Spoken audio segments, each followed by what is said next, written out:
Take your time, keep your eye out for the appearance of the live stream, and Okay. I will count on Mr. Reese to provide the link, at which point I will. Gotcha. That is. Alright. I copy, paste, which is something I've become awfully good at these days. Bang. There Wonderful. we go.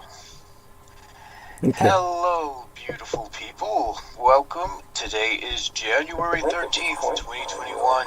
Critical Missions. With Wonderful. your host, Douglas Dietrich. Of course, that's Sorry, not me speaking right now, but the. Well, yeah, I'm trying to make it, sound official. I really don't know how these things go. You're doing fine. All right. And All right. So, there was this weird incident. All right. It's a very entertaining story. That I can kill some time with. Several years ago, I was actually, and this was at a time when I was familiar with you. This was before that period of time where I disappeared, and you were like, "I hope he's not dead," Right. So there was a period of time where I was on the ferry boat one day, and we're coming back, and some kids are making noise, and there's some guy across from me laying down. Very entertaining story. And he's like shaking his head, and I'm like, he's like, man, they're so noisy, and I'm like, yeah, I know, right? And so I start to talk to this guy starts to talk to me, and I find out that this guy was from the Navy. So, he's talking to me about how, like, he's, like, interested in computers and whatnot, and he just got out of the Navy and whatnot, and, like, how he's going to eventually wind up going to Florida, because he has, like, a brain tumor, and he's gonna die soon or something. Jesus Christ. And so, he gives me this card, so we're talking, we're getting acquainted, and as we're getting off the boat and walking into the ferry terminal, he gives me a card to a cafe where they have, like, internet gaming and whatnot, and he gave me his number and stuff. And so, like, I grab his card while we're, like, walking in a crowd, and I decide to head to the bathroom, because that's the first thing I have to do after I get off the ferry boat. Yeah. So here's where shit gets strange. I go into the bathroom, I do my thing, and as I'm going out, some guy approaches me, and he opens his coat. This is a sort of fat white guy. He opens his coat, and he shows that he has a revolver. And he says he's a cop, he's an undercover cop, and he says, empty your pockets. And I'm like, what? I'm like, what the fuck are you talking about? He's like, what did that guy give you? I'm like, what do you mean, what did that guy give me? I'm like, the guy just gave me a card. He just gave me his card. So this guy goes through my pockets, like he's a fucking cop. And then when he determines I don't have anything, he walks off. And so I text the guy who gave me the card, and he's like, oh yeah, that guy hassled me as well. And at first I didn't think anything of it, but now I realize that it was sort of like a strange setup. Yeah. And I don't know why they targeted me, or what it was. I guess they would have targeted anyone who had spoken to that guy. I'm guessing these two were working as a group to try to hustle people or shake them down for stuff. Well, that makes perfect sense. That it sounds like they've got a scam going where they basically shake people down, and of course you have fucking nothing. So you had nothing to take. I had nothing at that time. So and I bet they were surprised that I had absolutely nothing. I don't see why. I mean, why would it be expected that a young African-American male would have anything? I mean, most of the time, that's not exactly the target group for people seeking, something to steal. Is let's go mug some black guys. I mean, Jesus Christ.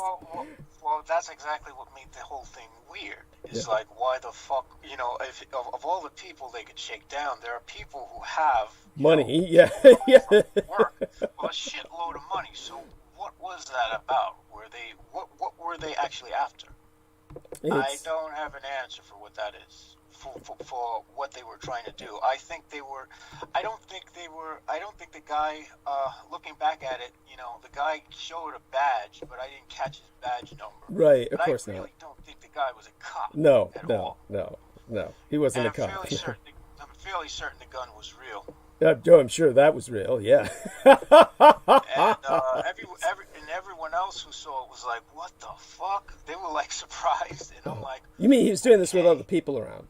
With other people yeah, there were other people around in the men's bathroom. He didn't give a fuck who saw him. Well, by the way, that's if he were a criminal, he would do it that way. That would be the right way to do it. A criminal would act that way, and other people would buy it. If you act the part, people will buy the role. I mean, that's a given. People are so easily swayed and manipulated. If you just project that authority, it's amazing what people do. So I have no idea why you were targeted either. We can only speculate, but obviously it was some kind of. It just seems absurd because again, there's so many other people who look like they have much more valuable stuff. I was really relatively bummy that day.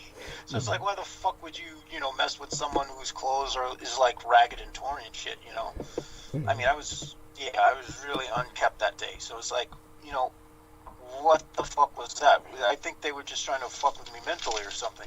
Well, that's always a potential. I mean, these things happen where if you get targeted by some kind of program when I worked with Michael Aquino, I was made aware of several of these types of programs where people were simply, sometimes it wasn't so random, sometimes it was random, but they're just destroying their lives as part of an ongoing program to destroy people's lives. There was no other real way to describe it. And if you try to fathom why, I mean, really, Aquino himself would probably say something akin to, because we can. It really comes down to that to a degree. There's not necessarily a method to their madness. They have a lot of money to spend. They've got a lot of time to spend it with, and they spend it doing shit like that. That's why we're that's where our tax dollars go. So, that's work into the system just to have them fuck your life up. That's beautiful. It's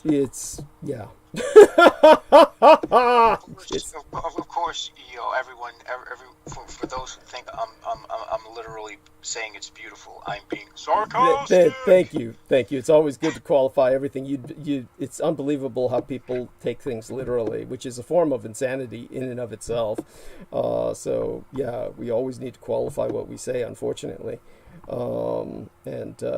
Okay, let's see now. I've got Maria Gregor. It says hello, everyone. So, hey, honey, so glad to see you with us. And haven't been keeping track of her posts, but there's some awful shit going down in Canada. I know that. So we'll appreciate her catching us up on that at some point. Hopefully she can come on for a spell and help share all of that. We are almost at the top of the hour, at which point, of course, I will introduce the situation much more formally, and we'll have Peter Moon follow up with what's been going on with him lately, which is quite a bit, and we have he'll go into that and enlighten us as to how he's faring with the new rabbit holes that were opened up for him with the latest phone call into his life, which he alluded to on Facebook. We got 1 minute to the top of the hour, and let me do myself the favor of calling up that Facebook page of Peter Moon, so this time I can actually give the Facebook address out to people. And here we are, 2-hour conversation immediately appears. And Vincent Papa Sergio, who's not the man who called him, but he looks Filipino, I would guess. And that'll be interesting to see. And of course, always a lot of comments and follow-up with Peter Moon, because he's a well-known individual. It is now the top of the hour, and we are opening up tonight's critical omissions on a historical day. It is historically significant, and I will briefly cover the opening situation and then introduce Peter Moon. But this is going to take a lot of time in terms of context tonight, and I'll put as much analysis in the international sense as much as the domestic sense as to what's going on. But what we can tell you in the most immediate sense is, if you are unaware of it, as Jameson Reese was until a few moments ago, the President of the United States has been impeached a second time, and this while the National Guard presence within the Capitol has swelled to a level that has been unprecedented in the history of these United States.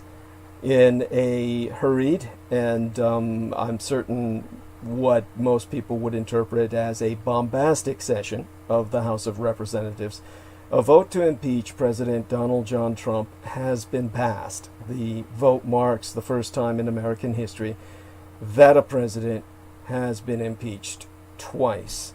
To try and put this into some perspective for you, it took more than 200 years for America to rack up its first 2 presidential impeachments. And this commander-in-chief has just had his second impeachment in 13 months. So the situation is obviously beyond unprecedented. Representatives from both sides of the aisle have issued their arguments in a debate that ranged from sharp admonishment and specious grandstanding to partisan defensiveness and political line walking, and it lasted a little over 3 hours. A lot of focus was given, understandably, to last Wednesday's breach of the Capitol, while many people would argue, well, anyone who's litigiously educated would argue that very little attention was paid to due process, and of course, when it comes to half the, a little less than half the body politic, the wishes of the constituents. Now, a total of 232 members of the House, including 10 Republicans, voted to impeach President Trump. 197 voted against. Now, what I've just said, to put things in historical perspective, needs to be balanced out with the fact that there have been 21 successful impeachments in U.S. history. They don't all involve executives. Now, no one expected much pushback from Democrats, of course, who have been rallying for impeachment since the beginning of the president's term. Yet, for some reason, many were surprised to see 10 Republicans departing their party line to vote in favor of the impeachment. When Trump was impeached the first time, no Republicans voted for the motion, but things have changed quite a bit for reasons that should be obvious. And with that vote cast, the motion will be sent to the Senate to verify the articles of impeachment to be tried. It is still unclear when the House will send the articles to the Senate.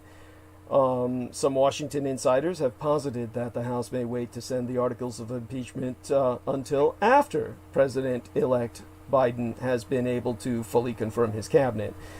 Now, such a move would benefit the proponents of impeachment, waiting to send the articles until Democrats have the majority in the Senate, and the support of Vice President-elect Kamala Harris, will increase the likelihood of achieving the 2/3 supermajority needed to convict President Trump. And though it's very unlikely, it is still possible that the Senate will convene prior to inauguration on January 20th. Still, convicting the president of the charges will require at least 17 Republicans to jump ship and join their Democratic colleagues in the evenly split 100-member chamber. Now, according to media outlets, if convicted by the Senate, another vote could be held to block Donald Trump from ever running for elected office again. Senate Majority Leader Mitch McConnell has confirmed that, at least for now, the Senate will not convene until the 19th of January. That leaves no time for any thorough hearing. And, of course, if one were to source Fox News, which I do not recommend, they quoted McConnell as having said that there is simply no chance for a fair trial to be completed before the president's term expires. McConnell going on to say today that he has decided how he will vote. Basically, he said, I intend to listen to the legal arguments when they are presented to the Senate. Now, pundits are already projecting that McConnell, who will lose his majority leader position in just a few days, will begin a kind of political horse trade with Senate Democrats, and his effort will no doubt be to retain as much political power as possible and salvage, quote-unquote, the dignity of the Republican Party yeah, there we have that, in the midst of a massive media condemnation of the president and his supporters. You know, such a move, of course, is likely to frustrate conservative constituents who are, of course, have been, well, the reason Trump was elected on their behalf was they're tired of this kind of insider politicking that the Trump administration has essentially represented them in being so outspokenly against. Now, politics and procedures aside, this impeachment comes at an incredibly tense time for the Republic. Thousands of National Guard troops have been deployed to the Capitol. And furthermore, law enforcement agencies, including the FBI, have warned that violence will break out in the coming days. So with that, I turn the stage over to Peter Moon, who had an incredibly unusual telephone call that lasted 2 hours. He will cover that and this as well. And we're honored to have him with us to provide perspective in this time of incredible tension. And his Facebook, on which you can follow him, his Facebook page address is facebook.com/peter.moon.566. And of course, more recommended is you educate yourself by visiting the timetraveleducationcenter.com. And above and beyond all of that, most importantly, skybooks.usa.com is where Peter Moon keeps all of the books he's ever published in print. And he will, of course, fill your orders, whatever you're curious about. Also, send him communique questions. And he's usually very good at communicating with his audience, with his clientele, and he has a following all his own that he's built up over the years through his work. And of course, by now, another factor that I hope he will bring up some details about, or whatever he feels is safe to share. His wife Paula should by now be an American citizen, a citizen of the United States. In these agreement, yeah. Please take it away. It's all yours. Yeah. So Paula is now a citizen. Yeah. And I wrote to one of my friends in Romania and told him, and he says, "Well, she may want to get her Romanian citizenship back." He said. Oh. And he said she has retained that. She's by, what do you call it? Dual nationality. Dual nationality. Yeah. it's a wonderful experience to. I've never experienced anything like it because I've never had a citizenship epiphany or anything, because everybody I've ever been married to or lived with has been an American. So this is a big thing. It was very exciting for her and her family. She can now bring her brother over, but he doesn't want to come. He's very well situated in Romania. But anyway, the first thing I want to address is tension. You mentioned a terrific amount of tension, and there's two things I want to address with tension. First off is the astrological tension that's occurring in the skies on Inauguration Day, when the planet Mars will conjunct Uranus about 6 degrees Taurus, which is called the eye. I don't know what the exact number it is, but it's called the eye of the Buddha. Of course, the Buddha is awakening. So it's like when Uranus opens in the eye of the Buddha, it's like the Buddha wakes up, you wake up, your Buddhahood wakes up. But it's like, imagine Buddha waking up to the big war in the Bhagavad Gita, with Krishna is telling who's the character, I forget his name, I think it's Arjuna, to go out and fight. This is tension, because there's tension. Now, when those planets get together, Mars represents warrior energy, anger. Uranus is innovation, unpredictability, continual creation, and chaos.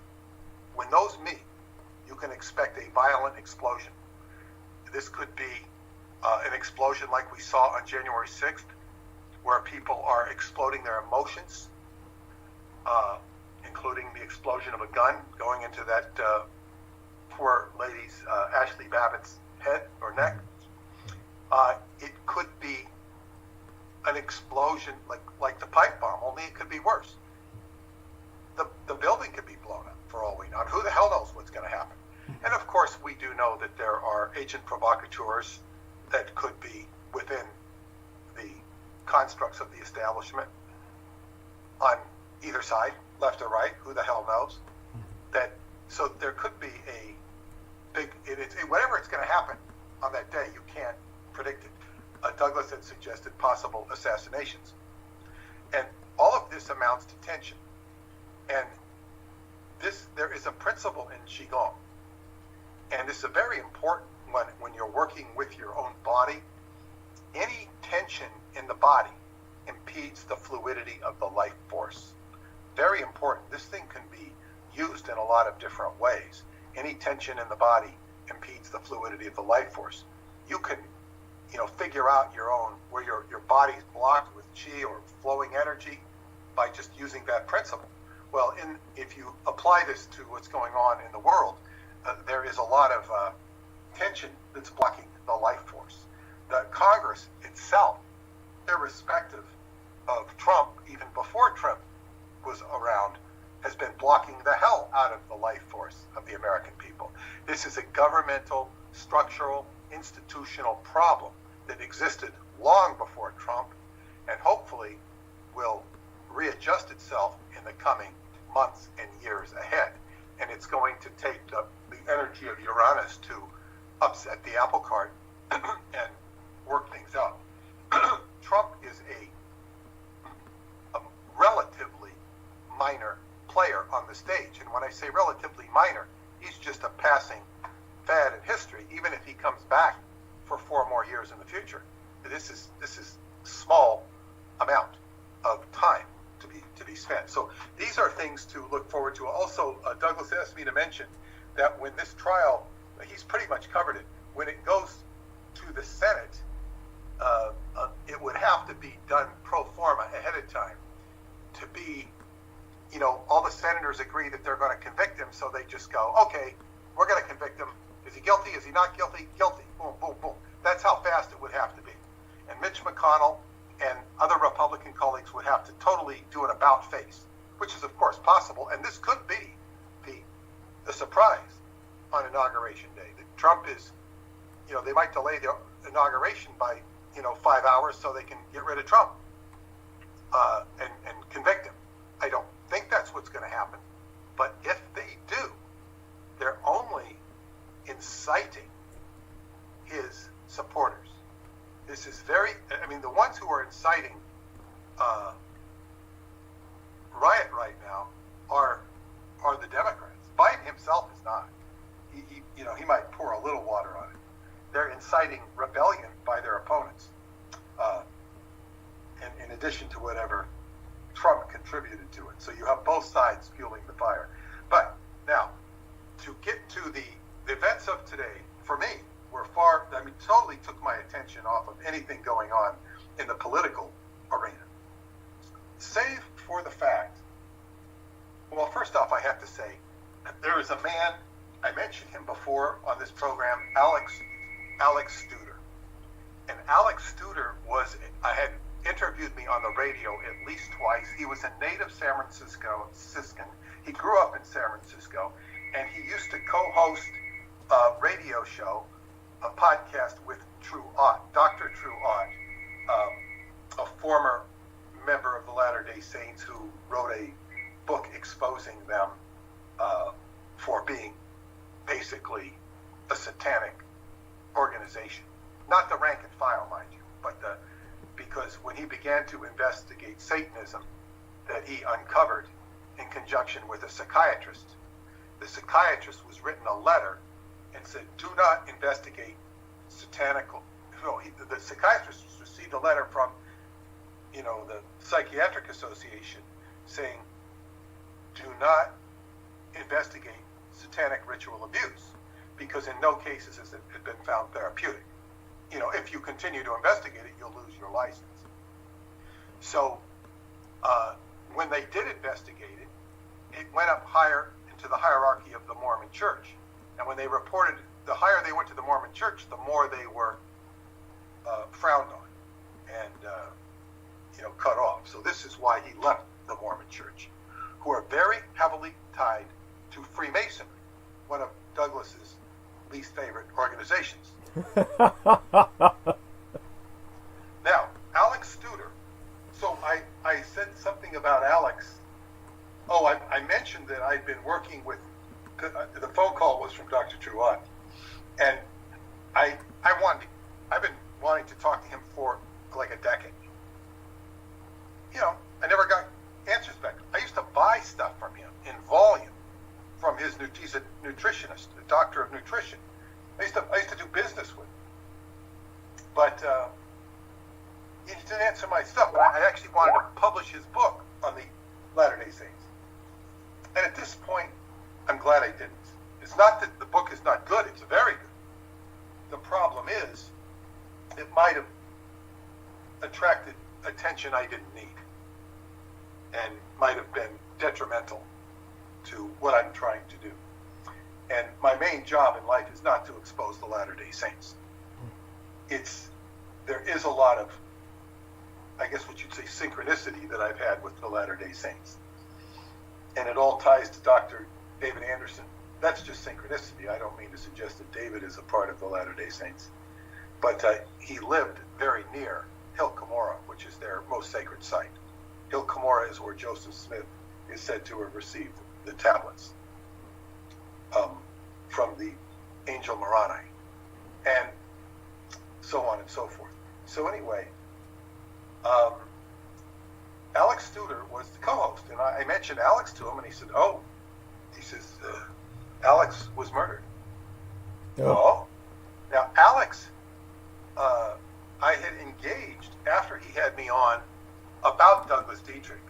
Somehow I engaged him because, I don't know why, just because he lived in San Francisco and he was obsessed with Michael Aquino. He used to stalk Michael Aquino's house. Well, because he thought Michael Aquino was a great evil. Right. And because he lived in San Francisco, it was convenient. He was the first one to give me Michael Aquino's address. Right. And he was very curious. He tried to talk to Douglas. He didn't get through. And I guess he didn't pass the gin test there, which I don't mean to suggest it's easy to get through to Douglas Dietrich when you're working on a level that Alex was. he would have wanted to have, I'm sure, interviewed you and helped you,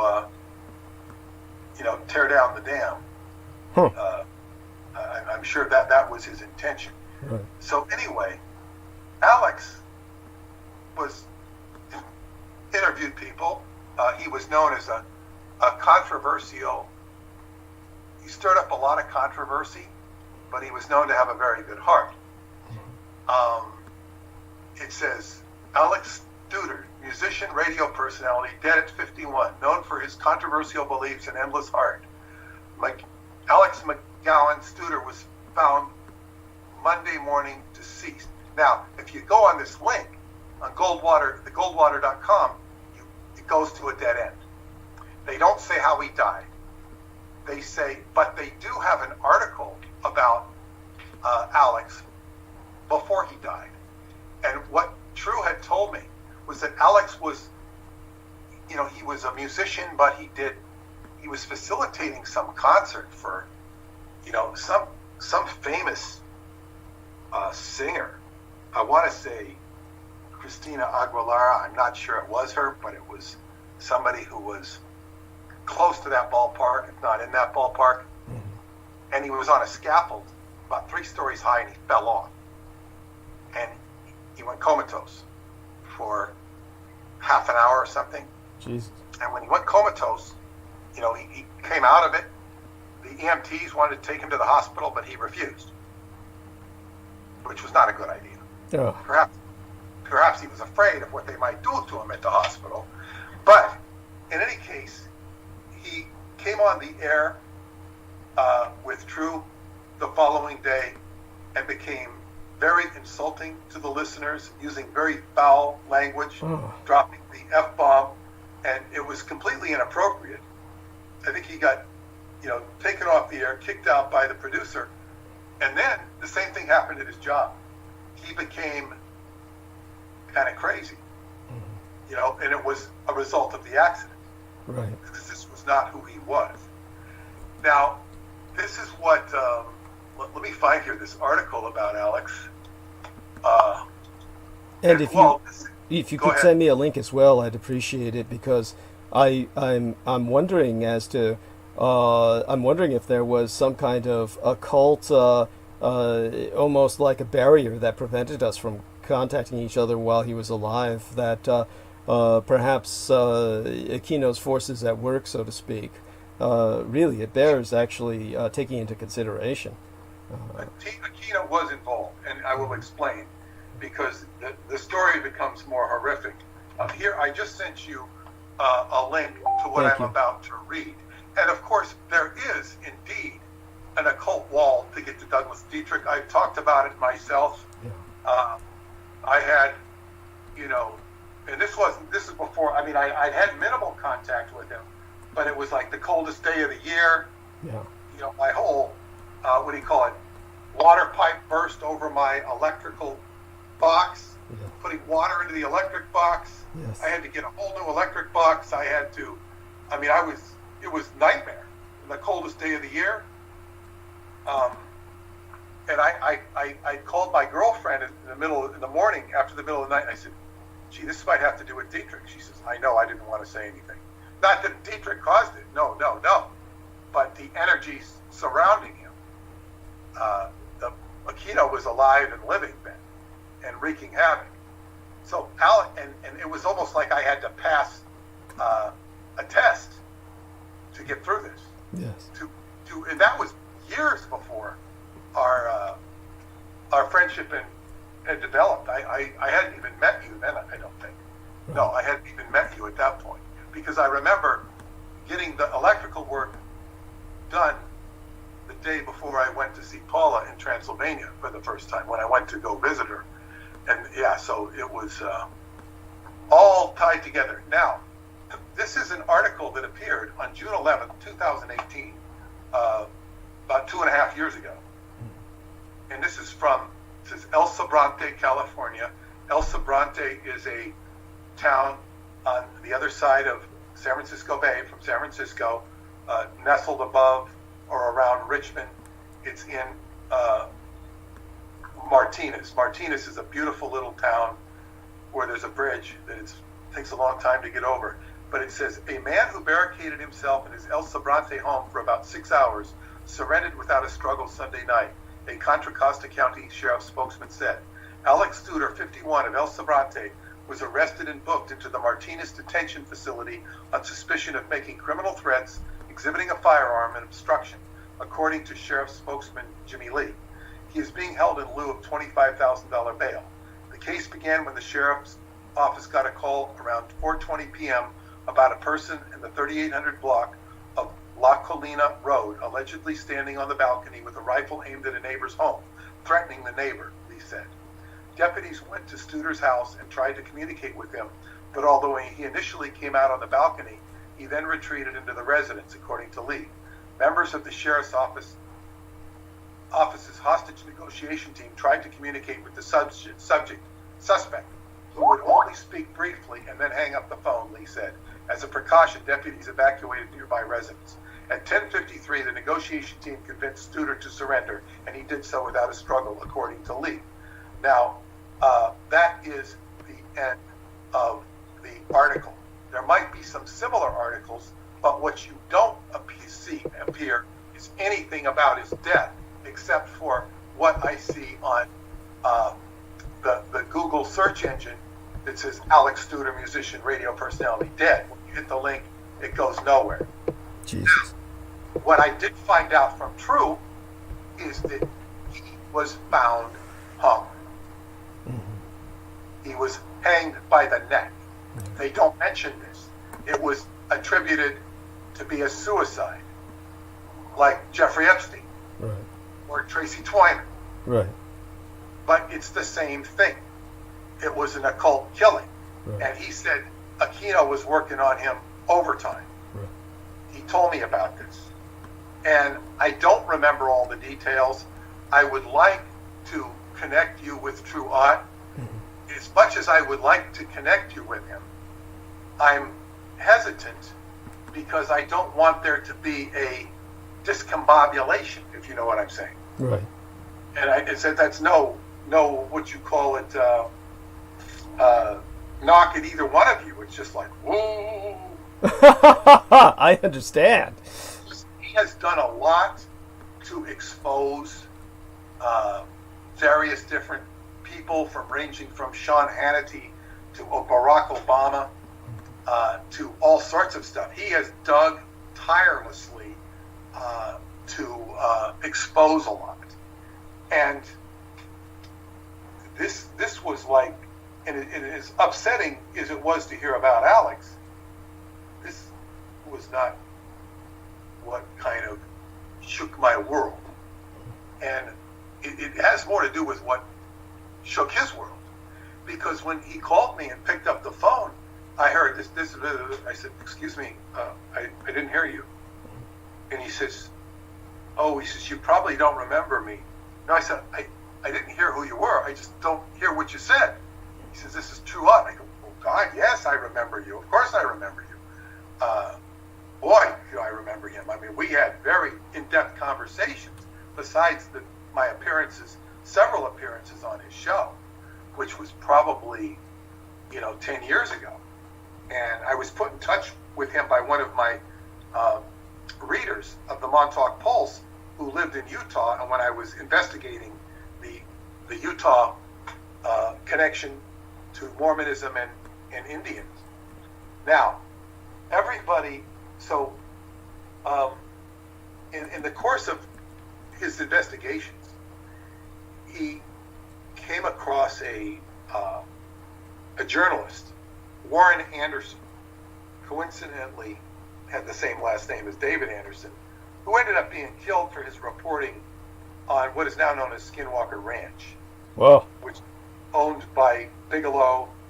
But so now I cannot do justice to what I was told today because it was a fast download and it was a lot of information. But True was remembering things in our conversations that might well be true, but I didn't quite remember them. One of them, well, he talked about the connection to the Buchech Mountains, in Romania. And he said that he had been phoned by, I guess, the primary character in the first book, Caesar Brad, and who told him that there was a similar installation in Utah, which would make a lot of sense. It would make a lot of sense because at that time it was all sort of a new thing, and it wouldn't make sense that there is a place, because Utah is full of lore, some of which was hyperbolized in the movie, one of the National Treasure movies with Nicolas Cage. But those things they show in those movies are, based upon a truth that gets Hollywoodized. And now, a very weird story, and I can talk about it because I'm told much of it appears, and I have not had time to investigate any of it. But it begins with, a man named Hathenbrook, who comes over from Austria, Germany in the 1870s. He comes to Utah. He has lineage with the Kaiser. He's a crown prince with secret knowledge. And he goes to Utah, to a sacred Ute burial ground in the foothills of Uintah Mountain, Uintah. This guy also spent 3 years in Oak Island, which is the subject of endless shows on the History Channel, none of which I've watched. You aren't missing shit. None of which I want to watch. Yes. But I may need to watch something on it at some point. And he comes to Utah with great wealth. By the 1880s, he carves out 160 acres of what are Indian reservation lands. And somehow he gets these lands. He gets 168 acres of them. He shouldn't take them, but he does. It's about 20 miles north of Skinwalker Ranch. And Skinwalker Ranch, he said, was cursed. The Indians consider that cursed ground, which would make it very appropriate for Bigelow to come in there and the curse. And the Ute Indians are the protectors of this land. Now, just so people know, the state of Utah derives its very name from the Ute Indians. Yes, and it's associated with Aztec treasures and the like. The family, so he looked up to see, Truott looked up to see who owned this land. And it was a Johnson family as of 2005. And he found out that he's like a third cousin to the Johnsons. There's nothing to do with the ownership. It's a distant relation. And he called them up and wanted to buy the property. See if he could buy the property. So he had an agenda to at least give some of it, if not most of it, back to the Indians. I didn't get all into, but that was part of his agenda. The guy didn't want to sell it. But he called Truott back in 2008 because he wanted to sell it now, because for a cancer treatment.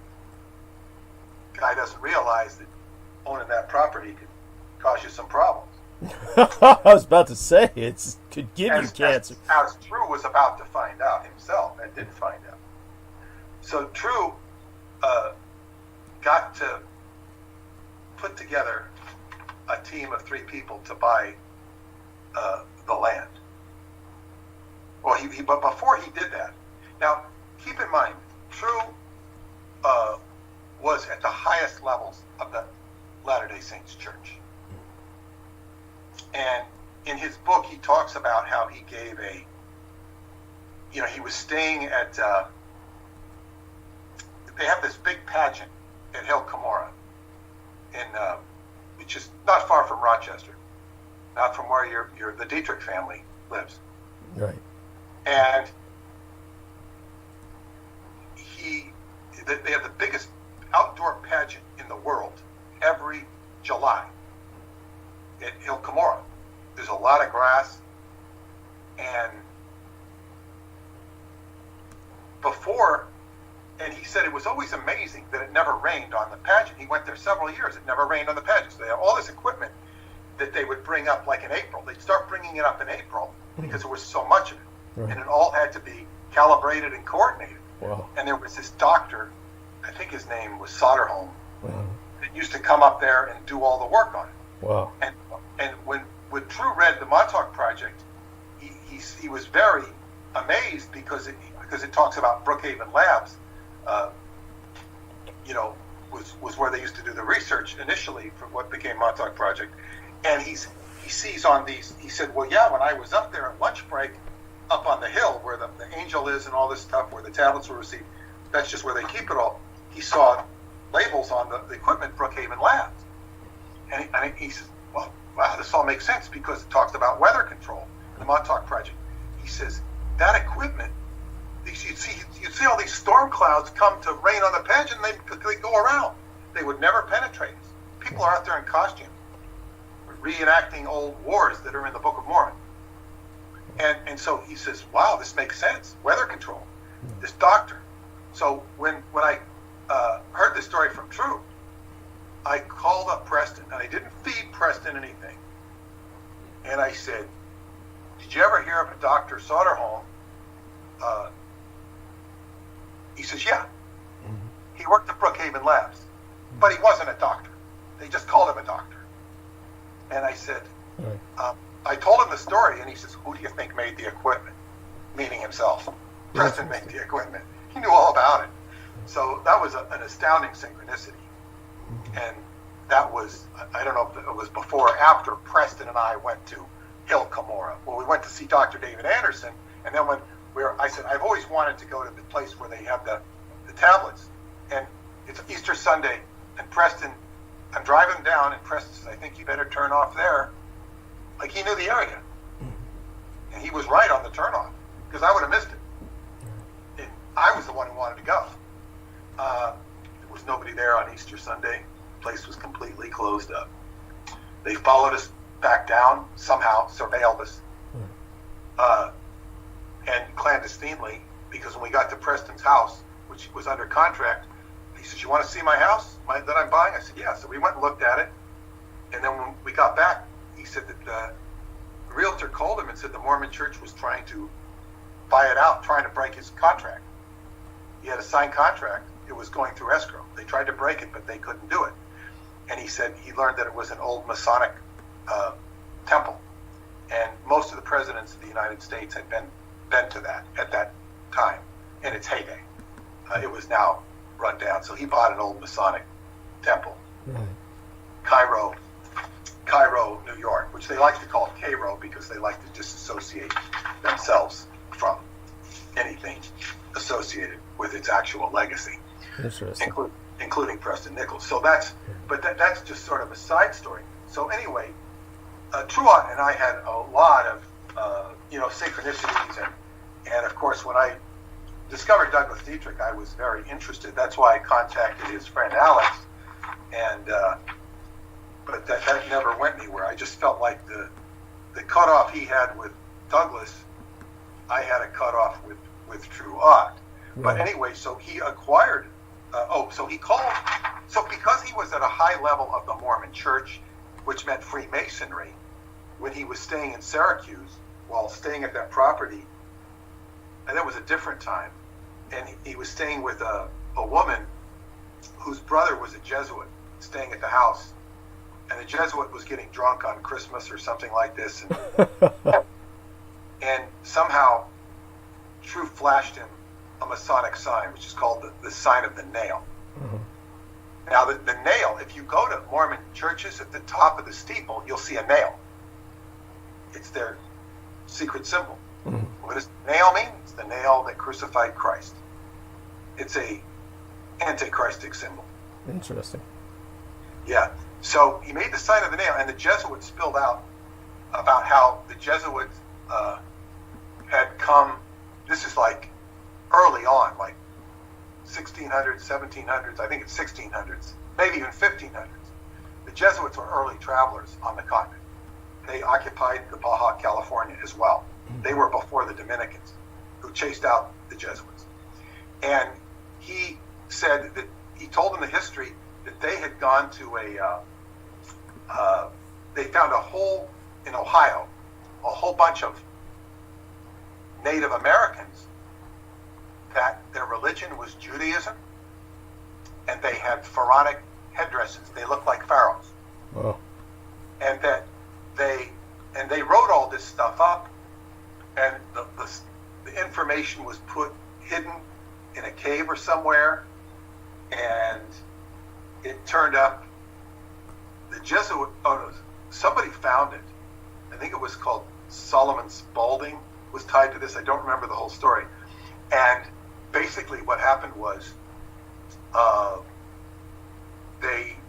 it was going to be printed at the time to counter the whole story of Joseph Smith.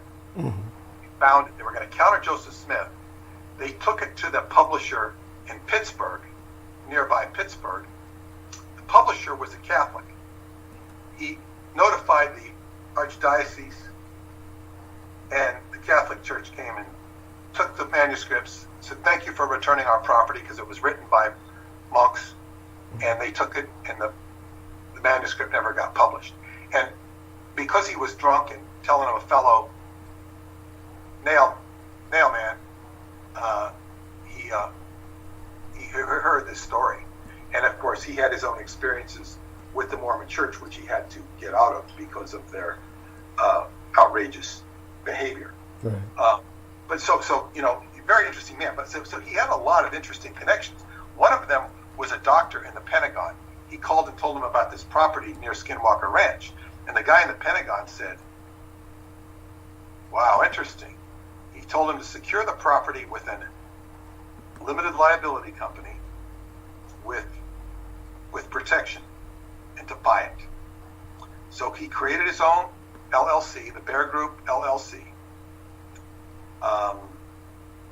He also said that the guy at the Pentagon had supplied satellite imagery with high-tech surveillance, which showed that this was the main part of what is known as Solomon's sacred treasury. I can't explain any more beyond that because I don't really know. There are all sorts of theories. I told him I knew about the New Jerusalem because there's all sorts of stories and theories about Utah being the New Jerusalem as well as the Old Jerusalem. But we won't go there.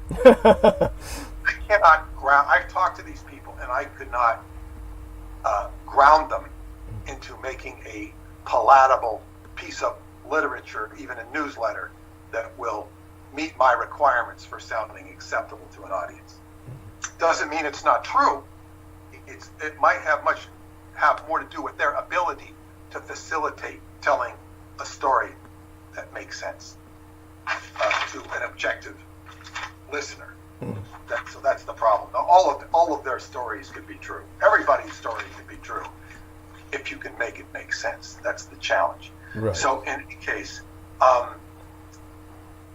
so he put together this LLC, and boy did I learn a lesson here.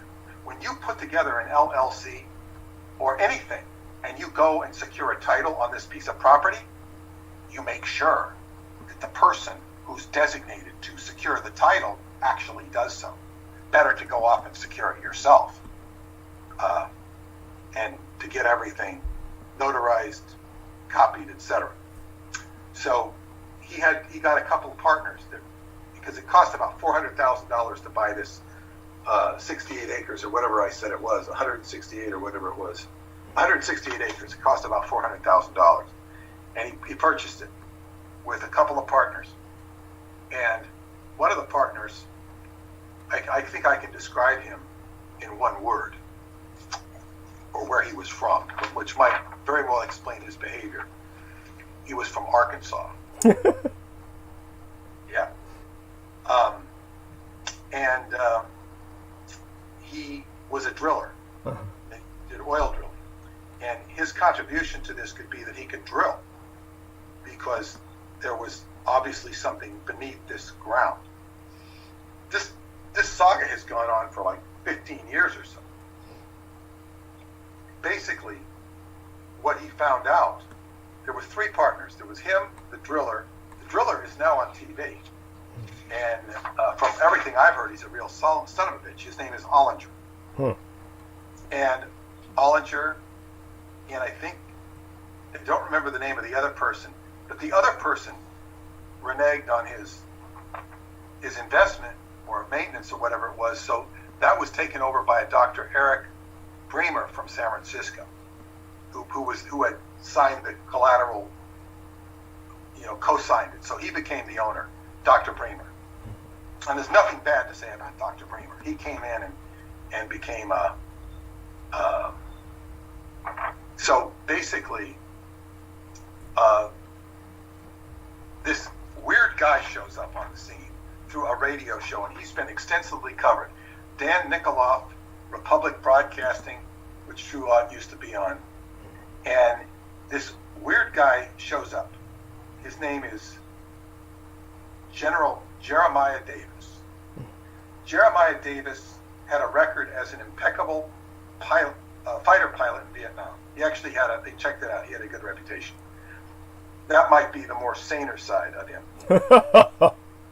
He was representing a galactic federation that was Nordic people. He was part of a space group, and he was chosen as a liaison between our race, their race, and the Earth. He sounds like a complete kook. And it all began when he was reading the Bible in Tennessee. Of course.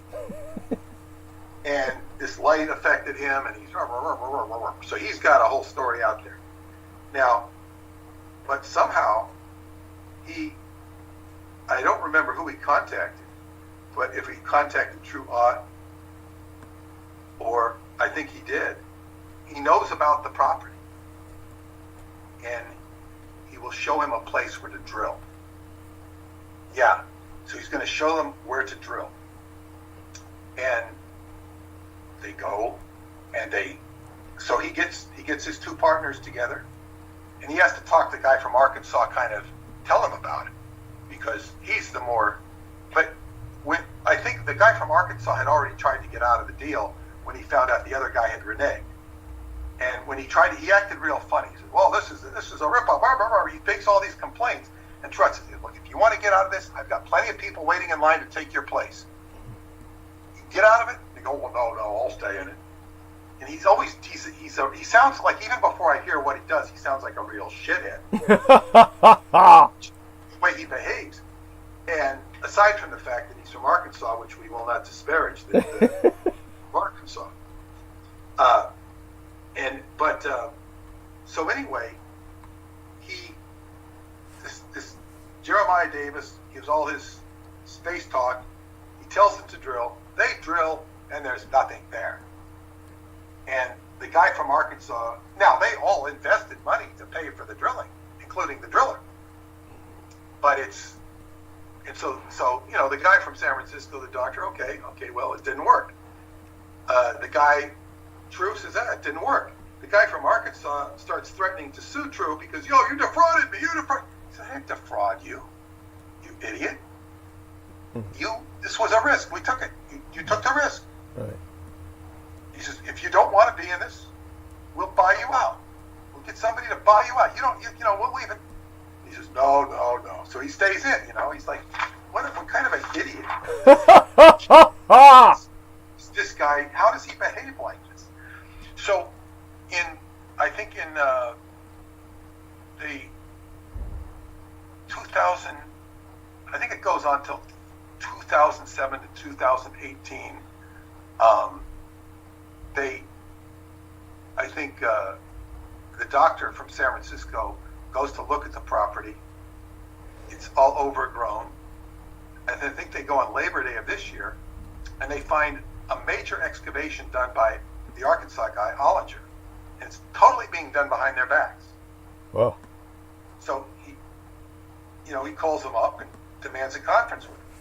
They meet halfway between their respective homes.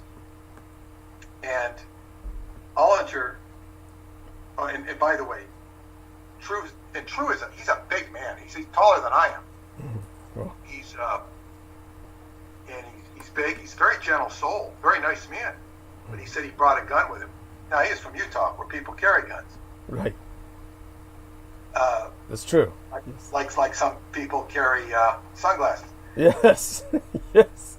And so anyway, he said he brought a witness with him and a gun. And the witness talked him into keeping the gun in the car because he was ready to use it on this son of a bitch. Wow. Who was, drilling behind their backs. Right.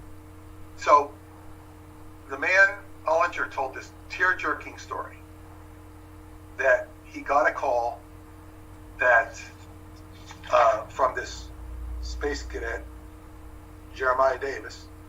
He got a call from him. Now, keep in mind, he didn't like this space guy because he had drilled and told him what to drill, and they found nothing. But his daughter was dying, and he told the Arkansas general to look up in the sky. Right at that time, he says, I've cut back the censorship and showed UFO. He saw a UFO overhead. He says, now your daughter's sick. He says, I'm going to heal her. She was healed. This is the story he told. And I guess he had tears in his eyes. And then the General Jeremiah died. And he said that I was doing this drilling to honor the General Jeremiah, whatever his name was, because he told me to dig here, and I'm honoring him because he saved my daughter, and so he was became a convert to this guy. That still didn't explain why he didn't tell anybody. Right. Now, in the process of all this, he found out that Ollinger was now doing a series about the property on the Discovery Channel. It's called The Mystery of Blind Frog Ranch. It appears on Friday night at the Discovery Channel. I've not had time to see it. Don't think it's a very good show. Ollinger is now a TV star. And he's investigating some real underground caverns and stuff that might, at this point, I would say obliquely, somehow tie into the stuff going on in Romania, but not by these yahoos. I mean, God. But so anyway, why this comes to public attention. Now, it gets even more bizarre because he sees that they're doing this show, so he says, you don't own the property. He's telling everybody he owns the property. No. So he goes back to his attorney who did the title, and the attorney says, I don't remember doing this deal. I don't remember doing this. No, I know what you're talking about. And then he calls her back again, and she starts telling him it's different. No. Wait, you said you didn't know anything about it. This lady is lying her ass off. He hired her as a registered agent, gave her power of attorney, and he ends up without his name on the title. Yet Dr. Bremer's name is on the title. Dr. Bremer is furious with these idiots, and he has X amount of evidence in showing how he set up the LLC. But the woman he hired, who ostensibly has no connection to any of this, is now, become an interested party in a lawsuit that he is now funding and pursuing to get his title to his property back. This is pure madness. What I would say about it is that this guy who was reading the Bible was demonically possessed. This pilot, he became demonically possessed, and this guy from Arkansas who was acting like a jerk he was probably became possessed by the same demon when this other guy died, because he died in Tennessee, and then the demon goes over to Ollinger, who's now doing a TV show for the Discovery Channel, who did not do their due diligence on this guy, or maybe they did, and that's why they did it. They had also contributed to bearing a documentary that was fully done by David Anderson's research in the early 2000s, was a full documentary done on his time travel research center, and that was buried. It was to air on the Discovery Channel. But anyway, so this is, I told the story much more coherently than I thought I could have because I took notes. So this is weird stuff. And also, they came in, what he did say about Nancy Pelosi is he was very aware that she had purchased the Presidio, or was it called it was the name of I think it was called the Presidio Trust. Okay, yes. It was Public Corruption Watch. She was an investor in a real estate investment called Presidio Partners, which was set up shortly after the Nixon administration first closure of federal military bases around. And she got it right in as soon as it was, made defunct. They sold it to the group that she belonged part of. She was questioned, and she says, well, I followed all the disclosures. And she didn't really answer the questions that the press wanted. And he also told me that to the best of his knowledge, she is part of a coven of witches, which she is doing straight out witchcraft. Well, as far as he was concerned, which wouldn't surprise me. If you look at, she's there to take the Presidio right over from quote unquote Michael Aquino. He didn't know the Presidio, but she's right there, lock, step, and barrel. And her husband is a member of Bohemian Grove. Right. So this is, she also revived the Officers Club, one of your favorite locations, right?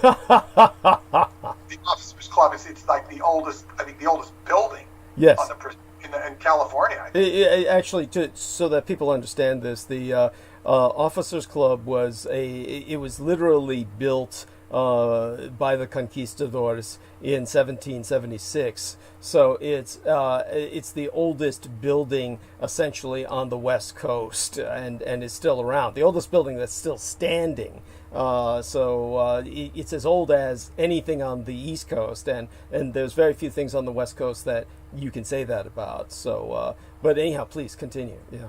Well, that's kind of where, it's like he also mentioned running into David Anderson in the 1990s. He might have told me the story. That David Anderson, this is at a UFO convention in the 1990s, when David was very not a public figure to any extent at that time. And he mentioned being part of the Montauk Project, which doesn't surprise me, but it does surprise me. It doesn't and it doesn't that he would say that, because he could totally identify with the book. So, in this sense, it gives me a different, not a completely different impression of David Anderson, but it makes me makes me feel like he's part my Frankenstein monster. Oh, interesting. Okay, he wrote to me, and he signed up for my newsletter, and he would tell you to this day he was very impressed by the way I put together that book. He didn't want to talk to press. I mean, he was happy to talk to Preston, but he was much more interested in Peter Moon from day one. Interesting. Yes. And he wanted to work with me. He didn't want to work with Preston. And so, I mean, it doesn't surprise me to identify with him. No. I mean, this has more or less been told to me. And he's got the blue eyes and the blonde hair. He's got super intelligence. He's part of the super secret military. The one thing that is very different about David Anderson than so much of the Montauk experimentees, he's very polished, he's very refined, and he exudes a great deal of kindness.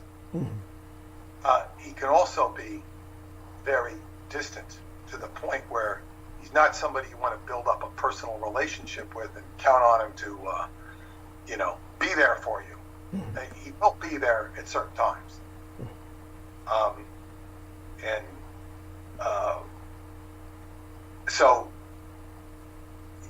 it's not easy for him because of the work he does, and he's very much interested in protecting those that he cares about, including his direct family members and his extended family members and his friends. He doesn't want to get them in trouble because the business he's involved in is a very dirty business. What he has to deal with is very dirty business. And as I think Machiavelli said, and this is my paraphrase, he says, if you are a virtuous person and you go to deal with a bunch of scoundrels, there's no way you're going to win. Right. This is not going to happen. It's like going to a knife fight and expecting to follow the Marquis de Queensberry rules, that are the standard rules in boxing. Right. You know, no, it's not going to happen. So this is the world that he lives in, and this does not surprise me. It's something I kind of already know, but when it kind of comes back, this is somebody I've wanted to talk to for at least 10 years, I think. Right. And now it's like, oh God, whoa. This is a time of great convergence. Everything is really converging, and I hope it speaks well for us. And it's definitely, I think it's been constructive. I feel bad that I never met this other individual who died, but it's at least now we know that maybe it's for the best. Maybe Alex's death 2 years later will now get some traction. It will make his death meaningful because his spirit lives on. Yes. And Alex wasn't somebody I was close enough to call a friend, but we did have conversations, and it was professional, and I did appreciate his interest in Aquino. And when I found out about you, I engaged him, and he tried to engage you and became disengaged, or he didn't make the connection. Well, he was also mentally deteriorating because of that injury. Far before he had the injury. Oh. That deterioration occurred in a very short amount of time. I see. That was like boom, boom. I mean, he went to jail in 2018, probably got killed shortly thereafter, right. And that was all rapid right. Deterioration from him, right? Because it was from the coma. And then, I'm sorry. Go. Yeah, go. He was probably targeted, made himself an occult target, and part of that is the mindset of going to Aquino's house and stalking it. And it's like, this is what I've said before. Yeah. When I had the opportunity to investigate the Son of Sam murders and the trail of that, and it would have distracted me from what's now on the Time Travel Education Center. I'm investigating all this, and pretty soon you find yourself up a dark alley with a pair of red eyes staring at you. Yeah, it's so true. I do want to explain this to people, that Peter Moon made the right choice. And he made the right choice because regardless of whatever you think of time travel, regardless of whatever you think of his articulation of it, and Dr. David Lewis Anderson, the other choice, just there's nothing good that can come of it. I feel bad that I didn't meet this Alex individual, but nevertheless, it's probably for the best that I did not, because he had what I think was a Captain Ahab type of syndrome. And this is totally. Thank you. And for those of you who are not familiar with the Captain Ahab syndrome, Peter Moon will explain it to you. This is the problem with so many people who get into this, and I do not want to deal with them because people just don't understand that. It's anyhow. You go on. Come on. Tell us a little bit about this. What this is with these people. Captain Ahab is the story of Moby Dick, and excellent movie, actually written by Ray Bradbury. This kind of made Ray Bradbury's career in a lot of ways, because he didn't make a lot of money as a writer. He did make some, but he did much better as a screenwriter. And this ingratiated John Huston liked his treatment for Moby Dick. John Huston, the famous film director, and it basically is the story of a man, Captain Ahab, who was a sea captain, a whaling captain, who was obsessed with this great white whale who bit off his leg while they were trying to subdue the whale out at sea. So he's a peg leg. And there is in the movie, I'll talk more about the movie than the book. I think I read the book. I don't remember. I read parts of it. I don't remember if I think I read the whole thing. You're a trooper if you read the whole thing, because that book's thicker than a couple of fucking telephone books stitched together.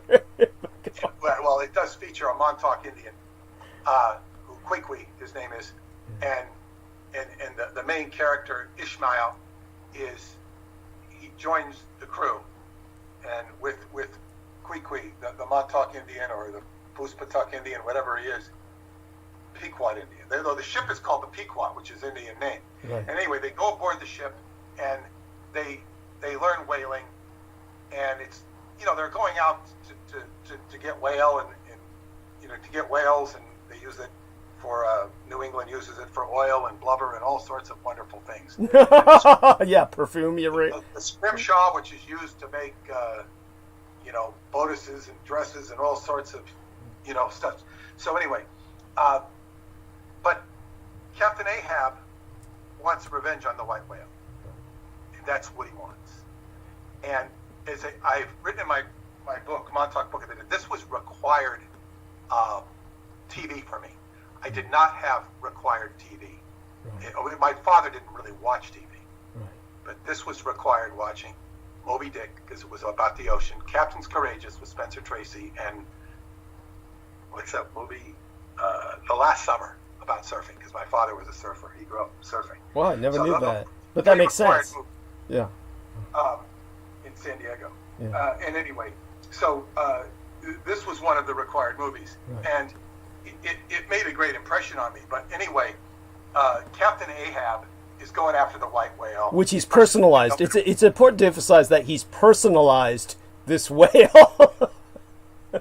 Oh, yes, and it's a sperm whale, huge whale. And this book is written, and this book was inspired by another story called the Essex. The Essex is an actual historical story that took place from a ship that sailed from Nantucket, just south of Cape Cod, and they went to sea, and this giant sperm whale, it was not white, it was black, it's called stoving the boat. Stove the ship, stove the boats and the ship. Ramming it didn't stove the boats, it stoved the ship. Right. And the people, it ruined their ship, so the sailors had to go to the couple of boats, and the whole, the story of Yankee whaling had included this chapter on this story of the Essex. My father read it with me. He was so fascinated by it. This was required reading because, and after I read this, I wanted to become a whaler. Oh, Jesus Christ, that's cute. I did. I was like fourth grade. I went to fourth grade, and we all had to get up and tell the book we read, and I had the whole fourth grade class spellbound telling the story. It was my first indication of being a speaker or writer, because it was such a good story, I told it much better than I'm telling it now, with my fourth grade mind. And I also remember getting up in front of the class and showing them the Kennedy's blockade to Cuba, and the Yankees winning the first game of the World Series against the San Francisco Giants. Those were my other appearances in front of the fourth grade class. But that's about it. But in any case, that Captain Ahab wants to get the white whale. So basically, they go after it. They finally find it, and then the whale turns on him, and it breaks the boat. It breaks the big ship. It crashes it, and the ship goes down. But there's 2 or 3 of the whaling boats that they catch the whale with, and they go after it, and Captain Ahab goes down with the whale. And after he goes down with the whale, they say, no more of this, let's go back. And then they all become, then the whale rises again in the movie with Captain Ahab's arm flapping. He's caught in the rigging, and he's flapping to come. They say, look aside. So they go after the whale, and they all get consumed. They all get consumed except for Ishmael, who, the Indian, his Indian friend Quiqui, who had a coffin built to him for himself because he knew he was going to die. The coffin pops up, and he gets on that. That's his life raft, and he makes it back to shore. or to a boat that saves him, the Rachel, which Captain Ahab had refused to help look for the captain's son because he was so obsessed with the white whale. So this life raft, which was really a coffin, is Ishmael's way so he can tell the story. And this was the same damn thing that happened to me in Scientology. I got the coffin. The coffin was my parents. Yeah. It's the Montauk Book of the Dead. I don't explain it so clearly, but it was their death and what money they left me that enabled me a complete insulation from any negatives of Scientology. None of which that money went to Scientology, Right. So it was very. I've never really talked about this too much, but that was like my parents, were the coffin, their coffins, because I had to bury them, not at sea, on the land of the Olivos family in California. It's all tied to the Mount of Olives. That's a whole other story, which we should go into as we reach the apocalyptic times. My story has followed that pattern. But to get back to Captain Ahab, and he was obsessed with the white whale. So when we take a very well-intentioned individual like Alex Studer, who goes on a crusade for Michael Aquino, his white whale. Yes, and many of the ex-Scientologists have made either L. Ron Hubbard, Scientology, or David Miscavige their white whale. This is a major mistake. You don't need a white whale in your life. You don't need a white whale. You need the biggest white whale that you need to deal with is the white whale that's inside of yourself. That is you are your own most formidable enemy, and you need to deal with yourself and that which inhibits your own survival, not the person who you're haunted by. So anyway, that is my rendition of Moby Dick. It became a lot more personal than I would have remembered or expected, but it's definitely true. But that's beautiful. That's so beautiful. And by the way, just to clarify so that people understand this, I'm sorry, the whale, when it destroys the ship, there's two ways that the whale approaches the ships to destroy them, and these are of course wooden ships. And the wooden ships are no match for the mass of the whale. And one way is it rams it, which is kind of like a headbutt, and the other way is by lifting itself out of the water and belly flopping onto the ship, which just splinters it. So that's what you were using that term. What is that term again? The stoving the ship. Yes. Stoving the ship. Yes. Oh my God. It's usual for a whale to take one of the small whale boats that's going after it and flip it over. Yeah. To crash a whole ship. It's like Jaws. It's a little bit like the Jaws movie. Yes. The precursor. Except that boat was a lot smaller and Jaws wasn't as big as a whale. Right. But yeah, a sperm whale is huge. It's not the biggest whale. A blue whale is bigger, but blue whales are not so vicious as the sperm whale is. It's got teeth and they're very intelligent. But, yes. They will go after you if you provoke them. Yes. And so it's so wonderful that that they're still around. Thank God that these species have not been hunted to extinction, and they're still whaling, and it's definitely something that hopefully will come to balance with these creatures and learn to breed them, which is what Arthur C. Clarke had suggested. But of course, that's one of the few positive things to come out of Arthur C. Clarke, who is otherwise just basically a pedophile. Well, he did invent the communication satellite. Of course. Like a communication satellite, but he wasn't smart enough to patent it. He's still got knighthood and shit. He said this. Yeah. He was a very good scientific mind. He just didn't get the sexual dynamic. He couldn't relate to it. He was such a scientist. He was married once, and he talked about it. He says, I didn't know what we were doing. He couldn't relate to being married. And it sounded like a very weird relationship. He tried it. It didn't work for him. And I guess when he became rich, which he did become wealthy from 2001, if not some other things. He was very respected. He found his bliss with as a pedophile in Sri Lanka. Yes, disgusting. He got knighted for it. Yeah. He wasn't knighted for that, but not for that, but yeah. But they don't like to admit that or state that. And he was also criticized for his science fiction because he couldn't represent people. He was not good at characterizations. The people weren't. They were very sort of empty. Yes. And whereas Hubbard, on the other side, his characters were very much alive and very human. He was noticed for, lauded for his characterizations of people, even if they were corny, because he made people come alive in his pulp work.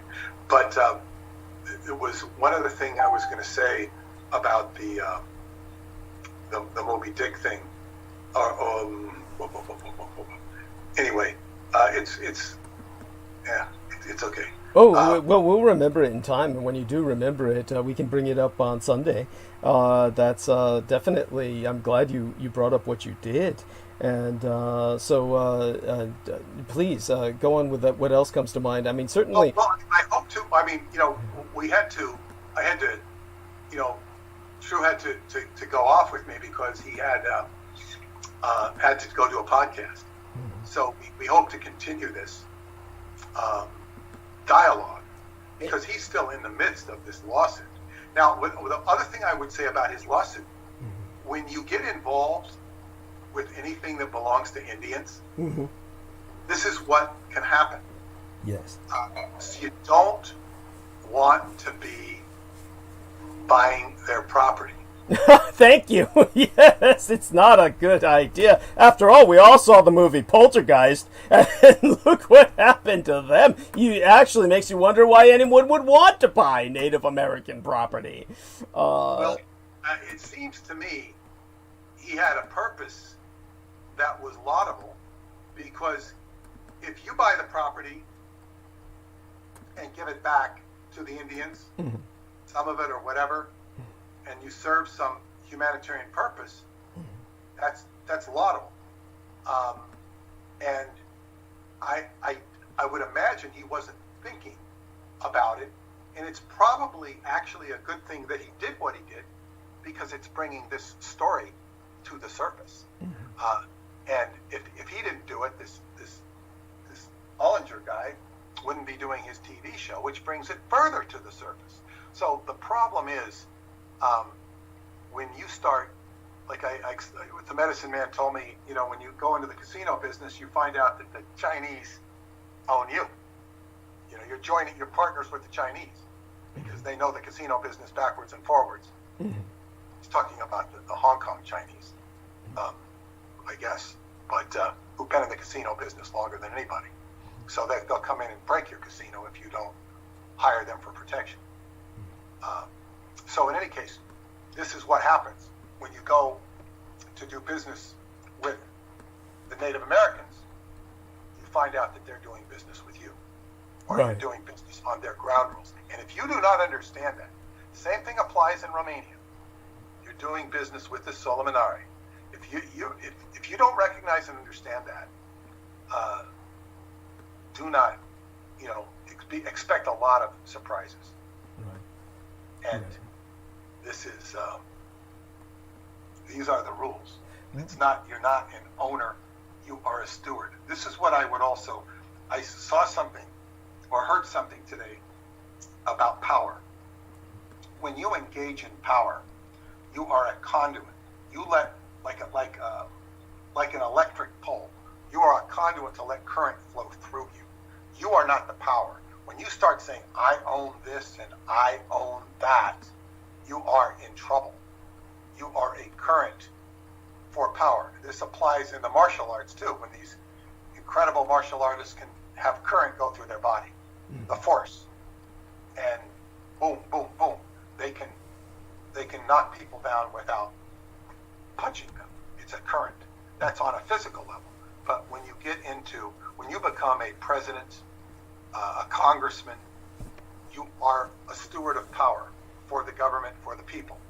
And when you begin to insert yourself and your own importance, then that's where you can have a lot of trouble. Yes. And this is a big mistake. And even statesmen who are partly crooked will at times flow the power of the office, because that's what they're there to do. Whatever, Reagan had a lot of corruption in his history, tremendous amount of corruption. And if you listen to him talk, he's one of the most pleasing personalities you ever want to hear. He's great. Of course. He's great. And it's almost though he's dealing with subjects and things that, kind of have nothing to do with what the corruption is, or maybe they do. But in any case, when he went and forged this union with the Soviet Union, or this thing, it was monumental.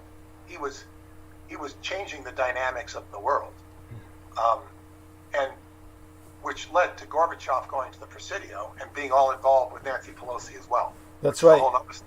And by the way, to put this into some perspective for you, it's not like Nancy Pelosi just stepped in because of her occult connections and bought Presidio up wholesale or something like that. What happened was that the person who was at least credited with making the Presidio what it was, which is, and to put this into some perspective for people, this is what was so bizarre about the Presidio. The Presidio, it was a active military base that was the most important military base outside of the Pentagon. And it was, of course, a very old military base, as I've explained, the Presidio Officers Building being as old as most any building on the East Coast. And it's you have this historic military property that suddenly, like the U.S. Post Office, is expected to pay for itself, earn its own keep. For those of you who don't know, because you're too young, the United States Postal Service was, established obviously around the same time as the U.S. Navy and the U.S. Army before the National Republic was established. The Navy and the Army and the U.S. Postal Service are older than the United States. These were services that were created while America was transitioning from colony status to statehood, to nation statehood. And so the post office, then at a certain point in history that was just yesterday, as far as history is concerned, just within the last few decades, suddenly was, in a sense, almost privatized, semi-privatized. So it's a very strange situation where the post office is expected to pay for itself. So it's not supported by the government per se. And it's in a very strange gray area where you have postal inspectors. And by the way, again, to put this into perspective for people, because I am a historian, I can't resist this, and people should know this. Back in the days when the Postal Service was organized, a postman was the shit. I mean, a postman was it. It was like, if you were a postman, you were the original version of a G-man, of a federal officer. You carried the mail, and while the mail was in your hands, it was federal property. And anybody who tried to rob the U.S. Postal Service, you were essentially confronting the U.S. government, which back in the day, until the American Civil War, when the U.S. government centralized out of necessity so much of America, the average American person had no contact with the U.S. government other than a postman. That was the only contact you would have in your life with the U.S. government, was the postman. And all postmen were armed. And this was until like the 1920s and 30s, and maybe even the 40s. All postmen were armed. You carried firearms because people would try and rob the Postal Service. And the postmen had to defend federal property with their lives. So this was a very different situation than many people understand.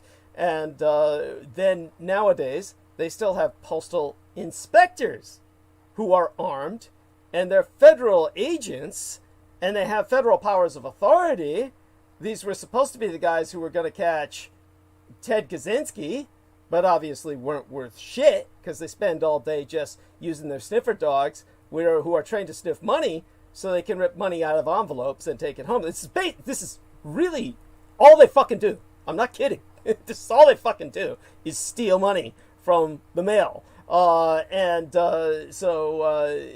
couldn't spend any time looking for Ted Kaczynski because they spent all day doing that. But other than that, the post office was suddenly expected to pay for itself, and this is why the post office is constantly almost going broke. The Chinese Communist Army is in a similar position. I'll talk a lot about Communist China tonight because I'm going to talk about the international context of Trump's impeachment and how the Chinese are looking at this and how the Chinese are propagandizing everything that's going down, including the Capitol Hill riots. So when it comes to the Communist Chinese, their People's Liberation Army, under the privatization, to get rich is glorious of the Deng Xiaoping, they were, in a sense, privatized. And like the U.S. Post Office, they have to earn money to pay for themselves. And this is why the Chinese Communist Army is so aggressive. This is why they're into piracy. This is why they're into international arms smuggling. So that's how they handle it. The post office has no such options. So basically, things have just gotten very strange with all of that. But the reason I went into that tirade was because we were talking about, the Presidio. So what happened with the Presidio was that in terms of the, like the post office, the Presidio was the first time a military base became a national park.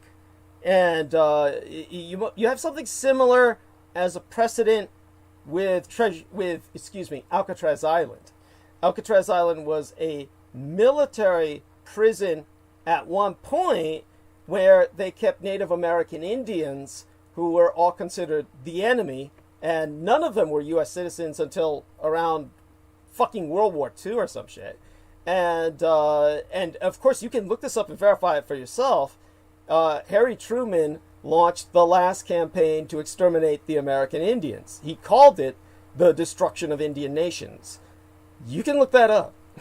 That was the last campaign to exterminate American Indians. Well, the Indians were always the enemy, and they were never citizens. And what they would do is they would keep the prisoners of war on Alcatraz Island in certain cases when they were just considered too dangerous to keep on the mainland. And so for a while there it was military property, and then ultimately became a park after it was no longer a prison. So they said, let's use that as the model in San Francisco for Presidio. And the man who oversaw all of that was Philip Burton. And so the federal building, the old federal building, was named after Philip Burton. So Philip Burton Federal Building is the old federal building as opposed to the new architectural eyesore that is the new San Francisco Federal Building. For people who don't know, San Francisco has two federal buildings. That's probably the only city in the United States that I know of that has two federal buildings. But in terms of the old federal building where my mother got her citizenship, that's the Philip Burton Federal Building, named after the man who essentially made the Presidio a private park. And it's not a national park. This is why it's so different from Alcatraz, and this is why it's such a historic precedent. Imagine this: instead of the military saying, okay, we rescind this property, and then the National Park Service taking it over, with the Presidio, this is the only national park land in the United States that is privatized so that it earns its keep by leasing to private owners. So it's Walt Disney and George Lucas that came in and bought up the Presidio and destroyed all evidence of all of the satanic ritual abuse of the children after the army did everything they could to seal up the tunnels and everything else. So if Nancy Pelosi is if she's in on that shit, well, I'm certain so was Dianne Feinstein. And Dianne Feinstein, of course, thank the gods of my ancestors, finally was forced to step down because her senile dementia, her Alzheimer's disease, was simply so pronounced that they just couldn't let her on the floor anymore, and just asked her to finally leave. Thank God. So we're finally rid of her noisome presence. But it's there you have that. By the way, for those of you who don't know why I find Dianne Feinstein so distasteful, she became the mayoress not by election. Her entire career was started via the assassination of the duly elected Mayor Moscone, who was assassinated by a MK Ultra product of Michael Aquino, a man named Dan White, a former military veteran and San Francisco police officer, who came in and blew the mayor's brains out, along with the man who was known as the mayor of Castro Street, the gay supervisor, Harvey Milk, who was one of the original Navy SEALs. Back then they called them UDT, or Underwater Demolition Team Frogmen. And he served in the Korean War. And he is a known pedophile. He was known to pick up young, there were so many of them, queer whores, as they called them, on Chicken Hawk Lane. And he would take them home. And there was one boy in particular who was underage who had a fairly negative experience, or maybe a very negative experience, with Harvey Milk, who exposed him. But Harvey Milk has, by the way, just so you know this, Harvey Milk is one of the few people I know of who faked a dishonorable discharge because he was trying to ingratiate himself on the gay community, and he said he was dishonorably discharged because it was found out that he was gay. By the way, he was never dishonorably discharged. He was honorably discharged, but he faked a dishonorable discharge, which, by the way, should strike people as somewhat negative, right? But no, they named a fucking warship after Harvey Milk, a pedophile who claimed he was dishonorably discharged for political gain, and there's a U.S. Navy warship named after him. There you have that. I got to tell you something. I just see on the news feed here from Yahoo. This is like, if you want to rub something into the nose of conspiracy theorists, this is what it is. Tom Hanks to hold America's hand through Biden inauguration TV special. Tom Hanks to host Biden inauguration special. Delightful. Tom Hanks, of course, is symbolized as the guy who has the missing gloves and the... Oh yeah, he's a total freak. He goes around photographing like empty railway tracks, and there's always like empty shoes or gloves and shit. He leaves empty gloves everywhere, like he's been jacking off or something. And he was the first one to have COVID. It was almost like this is a signal. Yes, he was like the first one to come out and say, I have COVID, which it wouldn't surprise me if he was just acting and saying that so that he could, maybe he was asked to promote something, or it's... Crystal has been on top of the Tom Hanks stuff. She was the one who introduced me to it. I don't give him too much attention. But, well, I mean, who would? I mean, the guy's just totally repulsive. I mean, there's a video on YouTube I recommend people watch. Why is Polar Express so fucking creepy? That's the title of the video. Why is Polar Express so fucking creepy? And it's all because Tom Hanks plays all the fucking roles.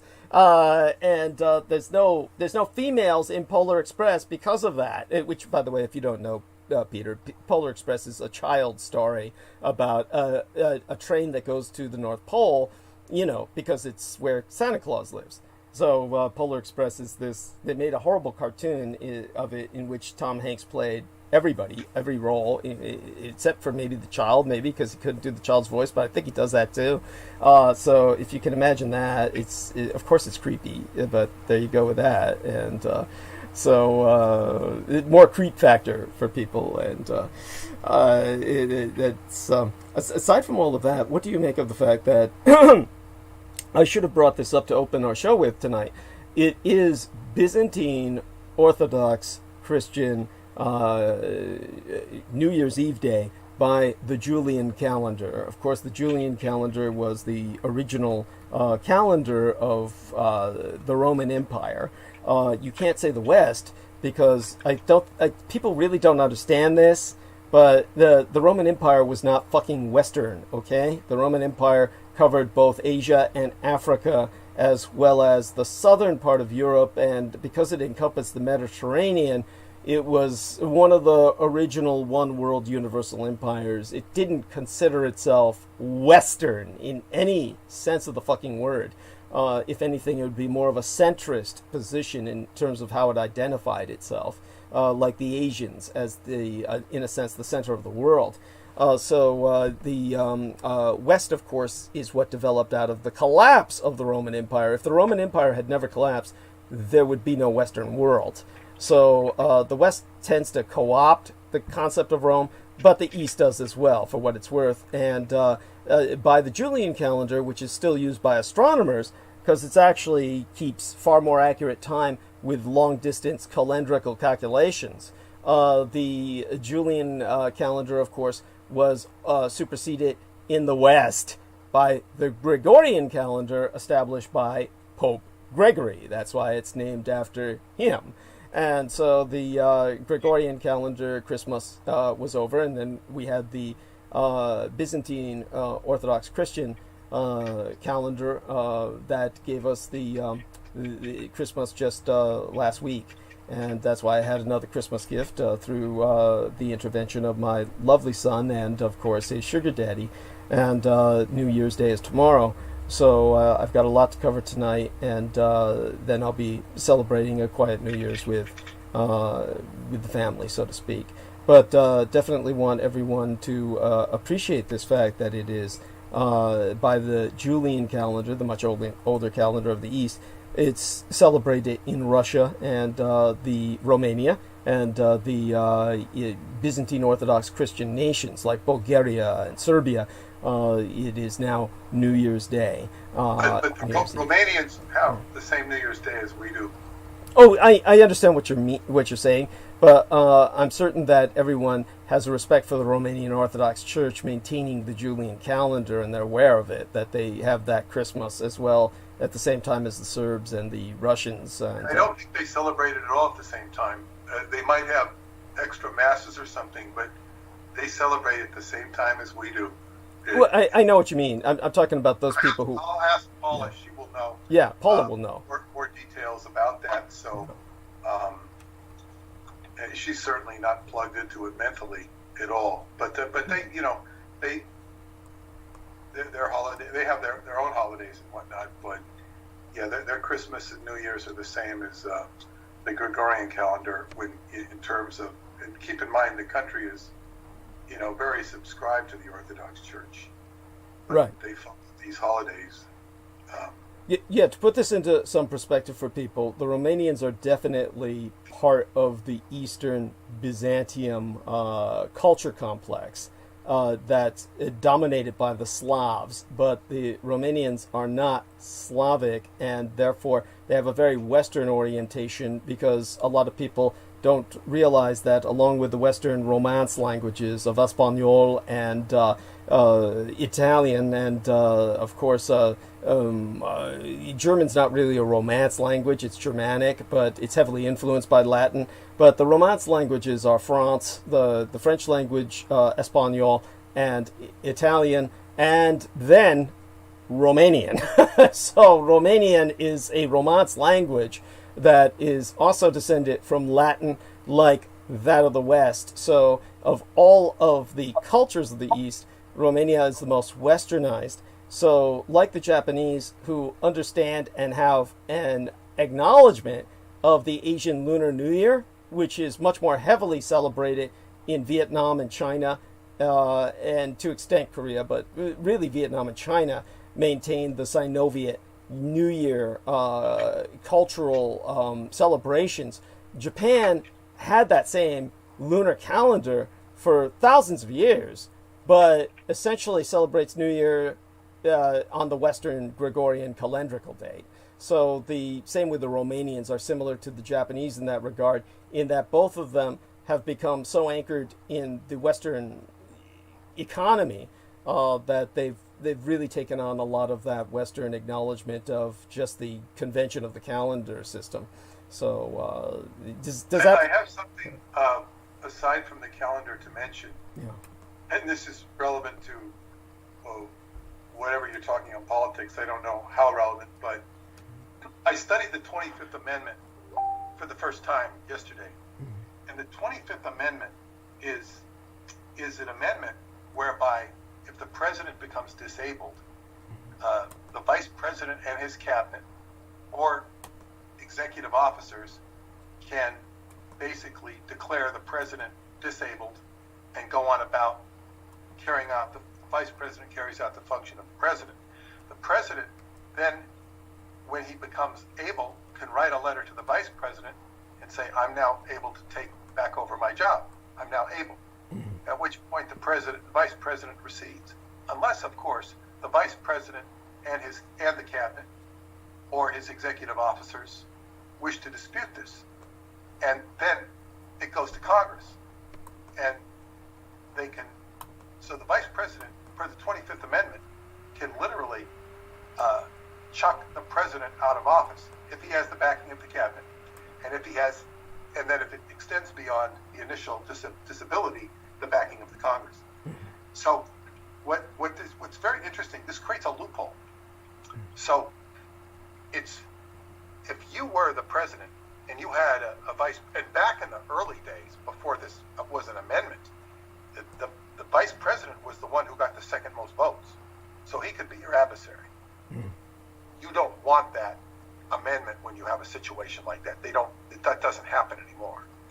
But if you were the president and you had an antagonistic vice president or somebody who might be, you would not want to have the vice president. You would start appointing people that the Congress could, you'd start appointing Pee Wee Herman and people like this because you wouldn't want the Congress to approve them. Because that way, if there's no vice president, you can't be removed. So Rockefeller, when he was appointed vice president, he went through a tortuous approval process. So this is, in other words, this is a giant loophole. The vice president is very powerful, and this could very well happen in the Biden administration because they will probably stop giving him smart drugs when he takes office. They might stop supplying him smart drugs. And he might start going, do some push-up. Well, you do know that Donald Trump said that the 25th Amendment will come back to haunt Joseph Biden. He just said that within the last 24 hours. You do know that, don't you? No, I didn't, but I think you were the first one that alluded to that. You might not have mentioned the amendment, but you said, watch out for Harris. Because look, at Biden, under the best of circumstances, is old and flailing. He's appeared pretty good, but I could only attribute that to they're giving him smart drugs, which is something that doctors don't like to talk about. Right. Smart drugs will make you smarter, and they work. It helps reverse Alzheimer's. So why are the doctors hiding this? I don't know. It's just. No, I mean, not specifically in Biden's case, but from the public in general. Is that because they want us all to be dumb, or? An average doctor is just kind of like, it's kind of like this. I once had this idea that I wanted bamboo to cover my fences, and I went to the nursery to buy some bamboo, and he says, how big is your property? I told him. He said, well, no, I'm not going to sell any bamboo. I said, why not? He says, well, because it grows and you can't stop it. It grows. It just grows. And he says, if you had, if you lived on a big, ranch out in here or there, yeah, I'd say some bamboo. But no, if you have a suburban home, no, it's going to grow too much. And then I looked at him and I said, with all of the grafting and biotechnology that goes on, is somebody invented a strain of bamboo that doesn't spread? And he looks so damned embarrassed, like I caught him with his pants down. And he says, oh, well, yeah, but you're going to have to go to North Carolina to get that. And I looked up where you can buy non-spreading bamboo, but I never did. But it's like, the guy knew about non-spreading bamboo, but he didn't tell me about it. Right. This is what the smart drugs are like. And some of them don't even know about it. Yeah. in New York City where you could go get smart drugs before they were illegal. Why did they make them illegal? You know what?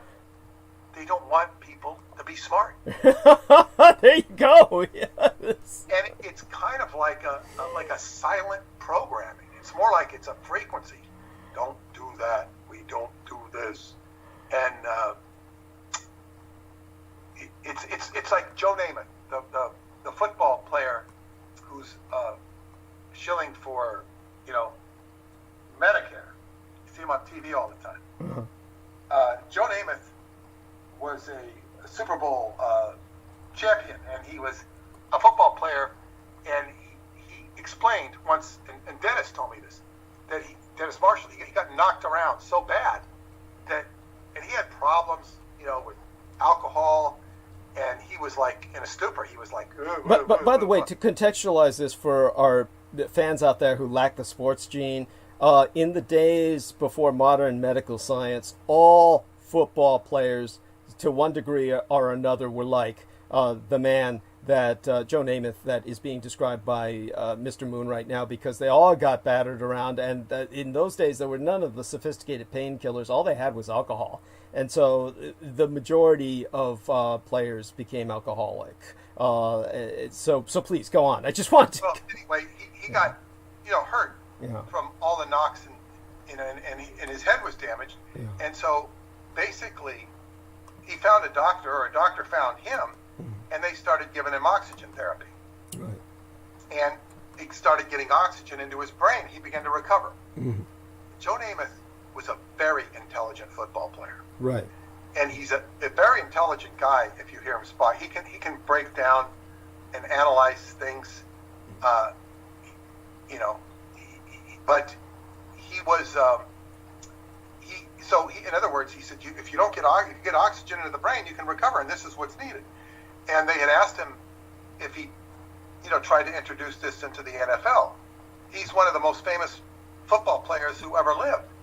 And he says, yeah, but they don't listen. Now, the NFL has all sorts of problems with concussion. They've had huge lawsuits. They've had huge settlements. Yet they don't do the right thing. This also happens in Major League Baseball, where somebody will come up with a new system of doing something for training, and they won't listen because they're set in their ways. This is not sports. This is human beings who happen to specialize in sports. Human beings who have to specialize in being doctors. People don't listen. They don't listen. They don't, because they're not busting the status quo. Sometimes it's a conspiratorial reason, but sometimes it's just because, you don't move. You need the blind man giving the Frankenstein monster, wine, good, and smoking. The wine or the bread, good. You see, this doesn't happen because they've lost that primal response to do to be able to perceive whether something's good, and the people getting the advice don't have the friendliness of the blind man in the movie The Bride of Frankenstein. Right. So this is the problem with human beings. So in any case, if we go back to this we're talking about Biden and the vice presidency, right, and whether he's going to be. And smart drugs, by the way, I want everyone to know that smart drugs are legal in Asia, and all the kids going throughout school are drinking these smart drugs in drinks that they buy off the counter. And of course, this is why Americans look at Asians, and the Asians are talking math and science, and the American is just going, huh? And I'm wondering if in Romania it's legal to drink these smart drugs in these various kinds of... They don't need them in Romania. They really don't. The people have not lost their primal intelligence. Thank you. Yes. They don't need them. An important point. Yeah, I can't speak for the Asians. They put up with so much abuse. I can't, and they endure it. I can't speak for them. But I've been told that because they have both sides of their mind exercised because of the way their language is, the way their written language is, they're smarter. By the way, so yeah. that's the 25th Amendment. But it's also important that I touch on this before I go. Yes. And this was, see, all the dynamics going on right now in the news, in the Trump, anti-Trump, Yes. Anti-Biden, I don't think there's anything that's pro-Biden except for the oligarchs that are supporting him. I don't think the people themselves that either voted for Biden or allegedly voted for Biden are big Biden fans. I don't think they are. But in any case, they had this lady who was she was a black, I don't know what she was. I think she was a congressman, but I could be wrong. I think she was a congressman. And she was talking about melanin and how white people are inferior because of their lack of melanin. And this is what makes black athletes superior. Interesting. And Tucker Carlson was outraged by this. Of course. Well, it's because he doesn't understand it. Now, another thing is, the way the media goes, they put up a lady who does not, what you would say, come off as an educated person. She doesn't present herself as an educated person, such as Condoleezza Rice might. Condoleezza Rice sounds like an educated person. Even if she's speaking shit, she sounds educated. This woman does not sound educated. If it was a PR, if I'm evaluating for a public relations standpoint, it's like, she came out of a bingo parlor or something, and just because of the way she talks and the way she sounds, she might be educated, but she doesn't come off that way. And it sounds like she's spouting stuff about melanin, which is true, in my opinion, but is not being presented in a fashion that's going to be accepted. Right. She's not comporting herself in a manner that sells the pitch. So go on. Yes. So basically, and basically, what she's talking about is the calcification of the pineal gland. And if you have melanin, you're not going to be your pineal gland is not going to be calcified, and you're going to be smarter. Now, this goes back to my early association with my Moorish friends and Elias Bey, who I dedicated my book Stand Down Mystery to, who's passed away. And I asked him once, I said, why are blacks superior athletes? And he says, melanin. I go, melanin? So I have a whole book on melanin. I used to sell the book that I got from African World Books, distributor. I used to do business with them. They're in Baltimore. I don't know if they're still in business with all this stuff. They probably are. Nataki is the owner. But anyway, melanin is a whole science that it's one of the most complex molecules in existence. And what it was explained to me is that, just because you're a white person doesn't mean you don't have melanin. You have to have melanin inside of your brain to function. He says, white people have melanin. It's only when they have a lack of melanin in their brain that they become degenerates. And black people have melanin in their skin, obviously, and they have melanin in their brain. Some of them don't have as much melanin as others in the brain. So it's not like all of them are smart. It's not like, but certainly it is a very important, and Wikipedia used to go absolutely nuts on this subject. They've changed what they have up there now. They still, describe it as a pseudoscientific theory.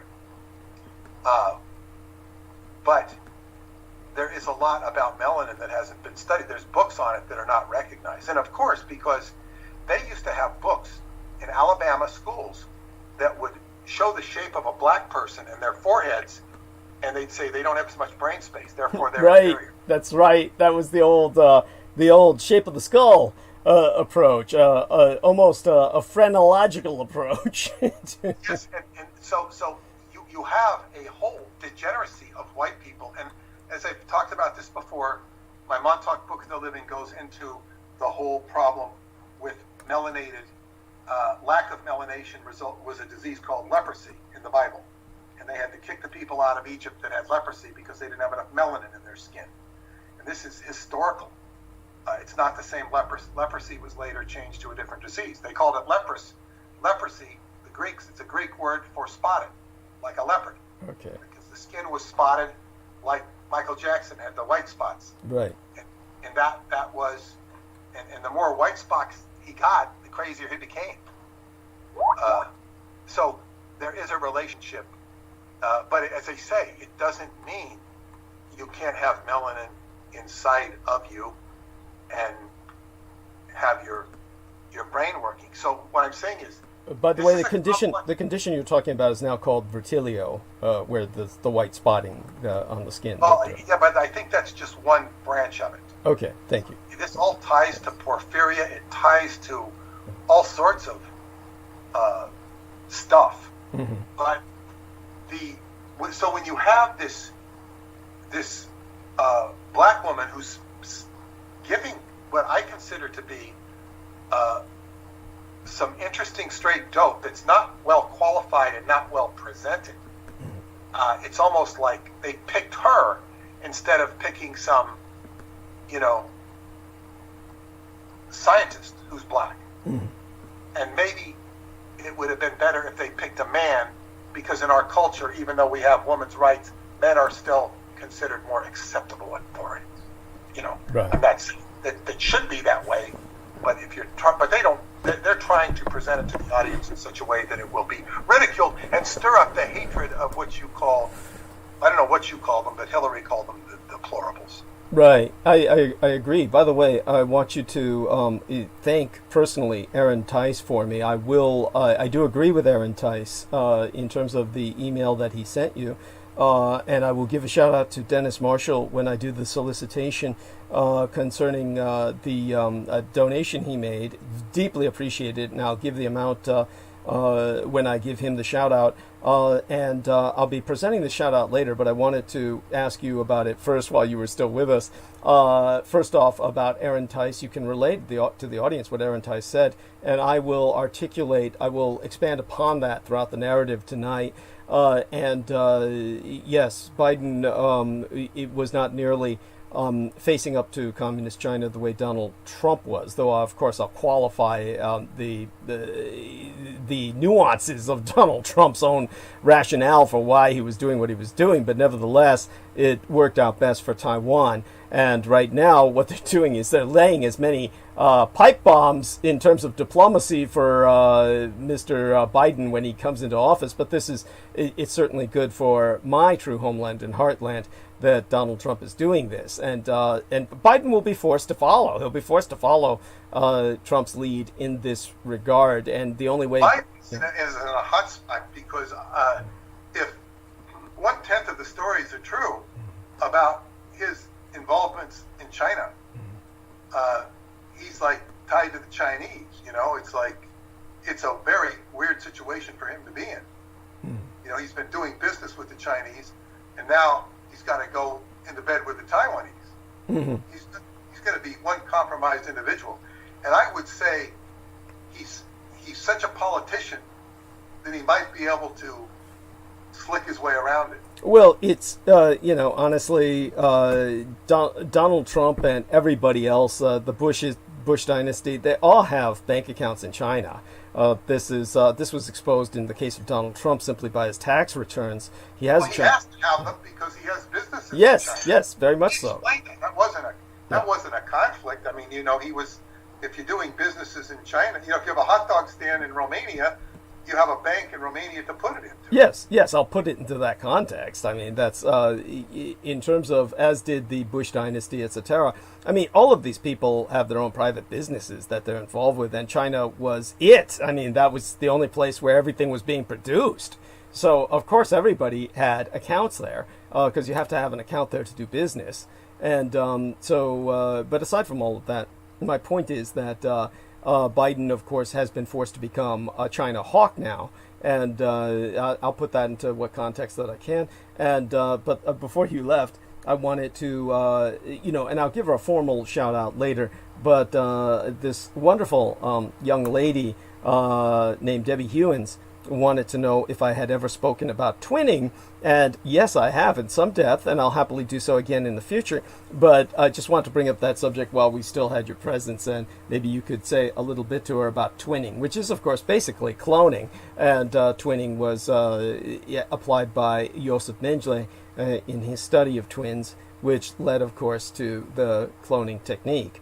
And of course, I'm sure our man Peter Moon has some other insights into this. Well, you might speak better of it in the details. It was the study of twins that gave rise to the psychic energy of twins that was studied by the Montauk Project and Mengele's work with twins and their, I guess what you would call their erotic energy that they could produce. Oh, well, Dr. Wilhelm Reich would call that orgone, but go on, yes. Well, yes, and the ones that exhibited the strongest were blue-eyed, blonde-haired male twins. Mm-hmm. Yes.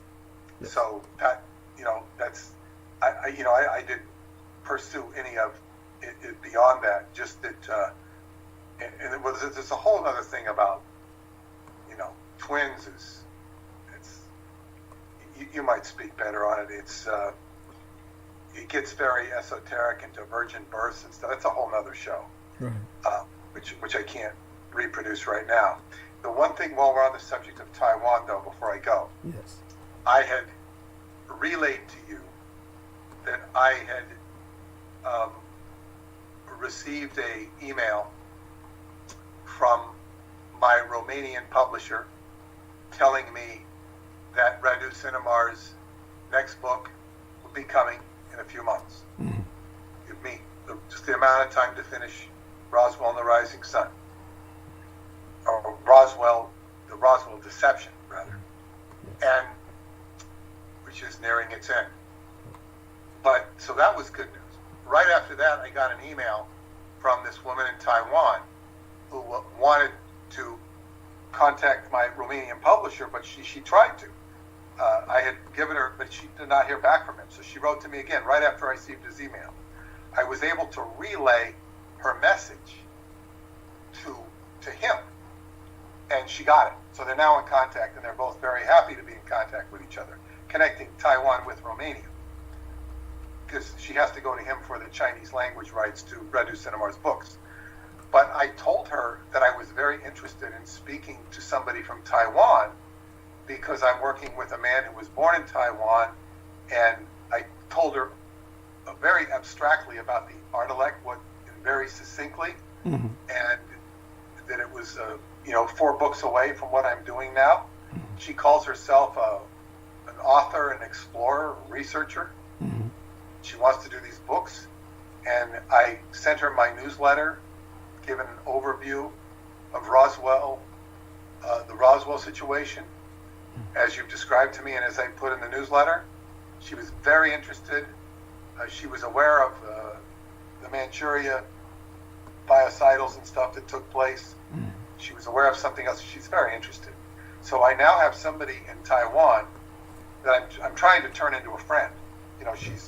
We have a professional relationship, but I'm trying to turn her into both a fan and she already seems to be somewhat of a fan, but also a friend that we can have a contact in Taiwan. Wonderful. That is responsive and trying to cultivate that. So this was she responded very positively. Thank you. Yes, that's wonderful. And maybe we can even have her on. I hope on your so. Show, possibly. Yes, I hope so. And that would be wonderful. And how many hours ahead are they? Fuck, I'll have to look it up. I always forget. I know that it's like Japan. It'd be about maybe either the same time zone as Japan or just a little bit ahead of it by an hour, like Singapore is. Let me take a look at Taiwan time, and then usually that can give us a hour ahead. It's 11:04 a.m. in Taiwan right now, and they're 16 hours ahead of San Francisco. So she'd have no problem speaking to you at a reasonable hour, right, if she had the time in the day to speak. Okay. Yes. I'm just saying is to be on the show. Yes, understood. With that could actually work probably because I'm up all night. So, not the problem it would be with other people, and definitely thank you. And she seems to, of course, speak fairly fluent English, or at least type in fairly Types fluent. it very well, Yeah. and I wouldn't be surprised. I think the Taiwanese speak. I mean, correct me if I'm wrong, but I think they can speak pretty good English. Well, many do, just like many Chinese and Japanese. It depends, of course. Beaver, of course, my gangster brother, he goes. He, of course, things are different now and things are changing radically. But he, throughout his life, would go back regularly back and forth from Hong Kong, and he would tell me, you'd be shocked at how few people speak English in Hong Kong. He'd say you'd be shocked. Because they were, of course, for people who don't understand, Hong Kong used to be an English colony. It was a crown colony of Hong Kong, one of the jewels in the British crown. And but it's the British people really didn't have that deep an interaction with the Hong Kong population as many people might think, and also many of the Cantonese people just didn't need to learn English to go on with their lives, which was. I think a good example of that is that the Bruce Lee movies that he filmed over there were in Chinese. They had to be subtitled in English. Yes, that's true. Indication that Chinese was their language. Yes, but in terms of the Japanese, the use of the English language is fairly common, it's not universal, but it's fairly common, and it's the same with the Taiwanese, and the Koreans as well. So there you have it, and so that's it's not surprising. But it's definitely encouraging. It will help make things easier. At this point, my brain has become so acclimated to English, it takes a while for me to get back into the Taiwanese. The real correct term for it would be Mandarin Chinese, of course, which is the national language of Taiwan, and would have been a bridge of communication between both Taiwan and the mainland had the communists not started dumbing everything down so they could universalize the language on the mainland, which is really fucking sad. But at any rate, thank you so much, Peter. Oh, one more thing. There was a lady that I knew. Someday I'll go a bit more into her story. Her name was Oshi, and it was a chosen name. She chose that name when she was in Japan, and it actually means mute, as in someone who cannot speak. Because she didn't speak the language very well, so she was taken to be mute a few times in Japan, and people asked if she was mute. Oshi. So she took that as her name, and legally she changed it to that. She changed it to Oshi, and but wonderful human being, God bless her, and she became friends with my mother, and while she was alive, and at any rate, so Oshi was someone who, this book she loved. She dearly loved this novel, and it was titled The Fifth Sacred Thing, I believe. I believe it was called The Fifth Sacred Thing. And it was about San Francisco in the near future, a kind of maybe 100 years ahead at the most or something, maybe 25 years, who knows. But it was, I mean, they said the time in the book, but it was a near future post-apocalyptic science fiction novel set in the Greater Bay Area. And The Fifth Sacred Thing, probably the most profound element of it, so that people get an idea of what Peter's talking about when he's talking about the blonde-haired, blue-eyed Montauk boys. Understand, people, this is not Nazism or National Socialism in action here. It doesn't matter that a few German doctors might have been consulted who had involvement with the Reich. this has nothing to do with Nazism, which was about, of course, the Aryan ideal and breeding towards an improvement, a eugenics program where they could eliminate many inherent diseases like inherited diabetes, etc. This is not what Montauk was about. This was a degeneracy and abuse of the Aryan archetype. This was like a satanic inversion process, a desecration of the ideal. And the Fifth Sacred Thing outlines the ultimate result of this in the fact that the entire sub-theme, there's a sub-theme that is not explored in that novel that could have been the basis for an entire series of novels. But the sub-theme that is only alluded to several times in the novel is that the post-apocalyptic future is one that's not due to an atomic war. It's due to environmental catastrophe based on just the degeneracy of our industrial elite, that there is no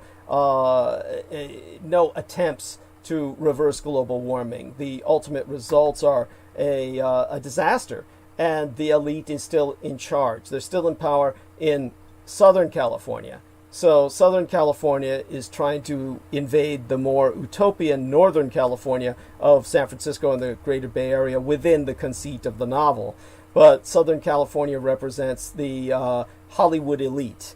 And this subcontext that probably the authoress, because it's a female author, she just could not get into the ugliness of it. But she could not avoid it. So she brought the subject up. She broached the subject without exploring it. But basically, the author was Starhawk. Yeah. A very famous in the New Age circles of pagan. Yeah. Neo-pagan. Yes. She calls herself Starhawk, and it's been turned into a movie. Oh, I had no idea. So I wonder how they portray this element of it. It probably isn't even brought up in the movie, but if it is, that would be interesting. Probably only in passing. So that would be interesting because she had a lot of gay elements in the novel. Where yeah, from my understanding, she is gay. Okay. She is known as the theorist of feminist neo-paganism, and ecofeminism. Oh, ecofeminism. Okay, ecofeminism. Yes, as in ecological. Very counterproductive to the image of the goddess to use the word feminist. Feminist and goddess do not go hand in hand. They're two separate concepts. Okay. I can see that. Well, feminist has been, it's developed a connotation thanks to the alternative right, so I can see that it has a value. But even the origins of feminism with Gloria Steinem, that wasn't feminism. That was a psyop. Okay. Yeah. I mean, I'm certain that element expression was a psyop. Yeah. Yeah, I'm certain that was there. I'm certain that the psyops were there aplenty in plenty of these subcultural movements, these neo-political movements. But here's the element of the book that bears exploring. Basically, because Hollywood is obsessed with the abuse of blonde-haired, blue-eyed people, the sexual abuse thereof, they are breeding children. This is in the context of the novel, but we can be certain that this is based on reality. I can guarantee you this is what's been going on involving Montauk for generations. In the exposition of the novel through fiction, Starhawk was exposing what she ran into in some of her encounters with some of the escapees from these programs. And that's why Oshii loved it so much. And but in terms of they call them angels. And so these angels are blonde-haired, blue-eyed children that are bred specifically for sexual exploitation, abuse, and ultimately they're just used to death. They're expended in, it's not even necessarily going so far as satanic ritual abuse. They're just expended out of sheer gratuitous sadism. And so probably the most graphic she got with it, which is, I think, very important that people get this graphic so that people can understand how this impacts the victims is that the hero of the novel, who's a gay man, in fact, everybody in the novel basically is gay, but he rescues one of these young angels that is this blonde-haired, blue-eyed girl, which, since she's been raised to basically sexually cater to people and serve their every whim, he wakes up with her basically clawing at his zipper and proceeding to basically try and suck his cock. And of course he's gay, and he considers this like invasive, and asks her to stop, but this was like the only way she knew how to interact with people. This is basically the level that we're talking about that I've seen manifest in many victims while I was dealing with the Presidio military base. So Starhawk knows something. Starhawk definitely knows something about this subculture of the angels that are being bred. And then she went into this other aspect of the novel that was far more important based on that subculture, was that there were angels who had escaped. And these angels who had escaped basically formed their own kind of SS, a kind of underground neo-Nazi resistance. And they called themselves the Avenging Angels. And they were out to kill all of those people who were exploiting these angels to rescue their own and incorporate them into their expanding family of Aryans who were seeking revenge against all of these degenerates, the Steven Spielbergs and George Lucases, who were abusing their kind unto death. But these were all, of course, for all intents and purposes, almost like in vitro. They were bred in many cases in the womb, in kind of like by broodmares, and in many cases almost in vitro. So everybody else in the novel basically fears them and doesn't go near them. They're shunned, not in the sense of hated or loathed, but feared. They're terribly feared, the Avenging Angels, because once they're empowered, then all anyone identifies them with is Nazism, and therefore everyone's afraid of them, but they have every reason to be what they are. So this is why the Fifth Sacred Thing is almost subversive, in the sense that it's a positive perspective on Nazism, showing the victimization of the Nordic Aryans and their desire to strike back against the degenerates who have been exploiting them for sexual gratification. And so hopefully that puts that in some perspective for people. So so what I'm trying to do is get people to understand that when you think of the Montauk boys, the blonde-haired, blue-eyed boys, think of that. And this is why I kind of view Mr. Preston Nichols as somewhat of just a kind of like a non-productive failure, in the sense of he's trying to deprogram the Montauk boys, because he wasn't producing Avenging Angels. He was... What was he doing? That's what I have to turn to Peter for that. You know, what he was doing was, well, part of it, he was trying to get information, but he's continuing his own, everybody's trying to figure out life. No, in fact, he told me, I think he studied psychology at one point. And he told me people study psychology because they want to figure out their own life. But that's kind of what people are doing anyway. They're trying to figure out life. Trying to figure out life, who they are, and what they fit in it. So, yeah, he was worked over pretty good by the local Catholic priest. Ugh. So sorry to hear that. This is the first time I've heard of this. Yeah. And he, and I think the Catholic priest had rescued him from some kid who was abusing him. Holy shit.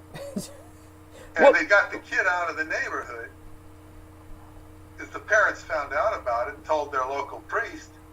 Of course, they didn't know the priest was going to take over the job. And Preston always told me, he says, the people behind, or what's behind the Catholic Church is alien. He says, but you can never print that because too much trouble if we say that. Well, I wouldn't have a problem saying that, but it really wasn't all that relevant. The Catholic Church has demons behind it. We can call them aliens. We can call them whatever we want. I think demons is more apropos. But whatever, he had, that was something he struggled with. And he had a lot of, I guess what you call contact with different entities, some of which he identified as Pleiadians, which were very positive. Some were not so positive. He was a very complex individual, kind of like a switchboard. And he was, but it was something that he struggled with. Pretty much till the day he died. And I don't think he has to struggle with it anymore now that he's passed on. Right. And there was a very clinical aspect to what he did. There was also a clinical aspect to what Wilhelm Reich did. And Wilhelm Reich was basically seduced at a very young age by, I don't know if it was a stepmother or an aunt. Or someone who was a sexual siren. I remember that. Yeah, so he was exposed to sexuality at a very premature age. Uh-huh. And he was very cognizant of the sexuality that went on a farm. He saw all the animals. Mm-hmm. So sex was something that was very natural to him. And he had a very, accordingly, uninhibited approach to it. But there is this little, what you'd say, and of course, when you go into a Protestant culture with a Christian Judaic ethic in the United States, the reactions to his work were often volatile and vehement, if only in the intellect.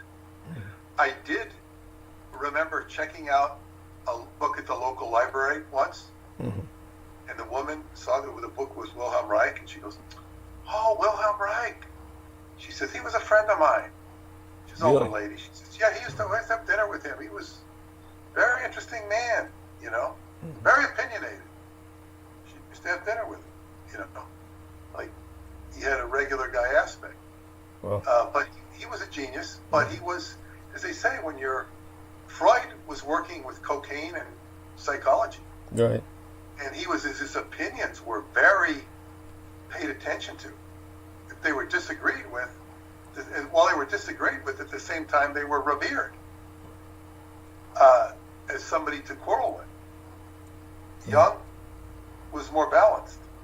Reich was probably more, I guess what you call, active in his applying it to. He said that everybody had body armor. Right, everybody was armoring. Yes.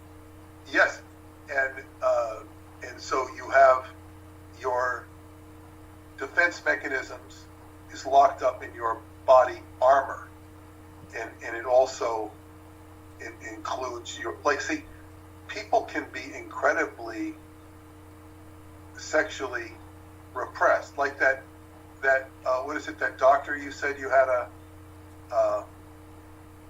she had a big issue with you, emotional issue. I mean, she reacted to you very funny after she was not responsive.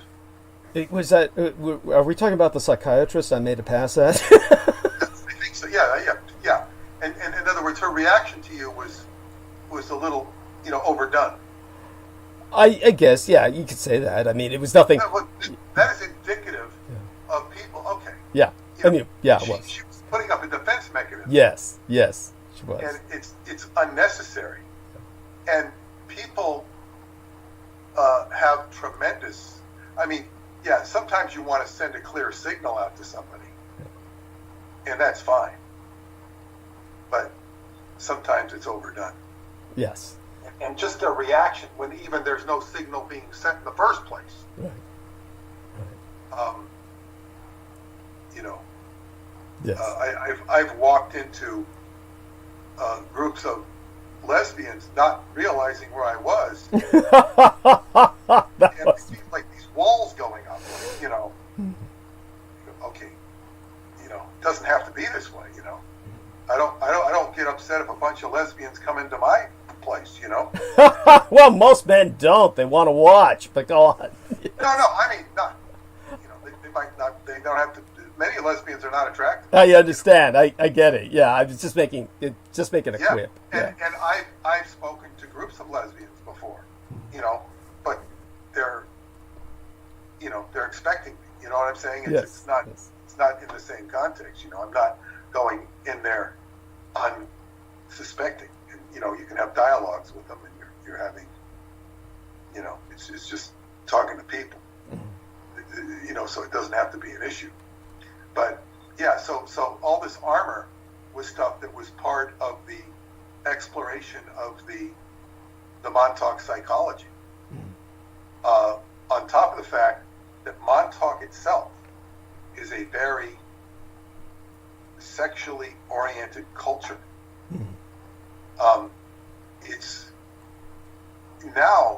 It's a very much of the culture is new, what you call new wave, nouveau riche. It's very drug-based, often very gay-based. You know, expensive new homes by expensive Manhattanites may or may not be gay. Certainly a good percentage of them. By the way, for our listeners to understand this, gay people are so influential because gay couples normally, until the laws accommodated them where they could adopt children, and still most of them don't, gay couples just generally don't have children to send to college. So they have tons more discretionary income than straight couples who produce kids that break their bank. Just so you know why they have so much money. You got a working couple and they're not spending it on kids. They have the financial clout to buy up neighborhoods and stuff. So just so people get... So gravitate into very lucrative positions in the fashion industry, in the art industry, because they're very talented in these areas. Yeah. And this, that, and the other thing. So they're very capable of producing money. Yeah. And they're even capable of doing a good job, depending on what they're doing. But the culture of Montauk, and this is aside from the gay component, is very. The culture is known for its sexual indiscretion. If that's almost a polite way to put it. It's renowned for that, and it's almost as if the energy of the transmitter is vibrating at the lowest chakra, you know, for these people to indulge themselves. Alcohol is very strong. There's a major importing for drugs in the Montauk beaches. It's so that's just that's part of the culture that is out there. It's also a beach culture too, which kind of feeds that, but it doesn't need the beach to feed that. So whatnot. That's Montauk, and it's I think what the most important thing is that energy needs to be transmuted and brought to transmuted to a higher level. Right. That's the whole idea of the Kundalini, is to get the energy to rise and go up into the head and expand out through the crown chakra, not to stay in the lower basin where it'll just sit there like a cobra looking for its next victim. Right. But by the way, because tonight I'll be going through a number of things, including Ashley Babbitt, and of course a lot about communist China. If you can find time to review tonight's episode, please do so, and that way you can catch up. as usual, I'll probably be hard on Trump and the Republican Party, but definitely you know where I'm coming from anyway. In terms of what I'll cover... Well, as Nixon said, they won't be around to kick around much longer. Yes, They won't be around to kick around much longer. Trump's going to be gone. He's not even going to have a radio station now. I mean, I thought he was going to have a whole media network. Now they've cut it. They've castrated him. I'll go into that. I'll go into that, and I'll explain that to people in context of quote unquote free speech. So but yes, it's interesting that that has happened. Of course, he still has options. Speech, but he will have a very high voice. Yeah. This is Donald Trump. It's terrible. Oh my God. What is it? You say it's a disaster. It's a disaster. Oh my God. It's I'm the say anything like it. Yeah. He's effectively been castrated until we hear otherwise. Until we hear him booming on a Project Bluebeam from the skies. This is the great and powerful Oz.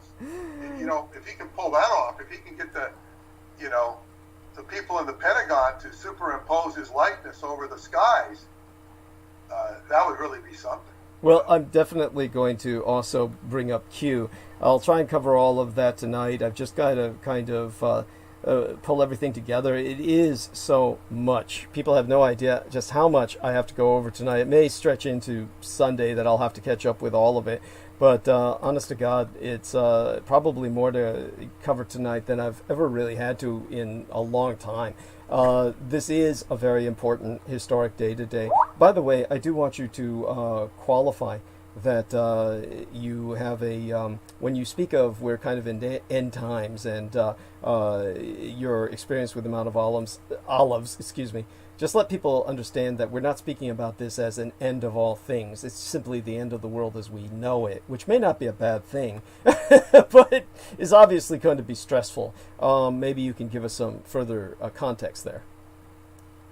Well, I totally discounted the end times when I was in junior high school, and I heard the Jehovah's Witnesses would go on the mountain and wait for the end of the world. Yes. It's prescribed times, and they would give away their TV sets because they weren't going to need them anymore.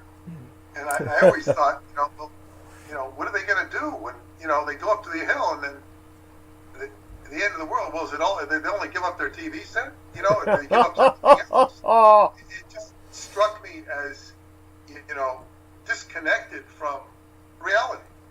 So that was the first time I ever kind of heard of end times, because I wasn't educated in the book of Revelation or the Bible. My own personal experiences with Montauk led me to the whole concept of the Mount of Olives, and through, that's a whole other story, which maybe we can go into again someday. But the whole point of end times is, as is said in the New Testament, Christ says, I am Alpha and I am Omega. I am in the beginning and the end. The beginning and the end is representative in time travel theory and technology as a closed time-like curve, which is an endless loop.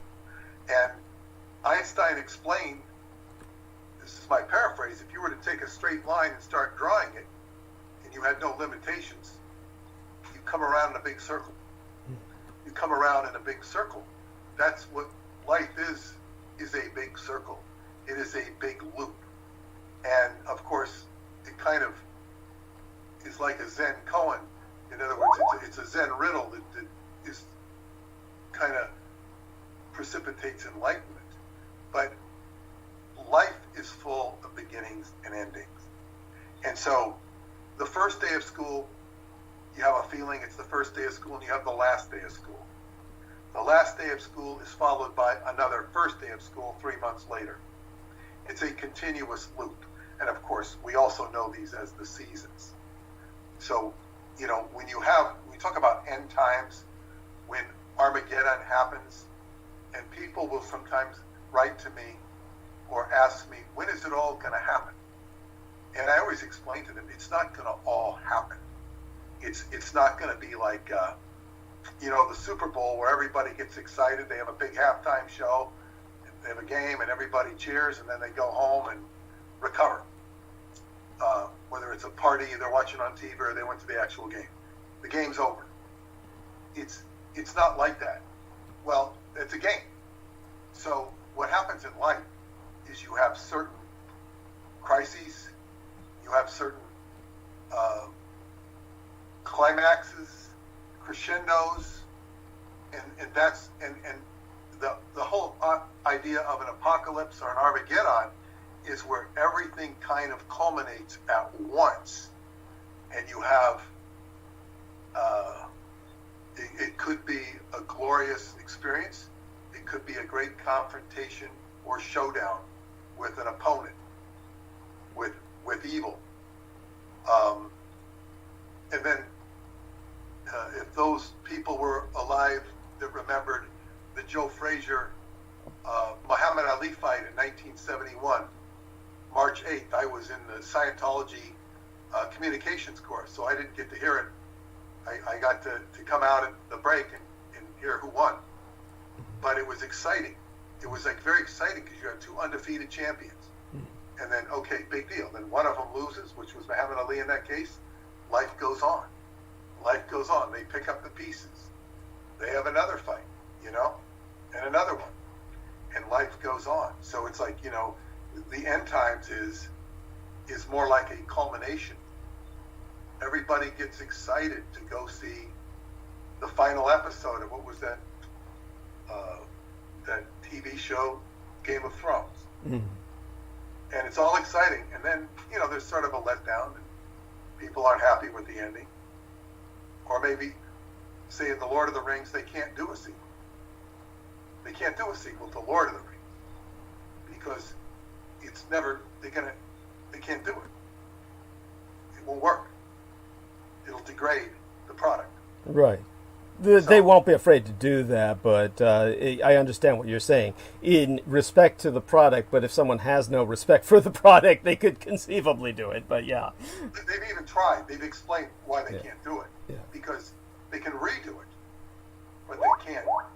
And they can redo it and expand, but they can't take up where they left off, because that was kind of the end. And so this is what, you know, end times, it's like, wow, what I don't know what your personal, you know, the best you can get out of life is. You know, you're gonna go free. You know, what is it? Like, if we just take from a standard Christian concept, you're gonna find eternal love and eternal peace. You know, that's kind of the best side of Christianity, in my opinion. You're going to find eternal peace. Yeah, if you find eternal peace, do you get bored? Yes, that's the biggest problem with being dead. This is why people keep coming back. The whole point of reincarnation. The soul, of course, is bifurcated, and a bit of us always stays here, a bit reincarnates, and a bit moves on. It's a puzzle. Life is a puzzle, and how to enter and exit is very, you know, is what an adept is good at. Can they move in to this realm or that realm? You want to be flexible. You want to be able to move, be a chameleon, and move in anywhere. L. Ron Hubbard was obsessed with being able to go back and reclaim his riches from previous lives, or to deposit enough riches in this lifetime so he could come back to it, which I always thought was kind of like, well, it's more trouble than it's worth. It might be easier to manifest wealth in other ways. It's like buried treasure. I don't like that idea. Okay. But so be it. So be it. So that's the end times, and thank you. Hope everybody will be well. Yes. Bless you. And I will look forward to more. And I'm working hard on your book. And of course, today was a day of much different energies coming in. Yes, quite a number of them, and I look forward to what develops between yourself and Truott. and we may have an opportunity for all of us to speak, as well as this young lady in Taiwan, or old lady. I'm not quite sure what age she is. We'll find out. But anyway, Yeah. it's great. Yeah. And I'll say goodnight to everybody, and Yes. talk to you soon. Yes. Bless you. We love you dearly and share our love with Paula. Take care. And with that, I'll be going into monologue now as our man, Mr. Our Jameson Reese, has taken off for a few minutes. And I may as well start on solicitation. This is always a struggle to get to this point, to deal with so many issues. I do want to check how much time we have left, because I have a lot to tackle. We've been through almost 3 hours, which gives us maybe about 12 minus 3, about 9 hours. And and I will get around to checking a bit in the chat room. I noticed mostly Jameson Reese and Dennis Marshall that are dominating the chat room. Spartan O Negative was there, and he was saying, wonderful, the compasses point towards his heart. Delightful. Derek Talley dropped in to say hello. And Maria Grigorich was there for a while. And I don't know if anyone else was in there. Daniel Arola dropped by to say the QAnon shaman was decked. Yeah. And yes, American neo-Nazi was the QAnon shaman. He's just a freak. He's what he is. Spartan O Negative donated $1.11. Thank you, Spartan O Negative. Let me give a thank you. Okay, thank you, Spartan O Negative.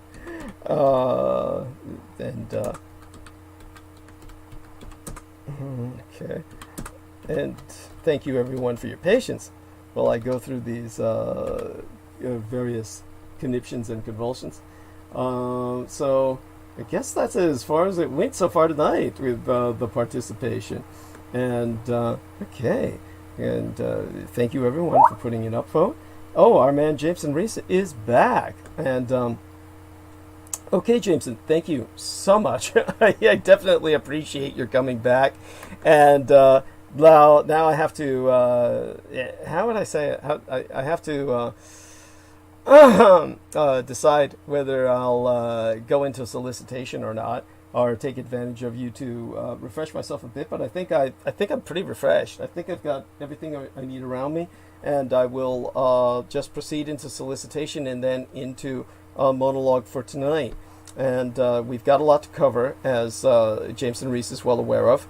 By the way, I didn't answer your question about nootropics, or however you pronounce that, because I really don't know what these smart drugs are. I know that some people were experimenting with them here in the United States before they, I guess, rendered them inaccessible. I don't know about their illegality. You would think that if they were illegal, there'd be kind of a market for them, that people would be selling them. Okay, you can buy them. Okay, good. So that's interesting. And, of course, in Asia, they're much more over-the-counter. I like what Peter Moon was saying. They deal with so much abuse over there. Oh, there is an element of that. Oh, this is... okay. Let me get into our duties, our responsibilities for the night. Let me drink a little bit of tea first, get my throat lubricated enough where I can handle this, and proceed to go into it. By the way, Jameson, if you're willing to speak there for for a few minutes, come on, and just respond. What I was saying about the fifth sacred thing. You can bring up the fact that you could bring up the fact that feminism and the goddess are not at all antithetical to each other. There may be thank you. I see them as one and the same, but what needs to be emphasized is that feminism is a sort of balance. With feminism, a woman has the masculine and feminine attributes in balance. And that's what masculinity is supposed to be, but we have everything all distorted. Yes. Thank you. And also, I'd like to know, when I was trying to explain the fifth sacred thing and this concept of the angels and the avenging angels in this kind of breeding of these exploited peoples, was I coherent? You understood what I was saying, I hope. Yes. I mean, you made perfect sense. Thank you. That gives me confidence that, in general, others understood what I was saying. And because what many people might not know is that Preston Nichols was really like, Peter Moon will acknowledge this, his dead end was always everything came back to, I'm going to deprogram the Montauk Boys. And basically all he was doing was getting all these young blonde-haired, blue-eyed boys, and I think sex was part of the process, and that's pretty undeniable. It was basically, but Peter Moon says it was mechanical with him, like part of this process. And he was very careful, of course, that they were always 18 or over. I think I need to emphasize that. We don't want to paint Preston Nichols, who's not here to defend himself, into that ugly corner. I can't quite grasp how sex can deprogram someone. Okay. Yeah, it's yeah. Yeah. Word for it, because I mean that just sounds like yeah. To me. I think it was a rationalization. Personally, I don't think that.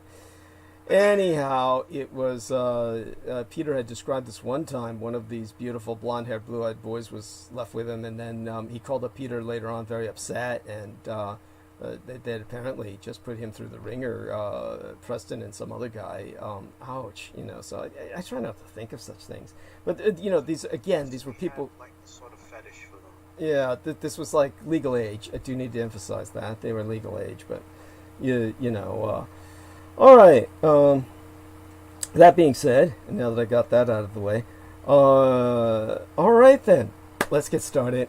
Mein Kampf, my struggle be thine own. Contribute to the struggle at paypal.me/Douglas Dietrich, where we now be accepting contributions via PayPal Holdings Incorporated at douglasdietrich.com. And in all due acknowledgement unto our own personal hero, we asketh of everyone moral and our fiscal support on behalf of our dearest English brother in battle, John Henry McMills Warrington, whom you can friend and follow via his Facebook timeline at facebook.com/John.War. What was it again? I try to get to the point where I can memorize this spiel, but I never really can, no matter how many times I repeat it. Crystal Rivers says she could do it in her sleep. I should bring her on to do it for me. At any rate, how his Facebook address is facebook.com/John.War.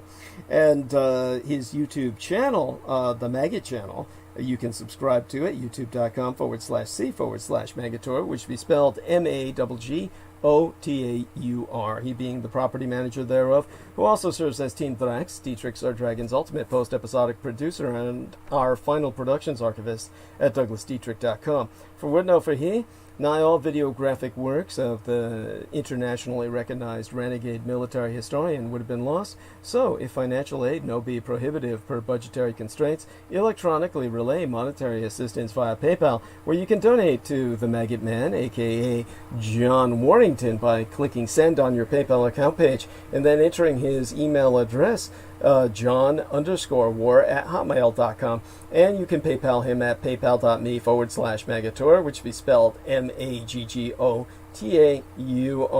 as well. Do bear in mind that were it not for his personal initiative in taking it upon himself to download into his personal hard drives the majority of what I've ever published on YouTube, we would never have been able to reconstruct my legacy, because it's been scrubbed completely from the internet, no less than thrice. That's 3 times. And it was John Warrington who served as the practical bridge between the Akashic records, so to speak, and the data matrix of our material world, enabling my virtual personality as it interacts with yourself to do so in context of a legacy that's fairly intact. So in that sense, John Warrington is my creator. And now you, too, can do your part to help in the fight against total annihilation. Spread the word about Douglas Dietrich, that he, the biological son of Adolfus Jacob Hitler, which you can find out more about at douglasdietrich.com/2019/05/08 /Douglas Dietrich, son of Adolf Hitler, fighting against white supremacist neo-Nazis.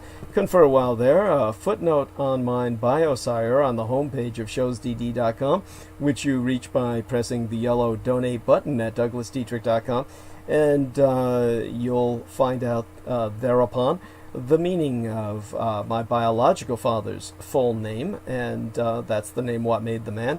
And having educated and enlightened yourself via such information, as I've just directed you to, you can take it upon yourself to spread the word far and wide to all and sundry that the scion of Adolf Hitler, Douglas Dietrich, be alive and well and resident in the city and county of San Francisco, and if at all possible, encourage others to electronically relay their contributions at paypal.me/Douglas Dietrich. Of course, if they ask why, well, people are forever asking. Renegatus humanas arma ab masa erudicio, the renegade human weapon of mass instruction, what they can do to fight the pedopathophalacracy, such being our present Slavo-Western government by patriarchy of pathological pedophiles. You can all help spread awareness by supporting myself. We have a new contribution page on douglasdietrich.com where you can make a donation online using either thy credit or debit card. Simply go to douglasdietrich.com and press the red donate button so you can use your credit or debit card to render contribution to myself without needing to indicate myself as friend or relation, if you find that distasteful. If you click the yellow donate button, that will take you to the PayPal homepage at showsdd.com, where, of course, PayPal takes a cut unless you indicate myself as friend or relation. Certainly we're friends, or you wouldn't be sponsoring myself, and we are all one extended electronic family.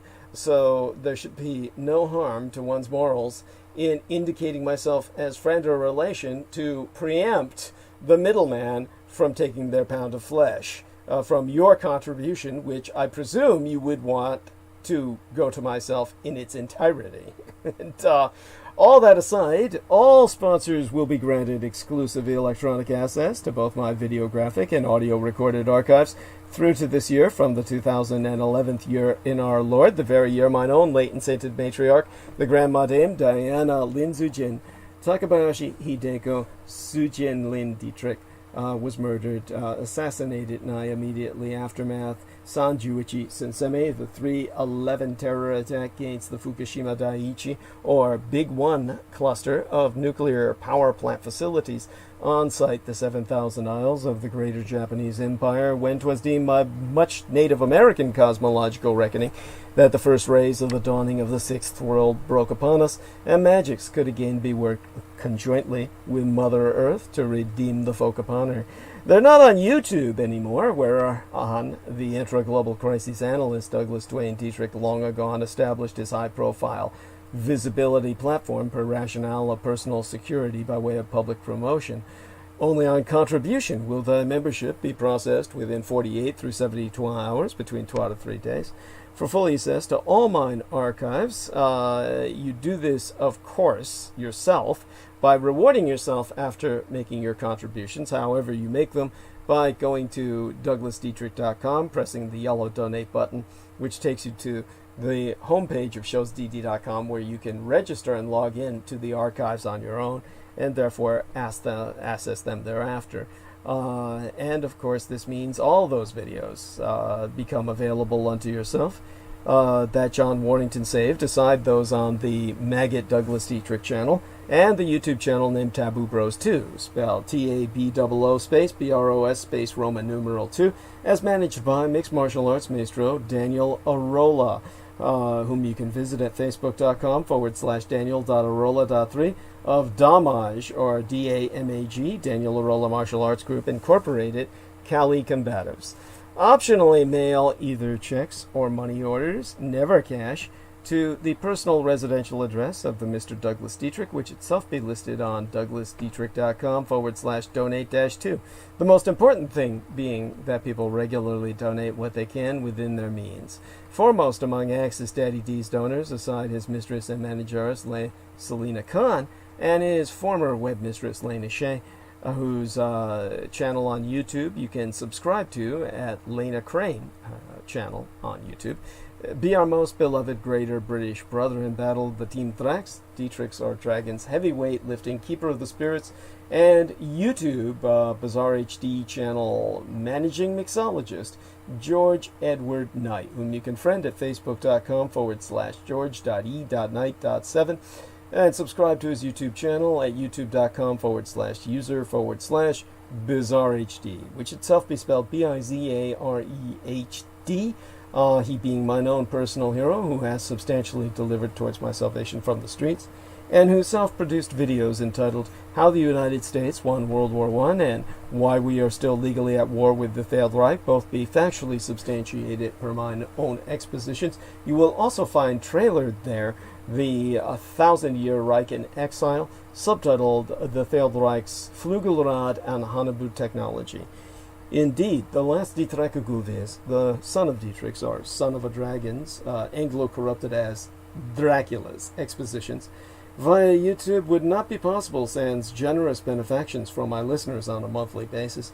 The Amerasian agent of the Peacock Angel, Tavush Meliak, be the only person on the surface of this world with the insider knowledge and experience necessary to lead thy resistance against the Russo sub-satanic occupation and anti-godly insurgency, bearing no end of emphasis that you, D, Anglo-corrupted as Jedi, literally Master D, or the Master of Enlightenment, myself is not paid to articulate mine expositions, and have never once been remunerated for my services rendered unto thyself and all thy holdest dear, at incomparable sacrifices to myself, most tragically of all my loved ones, in my most singular and quite unenviable role as the ultimate public informant at personal risk, still at large. Your taxation cannot support me, as I be denied access to the United States Department of Veterans Affairs, benefits and or services due dishonorable discharge. So again, go to paypal.me/Douglas Dietrich and enter mine remunerative compensation. The very survival of the human species be at stake, and I am not exaggerating. Do not wait. Donate now. It be appreciated beyond my ability to express in any language. As well, forget not to subscribe to the Douglas Dietrich YouTube channel at youtube.com/C/Douglas Dietrich, and click that notification bell in order to receive notifications that live streams has started.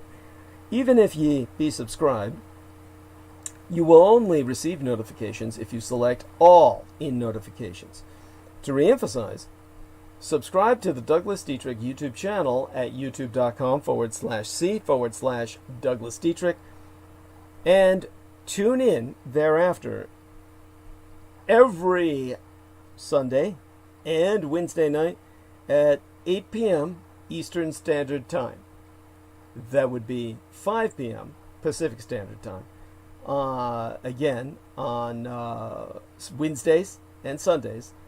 And click on that notification bell in order to receive notifications that live streams has started. Finally, most importantly, above and beyond all else, subscribe and support at douglasdietrich.com and donate at paypal.me/Douglas Dietrich, where you indicate myself a friend or relation to prevent a cut from being taken out of your presumably even-numbered contribution, rendering it a bizarre, discombobulated, odd-numbered affair of some dollars and some cents that reaches me instead. Sponsors will be granted exclusive access to the online archives, including all video and MP3 recordings of Douglas Dietrich from 2011 to the present. You reward yourself by going to douglasdietrich.com, pressing the yellow donate button, and thereafter it takes you to showsdd.com homepage, where you can register and log in forever after to access the archives. Now we come to the shout out.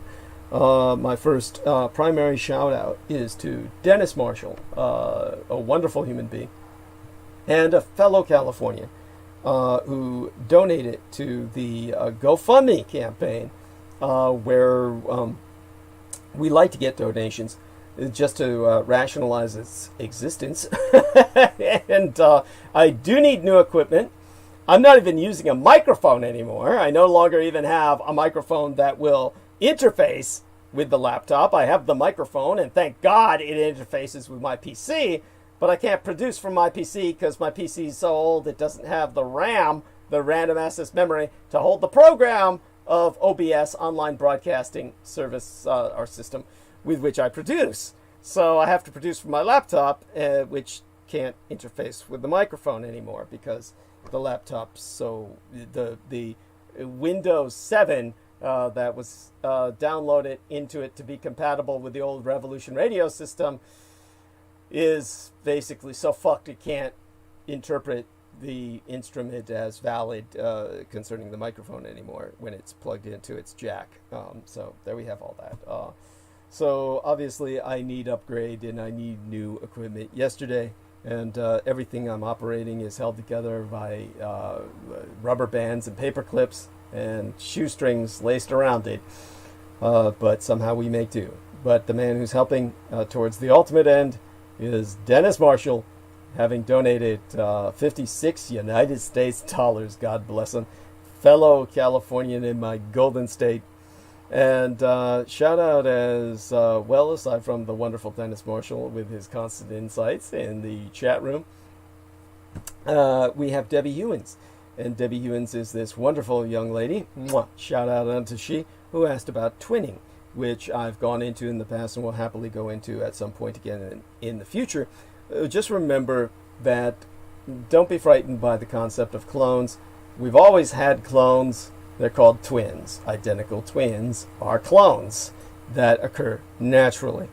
So with that in mind, I remind everyone again, this is the Julian calendrical New Year Eve day. Tomorrow is New Year's Day within Byzantine Christendom, within Byzantium, the Christendom of the East, the Eastern Orthodox churches of Serbia, Romania, Bulgaria. Macedonia has an unrecognized Macedonian Orthodox Church.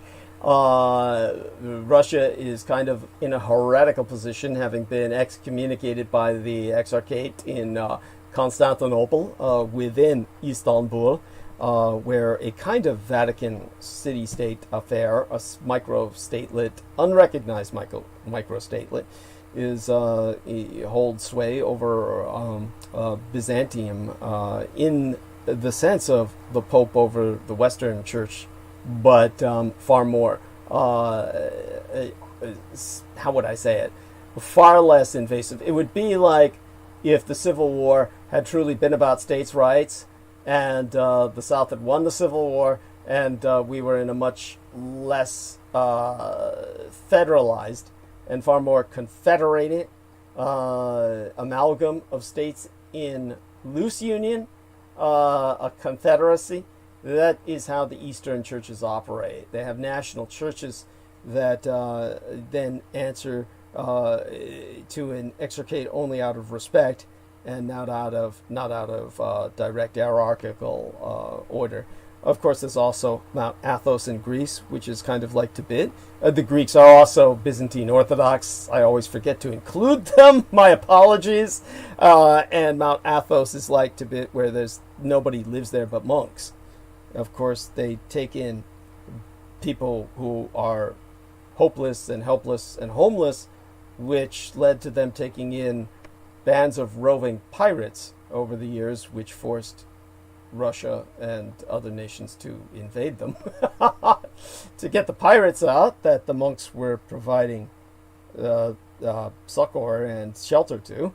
So there you have that. At any rate, aside from those, we've got a second impeachment, and the first 100 days are beginning to kind of loom over us. The House of Representatives impeached Donald Trump in a 232 to 197 vote. The single article of impeachment charges Donald Trump with incitement of insurrection following last week's Capitol breach. Just 10 Republicans voted not to defend the indefensible. Donald Trump has thus become the first and only president to be impeached twice. But most of his enabling party still refused to make his team pay for inciting violent insurrection.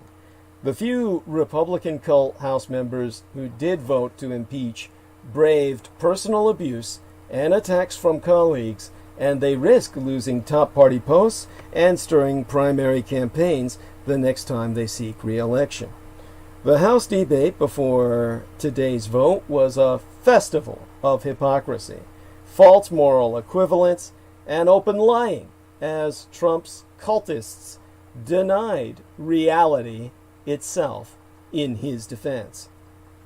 Some who had spent months pretending that Joe Biden hadn't won a free and fair election accused Democrats of fracturing national unity. Others warned that impeachment could spark violence, effectively validating the intimidation tactics of last week's mob. Several Republicans allowed that Trump was at fault, but argued the impeachment was too rushed on principle.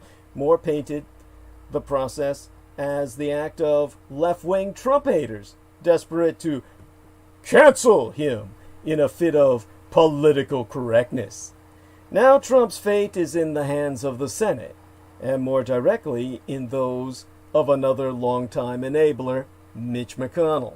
The Republican majority leader has finally broken with Trump by signaling he might vote to convict in an eventual Senate trial. If he does, other Republicans might join him to construct the two-thirds majority needed to convict. By then, Trump would be an ex-president, but he could be barred from running for office ever again.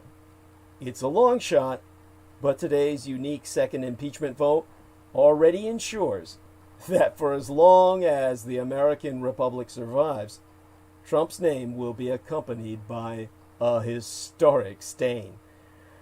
Prospects for a Senate trial, however, are far less clear. Majority Leader Mitch McConnell, the Republican from Kentucky, told fellow senators yesterday, which means last week in Latin, that under the chamber's rules, starting a trial before Biden's inauguration would require unanimous agreement, a near impossibility.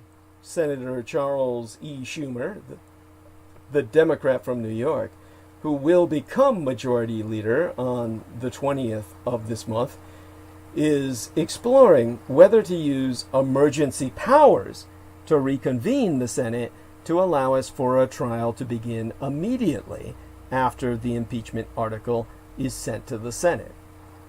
Even if Trump already has left office, a conviction could lead to his being barred from running again, although that would require a second Senate vote.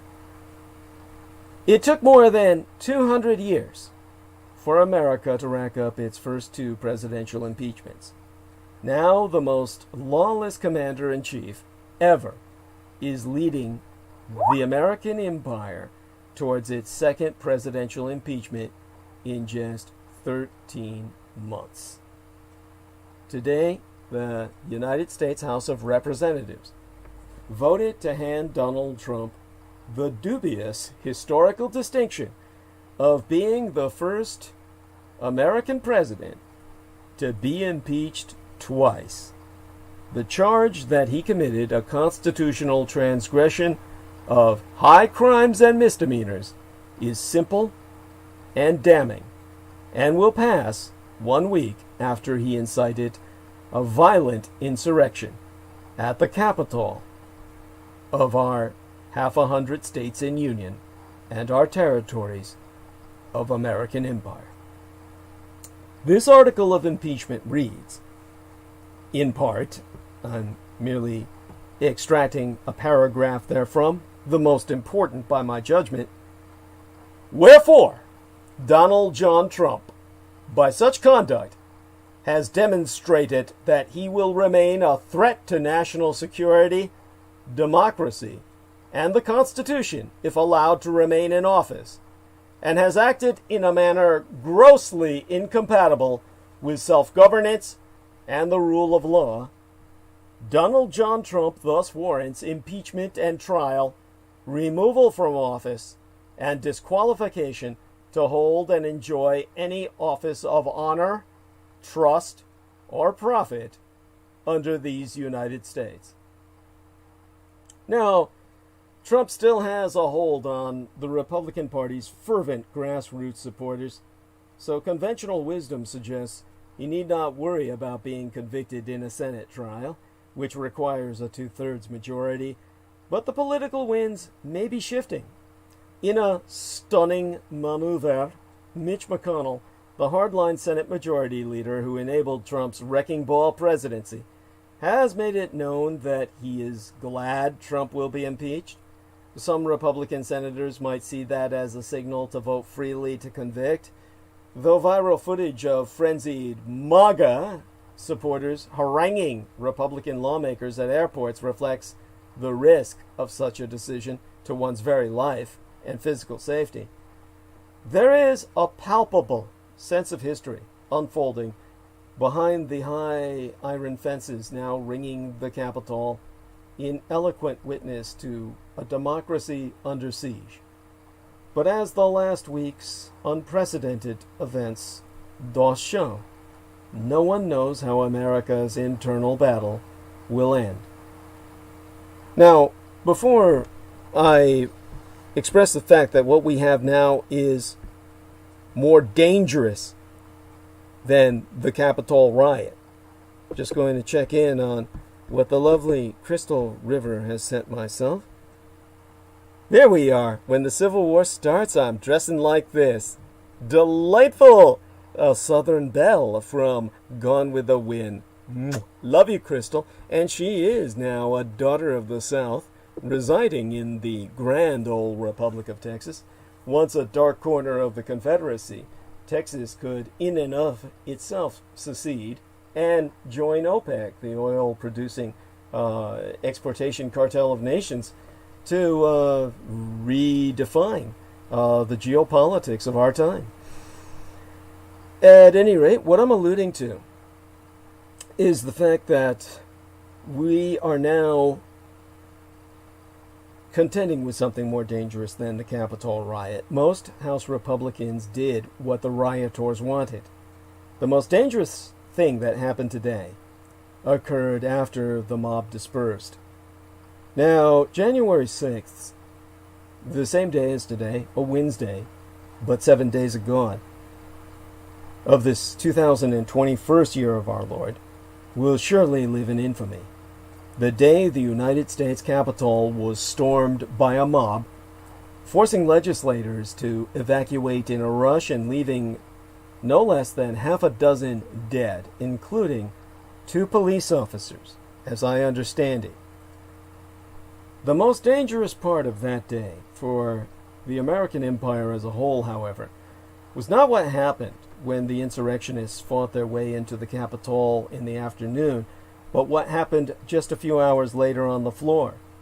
After all that mayhem, the legislators were escorted back to the chamber under heavily armed escort, and a stunning 139 representatives, 66% of the House Republican caucus, along with 8 Republican senators, promptly voted to overturn the legal election of the American majority, just as the mob and the president had demanded.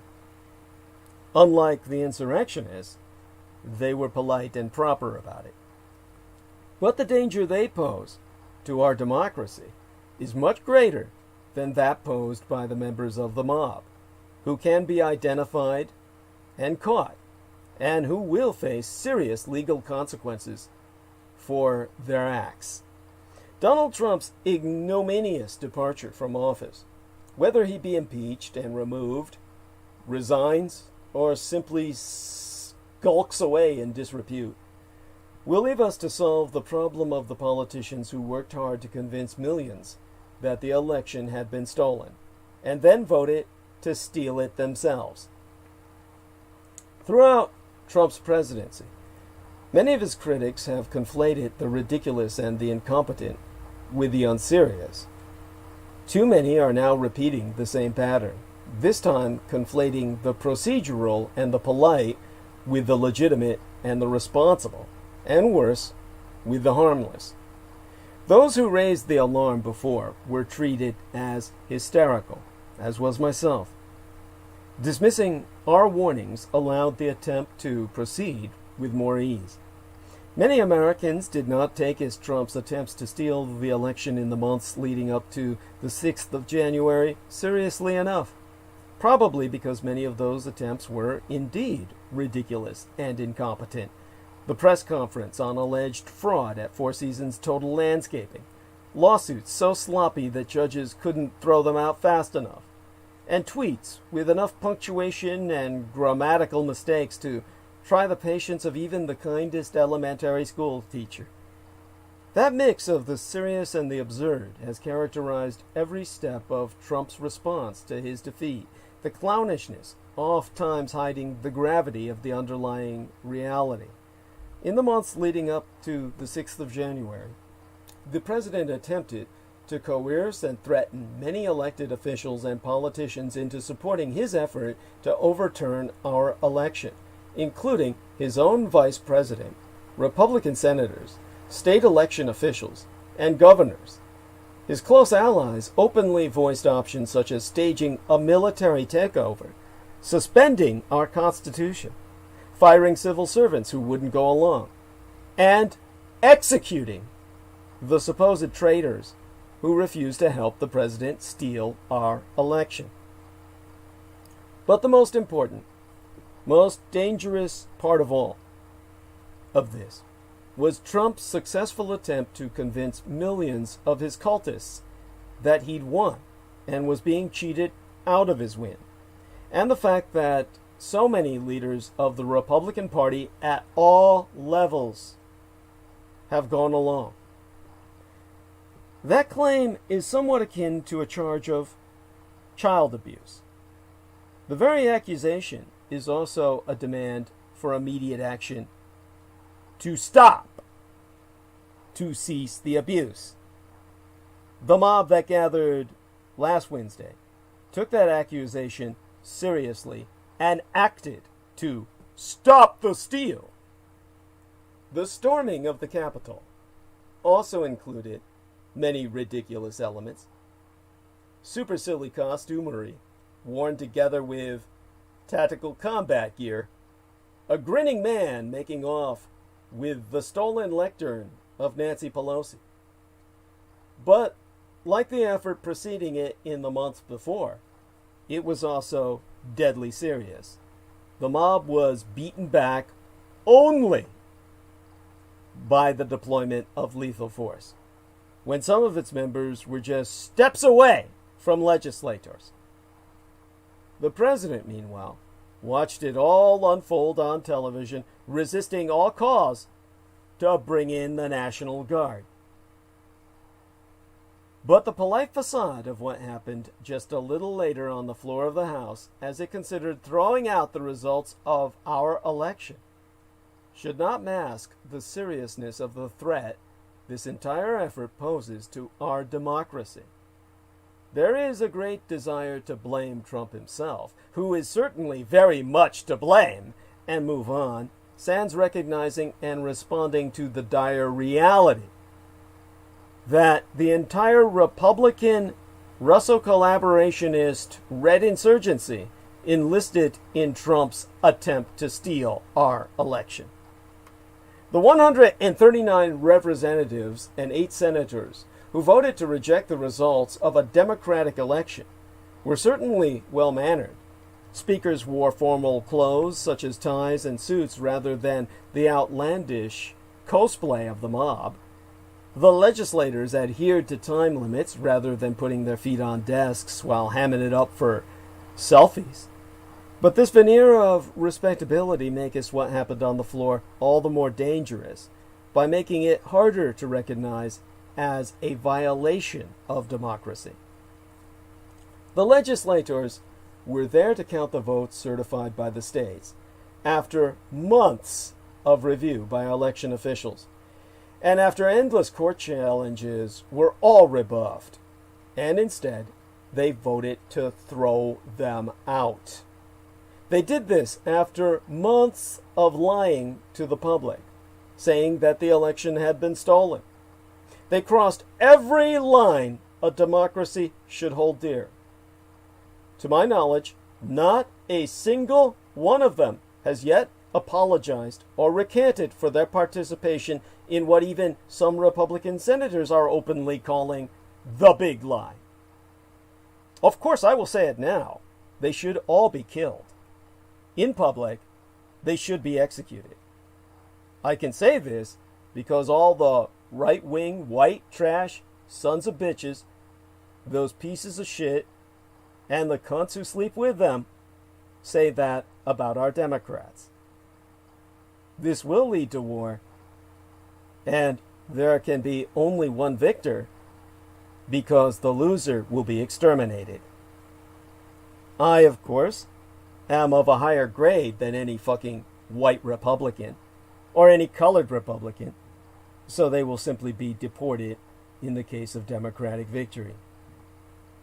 Some, like Senator Ted Cruz, have tried to cover up their attempt to overturn the election by saying that their constituents, and indeed tens of millions of Americans, believed that the election was stolen and that they were merely honoring their beliefs, as in a religion, a cult. However, it was they, along with the president, who convinced those millions of people that the election was stolen in the first, and that Joe Biden was not the legitimate president-elect that he is. Convincing people of outright lies does not excuse attempts to pander to those lies later. If anything, it makes the entire act all the more damning for those who carry it out. Ted Cruz also invoked the precedent of 1876 and said he merely wanted an electoral commission to investigate a deadlocked election, as happened then. But in 2020, there was no deadlocked election. There was, instead, a very clear winner. And, as Senator Lindsey Graham explained from the floor, the 1877 Commission was not some neutral body looking into electoral fraud, but part and parcel of an effort to overthrow the 1876 election and to disenfranchise black voters who had just then been granted the right to vote. Southern Democrats failed to take the White House, but their efforts helped bring Reconstruction, and thus the effort to extend more freedoms in the South to newly freed people to a close, paving the way for Jim Crow, apartheid. If a parallel can be drawn between Cruz's efforts in 1876, it does not speak in his own favor. Some legislators have since tried to argue that they didn't mean to overturn the election, that their action was more akin to a protest vote. This cannot be taken seriously. That's like pulling a gun on somebody, walking away with their wallet, and then claiming that you never intended to shoot them if they hadn't turned over their wallet. A mugging is a mugging, and a mass of legislators claiming that the election was stolen and rejecting the legal results in an attempt to overturn the election. When the president himself refuses to concede, voting against the recognition of electoral votes cannot simply be a protest, and we don't have to accept such absurdity at face value. Others have noted that members of Congress have voted before to suspend the joint session certifying the Electoral College vote, which news accounts referred to as a formality because that's what it's supposed to be, unless an election is actually stolen. Since 1876, however, there have been exactly two such instances, and both were genuine protest votes. They may have been inappropriate, but they are not comparable. The first one, circa 1969, was an objection to a faithless elector. A member of the Electoral College did not vote for the candidate to whom he was pledged. A representative and a senator objected to the certification of that vote, which was indeed stolen by the faithless elector, before Congress proceeded to confirm the overall vote. The second one occurred in 2005, when a Democratic senator and a Democratic representative voted to reject Ohio's electoral votes to draw attention to their concerns over problems with electronic voting in the state that was effectively voter suppression against minorities. Not only were they careful to say they were not challenging the result of the presidential election, no stop the steal, no claims that the president had actually won in a landslide and had the election stolen from himself, but the losing Democratic candidate, John Kerry, had long since conceded to his opponent. Nor had a mob just stormed the Capitol. Some Republicans have raised the fact that the 2016 Democratic presidential candidate Hillary Clinton referred to Trump's presidency as illegitimate because it was, as I will explain when I get to the Russians. That may well be, but that happened long after the election was over and the transition was complete, and his obeisance to the Russians was self-evident. Trump's, that is. Then was it that Hillary Clinton called Trump to concede less than 12 hours after the polls closed, and the Obama administration immediately started the transition process. There was no formal challenge that required suspending the session to debate whether to accept the actual results. Today, by contrast, effectively, the grand majority of Republican cultic legislators have claimed for months that the election was fraudulent or stolen, and have explicitly and repeatedly called on their supporters to stop this fraud. The president not only refused to concede before they took their vote, but even as the storming of the Capitol was still underway, he once again claimed that he had won in a landslide. A great misunderstanding about democracy is that it can be stolen or damaged only if its formal rules are suspended or ignored. In fact, many authoritarian regimes are sticklers about formal rules, even as they undermine their meaning. Authoritarians may prosecute journalists in court, for example, instead of simply ordering that they be thrown in jail. The courts will go through all the motions, with judges, prosecutors, and even defense attorneys playing their assigned roles as the case winds towards its preordained conclusion. The journalists end up in jail just as surely as if a royal decree had been issued, but all the formal pretenses are upheld along the way. We've already witnessed the hollowing out of some of the core tenets of liberal democracy: equal representation of voters, unimpeded access to the ballot, in many aspects of our electoral system. Republicans have pursued a project of minority rule for decades, exploiting structural features of American politics and opportunistically shaping rules in their own favor. The Senate is structurally dominated by a minority. Less than 20% of the population elects a majority of its members. Through gerrymandering and the uneven distribution of the population, the Republican Party does about 6% better in the median House district than it does in the national popular vote. Republicans have exploited these anachronistic advantages to shape the other branches of government, appointing reactionary Supreme Court justices and federal judges, and blocking executive branch appointments by Democratic presidents. Already, there be signs that many in the Republican cult intend to respond to their loss in the Senate by doubling down on disenfranchising voters in the name of fighting the election fraud they falsely convince millions is widespread. In Georgia and Minnesota, legislators are preparing to increase voter restrictions, which disproportionately impact minorities, specifically black voters. In Michigan and Wisconsin, legislators are considering allocating electoral votes so as to advantage only Republican candidates. Republicans, having won a number of state legislatures in 2020, many with the aid of gerrymandering, are poised to draw new maps that entrench their electoral advantage forever. After decades spent hollowing out the processes that are central to a healthy liberal democracy, the overwhelming majority of the Republican cult has now proved that they are more than willing to take the final step, throwing out election results they did not win. The Republicans who backed Trump's effort to overturn our election may have known that it didn't have a high chance of success, but that does not change the maleficent nature of the attempt, especially given their lack of remorse or apology.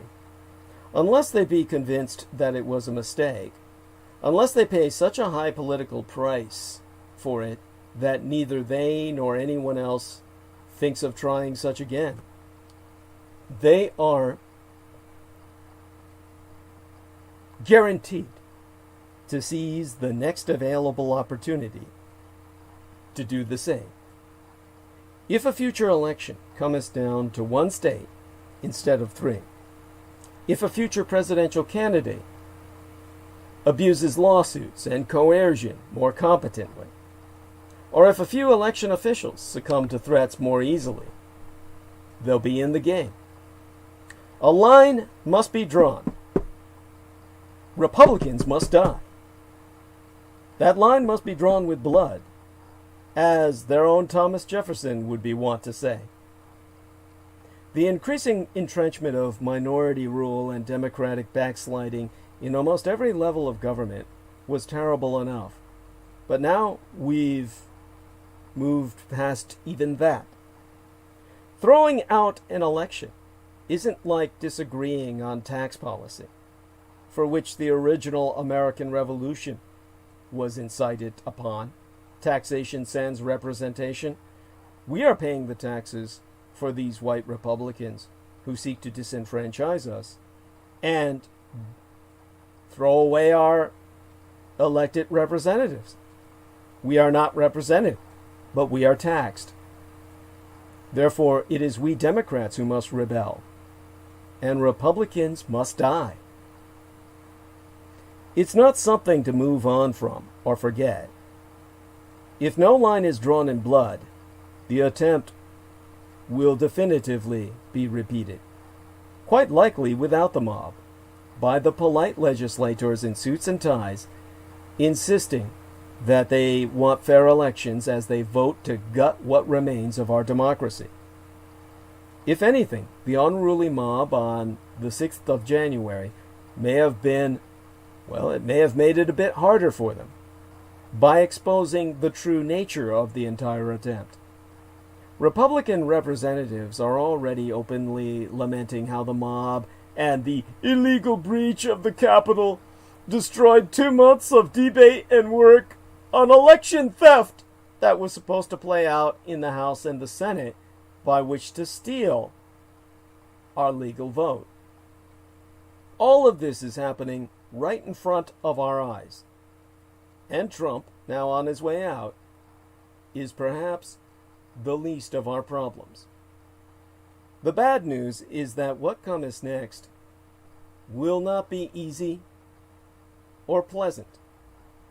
The great temptation will be to punish Trump and then move on to the healing phase. One can even interpret the reported sudden new openness of Senate Majority Leader Mitch McConnell to convicting Trump in the Senate, if he can convince them to do so, something that would until now have been unthinkable, as evidence that McConnell has strategically decided that throwing Trump under the bus might be the best way to obscure the broader nature of what his party is pursuing. The good news is that although the effort to overturn the election was led by the Republican Party, it wasn't the entire Republican Party. In the end, some Republicans, including Vice President Mike Pence, found their limit and refused to participate. Some have started speaking out against their own colleagues' behavior, and many more likely recognize the danger of what happened. Democrats will soon control the House, the Senate, and the presidency, making it possible for us to undertake crucial reforms on voting rights and electoral integrity. Perhaps some Republicans will decide to join us. If there ever were a time for putting country over party, this is surely that time. The work will not stop there. The millions who have been lied to will need to be convinced of the truth. Reforms can bolster confidence in elections without disenfranchising voters or pandering to lies. Voting rights legislation can include provisions such as risk-limiting audits to reassure the public that the voting process is secure and that election results are worthy of their confidence. It's not enough to say you've been lied to and leave it at that. Tens of millions of people have indeed been lied to, but reaching out to them is not just the right thing to do. It's the only way to try to restore a healthier democracy in lieu of civil war, which I know will happen anyway, because there is no communicating with the deranged maniacal cultists of the Red Gods, which is what Edom means. The Edomites, the Republicans. Last Wednesday, one of the legislators who had been most vocal in her false claims of a stolen election, Representative Lauren Boebert of Colorado, tweeted, "Today is 1776. Boebert intended to compare the Stop the Steal rally to the Revolutionary War against the British Empire, and those who gathered on the ellipse to the patriots who fought the Redcoats in defense of Lady Liberty." But just like Ted Cruz, Boebert stood on the wrong side of the precedent she chose to cite.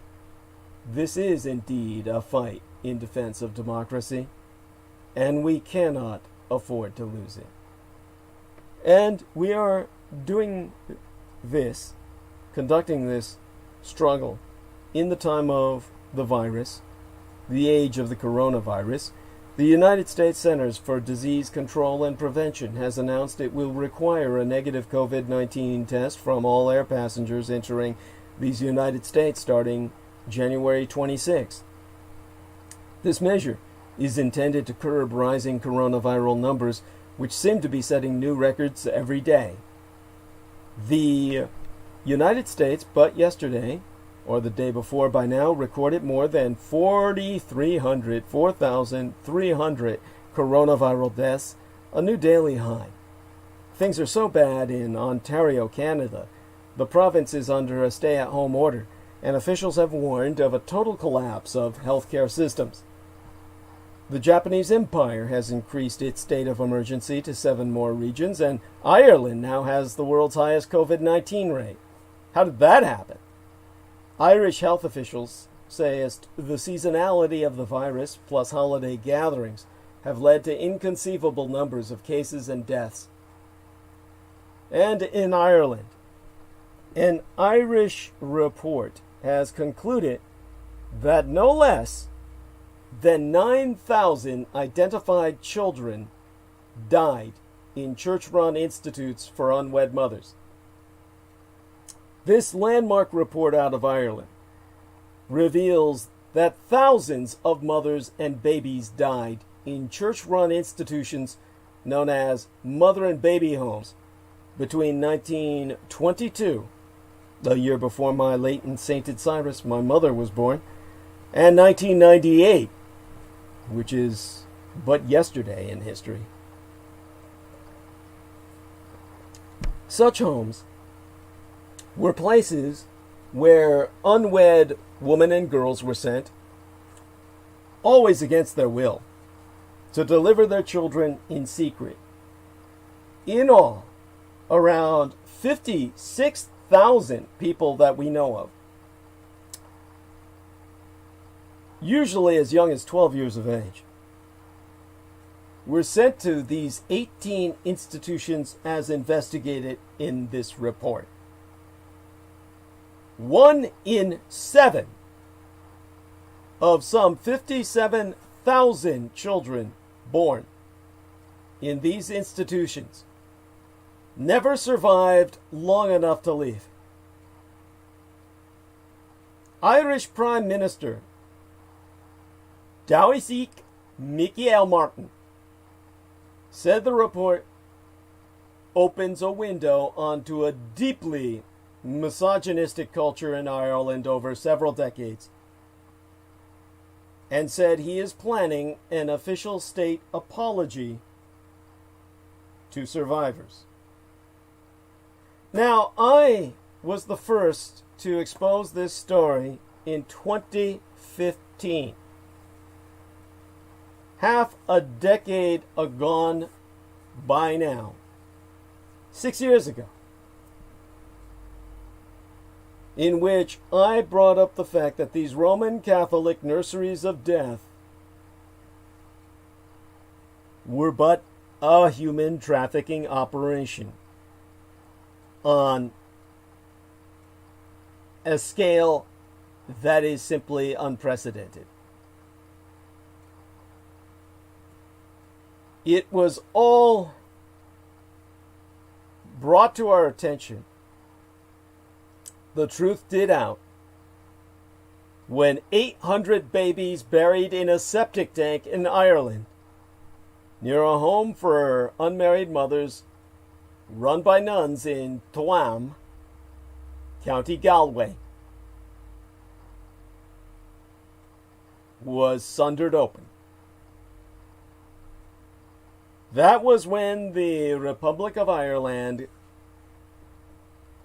commenced consideration of investigation into what the Irish government then called a deeply disturbing discovery of this unmarked gravesite at a former home run by the Bon Secours Sisterhood, where public death records exposed 796 children, from newborn infants to 8-year-old children, all dying by abuse, and deposited in a sewer near the Catholic-run home for unmarried mothers throughout the entire 35 years it operated, from between 1925 through 1961 in the County Galway mother and baby home prior closure. Now, Ireland's once powerful church had already, by that 2015 year in our Lord, been rocked by a series of scandals over abuse and neglect of children.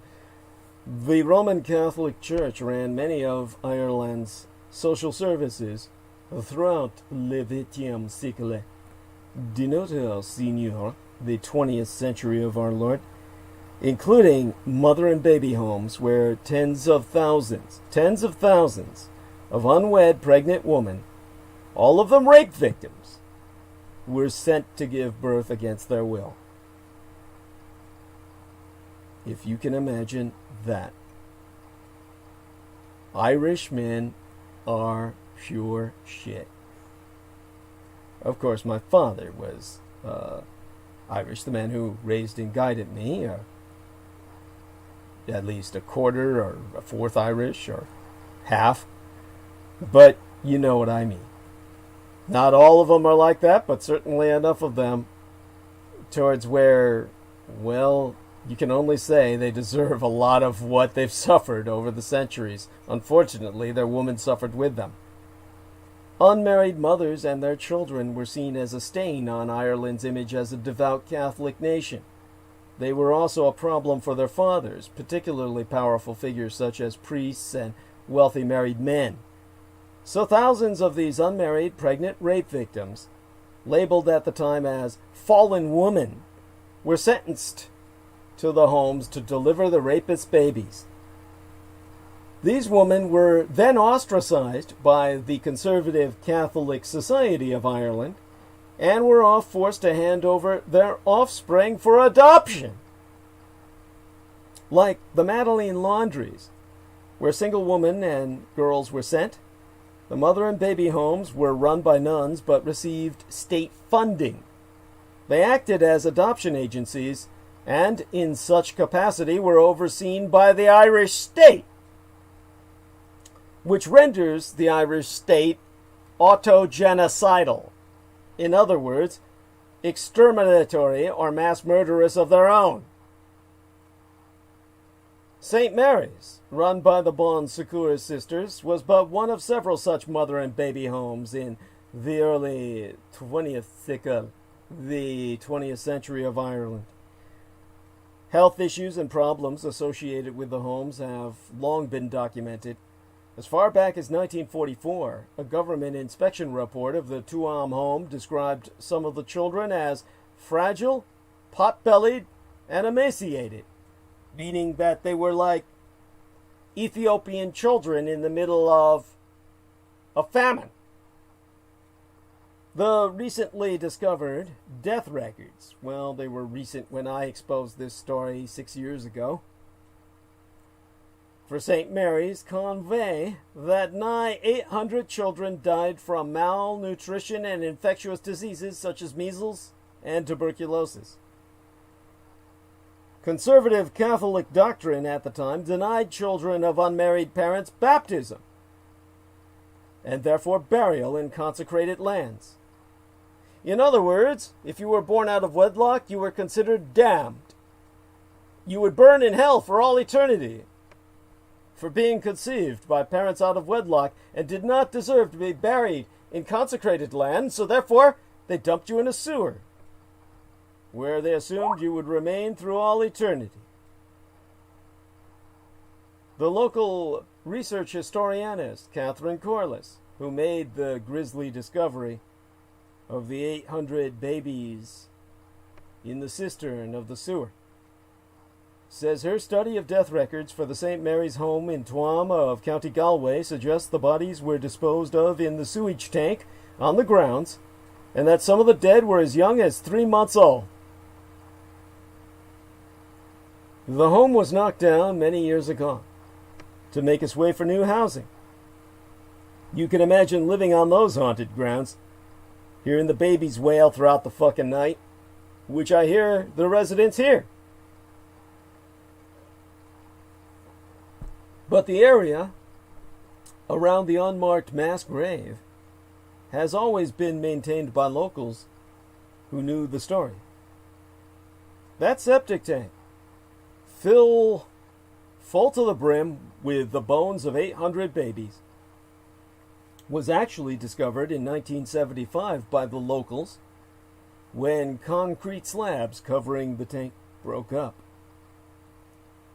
Until now, locals believed the bones mainly stemmed from the Great Irish Famine of the 1840s, when hundreds of thousands perished amid the British-perpetrated Irish Holocaust. When the British did what the Soviets did in the Ukraine, and engineered mass starvation in an attempt at genocide. When I say until now they believe such, I mean until the year 2015, when I broke the story in North America.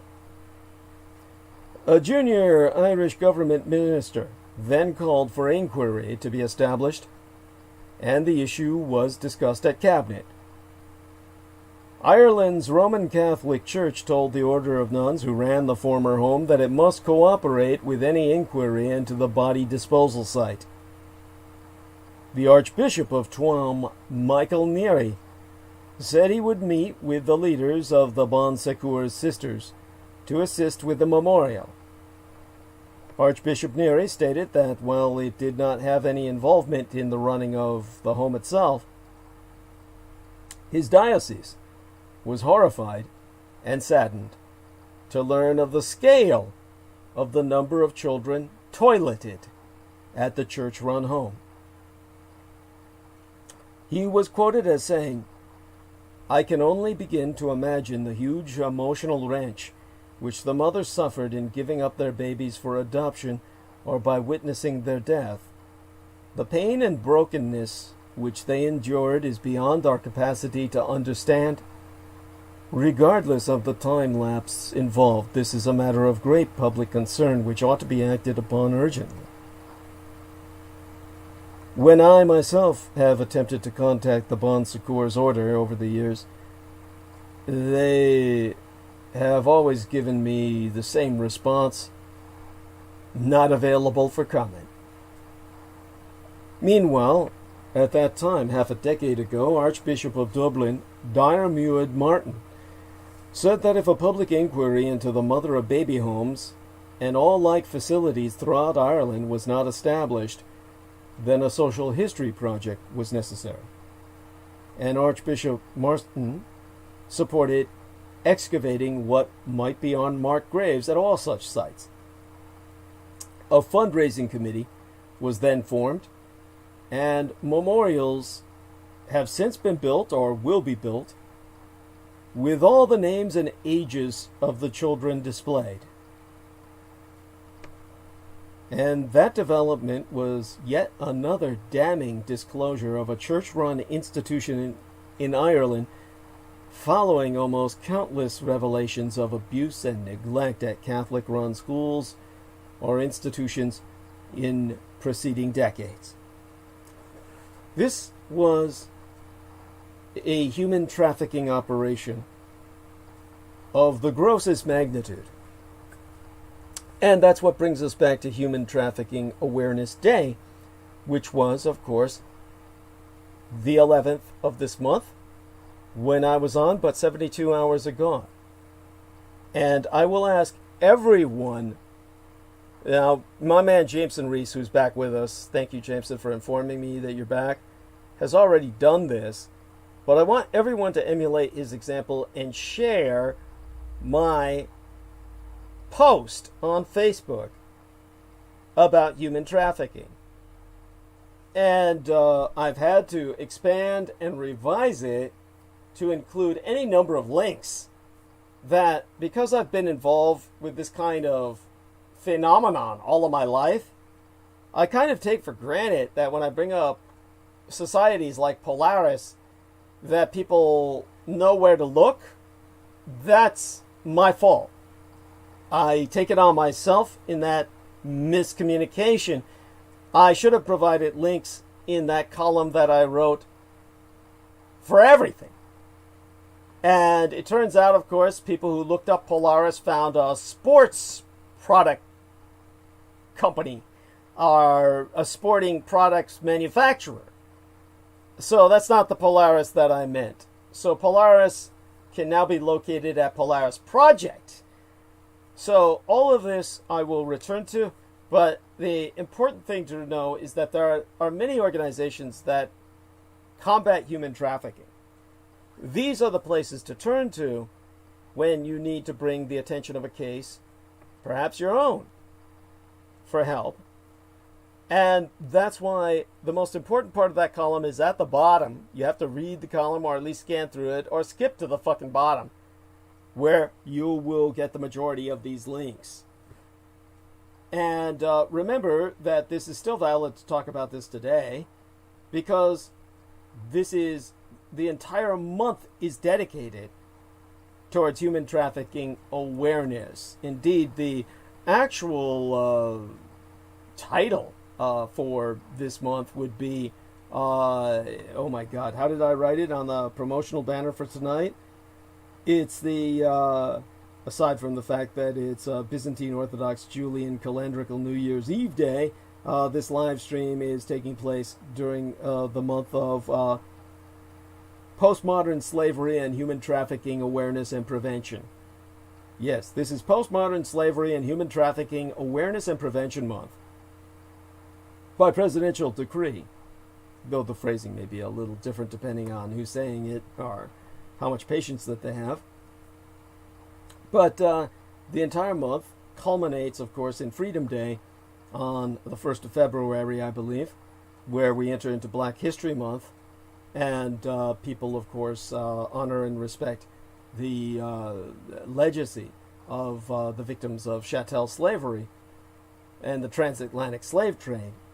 But in terms of where we're at this month, we're talking about postmodern slavery, which ensnares more slaves than ever before in the human experience. There are more slaves in today suffering freedom deprivation and abuse than at any other time in human history.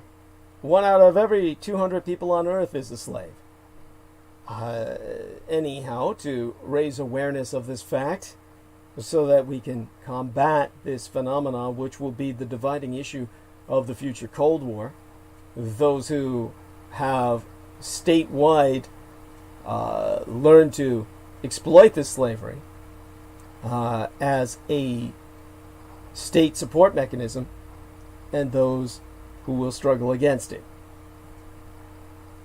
Now, there's a few ways you could observe Human Trafficking Awareness Day that can extend throughout the month. Talk to the children in your life about strangers and make it certain that they have important phone numbers and addresses memorized. Learn about the National Human Trafficking Hotline and save their phone number to your contacts, 1-888-3737-888. That's 1888-3737-888. I will say that a third time, 888 area code 373-7888. If you suspect someone is being trafficked, this is the number to call. Become involved with or donate to an organization that is fighting human trafficking, such as Polaris at polarisproject.org. Polaris as in the North Star, or Constelle. Polaris is Polaris, polarisproject.org, or Free the Slaves, an organization that was established in the year 2000 at freetheslaves.net. Freetheslaves.net, their phone number is 1-202/7757480. That's 1202-7757-480. Also, explore free training and awareness materials about human trafficking from the Department of Homeland Security. And learn more about human trafficking and slavery and what you can do about it through End Slavery Now. That's at endslaverynow.org. endslaverynow.org. And, of course, this is where I'll go into detail. Watch a film or series that deals with human trafficking. And I provided a list last time that was but perfunctory. Let me repeat that and go in depth about the difference between cinema and situation, between the fantasy of film and the reality that they're trying to convey the gravity of to yourself via the dramatic license. Now, the first film, above and beyond all else, is the one they will tell you not to see. This is why you must see it.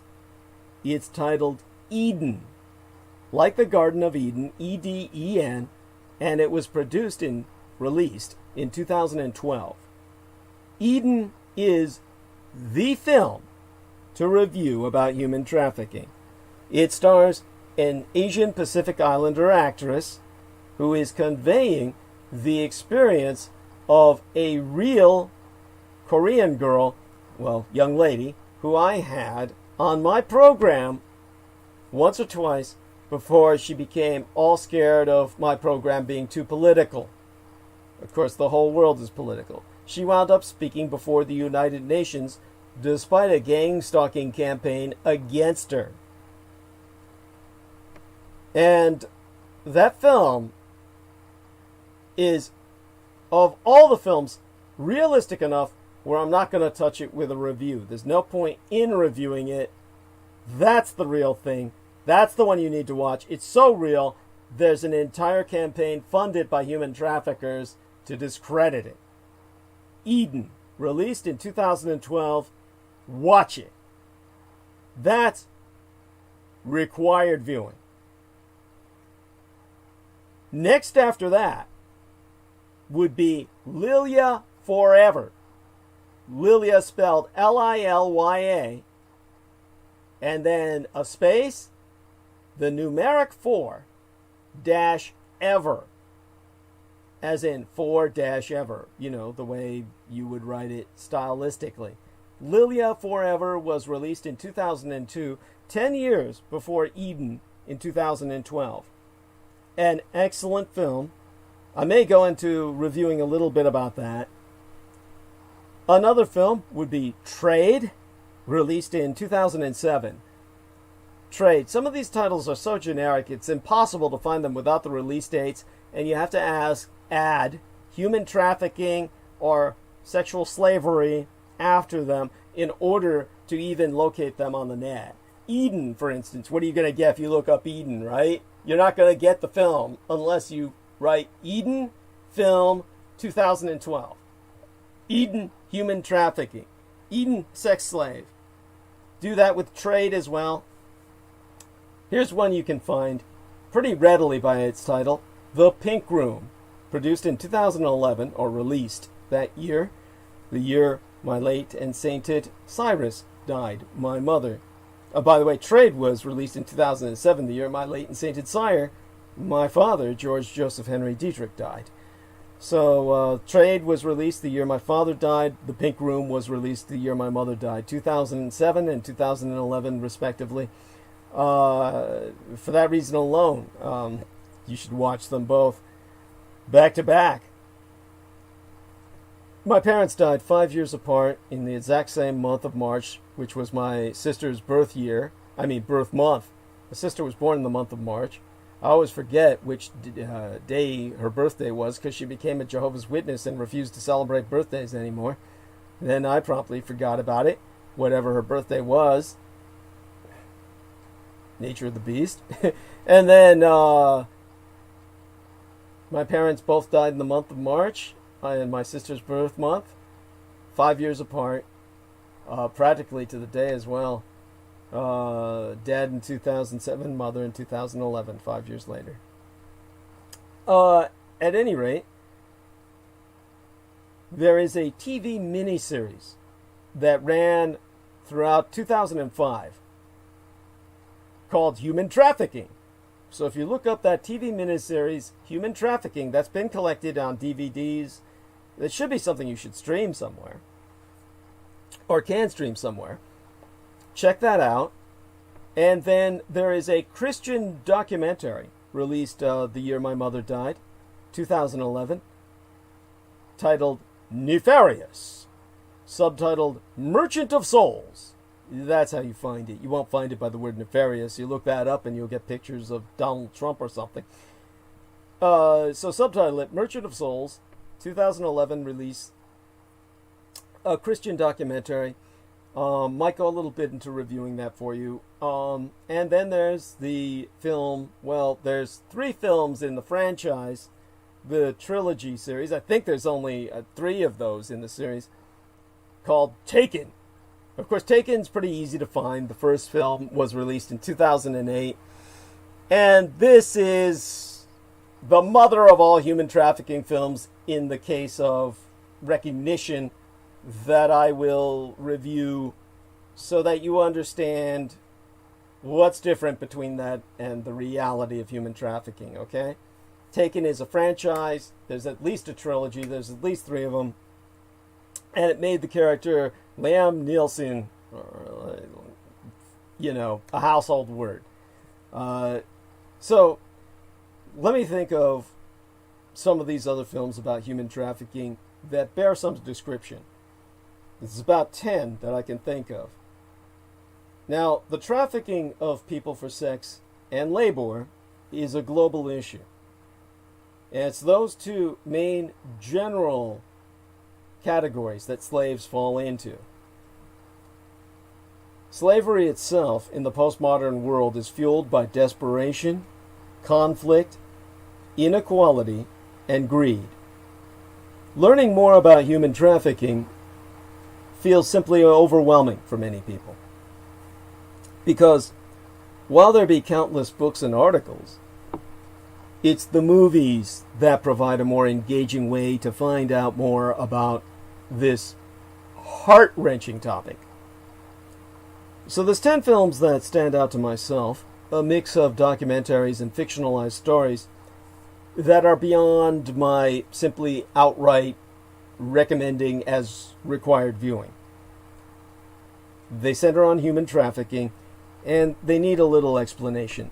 There's a movie titled Tricked, as in tricked out, meaning you're pimped out, prostituted, released in 2013. Tricked. Yeah, I always wondered about the cereal as a kid, because you got the bunny always approaching kids and shit. Tricks are for kids! And tricks always meant turning tricks, like prostitution.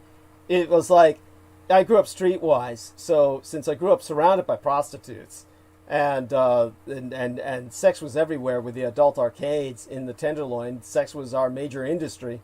When I saw the big white bunny coming around saying, "Hey, tricks are for kids," and trying to, and you know where my mind went. It was just awful. I've never looked at giant bunnies the same way ever again.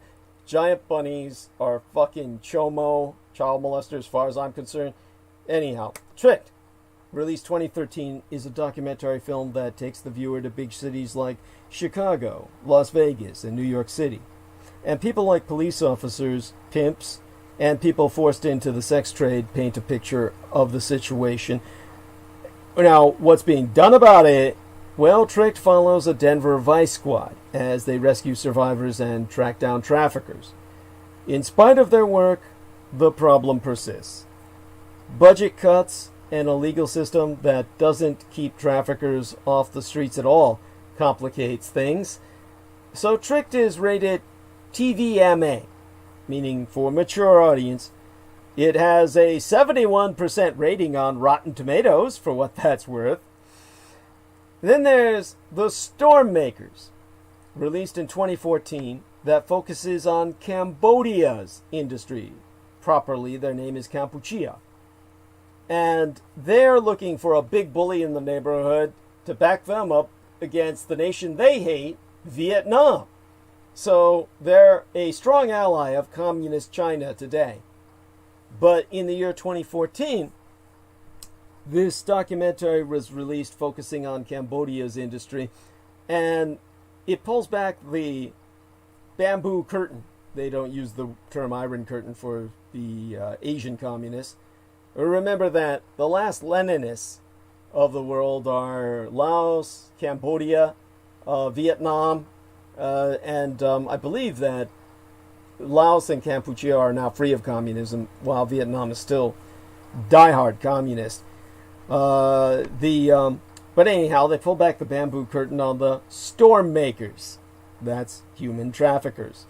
I don't know why the Kampucheans call them storm makers, but of more than 500,000 Kampucheans or Cambodians working abroad, about 1/3 of them have been fucking sold. The majority of Kampucheans anywhere in the world are slaves. And of course, it should go as sans saying, young women make up the majority of them. They're forced into labor or sex work in countries like my own Taiwan and Malaysia. So the Stormmakers follows the lives of two traffickers, the head of an agency, and a recruiter, as they enslave people and sell them to my homeland and heartland or other parts of the world. There's a film titled The Whistleblower, released in 2010, which I'll probably return to, but overall, it's a Canadian-German-American production. So that alone makes it outstanding. And it's a biographical crime drama starring Rachel Weisz and Catherine Bolkovac, who's obviously Serbian or Croatian or the like, maybe Slovenian, like Melania Trump. And while they're working as United Nations peacekeepers for DynCorp International in Bosnia, she discovers a sex trafficking ring run by DynCorp employees. And when she tries to take action, she is fired. And what happens next educates the viewer on how corruption affects attempts to deal with human trafficking. Now, this film contains intense violence that many people felt was exploitative and therefore condemned it. I will argue it is necessary to show you the horror of the situation. And this film was produced after I was out of the Balkans, but it is like an outgrowth of the conflict I was a part of, that I fought in as a mercenary. So it's an important film to me. There is a film released fairly recently, 2019, entitled Sex Trafficking in America. And it's a documentary that aired as part of PBS, Public Broadcasting System, Frontlines, 2019 season, which is now but the year before yesteryear. It follows a Phoenix-based police unit dedicated to stopping sex trafficking and relates a survivor's story. Sex trafficking is often something that Americans believe is an international problem, which means they believe it simply cannot happen here. This film proves that it's a serious issue right here, right now, as well as around the rest of the world outside America. Now, viewers can watch this documentary for free on the PBS Frontline website, or at least they used to be able to do so. God knows, things change fast. So check it out. Make it a point to do so. There is a film entitled The Abolitionists, released in 2016. And it's about something that happened 3 years before the film was released, when in 2013, Special Agent Tim Ballard resigned from Homeland Security, believing he could do more to fight child sex trafficking victims apart from the agency. Well, not fight the child sex trafficking victims, but fight those who exploited them. He wanted to focus on the lost children, the ones he couldn't reach while employed by the government. So Ballard created the independent Operation Underground Railroad Team, which investigates and rescues children around the world. The Abolitionist centers on an undercover sting operation in Colombia. So, again, recommended viewing. There's a film released the same year entitled Priceless, and it's a project from the band For King and Country. And this romantic drama can serve as a good introduction to human trafficking for younger people. It tells the fictional story of James Stevens, a widower who agrees to drive a truck against the country, no questions asked. He soon learns that he's working for a human trafficking ring. The film received mixed reviews, but it does introduce viewers to the role that trucking plays in trafficking, which makes Derek Talley suspect. No, not really. He's dealing with hazardous materials. But I'm making a poor joke there. At any rate, the nonprofit Truckers Against Trafficking organization addresses the problem by training drivers to identify and report suspicious activity. Derek Talley would be one of those. So check that out. And it shows you which truckers are the good guys and which are the bad.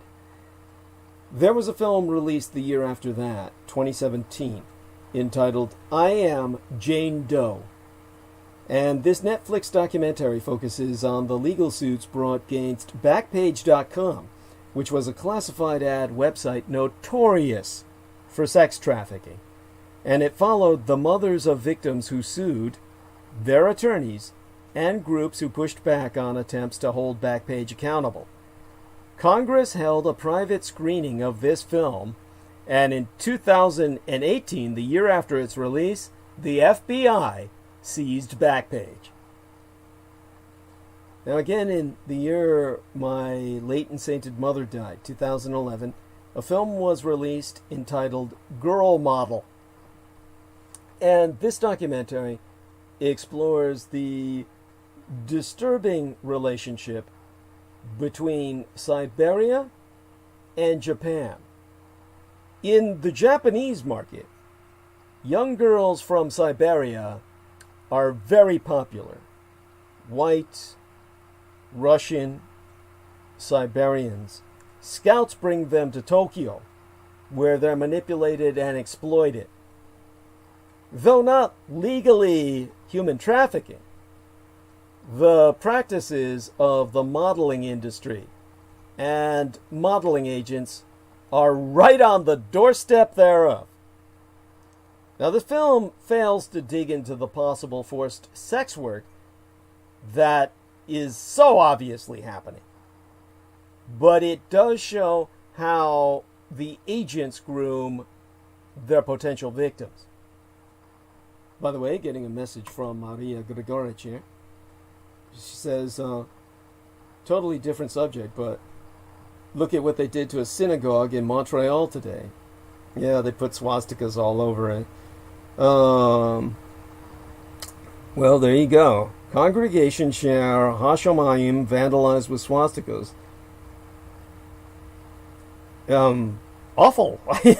Sorry that happened. I mean, it's just terrible. Well, there you go. People are never going to realize that it's all about heritage, not hate, with this shit going on. You know, I'm not saying that this happened here, but that, I mean, I'm not saying this is what happened, but you do know there are cases where sometimes the victims themselves are doing this to bring attention to their fundraising or something like that. They get a lot of funds out of doing something like this, and then they get a big fundraiser going. This may have been legitimate, but it's like, and it may not be. Believe me, just a thought. Not saying that's what it was, but, you know, that does happen a lot.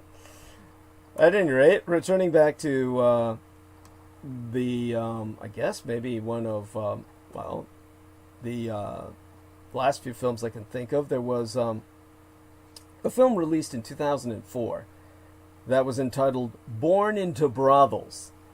And it was subtitled Calcutta's Red Light Kids, because red light districts are usually districts of prostitution.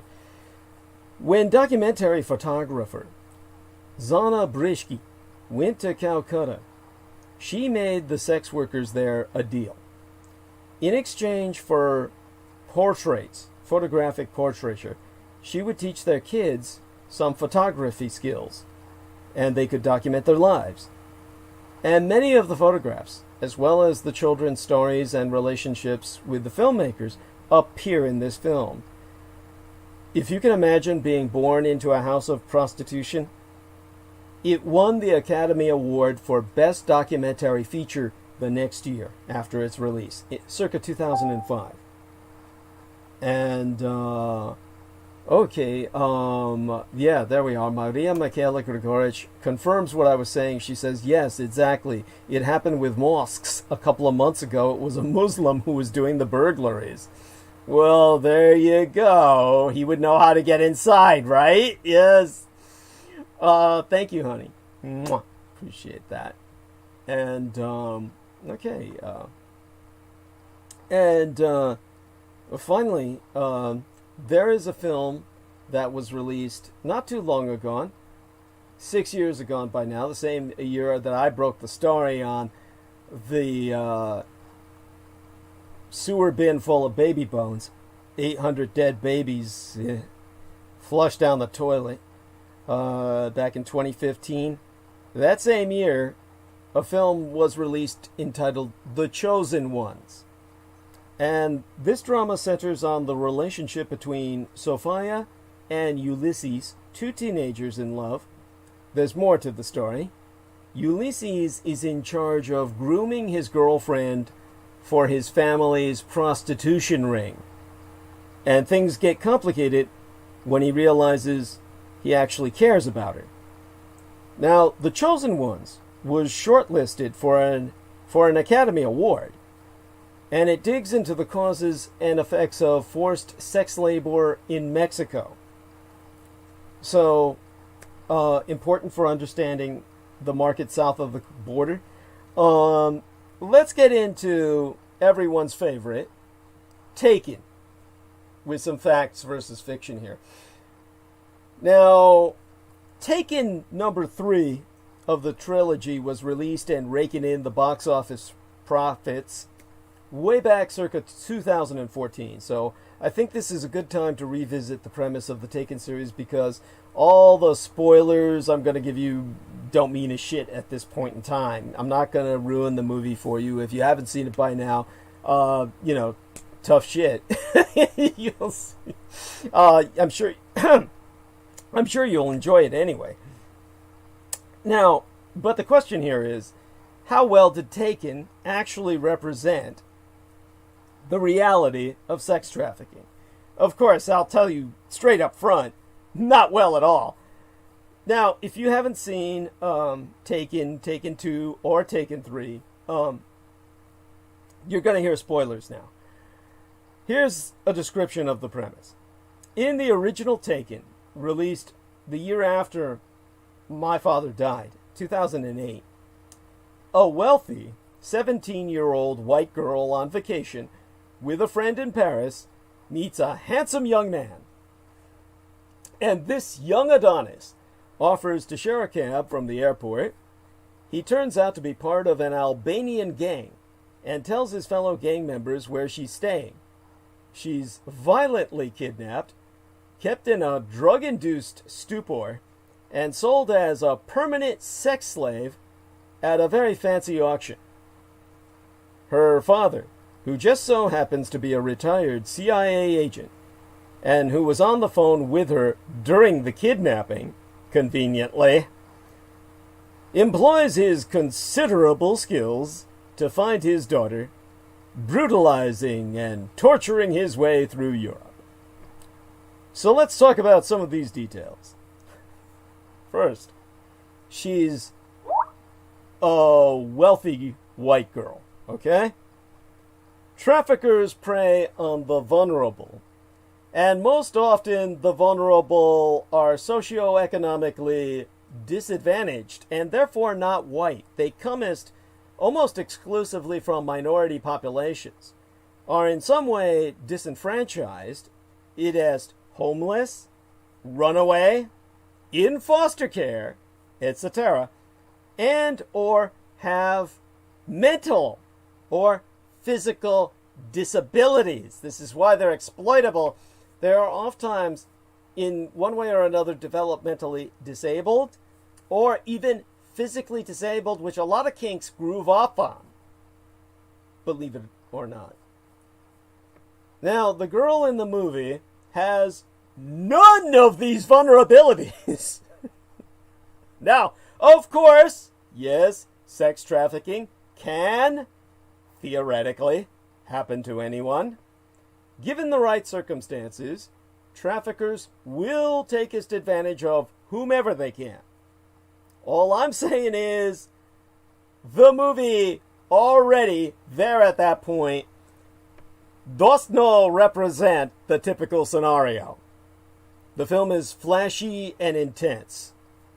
Sex trafficking is insidious and manipulative. Number 2. This wealthy young white girl meets a handsome young Adonis who gets information from her and passes it along to his fellow gang members. That is totally true. Traffickers are not always sketchy old dudes with vans that have tinted or shaded windows. In fact, they rarely are. And even the ones who are, their game is manipulation.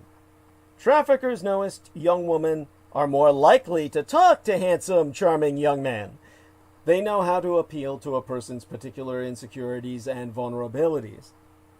In Taken number 2, the father of one of the kidnappers that Liam Neeson killed takes badass dad and his wife both hostage.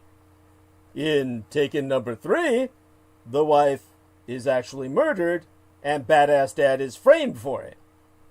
Now, trite action movie premises aside, we're going to focus on Taken number 1 for obvious reasons. Now, in terms of these handsome young Adonises, they also know that you can catch more flies with honey, which brings me to my next point. This wealthy young white chick is violently abducted. She's kidnapped.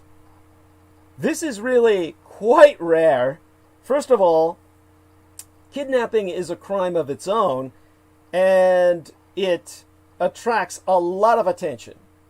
Traffickers try to keep their hands clean of all other crime. They're far more likely to manipulate people into coming with them willingly, at least at first. That way, if it comes to a legal scenario, they will be able to talk their way out of it. They can always say it was consensual. This girl volunteered to be with me. She volunteered to do this. She insisted on selling her body. She's a nymphomaniac. I could do nothing to stop her. So I finally said, yeah, okay, because, you know, I was in love with her and didn't want to lose her. Believe it or not, that gets traffickers off almost 100% of the time. Second, if you kidnap someone violently, you have to control them violently. Tie them up. Drug them. Beat them into submission, etc. It's a lot of work. Traffickers are lazy. It's just a lot of investment, and for what? I mean, what is the reward? You've got people now looking for somebody, because if you're kidnapping someone, well, you know, that's a whole different topic. But if you charm someone into falling in love with you, why, then they're putty in your hands. It is a horrible truth that it's much easier to control someone when their feelings are involved, especially when that someone is a teenager. It's disgusting, but that's how it works. Most of these kids are quite literally in love with their pimps. Believe it or not. You used to see this all the time on Jerry Springer. Number 4, the fourth point to strike myself immediately, was that this young white wealthy chick is then kept in a drug-induced stupor. Now, this depends on the situation, but let's be real. Drugs aren't cheap. Well, unless you're robo-tripping like Jameson Reese and just getting the Robitussin. You know, Ben, our friend Brendan did that, and he stopped pretty quickly because he couldn't feel his legs anymore. Look, if traffickers can control someone using less expensive means, again, like simple manipulation, they will. And they'll sell the drugs instead, rather than wasting them on keeping some girl knocked out. It's all about the money, people. Traffickers are all about the income. You'd rather be selling those drugs than wasting them on a sex slave. According to the International Labor Organization of the United Nations, the ILO, these traffickers made 150 billion United States dollars back in 2013 when, you know, some of the last of the franchise of Taken was even released. Now, the fifth point that strikes me is that this wealthy young white girl is then sold at auction as a permanent sex slave. Now, this is rare. Traffickers see their victims as money-making assets. You can sell the same person a lot of times and keep making money from them. Selling them once and letting them go decreases a trafficker's ability to make a profit. Why would you do that? It's like you've got something that's going to make you money if you keep it around.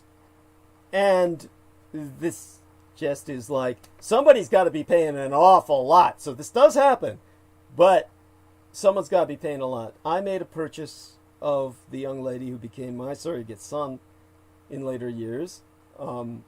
She, of course, was gender dysphoric, which I didn't know when I purchased her. She's still the smartest purchase I ever fucking made. Now, the sixth point of this movie. Her father happens to be a retired CIA agent. Sure, this is kind of fun for an action movie premise, but it bears no relationship to real life.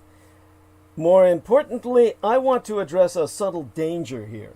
This gives the impression that anyone with the right combination of determination and badassery, can just go storming in and rescue people. Let me be perfectly clear.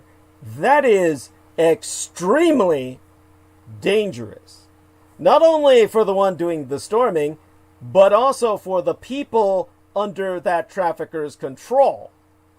Traffickers are powerful, very dangerous people. They're very attached to their money, and they have no scruples about dealing with people who get in their way.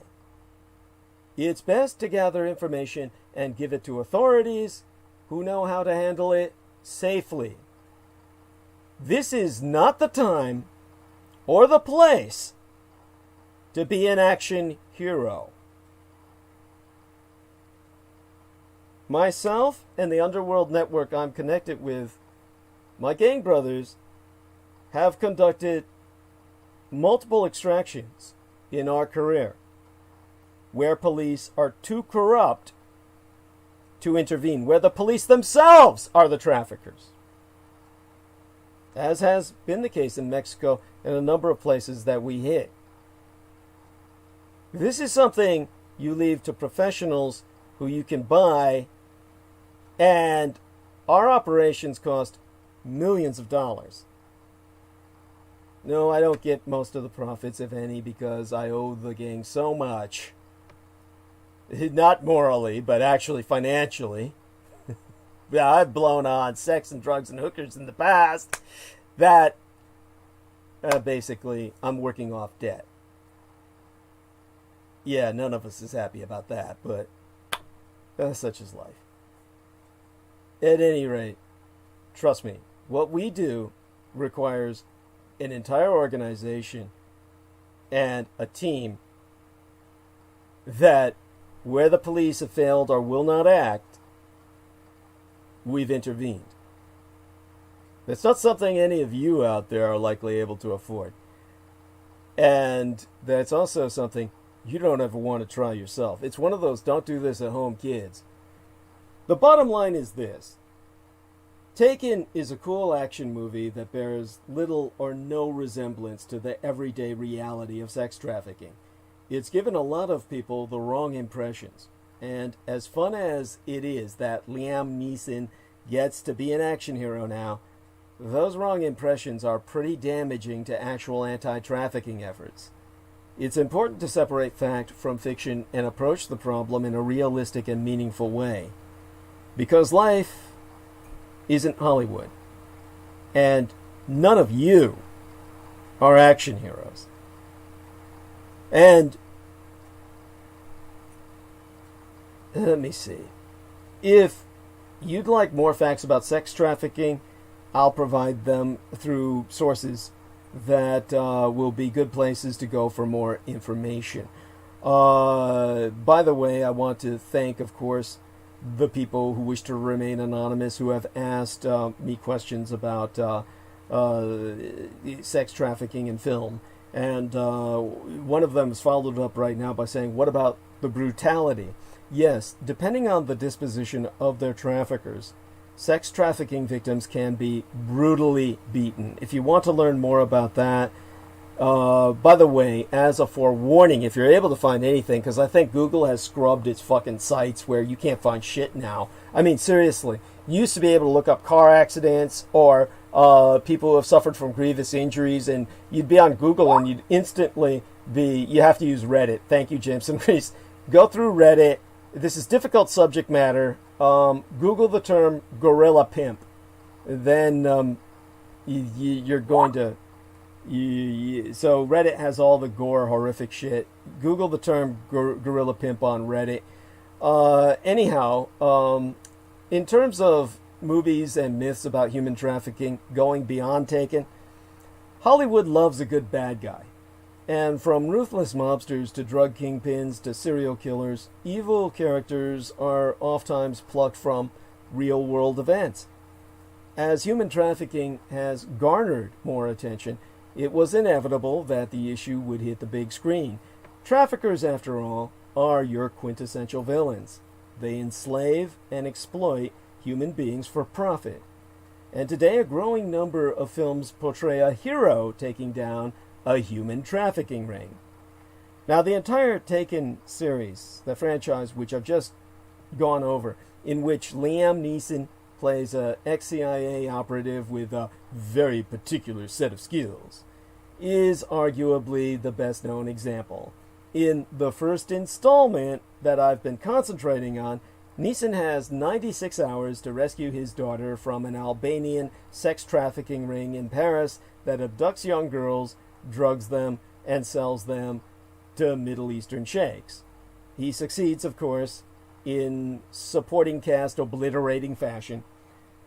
In Human Trafficking, an earlier made-for-television movie entitled Human Trafficking, that's the title that I told you about that's going to be impossible to find unless you add the word film after it, Myra Sorvino plays a New York City police officeress who goes undercover to take down a Russian trafficking ring.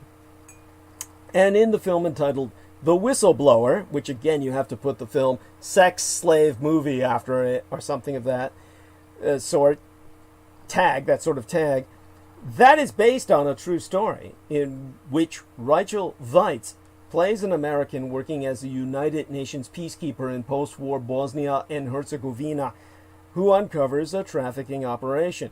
These movies have helped raise awareness of human trafficking, but there's one problem.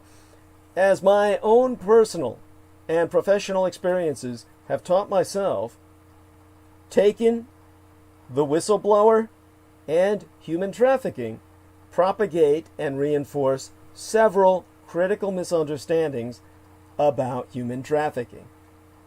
Now, let's get to the movie myths so that when you review films, you get a better idea of what's real and what's not. No movie's perfect, and you're watching it more for the feel than for, Jameson Reese recommends ResearchGate as a better site to find your gore. That would be where you look up Gorilla Pimp. So, all three of the films that I've just now brought up, they portray only sex trafficking of young women and girls.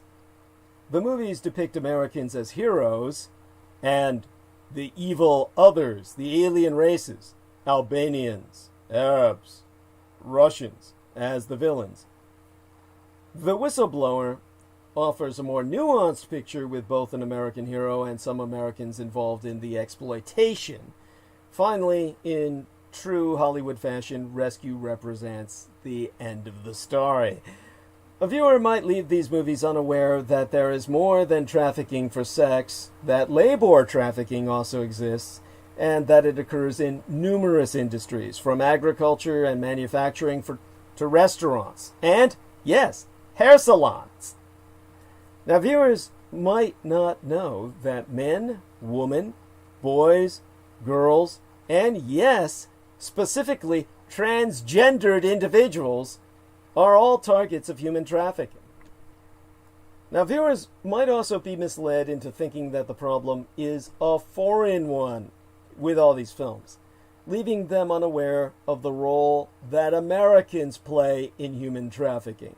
In fact, many traffickers are American, and the United States itself is the market that drives the highest demand for inexpensive goods like clothes and electronics, all of which are made possible only by the work of exploited individuals.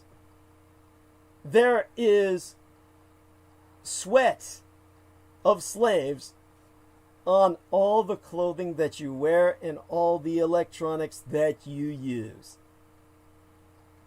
Finally, moviegoers might have no idea that rescue is really only the beginning of an even more challenging process, resocialization, or rather first deprogramming and then resocialization, assisting and supporting survivors in their recovery and reintegration, if even possible, into their communities if their communities don't reject them forevermore, which many would. Unfair, inhuman, but true. There's simply too much dramatic license. Why does this matter? This is Hollywood after all, you might say. We know that James Bond does not represent the reality of life as a spy.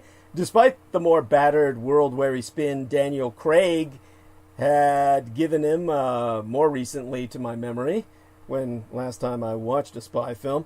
Actually, last time watched James Bond, and Daniel Craig finally kind of made him a bit more palatable. But most of us don't engage in espionage after a spy movie ends either. Human trafficking is different, as President Barack Obama highlighted in his presidential proclamation declaring January as National Slavery and Human Trafficking Prevention Month.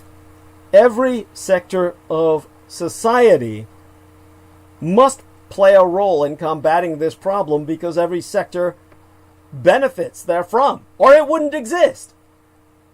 All these people wouldn't be enslaved if it weren't for you sucking up all the products they produce, whether the vegetables they pick or the phones they put together, soldering 18 hours a day.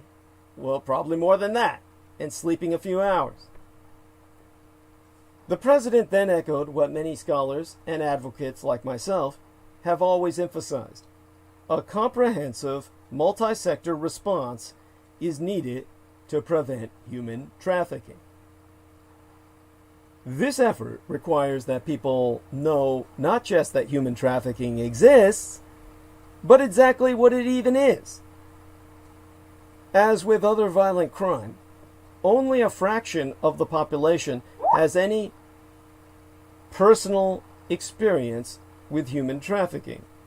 By the way, I've just learned from Jameson Reese they've scrubbed all the gore from Reddit, so I guess, there's another option gone. Let me wipe these tears from my eyes. At any rate, few individuals have ever talked with a survivor about his or her experiences as I have, and not many have read the existing research on human trafficking. Most of the public garners much of what they know about human trafficking from media portrayals of the issue, and this includes some individuals now working on anti-trafficking initiatives. I myself have listened to scholars and advocates at conferences praise these movies without mentioning their inaccuracies. It seems even the savviest among us believe more from the media than we discard. By the way, I've just gotten a message from Jameson about where to go. I won't speak its name. Maybe I should. I mean, if people are looking into this, maybe this is where they need to go. Where's that place again, Jameson? What's this place? You have to type in Eyeblech. Eyeblech. Eyeblech. Yeah, that's a. Here we are. Maria Mikhaila Grigorich. Thank you, Jameson. Eyeblech. That sounds appetizing. Maria Mikhaila Grigorich says that she found the complete movie Human Trafficking 2005 starring Donald Sutherland on YouTube. Thank you, honey. She provided me the link. I should publish that on my timeline. And do me a favor, honey. If you publish it on yours, feel free to tag it onto mine. And so thank you, darling. Appreciate that. And let me heart her. Funny for the inset, the thumbnail image, they've got this kind of manic-looking chick who's his partner.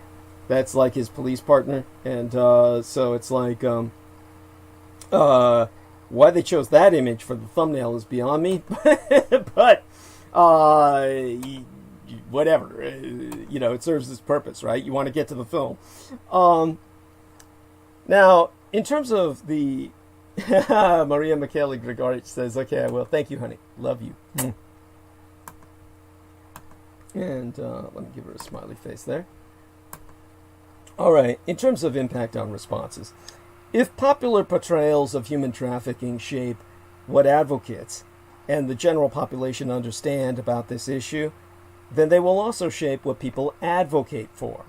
And federal and state law and policy on human trafficking reflect many of the same distortions found in films on human trafficking. They wind up protecting wealthy young white chicks who are not the threatened population.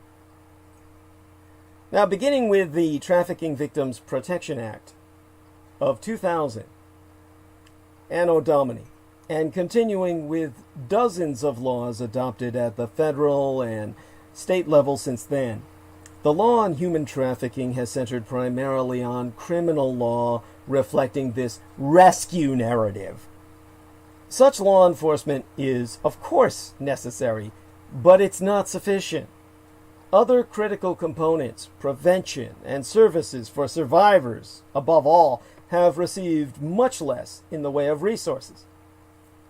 And the continuous depiction of young women and girls trafficked for sex as the quintessential victims has shaped all law enforcement efforts, leading to a prioritization of combating sex trafficking of women and girls over labor trafficking or the plight of exploited men and boys and transgendered individuals, which is precious to myself.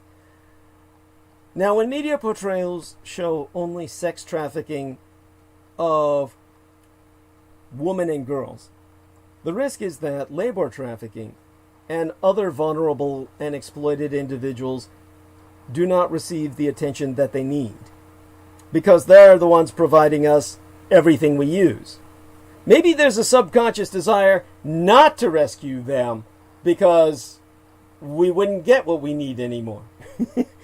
In fact, research by the International Labor Organization and other organizations suggests that the number of labor trafficking victims may well exceed the number of sex trafficking victims. In addition, current anti-trafficking law and advocacy continues to pay little attention to the root causes of this exploitation. The lack of emphasis on prevention reflects the popular notions that rescue is what is needed. As I said, this is rare, and my own gang has extricated at enormous cost to people who have no other options left. All law enforcement, local and international, has failed them. And rescue is dramatic, no doubt about it. But by this idea of it as the response in a generic sense, that indicates an unwillingness to acknowledge that mainstream American culture and consumerism itself, i.e., the very nature of capitalism, contribute to the demand for the goods and services that can only be provided by exploited individuals in order to be cost effective. In other words, if you really want to be able to sell something that's competitive, you need people who are literally working for food. Now,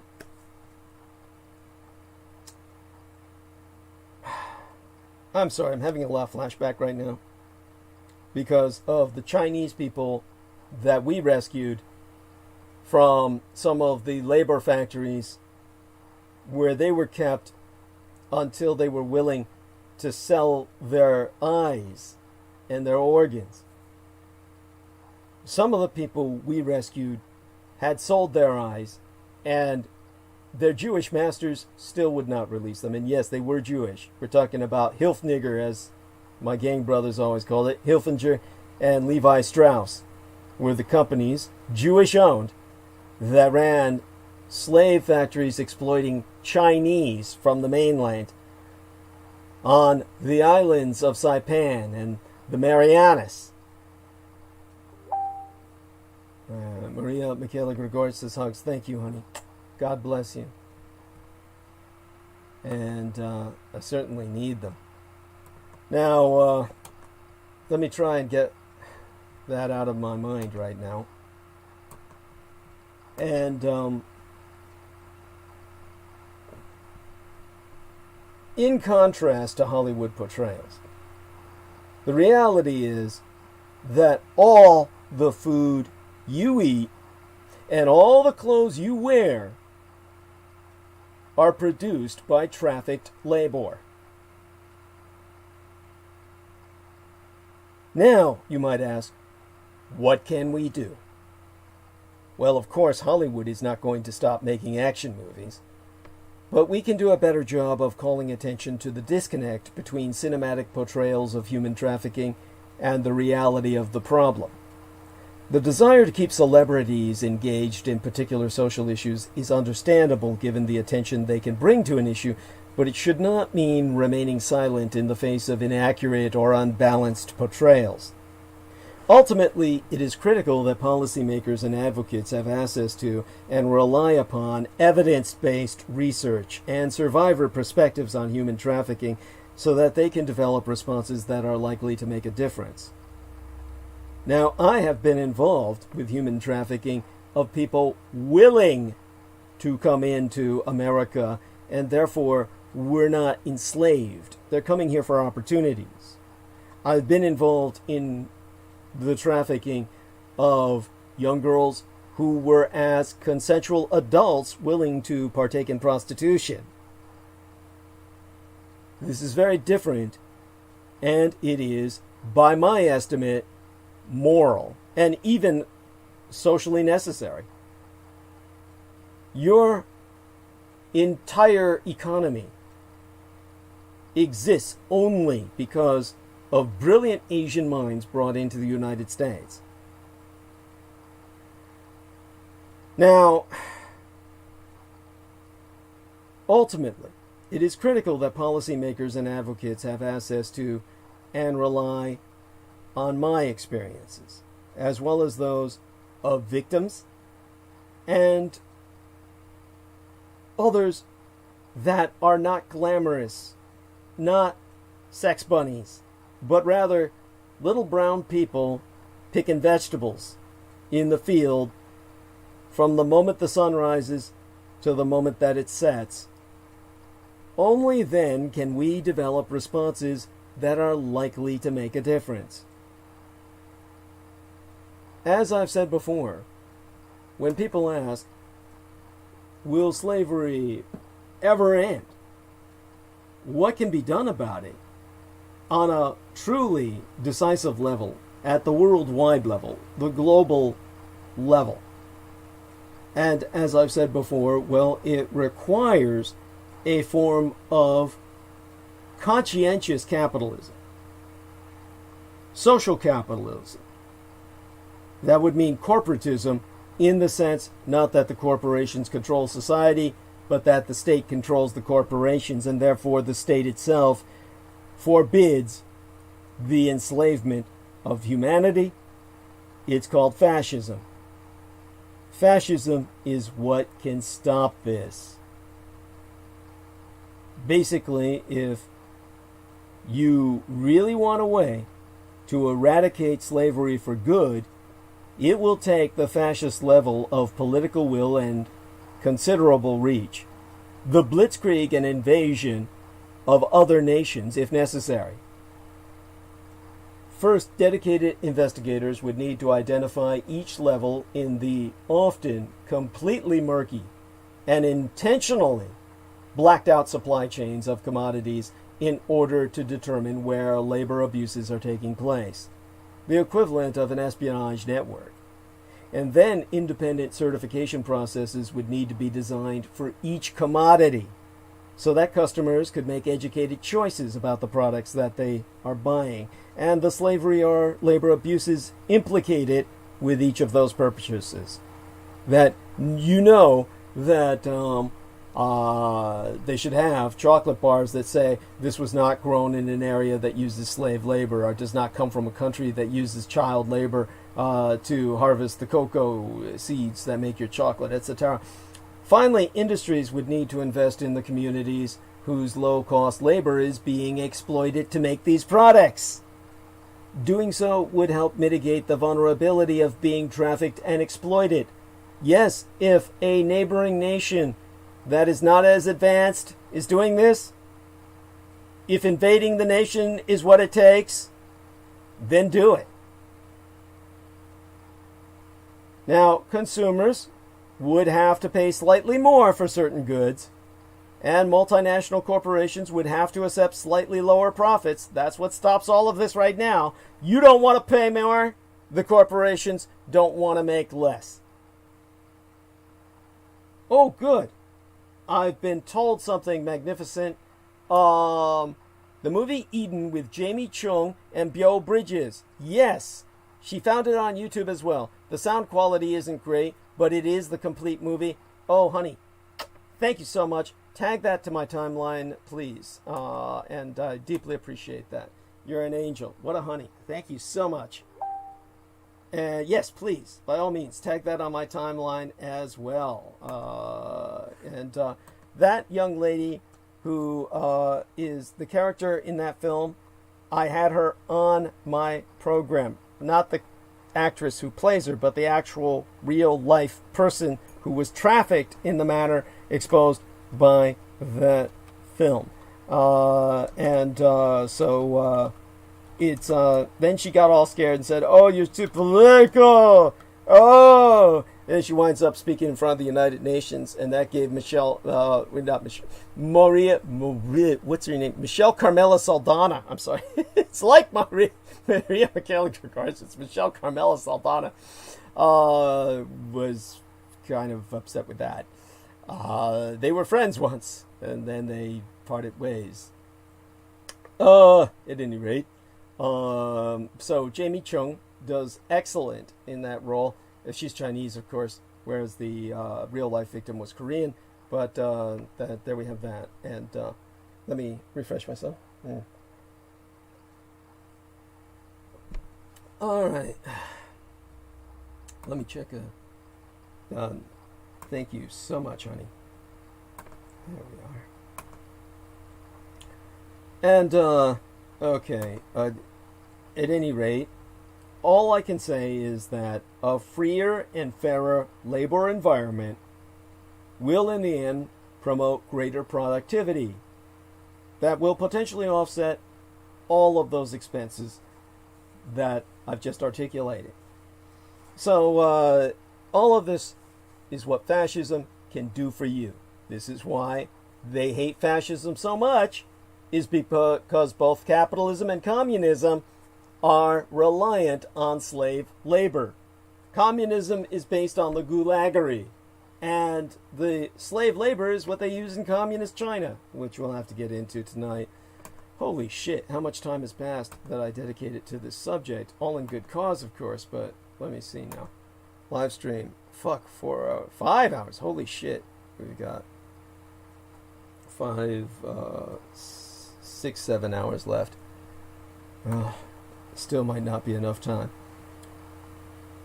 Well, another thing you can do, of course, is the next time January 11th rolls around next year, put it on your calendar, mark your calendar for 2022, and participate in the Department of Homeland Security's #WearBlueDay, which is part of their BlueDragon.org affiliated anti-trafficking initiative, Blue Campaign. BlueDragon.org is where this all started, where you wear a blue article of clothing or pin a blue ribbon to your shirt or lapel, and then take his pictures and post them on social media with the #WearBlueDay, and encourage your family, friends, and work colleagues to participate. You could also post a video message or organize an event, like even a long-distance event, a televisual event, or what do they call them these days? I hate to use the word Zoom because that's communist Chinese shit, but a teleconference that fosters discussion about human trafficking as part of #WearBlueDay. We can still do this till the 1st of February because it's really the theme of this entire month. The Blue Campaign can also be followed on Twitter, which is a hell of a lot better than following Donald Trump. Now, one way to get involved is through the 318 Project. The organization works to equip and challenge society to proactively address issues regarding human trafficking. And human trafficking taketh away the voices of its victims, and Project 318 aims to speakest for them. Per Proverbs 318, speakest up for those who cannot speakest for themselves. Now, their work was on track to reach over 25,000 people back in 2019, the year before yesteryear by now, being the last time I myself looked into them in any depth. Still not that long ago, considering. Through presentations, training, webinars, and community projects, you can visit their website at www.318project.org to learn more. And finally, write or call your legislators and let them know you support policy that combats human trafficking. But tell them they need to speak to experienced people like myself to get a fucking clue. Well, beyond that, you can support events that improve awareness in your community, schools, and neighborhoods. Obviously, virtual events until the plague is over. But whatever you do, probably the most important thing you can do is empower young people to make the decision to leave an unsafe or suspicious environment. Use hashtag Human Trafficking Awareness Day to post on social media till the end of the month, and also check out National Inner Beauty Day at national-inner-beauty-day-October-7 to discover yet more ways to be part of the solution to ending human trafficking. That's October 7th is Inner Beauty Day, and that's when you help others to show how beautiful you are on the inside, as frightening as you may look outside. No, which is kind of what that day implies. If you believe you may have information about a trafficking situation, if you suspect someone is a victim of human trafficking, contact the toll-free National Human Trafficking Hotline. That's the toll-free National Human Trafficking Tracking Hotline at 1-888-3737-888, which I gave out before, 1-888-3737-888. That's 1888-3737-888. Or to make it more palatable or easier, 1888-3737-888. The anti-trafficking hotline advocates are available 24 hours a day, 7 days a week to take us reports of potential human trafficking. Or you can text the National Human Trafficking Tracking Hotline at 233-733. That's 233-733. Message and data rates may apply. Or you can chat the National Human Trafficking Hotline via www.humantraffickinghotline.org/chat. Okay? Now, please note that if the situation is urgent or occurred within the last 24 hours, you are encouraged to call, text, or chat. The information you provide will be reviewed by the trafficking hotline. All reports are confidential, and you may remain anonymous. Interpreters are available via phone call only, just so you know. There's no interpreters for this. There we are. Wonderful. Thank you, honey. She just posted that on my timeline. Love you. What an angel. Yes. And of course, you can also contact local law enforcement by calling 911 and report missing children or child pornography to the NCMEC. That's the National Center for Missing and Exploited Children. The oldest of all these organizations that I know of. That's 1800 or 1-800-THE-LOST. That's, well, if you don't spell out THELOST, use the numbers 1-800-843-5678. That's 1800-843-5678. Or through their cyber tip line at report.cybertip.org. Okay? All right. Okay, we'll exit that particular subject. Here's what you need to know. All right. Beijing wants a quiet Chinese New Year. Yajiao Nongli Jinyan, or Asian Lunar New Year. The Asian Lunar New Year lasts half a month. We're talking about like 2 solid weeks at least. 14 days of 14 nights. But it's major New Year Day this year. If you were to fix it down to a single day being the most critical, the most important, the crux of all the honorifics and celebration, would be Friday, February 12th this year. Okay? 2/12/21. Friday, February 12th will be New Year's Day, so far as a day can be centered on, for Yajiao Dongli Nixinian, Asian Lunar New Year. Now, after some new lockdowns in some big cities, Beijing has urged people to avoid all unnecessary travel ahead of the Communist Chinese Empire's biggest festival, which falls next month. There's a new lockdown imposed all around Beijing right now, as Chinese authorities struggle to keep the empire's coronavirus-free status mostly intact. It was all a bunch of fucking propaganda anyway. A new outbreak has left more than 22 million people under lockdown. Over the past few weeks, Communist China has reported 109 cases a day, a tiny fraction of the 250,000 cases or daily cases in these United States, but a serious concern in a country whose leaders understand exponential growth. And, of course, who are all fucking lying about every stat that they fucking release anyway. So they're as bad off as we are. You can believe it. The outbreak is concentrated in Shijiazhuang, a provincial capital of Hebei province, which surrounds Beijing. Shijiazhuang is a critical transport and manufacturing hub for the region. As a result of its close proximity to the outbreak, parts of the capital are now under lockdown too. And the lockdown is likely to widen. I can guarantee you that. For two reasons. First, there are concerns about more contagious variants of the virus gaining foothold in China, such as the one that originated in the United Kingdom. While China still imposes significant restrictions on travel and a mandatory supervised quarantine period, there is enough movement, especially overland, to make that a plausible fear. Now, Maria Michaela Grigorich says...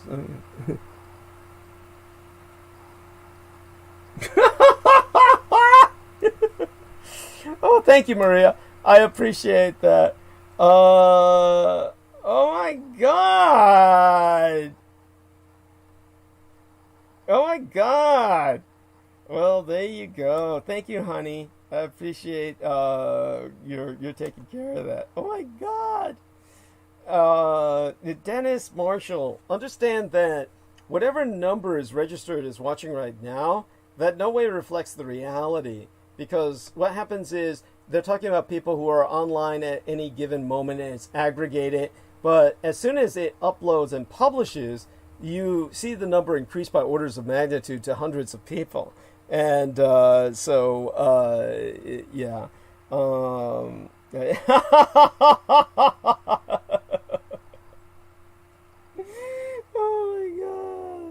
Yes. And yes, Maria is saying I should do my entire broadcast in Chinese on some nights. And, oh well, you know, sometimes Dennis gets into his cups. And this is one of those moments. Just so people understand, as I said, the lockdown is likely to widen. I've given you the first reason. The second being that the Asian Lunar New Year, the most important annual festival for all Chinese families worldwide, is approaching on the 12th of February.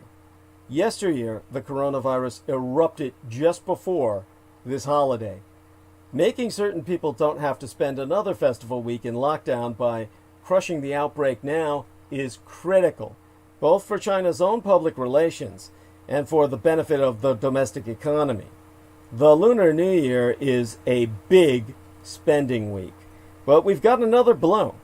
Beijing suffered another setback this week after the Chinese-developed COVID-19 vaccine proved far less effective than its foreign counterparts.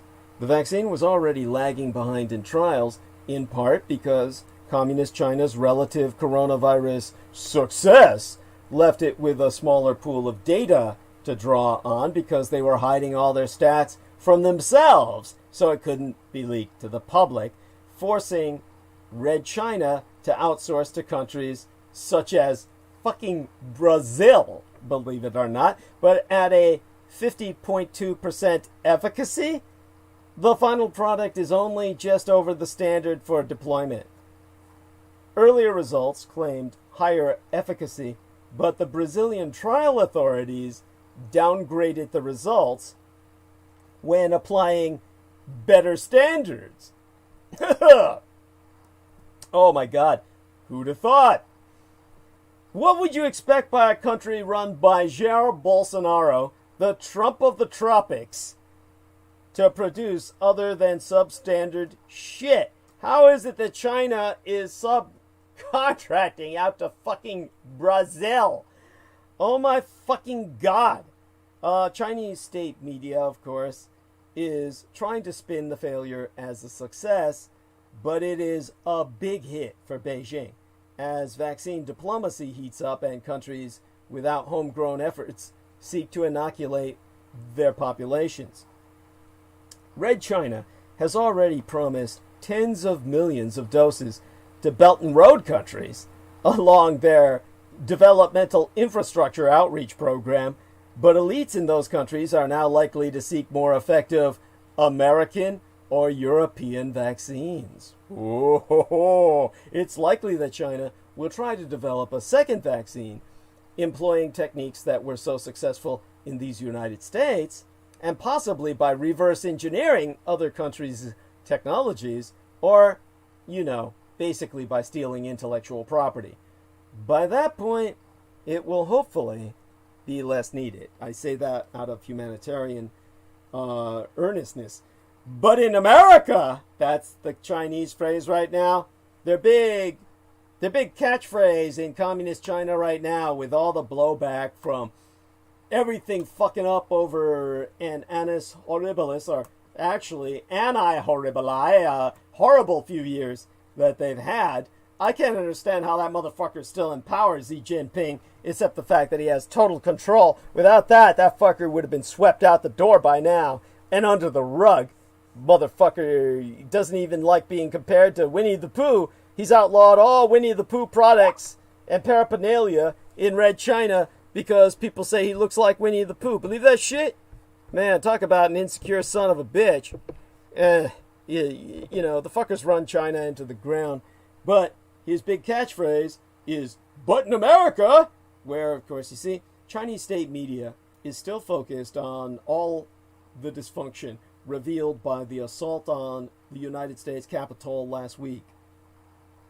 As with old Soviet propaganda about American racism, Chinese propaganda is most effective when it goes after genuine American failings. But the media has bent the Capitol story significantly towards Beijing's own needs. Emerging themes include the chaos of democracy, the righteousness of communist China's censorship, and their own censorship, mind you, and that the United States is making a mistake by going after Red China instead of fixing its domestic problems. Now, they have a point there, which I'll get into. One theme has especially resonated, of course, and this is understandable. Guns.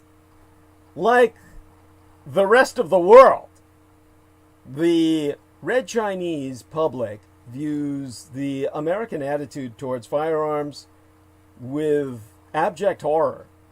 The sight of armed marchers baffles people, and Republican representatives' intransigence around metal detectors but yesterday attracted online jeering.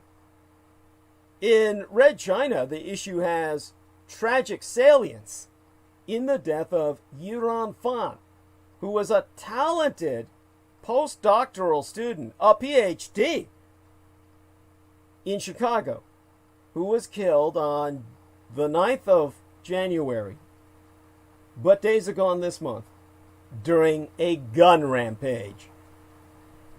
So the communist Chinese have every right to think of Americans as armed fucking lunatics, which is what they fucking are.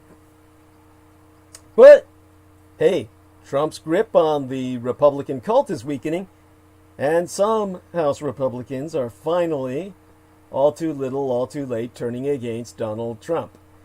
Some senior House Republicans joined in that effort to impeach President Trump, and as the House of Representatives prepared to vote on impeaching President Trump today for a second time, and the FBI vows to prosecute hundreds of his cultists who took part in last week's deadly United States Capitol assault, the president's hold on the Republican cult has since weakened. Several senior Republican lawmakers have signaled support for the Democrats' impeachment vote against the president after Vice President Mike Pence rejected calls to remove Trump. Those several House Republicans, including the number 3 Republican leader, Representative Liz Cheney, the Republican from Wyoming, announced they would vote for impeachment. And the New York Times reported that Senate Majority Leader Mitch McConnell thinks Trump committed an impeachable offense and is supposedly or reportedly glad Democrats are moving against him. In a statement, Madame Cheney said, "The President of these United States summoned this mob, assembled the mob, and lit the flame of this attack. Everything that followed was his doing. There has never been a greater betrayal by a President of these United States of his office and his oath to the Constitution." Now, Vice President Mike Pence, responding for the first time to Democratic calls that he takest constitutional steps to remove Trump from office, declined to do so, but that didn't stop the House from passing the resolution calling Pence to invoke the 25th Amendment anyway. Now, earlier yesterday, Trump, making his first public appearance since January 6th attack, the storming of the White House, the storming of the Capitol that left 6 people dead, denied inciting his supporters and denounced the move to impeach him a second time, insisting his speech shortly before the melee was totally appropriate.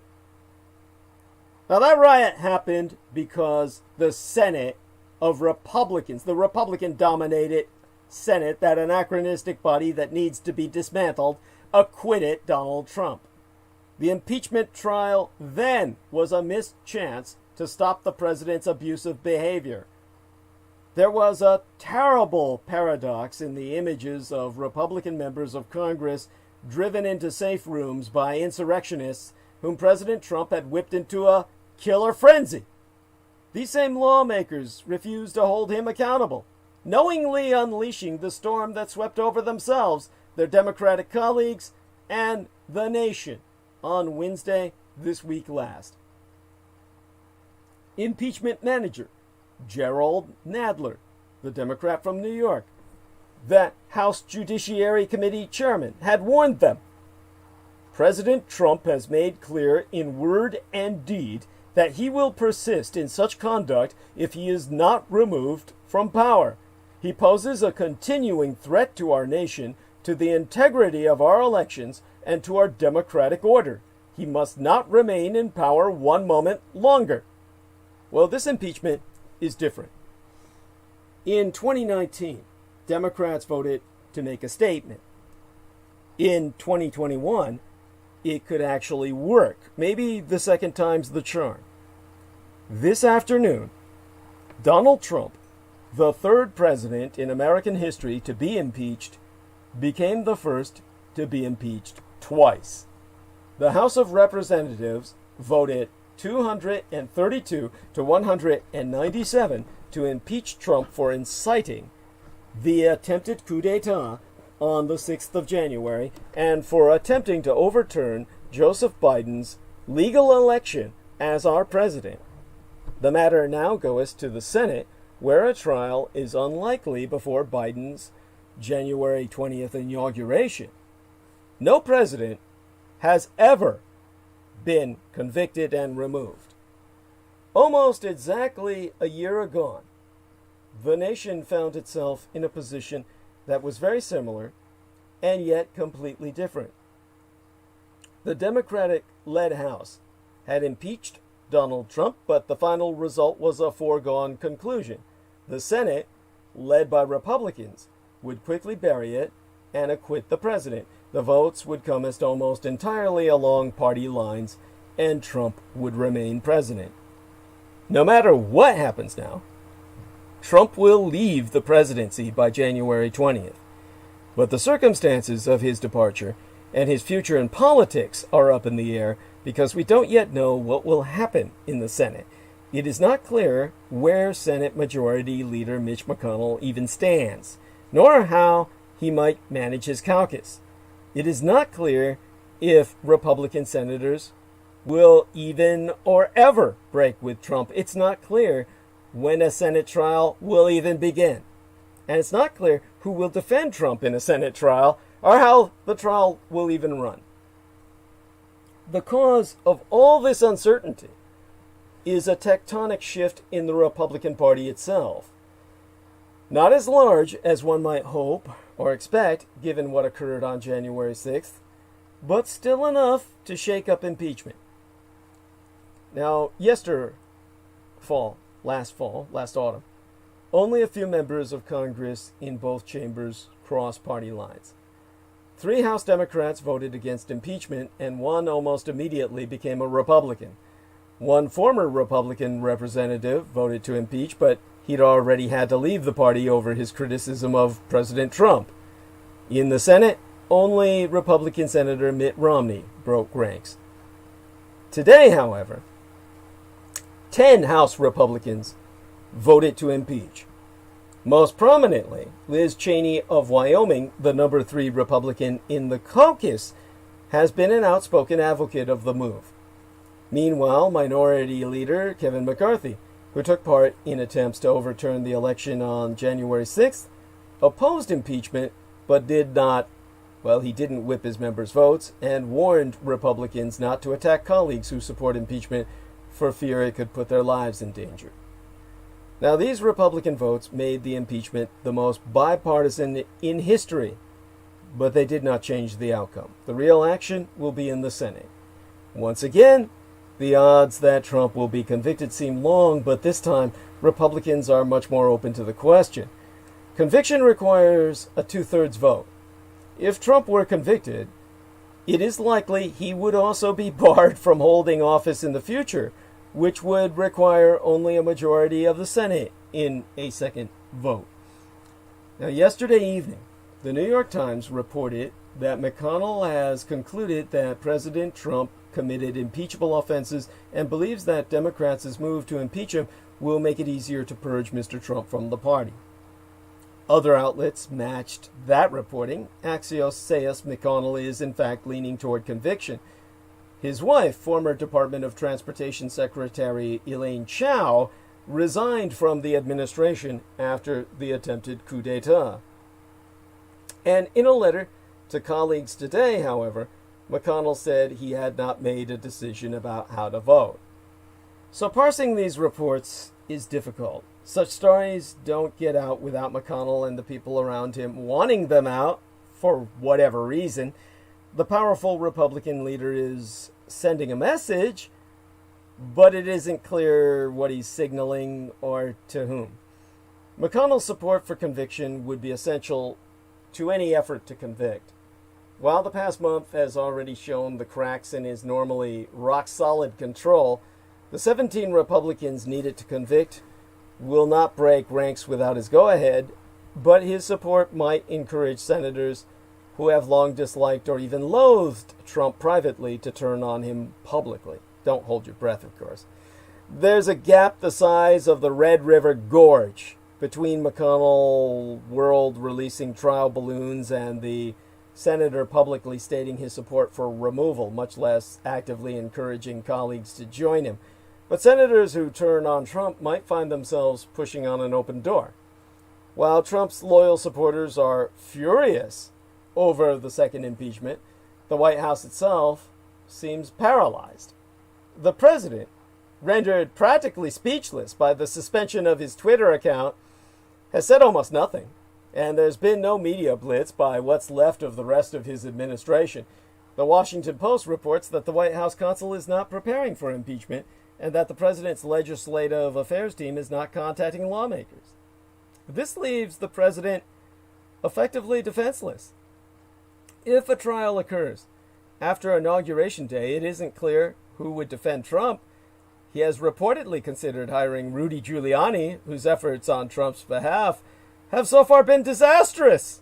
He helped precipitate the first impeachment, and who participated in the same rally that incited the riot, calling for trial by combat.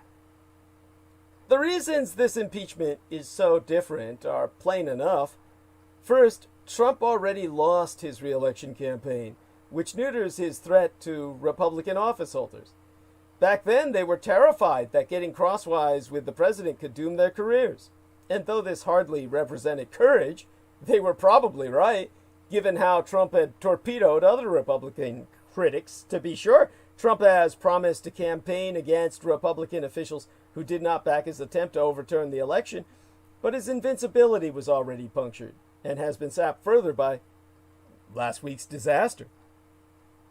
Second, the fact that the attack targeted Congress has sowed fury and resentment among members. It's one thing to look on as Trump attacks or encourages attacks on others. It's another to see insurrectionists marching through your chambers and trying to kill you. Third, public opinion has shifted. As I spracketh in December of 2019, the first impeachment was far more popular than any of the political discourse might have suggested. Once again, there is strong support for impeachment, but there is also a material shift in feelings about Trump.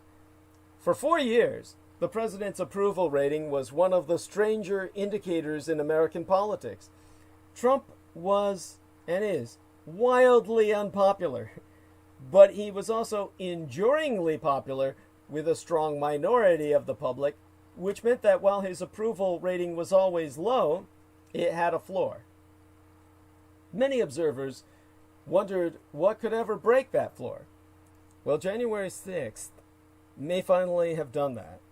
Polls show us bipartisan revulsion toward the president, with his approval falling to historic lows. Now, this goes very much against what Peter Moon thought was the case, which was that he was more popular than ever. But whether this will be enough to attain a conviction for Trump won't be clear for some time. As the Trump era comes to an end, it is one last parting gift of roiling uncertainty that he leavest the American empire. All this, while Trump said the Capitol riot was not his fault. Trump insisted his comments before and during the insurrection were totally appropriate. European leaders disagreed, forcing Secretary of State Mike Pompeo to cancel his last trip there after several officials refused to meet him. Win or lose, Trump was the mirror America needed. A day after Election Day, 2020, the presidential race between Donald Trump and Joe Biden was still too close to call. And as states continued to count ballots, the potential for recounts and litigation to affect the final outcome remained. Viable routes to victory remained for both candidates, even in the midst of several colossal failures that should have resulted in a trouncing of the incumbent Trump. At various points during the campaign, both Trump and Biden referred to this election as a fight for the soul of America. If that is the case, Trump's better-than-expected performance should hold a mirror up for Americans to see what that soul truly looks like.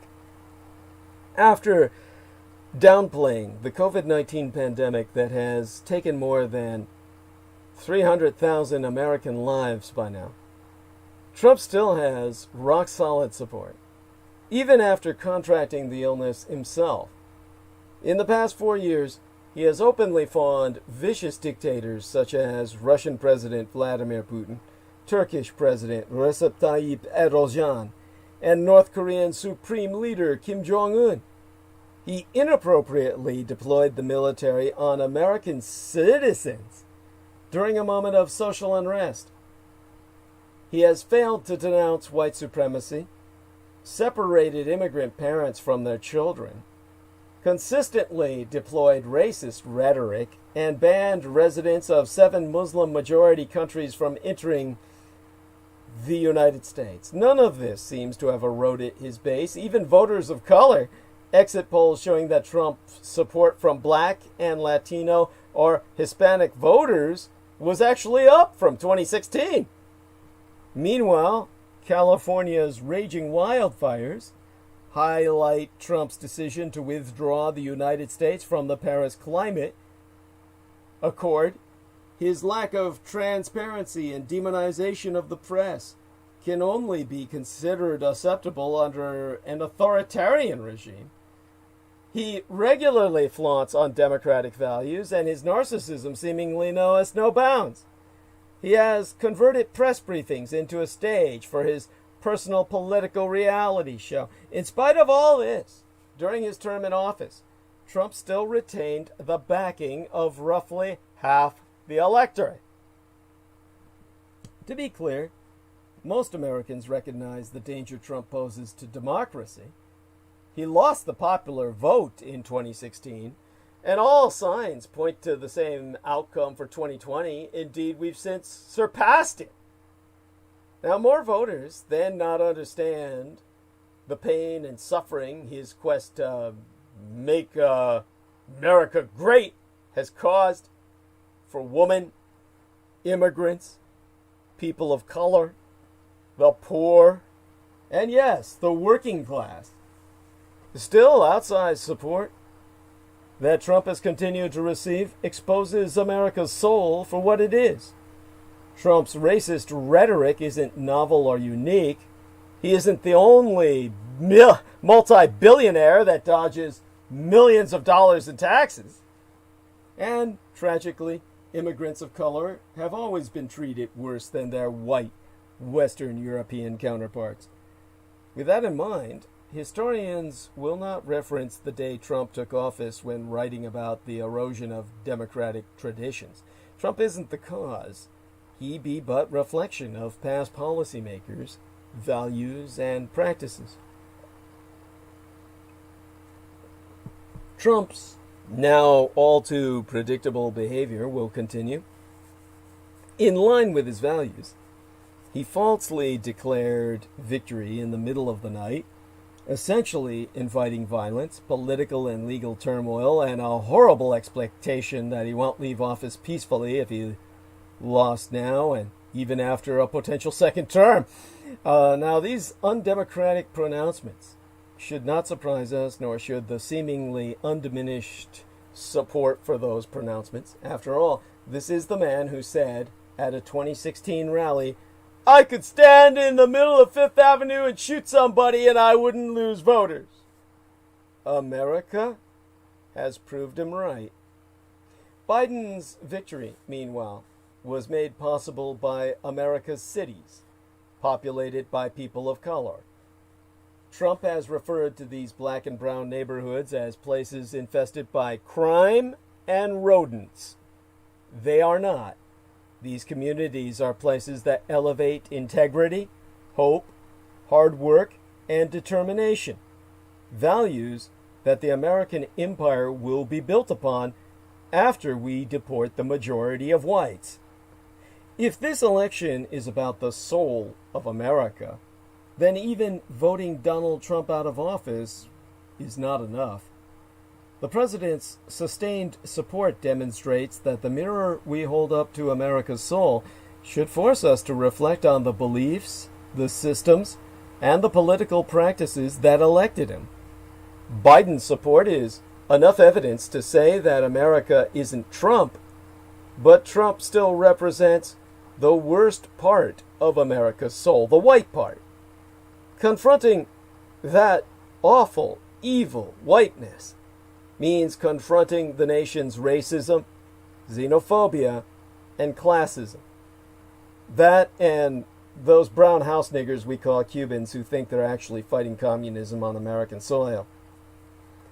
If someday we finally prove successful in battling those demons and expel those fucking Cubans back home to Cuba where they fucking belong so they can overthrow their own goddamn communist dictator, then Trump was the mirror that America needed. The military stayed out of this insurrection, but it isn't over yet. News broke on Morning Tide today that the National Guard has mobilized 15,000 personnel to Washington. General Daniel Hokanson, chief of the National Guard Bureau, confirmed that thousands of National Guard troops were dispatched into our capital today. In anticipation, the heads of each United States military branch yesterday issued a joint statement condemning last week's insurrection and reminding service members of their duty. To quote us therefrom, because this will come back to bite us in the ass, in a positive sense, by exposing that Ashley character. To quote us therefrom, we witnessed actions inside the Capitol building that were inconsistent with the rule of law. The rights of freedom of speech and assembly do not give anyone the right to resort to violence, sedition, and insurrection. As service members, we must embody the values and ideals of the nation. We support and defend the Constitution. Any act to disrupt the constitutional process is not only against our traditions, values, and oath, it is against the law. Now, this, of course, was compounded by the Russian insurgency when it was broken that computers with access to classified material were stolen from the Capitol. The Pentagon confirmed that several classified secret laptops were stolen from the Capitol building during last Wednesday's chaotic events. Some of the computers were left open and logged into the government's classified network known as SIPRNet. That's SIPRN, all uppercase, and then a lowercase et for the net effect. SIPRNet is acronymous, which means it stands for Secret Internet Protocol Router Network, which is, simply put, the Department of Defense's classified version of the civilian internet. It is a network of secure computers and servers that allow us users from the Department of the Defense, the Department of State, and other government bodies to transmit classified information. And on Thursday, the day following the breach of the Capitol building, the SIPRNet was shut down for a portion of the day before an update was pushed out on Friday morning, according to sources inside the Operations Center of the United States Army Special Operations Command, or USASOC, USASOC, sent out an email to all personnel saying that any SIPRNet computers not accounted for by the end of the day would be dropped from the network. A USASOC, a USASOC spokesperson, confirmed that, well, he said it was all part of an ongoing administrative effort, which he claimed was in no way related to the events in Washington, D.C., but what the fuck? Why do they even bother? Now, America's top military leadership has issued this rare statement denouncing the Capitol riot and confirming Joseph Biden as the next commander-in-chief. Amid worry about renewed violence on Inauguration Day, the military's top leaders issued writ reminder to all service members that the deadly insurrection at the Capitol was an anti-democratic criminal act, and that the right to free speech giveth no one the right to commit violence. Let me reiterate, rereading from this statement issued by the JCS, the Joint Chiefs of Staff, mind you, and let me see if I can emphasize to you the importance of these people in relation to the military hierarchy, so that you have a better grasp of what exactly it is we're dealing with here, why this is even important, and the fact that they feel compelled to do this shows you that they're unwilling to listen to Donald Trump. This shows you that they are effectively turning against him, that they will not be partial to his exploitation and his attempt to install a dictatorship. It's basically a situation in which you really have to take a look at the words themselves, and then, like myself, analyze it from there. Of course, I do this from a professional perspective. But I can tell you again, the most important thing to remind yourself about is why they would say this. What they said was, as service members, we must embody the values and ideals of the nation. We support and defend the Constitution. Any act to disrupt the constitutional process is not only against our traditions, values, and oath, it is against the law. Now, amid intense anxiety ahead of next week's inauguration, and fears of a repeat of the violence and chaos that reverberated across the world, reports confirm the uniformed leadership felt obliged to issue this statement and comment on live events, something it generally seeks to avoid doing at all cost, based on the fact that it considers itself an apolitical profession, which is why we need to analyze the meaning behind why they said what they said. Think of it this way. 13 hours are gone. Yesterday, the Joint Chiefs of Staff issued memorandum to the armed forces calling the recent riot in Washington, D.C. a direct assault on the U.S. Congress, the Capitol building, and the constitutional process. They're interpreting this as an act of war. Copies of this message to the joint force, meaning to all branches of service, will be read to or distributed to every single member of our armed forces around the world, not just here.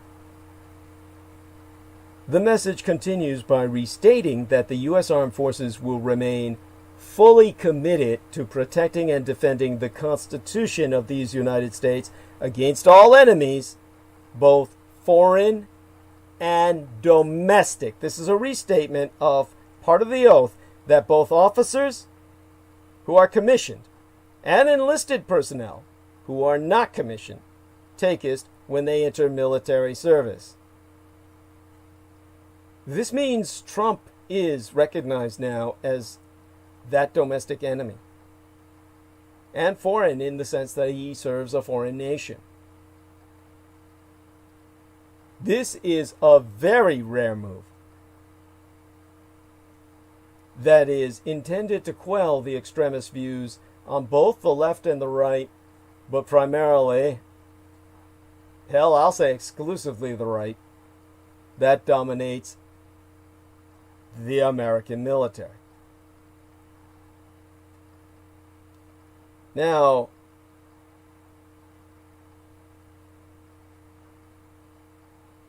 just remember this. this tells you one thing. The Department of Defense and the highest leaders in uniform are betraying a deep fear born of the knowledge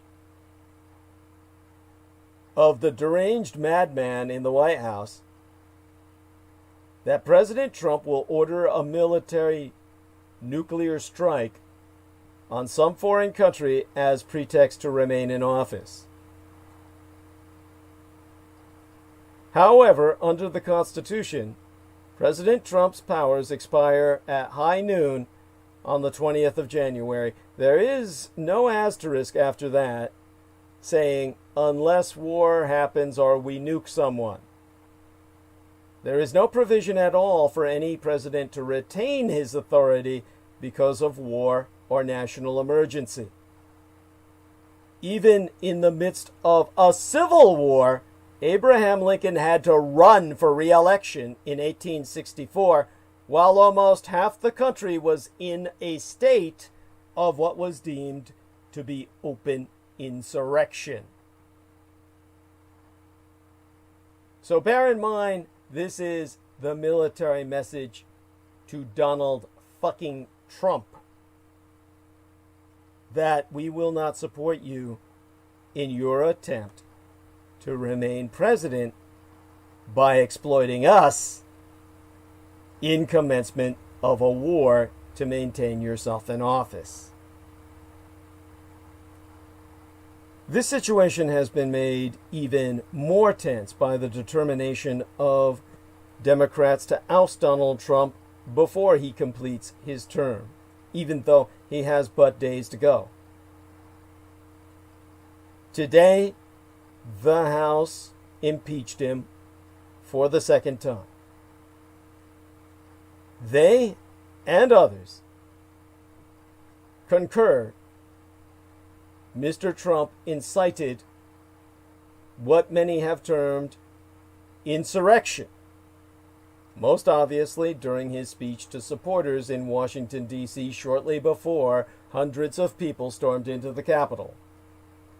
They were seeking to stop the certification of electoral votes cast for Mr. Biden, having been persuaded by Mr. Trump and others that the election was rigged. There is no evidence to support any electoral fraud. This statement that I am analyzing for your benefit was first reported by CNN, which related that General Mark Milley, the 20th chairman of the Joint Chiefs of Staff, and therefore our nation's highest-ranking military officer, issued it along with each of the top commanders of the different branches of the military. Again, reading from it, we witnessed actions inside the Capitol building that were inconsistent with the rule of law. The rights of freedom of speech and assembly do not give anyone the right to resort to violence, sedition, and insurrection. This means that Trump is regarded almost like Jefferson Davis of the Confederacy. At this point, the president of open rebellion.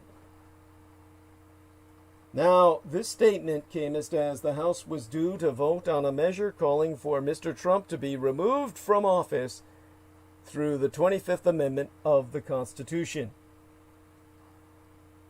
House Democrats voted today to impeach Mr. Trump, charging him with incitement of insurrection, making Trump equivalent to the President Jefferson Davis of the Confederate States of America, and the first president to be impeached twice. Because carnage camest to the Capitol. Donald Trump decried American carnage in his 2017 inaugural address on the Capitol steps. His rhetoric made it reality come as 2021. incited by the President of the United States himself, a violent mob of Trump cultists broke through barricades and stormed the U.S. Capitol this day last week as lawmakers gathered to certify the results of the 2020 presidential election. 4 people died nigh immediately, one after having been shot by police. I'll get back to her, probably more than once tonight. Maria Michaela Gregorich. She's turning in.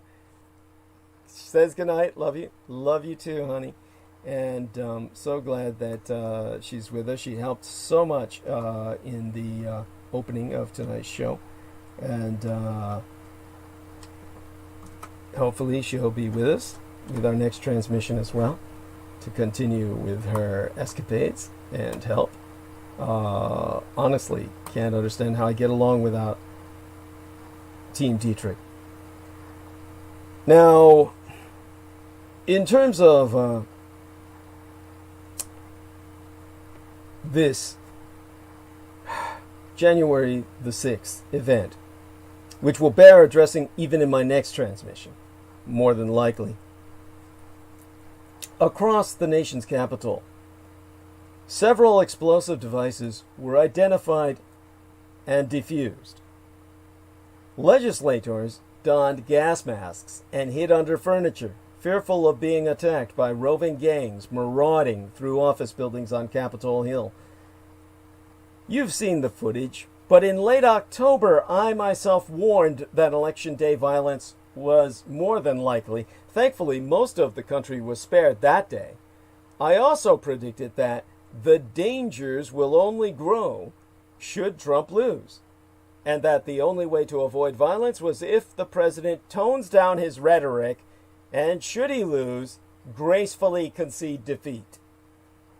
Now, what occurred yester septimania, meaning last week in the Latin, in Washington, D.C., happened because of outgoing President Donald Trump's violent rhetoric and relentless incitement of his most fanatical and deranged cultic supporters, enabled by feckless politicians motivated more by ambition than by principle. In a moving prayer, the Senate chaplain warned, "We always reap what we sow," and that these tragedies have reminded us that words matter and that the power of life and death is in the tongue. The violence and lawlessness that unfolded was, without question, politically and ideologically motivated. The throngs of Trump supporters, the cultists who gathered to engage in property destruction, trespassing, and acts of physical violence, including attacking United States Capitol Police, must never simply be dismissed as people distraught over the loss of their preferred candidate.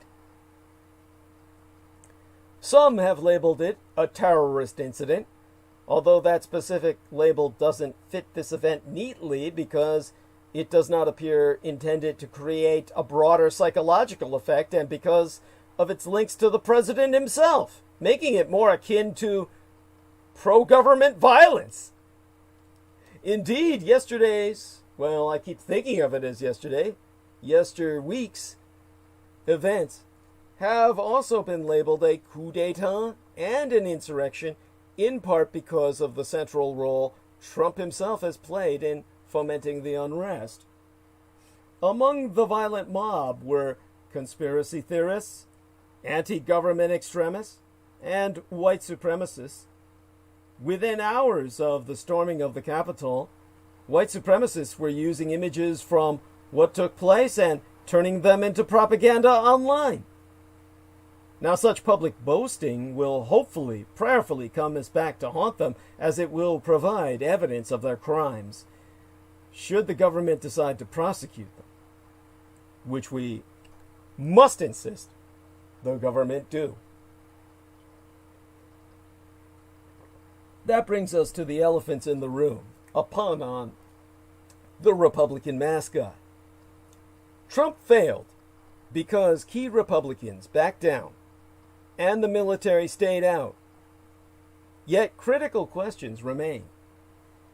The angry mob that attempted an insurrection in the capital of the United States this dies yester septimania, this day yester week, failed.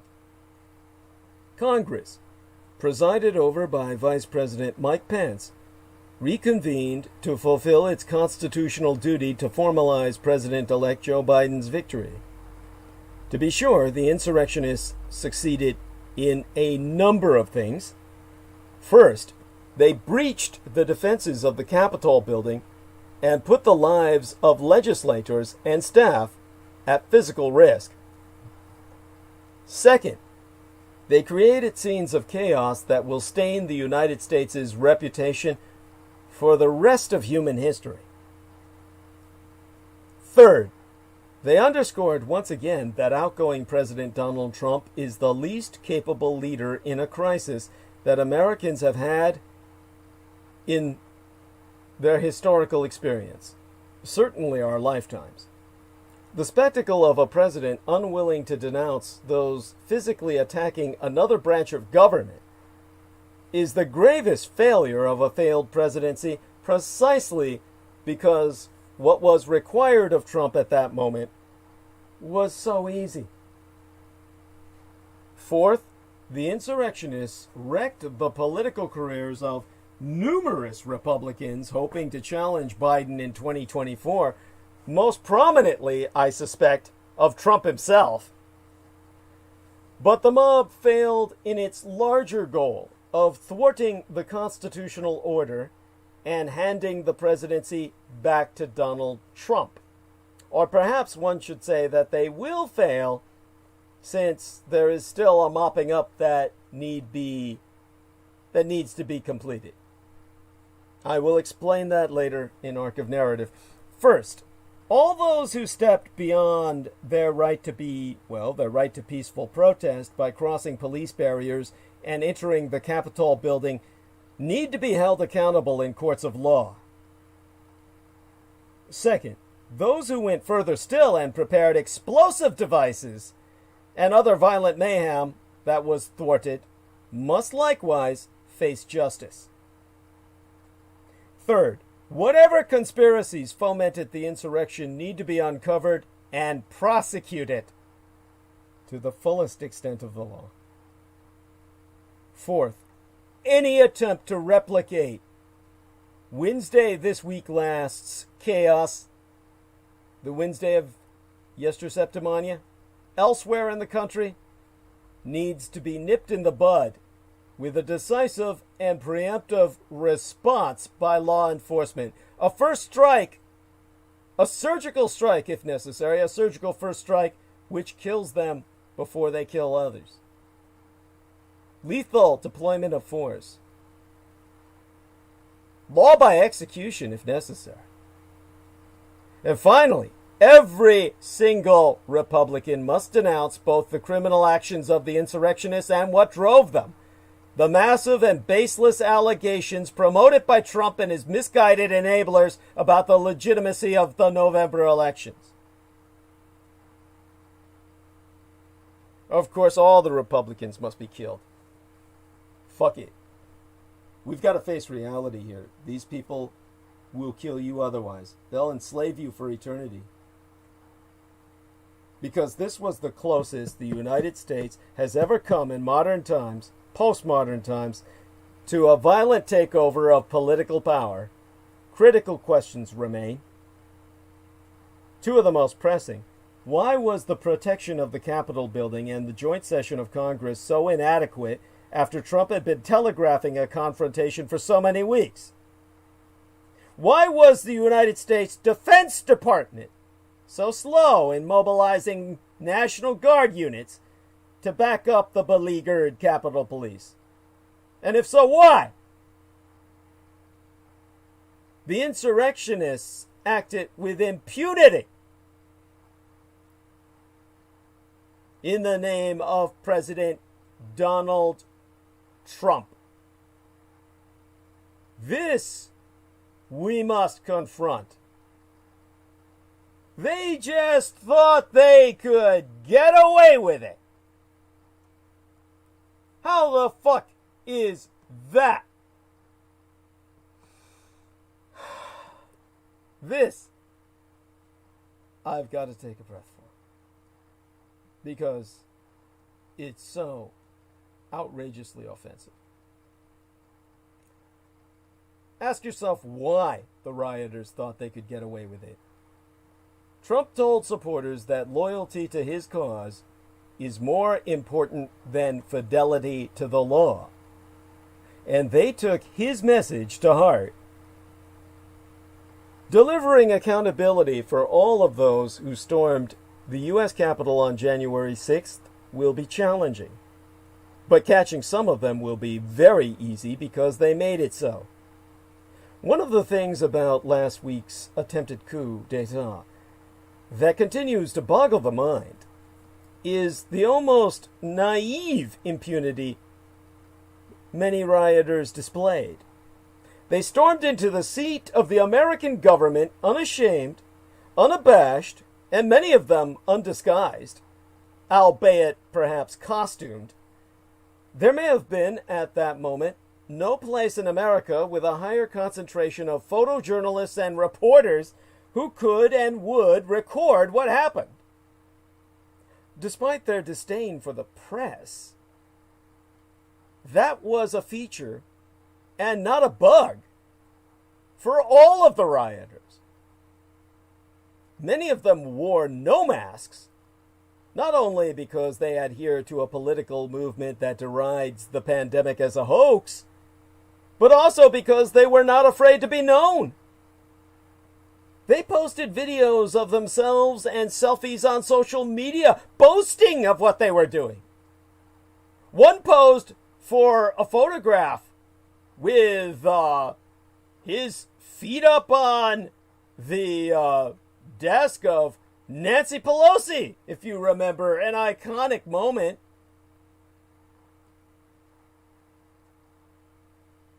Others gave interviews narrating their exploits. They patiently spelled out their names for reporters. They strode the halls with employee IDs hanging in plain sight.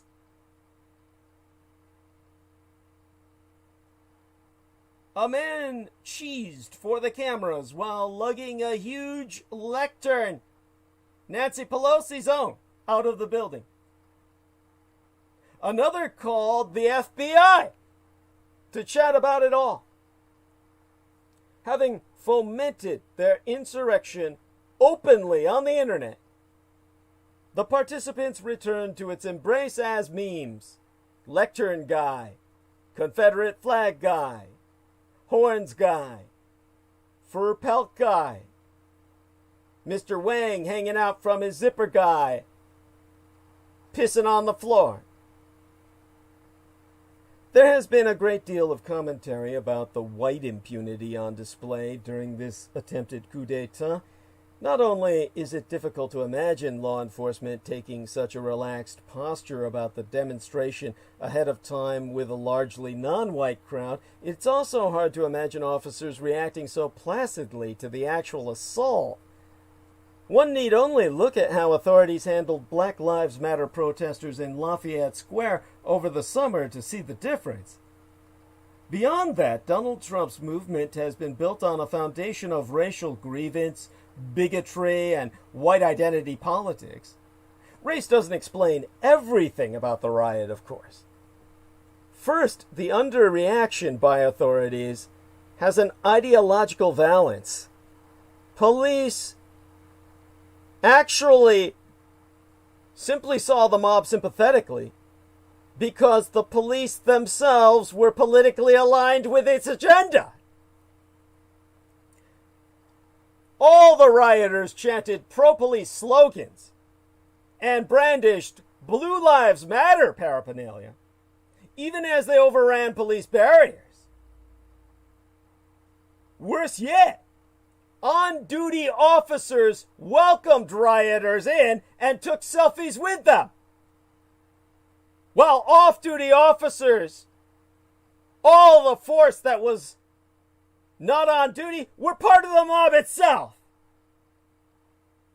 So they would have been shooting their own had they actually opened fire. Second, the brazenness of the members of the mob remains distinctive. White protesters who joined Black Lives Matter demonstrations over the summer may have been outraged by police crackdowns, but they most certainly were not surprised. Yet even in the act of storming the Capitol itself, the insurrections did not fear any adverse consequences. The now infamous Elizabeth from Knoxville was clear about what was happening. She so saying, "We're storming the Capitol! It's a revolution!" And also seemed genuinely affronted that the police, sworn to protect the Capitol and government, had the temerity to mace her. Perhaps some of them truly thought that they would successfully topple our government and get away with it. An idea that is crazy, though not as crazy as one would like. After all, the Capitol Police were completely unprepared, the National Guard was frozen, and the President and members of Congress had encouraged them. But the rioters were also imbued with the culture of impunity of the Trump era. This is a moment when all bad behavior goeth not only unpunished, but encouraged, reveled in, celebrated. The president has told his supporters that loyalty to his cause trumps fidelity to the law. And he has reinforced that message by handing out pardons to aides who got in trouble for putting him ahead of the law. The crowd he summoned to Capitol Hill on January 6th took that message to heart and received a pardon en masse in their own minds, their mass mind. Trump did not invent this culture of impunity. Even before he broke onto the political scene, office holders from David Vitter to Bob Menendez to Chris Christie were realizing that when caught in a scandal, they didn't have to resign and could just brazen it out. But Trump elevated this move from a tactic to a virtue. His 2016 campaign exalted getting away with it, whatever it was. Fleecing lenders, buying off politicians, grabbing women by the cunt. He encouraged violence against protesters at rallies, and even spoke of paying legal fees when someone punched a demonstrator. Given his miserliness, it's doubtful he ever followed through. Keeping promises, like following the rules, it's all for suckers. Trump governed the way he campaigned. He never stopped campaigning. He systematically undermined the rule of law. He almost certainly obstructed justice in the midst of a probe into the 2016 election, but Special Counsel Robert Mueller shied away from saying so out of procedural concerns. When Trump tried to extort the Ukrainian government into assisting his re-election campaign, he was impeached by the House, but in the acme of his impunity, acquitted by the Senate. Trump rallies were but a preview of the Capitol attack. And this impunity extended to others. Members of his staff consistently violated the Hatch Act. But sanctions required the president to act, which he did not. More egregiously, he handed out pardons to criminals who not only broke the rules, but clearly showed no penitence, such as Sheriff Joe Arpaio and the House Nigger, Dinesh D'Souza, the Yellow House Nigger from Indian Asia. He also dangled and sometimes gave out pardons to people who broke the law on his behalf. Michael Flynn, Roger Stone, Paul Manafort, Those who cooperated with prosecutors, such as Michael Cohen, were frozen out and even subjected to evident Justice Department retaliation. And these favors were returned. Stone became a force behind the Stop the Steal movement that culminated on the 6th of January. Flynn called for martial law after the election and spoke at the rally that day. No wonder that as rioters swarmed through the Capitol, they concluded that the rules did not apply to them. They might have expected, I'm certain every single one of them, down to the last, expected that Trump would pardon them if they got in trouble. Perhaps he still will. But Trump's encouragement of breaking the rules has always centered on cases where it can help himself. The men and women who overran the Capitol on his behalf did their best, but they're no longer of much use to him. Trump's reputation and business may never recover, but he is unlikely to face formal repercussions for inciting the riot. Trump has vowed not to resign. Vice President Mike Pence is against invoking the 25th Amendment to remove him. And though the House has voted to impeach Trump yet again, a Senate conviction is a long shot.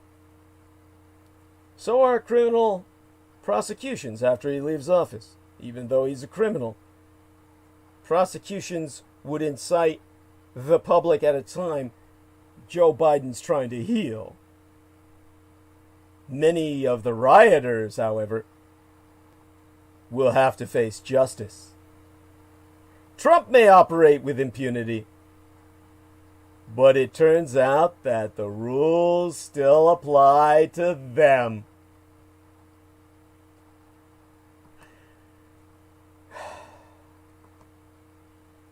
Boy, will they be disappointed. Poor motherfuckers. It's hard for me to feel sorry for them, of course.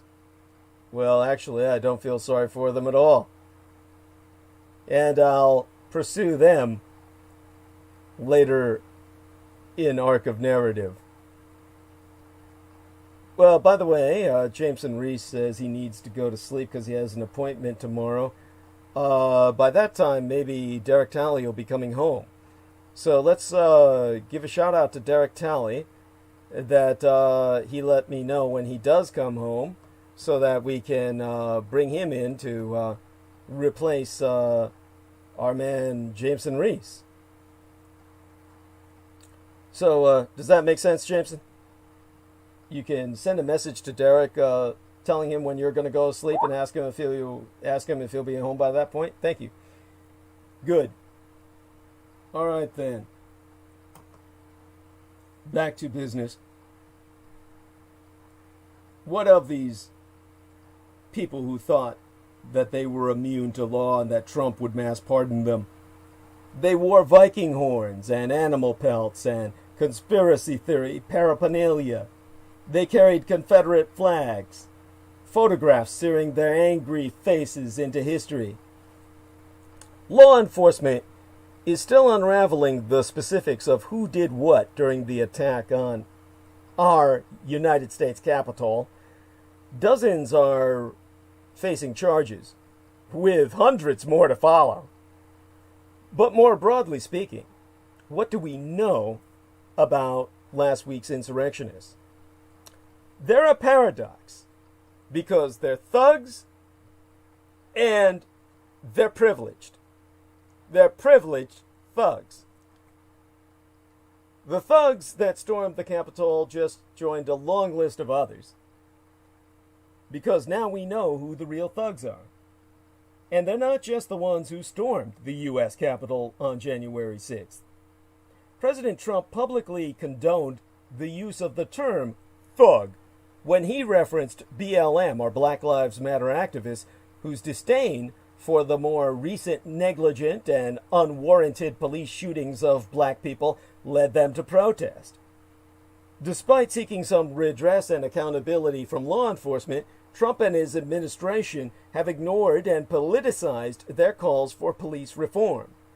he also regularly referred to them as thugs before and after an incident where he plowed through BLM activists outside of the White House with the National Guard and a Bible in his hand to show us his rebuke. But the true thugs were revealed during and after fervent Trump supporters and far-right white supremacist and neo-Nazis factions took over the U.S. Capitol.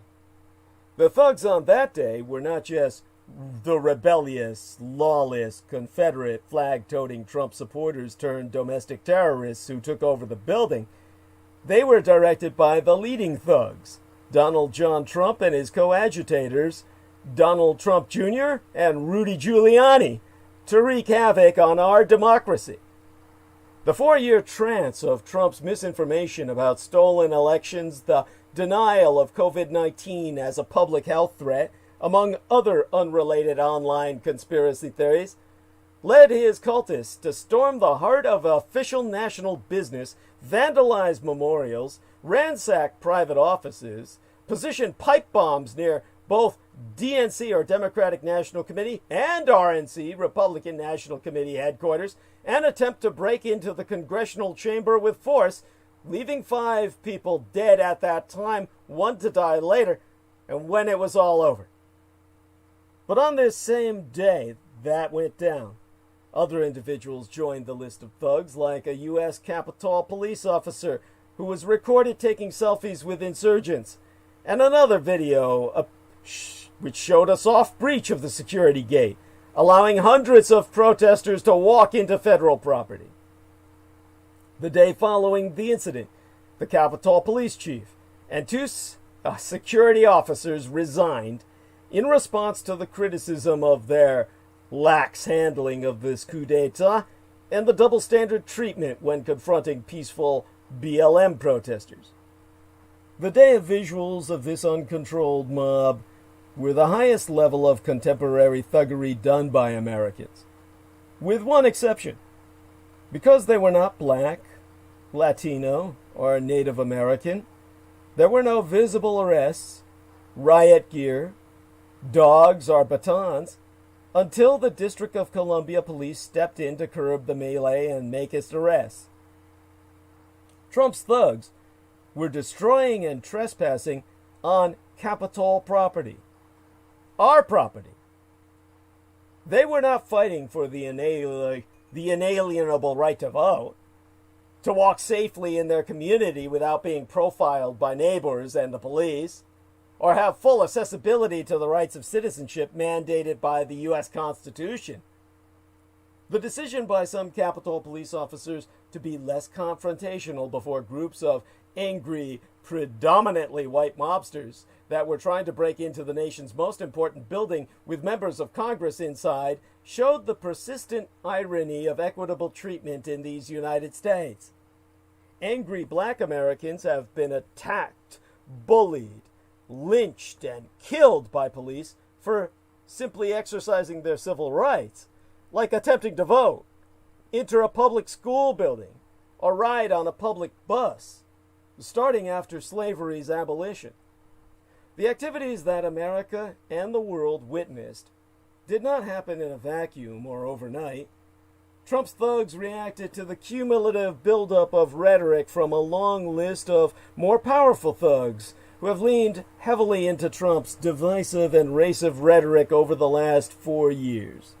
A few of them are in Congress, like Trump enablers Senators Ted Cruz, the Republican of Texas, and Josh Hawley, the Republican of Missouri, who refused to concede their pronouncements of electoral fraud hours after an abortive coup d'etat of Congress orchestrated by their own leader.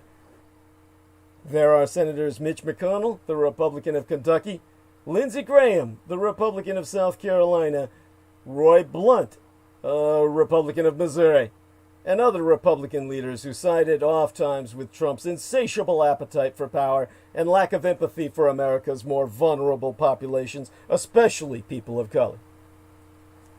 Many of these Republican legislators and administrative staff thwarted the appropriate and rapid response to COVID-19, stalled delivery of the necessary economic relief to struggling citizens, fed into the campaign to invalidate the 2020 presidential election, blocked legislation for police reform, supported cuts to federal safety net programs and universal health care, and rejected proposals to remove Confederate monuments of slave owners and other oppressors who are the stimuli for current-day right-wing aggression. On the thug list are also non-elected officials, including some owners of professional sports teams who initially banned NFL players from taking a knee in support of Colin Kaepernick's demonstration of solidarity with efforts to reduce black racism. Some CEOs of major corporations also make the list, especially the leaders who increased their contributions to the Trump campaign, despite his misleading claims and policy assaults on communities of color. Many of these companies would later seek redemption after watching the reckless murder of George Floyd by a Minnesota police officer by contributing millions of dollars to racial equity organizations. The bad apples in local law enforcement departments join the list of thugs due to their lack of empathy for the communities that they serve, which for decades have led to countless shootings, murders, and home invasions, including the one that killed Breonna Taylor. But these deaths under Trump were more likely to go unpunished because of protective police unions and the lack of federal legislation establishing more accountability in policing. Let us not forget those people across the nation, also known as the Karens or the Kens, who have come to epitomize white privilege because they find it acceptable to call the police on blacks walking, dining, shopping, smoking, talking, bird watching, and sometimes just minding their own fucking business. Their explicit racism and cowardice make us them eligible for the thug list. Finally, there are the nameless thugs whose unconscious bias allowed them to sit silent and numb to the Trump misadministration's hardline immigration policies that separated immigrant children from their parents or refused to wear face masks even though minorities are more likely to get and die from COVID-19. These are all the real thugs. Some of them carry loaded guns, and others spew loaded rhetoric under the protection of white privilege. Our society will always have a population of irreconcilables who do not respect the law and engage in intentional acts of malfeasance. But contrary to the skewed realities of Trump and his allies, not all thugs are people of color. In fact, the people who rushed the Capitol and the ones who, contributed to Trump's 4 years of upheaval, come from all educational and income levels. While some people can make it the case that the coup was reminiscent of the Civil War period, I myself would tend to disagree. Thankfully, black people have been granted full citizenship since then, at least on paper. We just found out that thugs are everywhere, and white privilege allows for anonymity and validation. Now, something almost as creepy. In fact, one of the creepiest true crime tours in America is the Tucson Murders True Crime Tours. The Tucson Murders True Crime Tours provide us historic crime investigation into forgotten lost crimes in Tucson, Arizona. These small private tours are hosted by the Mr. Ben Baron Estenius, a true crime researcher and enthusiast who will personally take us to real historic crime locations related to these crimes in Tucson. Relive these events and hear the untold stories behind the stories. The Baron Ben specializes in the seemingly ever-developing case of the late serial rape killer Charles Howard Smitty Schmid Jr., alias the Pied Piper of Tucson, an aftermath tour. See theunfinishedman.com for excerpts from his yet-to-be-published book by that title, The Unfinished Man, or excerpts, splices, from his cinematic documentaries in production, but other cases such as The Strange Case of Morris Brady, the Dr. George Marvin Tejardine case, and The Red Rapist are also within his repertoire, as in fact are all the crimes that shocked the Southwest throughout the 1960s, the very decade I myself entered this vale of tears. These devastating crimes stained a city so deeply, they may never be removed. For tour information, contact theTucsonMurders.com. Spell Tucson as Tucson, Tucson, put the word the in front of it, theTucsonMurders.com, or telephone the Baron Ben personally to privately guide your tour at 1-520-323-3406. That's 1520-323-3406. And neglect not to subscribe to his Man of the Soil YouTube channel. You know you're at the right Man of the Soil when you see a young white lady with a fair set of boobs, a nice rack that's behind a green t-shirt that reads Ace Hardware. And once you've goggled at her, you can take towards viewing Ben Estenius, who's in his full flight suit, rather his jumpsuit, maybe we could call it, his one piece, that he wore as a sprint car racer.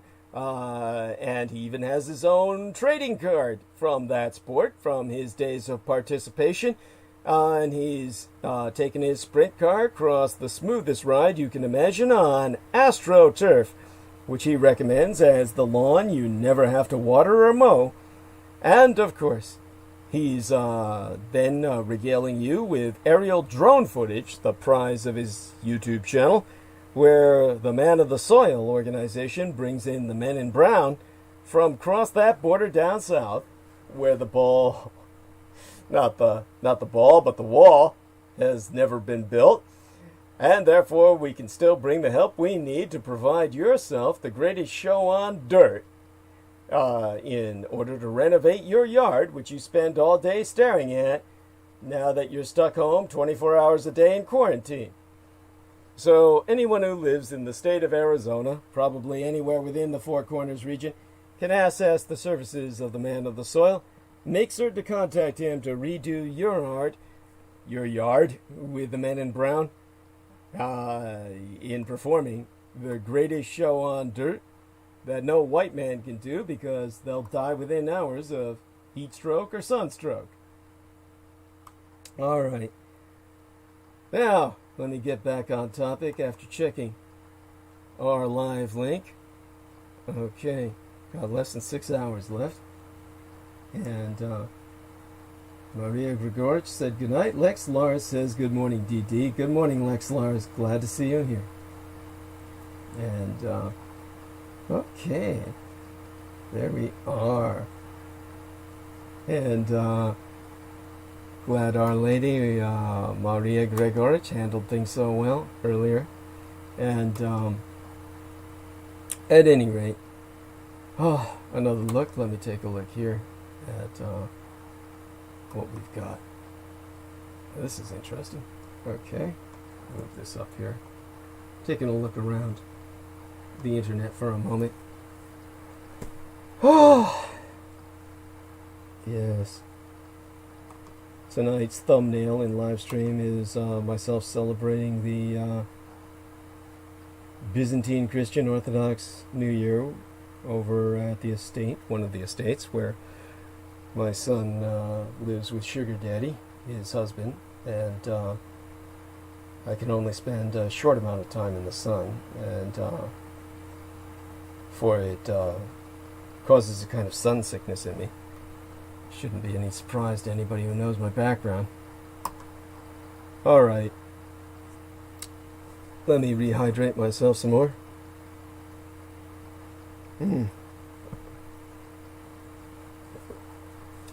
Now, abroad, governments around the world have expressed outrage and sadness over the rioting that engulfed the U.S. Capitol last Wednesday.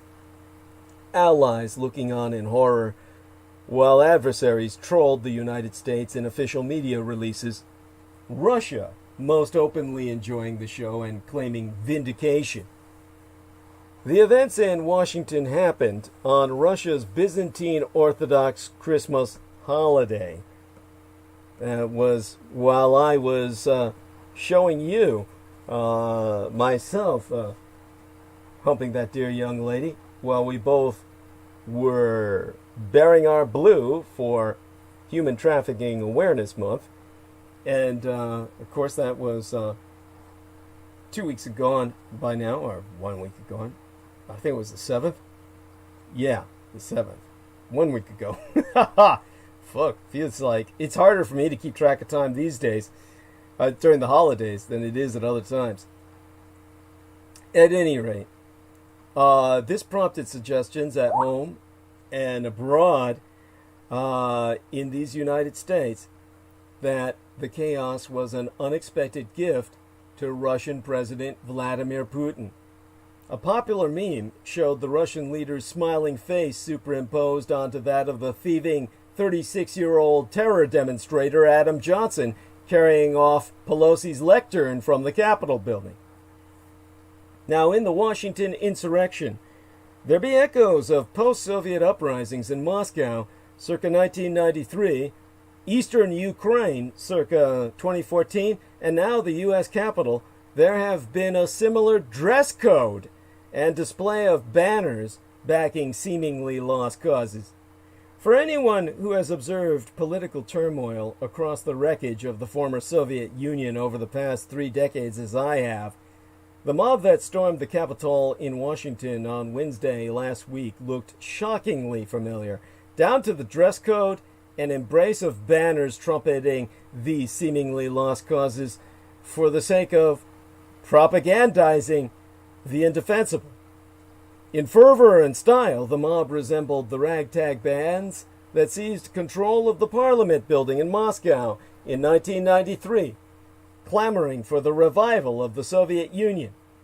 Much the same scenes unfolded 2 decades later as self-styled militias stormed the regional assembly in Donetsk, a major industrial city in eastern Ukraine, and now the capital of a secessionist, pro-Russian, so-called People's Republic, based on the Soviet model.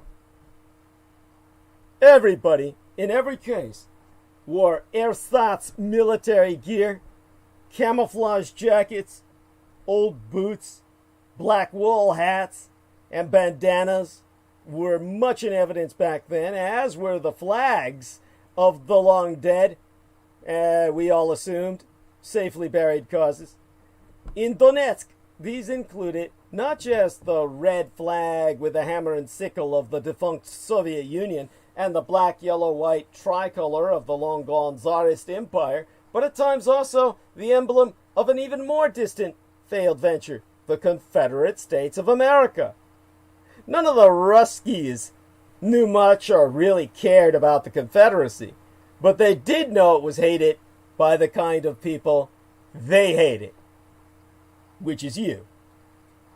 But what was most familiar about the insurrectionists in Washington on Wednesday last was their certitude, an unbending conviction that no matter what anyone else, or the law might say, right was on their side.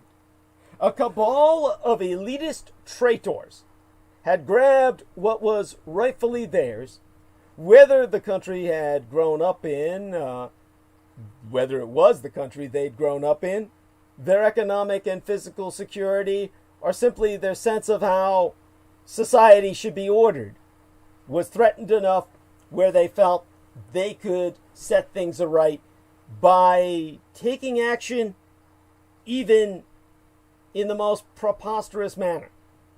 A self-declared commander of the Army of Patriots, who in the fall of 1993 helped take control of the Russian White House, that at that time housed the Russian legislature on the banks of the Moscow River, shouted, "Victory is ours! All we need is courage!" And he then led his followers on what turned out to be a suicide mission to seize the Ostenkino television center. Scores of them died in a hail of machine gun fire from troops loyal to President Boris N. Yeltsin. When insurrections began in Moscow circa 1993, and then in eastern Ukraine in 2014, failure looked inevitable. The leaders, along with their followers, seemed deranged, intoxicated by nostalgia, wild conspiracy theories, and fantasies about the depth of their public support. But they believed. In eastern Ukraine, the people who took to the barricades outside the regional the administration building, were sometimes drunk, oftentimes belligerent, and always disconnected from reality. But all had no doubt that their cause was just. A barrage of propaganda on Russian television, the main source of news for much of the population, spread fear and anger, embedding a conviction that anti-Russian protesters in the distant Ukrainian capital of Kiev would soon descend on Donetsk with guns and knives to wreak havoc. Now, because of what I know about the Balkans from my service there as a mercenary, there are some people in Eastern Europe I've maintained contact with, and one was sitting in the parlor of a Donetsk economics professor, an earnest and mild-mannered man who, in the middle of a chess game between the two of them, ran into the bedroom to comfort his wife, who had suddenly started shrieking.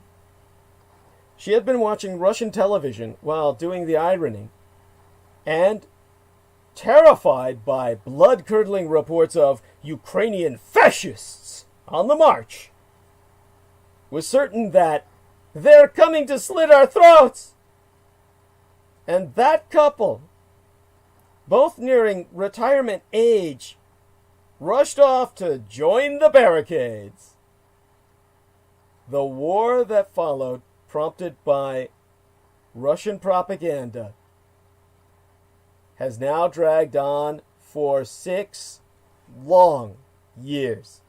7 by this point. The Russians killing more than 13,000 people, nearly all civilians. All people who wanted nothing to do with this Donetsk People's Republic, who, according to opinion polls carried out shortly before its declaration, constituted the overwhelming majority, having since mostly left this republic that no other country, including even motherfucking Russia, recognizes. That has left only the true believers, who be naught but Russian irregulars guised as mercenaries in facile attempt to cover Putin's invasion and occupation, and the elderly, along those too poor to move. In Moscow in 1993, the insurrection fizzled quickly, at least on the streets, though not in mines. Alexander Rutskoy, a former Soviet bomber pilot, highly decorated for his service in Afghanistan, led the rebellion against Mr. Yeltsin, cutting a pathetic figure whilst dressed in military fatigues and vowing to fight to the end, yet barely 24 hours later surrendering. Defeated and dejected, he was unmistakably a loser and was bundled onto a battered bus with his captured Confederates and driven off to Lefortovo prison to hard labor the rest of his life, however short that must have been. But the winners squandered their victory, unleashing a wave of crooked privatizations and staging a deeply flawed presidential election in 1996 that kept an infirm and increasingly erratic Mr. Yeltsin in the Kremlin for a second term. When that was nearly done, he handed over power to Vladimir Vladimirovich Putin. Now, a former KGB officer Putin was, who believed in order above all else. Vladimir had no time for insurrection, but he embraced the revanchist cause, reviving Russia's imperial ambitions as a global power, the reach of the security services, the music of the Soviet national anthem, Soviet-era emblems for the military, and patriotism as a cudgel against his critics. 2 decades after he came into power, and never left, the word traitor has become one of the Kremlin's favorite terms of abuse. Democracy, the butt of mockery. Exempli Gracie, Russia's first deputy ambassador to the United Nations, Dmitry Polyansky, referred to the images from the capital as Maidan-like in an effort to equate and thereby discredit in Russian eyes democratic protests in Kiev, the capital of Ukraine, Russia's enemy, with American violence. About understanding Ukraine's Euromaidan protests, Maidan Niezależności, or Independence Square, is the central square of Kiev, the capital city of Ukraine. One of the city's main squares, it is located on Kreshchetik Street in the Shevchenko Rayon. Independence Square has been known under many different names, but often it is simply called Maidan.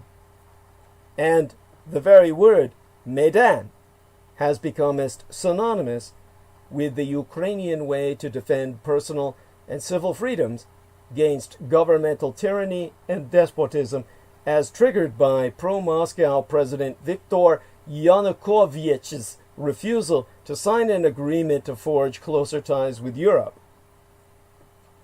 Ukraine's pro-European trajectory was abruptly halted in November of 2013 when a planned association agreement with the EU was scuttled just days before it was scheduled to be signed. The accord would have more closely integrated political and economic ties between the EU and Ukraine, but Yanukovych bowed to intense pressure from Moscow. As the protests in Kiev's Independence Square, or Maidan, continued into 2014, the government began cracking down on demonstrators.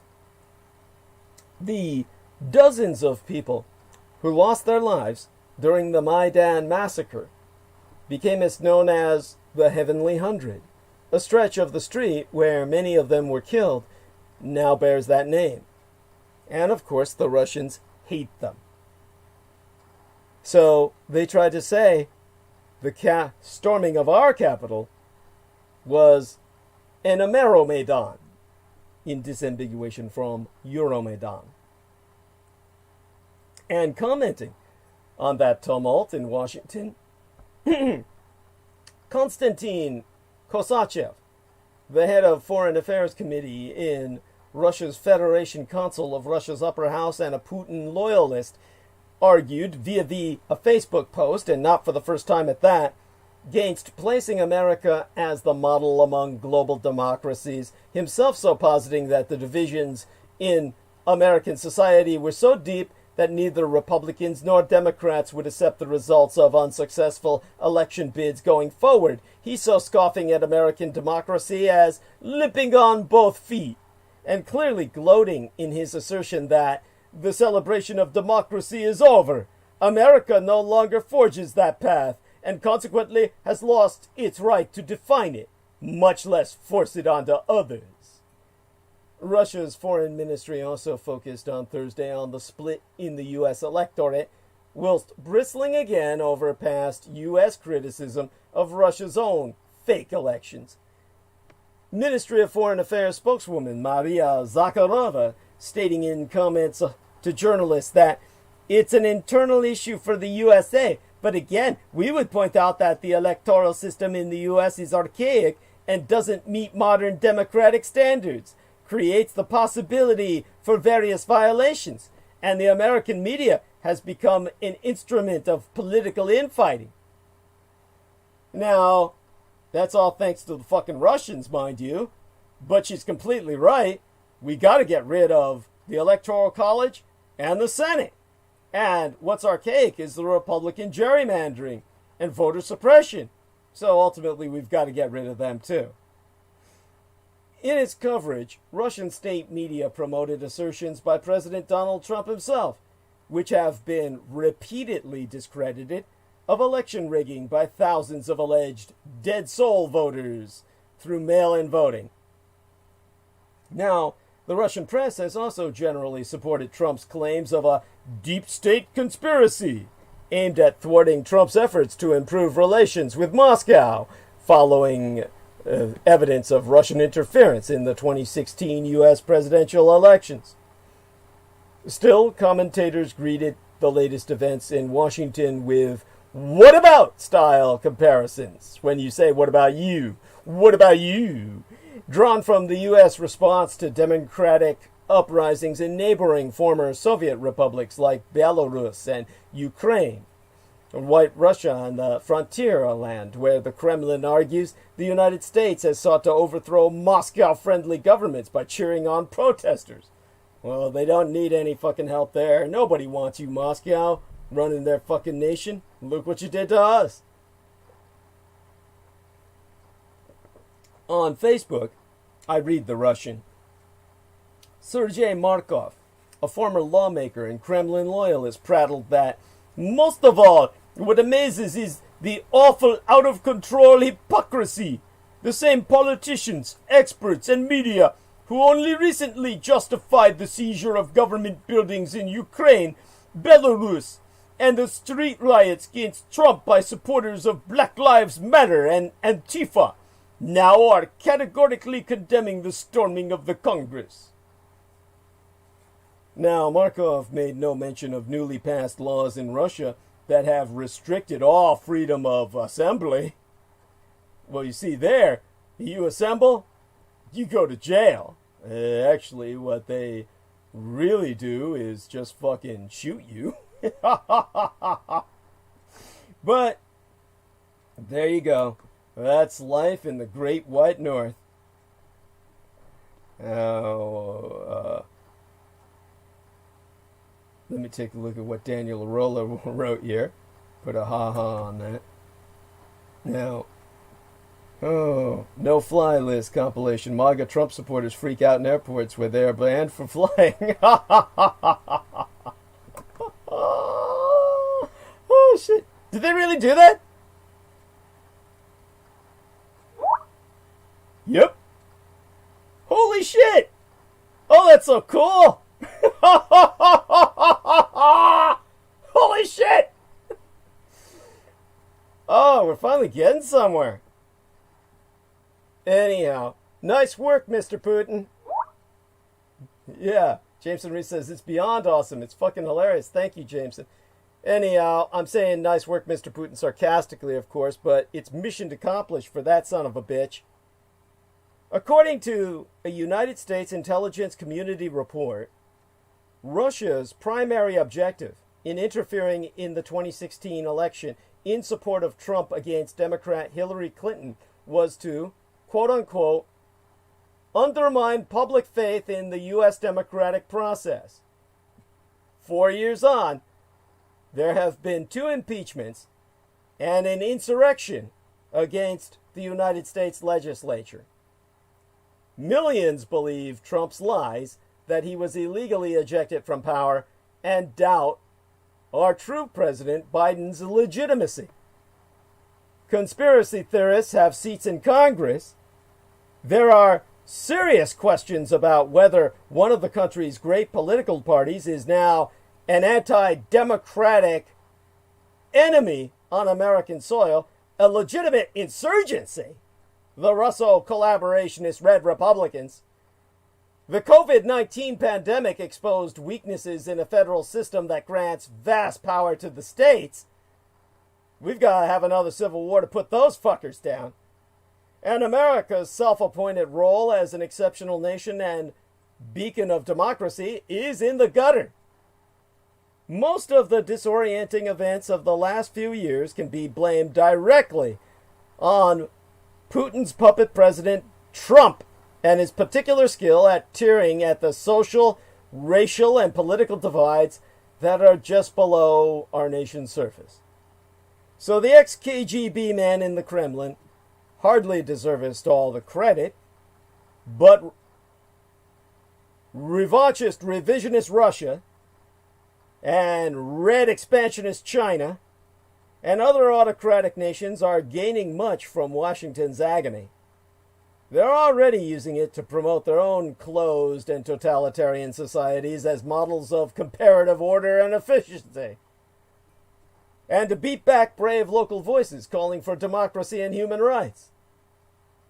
In an effective declaration of victory for Russia's espionage offensive against the United States more than 4 years ago, Vyacheslav Volodin, the Speaker of the lower house of the Russian parliament, slid home the knife. He so crooning that, following the events that unfolded after the presidential elections, it is meaningless to refer to America as the example of democracy. We are on the verge of re-evaluating the standards that are being promoted by the United States of America, that is exporting its vision of democracy and political systems around the world. Those in our country who love to cite their example as leading will also have to reconsider their views. Meanwhile, Russian opposition leader Alexei Navalny, currently in Die Neue Deutschland, the new United Germany, after suffering a poisoning attack by a military-grade nerve agent in Siberia in August, offered a reminder to Kremlin supporters enjoying America's latest political troubles, himself so posting on Twitter that the Putinistas celebrate the conflict in the USA and exalt Putin's stability, and they have problems, lots of them. The only thing is that the USA still has an average monthly wage of 306,000 rubles, and in the Russian Federation it's 40,000, and in reality 30,000 when you take into account inflation.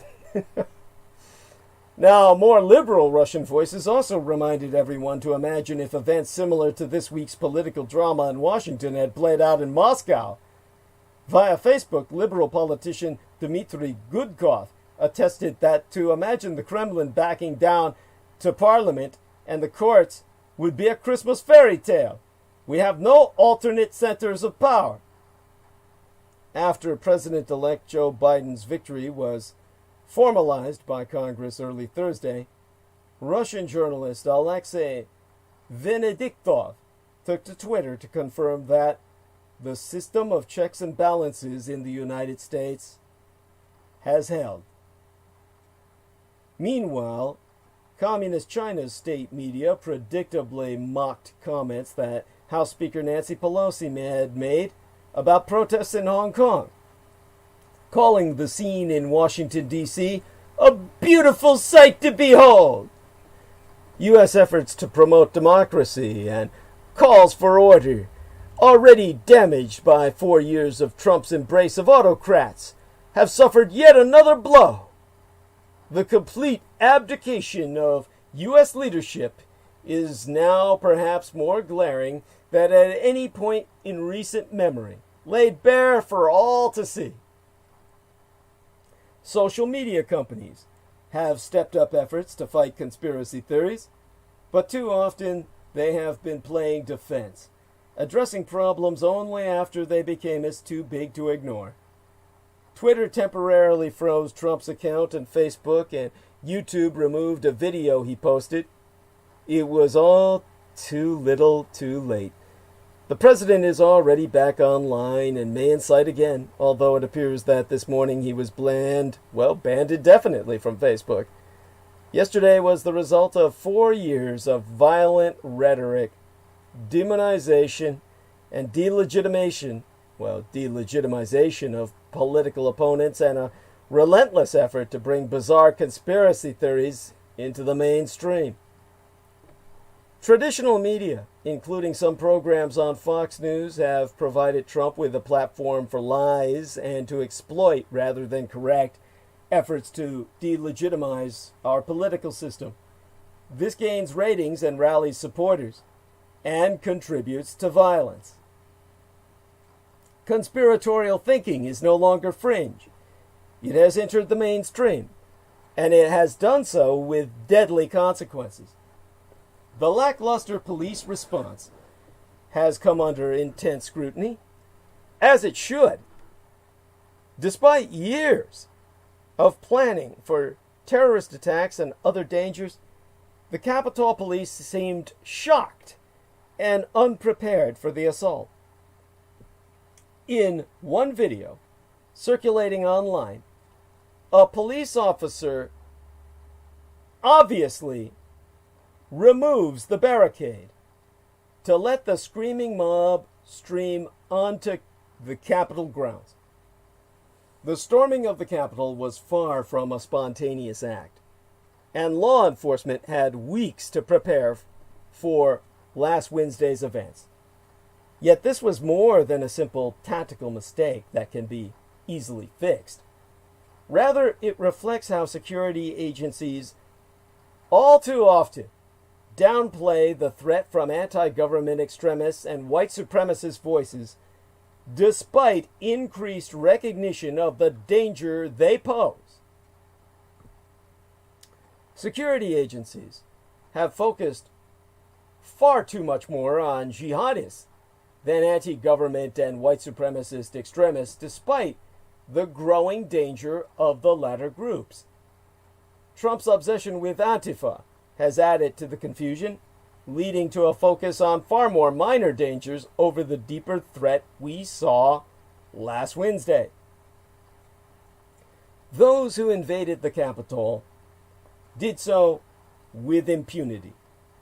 It is painfully clear that Trump supporters were treated differently, in every case with kid gloves, compared to similar scenes from Washington this summer during Black Lives Matter protests, when federal troops looked more akin to stormtroopers than riot police.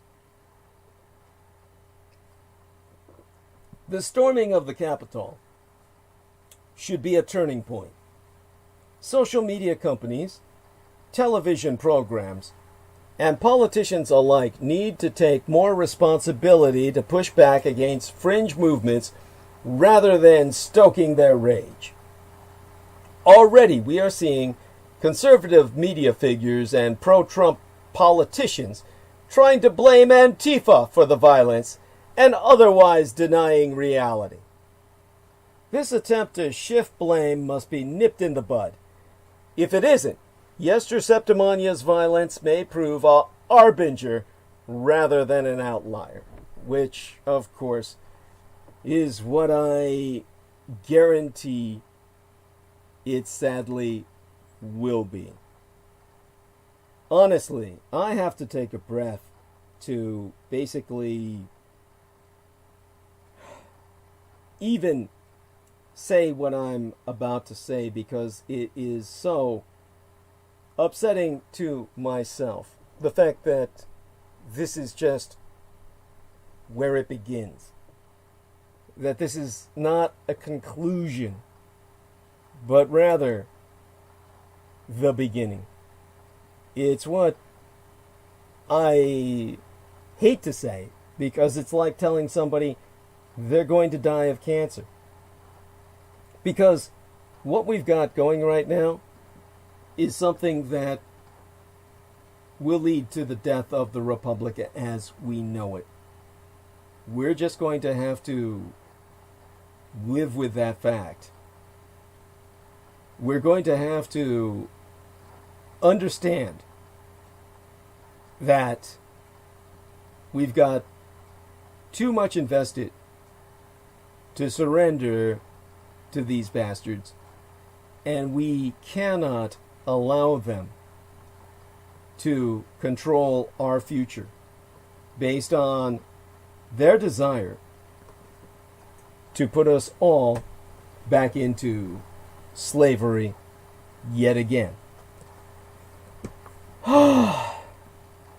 Now, again, I'm just going to have to take a kind of a breath, kind of a break on air, and basically pull myself together, because this is something that I want people to understand I do not enjoy. We are in a situation that is everything I've been warning about forever. That this is what Trump always wanted, and there's worse yet to come. And this was always how Trumpism was going to end and be born again. Trumpism is transforming from a fanatical political movement into a violent terrorist one. This is something you must understand. This is how Donald Trump broke America. Trump's ultimate victory is that Americans don't believe in their own power and purpose anymore. And it's the fact that I still haven't really gone over what happened last year. 2020 was a warning that our civilization is reaching a breaking point. 2020 will be remembered as the dawn of the age of collapse. 2020 will be remembered as the beginning of the Great Dying. If you were nature, would you not want to kill us off too? The human race needs to make a great leap this century. The next historic wave of progress, leadership, and innovation needs to be realized. And here, the COVIDiots have won, and we let them win.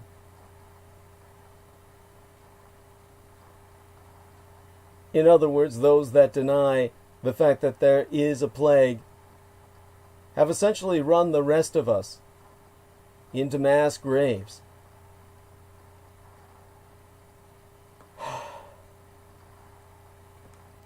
I'm honestly just so overwhelmed by the horrors of what we're going to see that I have to pause and just refresh myself here. Let me continue drinking. This is non-alcoholic, unfortunately. That I'll have to hold off on until I'm finished transmission tonight. But, of course, our man Jameson says he's on the side of nature and man has got to go, but I don't like his expressing that. After all, I do feed off mankind, and I'd like my cattle to be around. I understand he means himself dying as well, but unfortunately the cultists of the anti-gods think like that. Don't fall into that. I understand you're not one of them, and you're not thinking that you'll basically be reaching some kind of apotheosis or godhood yourself as they delude themselves into. Yeah, he says he was that way from the womb. Well, we don't need to hear it. Let's just put it that way. Definitely, I'm, how do I say this? Trying to gather enough strength to make it through. Not that I'm lacking strength, mind you, or need calories or something like that, but I'm, how do I say it? I'm just trying to get my thoughts together so I can go through with the continuity of analysis. We're just, how do I say that? It's one of those things that, you know, when you're confronted with this level of horror and trying to get other people to understand it, oh my God. It's that in and of itself is a responsibility that weighs. It weighs on me, and basically everything I say is responsible. It's definitely something that people really need to learn to take seriously when I get into these monologues. And if they don't take it seriously, it's to their loss. So let me see if I can get my strength together and begin to bring this up in a manner that that I won't, shall I say, choke upon in terms of my revulsion at the very subject. And so, okay, in terms of catching my breath on that,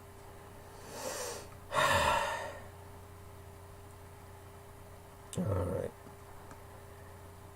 okay, again now. You know it, and I know it.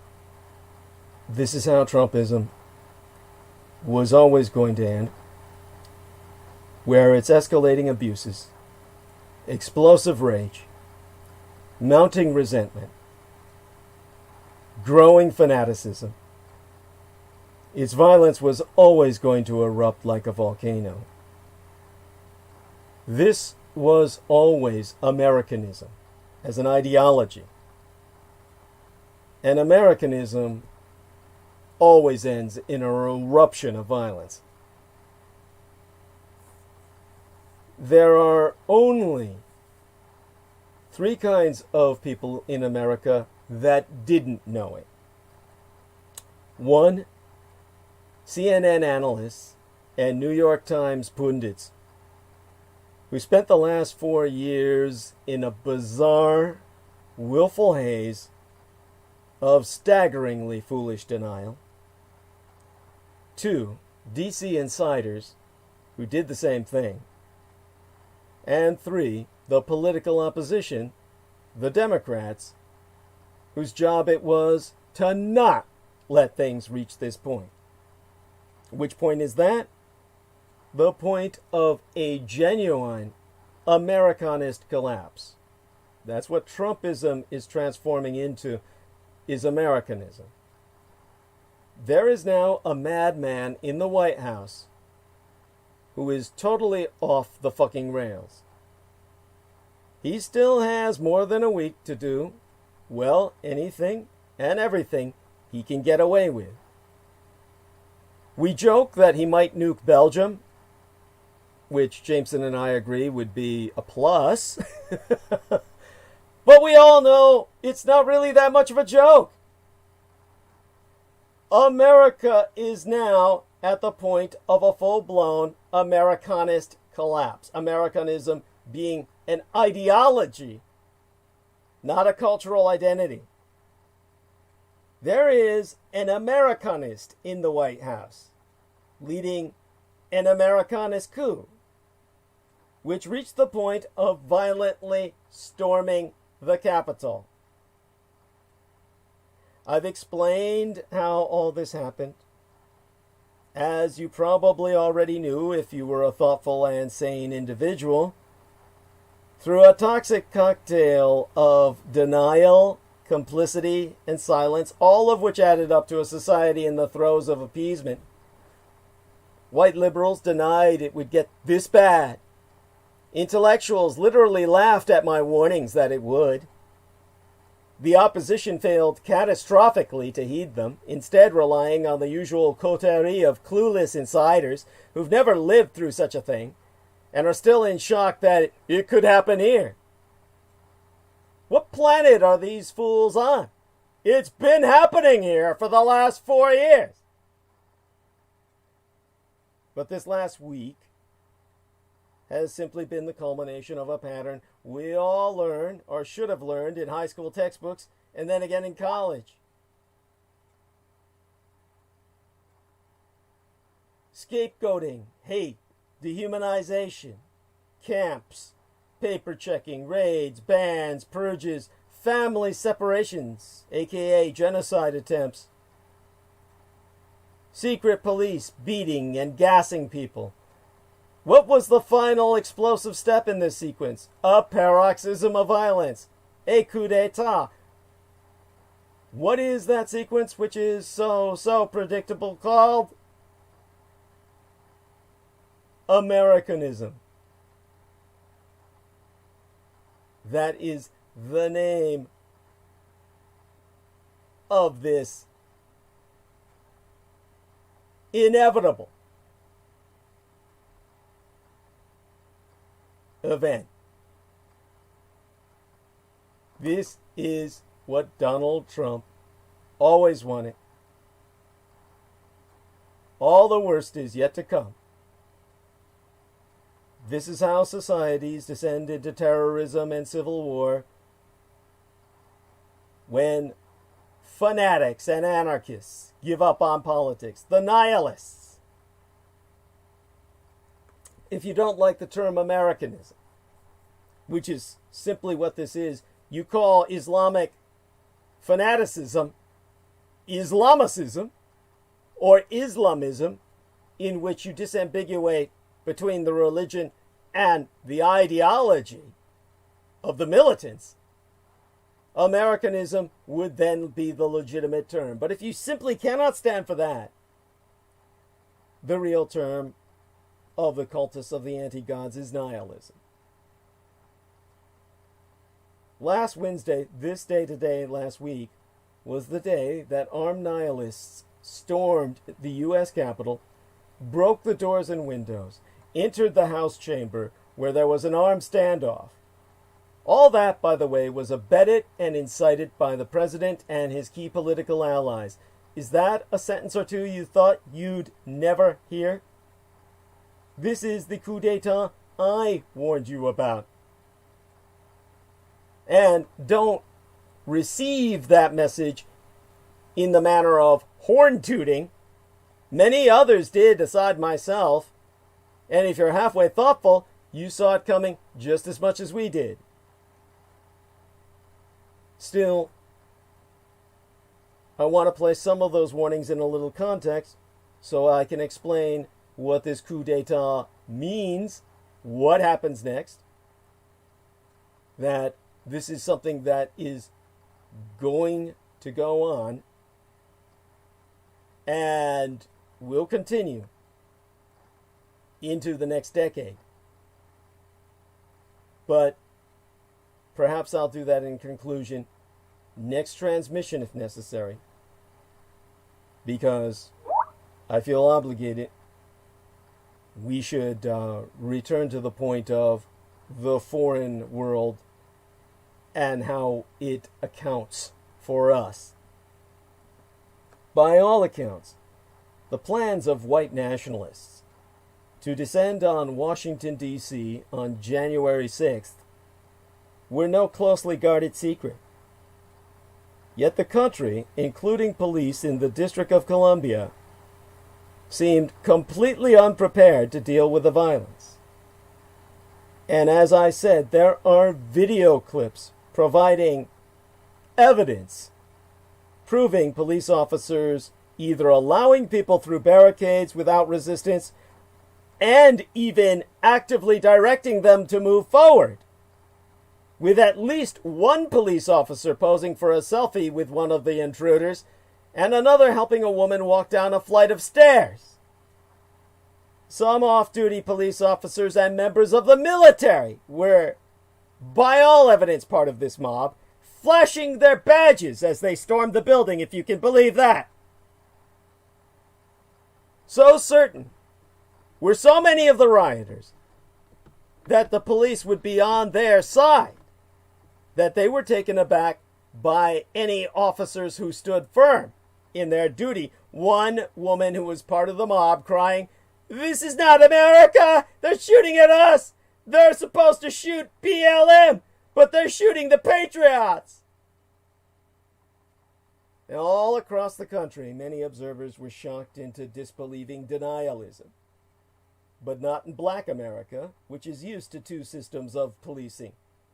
One that protects white life and property, and one that takes away black life and property.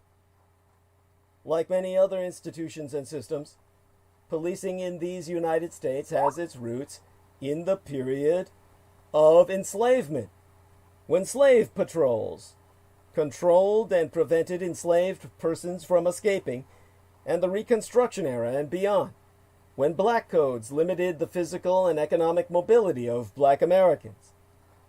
Of course, many more institutions are implicated in the national amnesia beyond the police. Media descriptions of the woman who was shot and the man who suffered a heart attack during the riot at the Capitol are sharply different from the coverage of black people who are killed by police. Reportage in this case, including photographs of neatly manicured, well-dressed people describing their occupations, quoting their family members, humanizing them in a way the victims of police brutality are never offered, despite their never having participated in seditious violent acts. Social media conglomerates and elite universities, too, are equally complicit for accommodating and thereby validating disinformation and racist attacks for so long as one of many legitimate possibilities of public discourse and political life. Trump had plenty of corporate enablers. Don't give them a free pass. The political enablers we know: Josh Hawley, Ted Cruz, Mitch McConnell.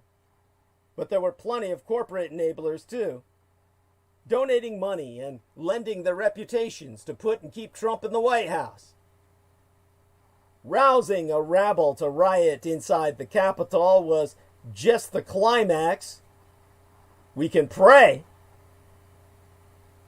that Donald Trump's assault on democracy would lead to. It was clear from the start what he was up to: building a cult of strongman personality on a foundation of racism and xenophobia, and the admiration of the ignorant for the moneyed merchant caste. Public trust is in short supply these days. That's a clear takeaway from what took place last week's events. And it's also the finding of the annual Edelman Trust Barometer Global Survey, out this very morning today, provided to me by my son through his sugar daddy. This survey proves that trust in governments has plummeted during the pandemic, and trust in media is at record lows. A clear majority of those responding, 57%, believe that government leaders, business leaders, and journalists are purposefully trying to mislead people by saying things they know are false. But here's a surprising development. Business! This is why it was of interest to Sugar Daddy, and my son passed it on. Business has emerged as the most trusted institution in the crisis, displacing government. And despite layoffs, furloughs, and other cutbacks during the downturn, survey respondents cite my employer as their most trusted source of information. I guess they feel that they understand the motivation there. Well, they're just out to make a buck. And once you realize that, all their actions become logical. There's a method to their madness. They're out for profit. That's a credit to how many businesses handled the pandemic, really, if I want to put it in a positive light, putting safety concerns about their employees first. It's also a business opportunity. How businesses use this newfound trust in the months ahead will be worth watching. Ergo, therefore, buying off the rest of the business class with tax cuts and deregulation was always part of the Trump initiative. This is why he made them his number one priority. Of course, we all have the right to get behind any candidate we like for any reasons we choose, even if the reason is as cynical as the bottom line, corporate or personal, but that doesn't mean Trump's corporate boosters should get a free pass. Just as the soon-to-be former president's political enablers will be held accountable by voters, his C-suite compadres should be held accountable by their investors, customers, and employees. Where should these stakeholders start? Well, first demand that the suits stop sidestepping the fact that Trump bears responsibility for last Wednesday's rampage in D.C. Bob Reynolds, chief executive of the Boston-based Putnam Investments and a Republican National Committee donor, circulated an e-communique to his employees on Thursday of last week, the day after the storming of the Capitol. This act of complete lawlessness and disregard for the safety of others and utter disrespect for the heartbeat of our nation cannot be condemned loudly or strongly enough. Now, Putnam provided that email to my son's husband, my father-in-law, I guess we could call him, after we asked for his take on Wednesday's events. And in his message, Reynolds, who hosted a fundraiser for Trump's re-election campaign last summer, never mentioned the president. The closest he came to condemning Trump was this. I'll read this line.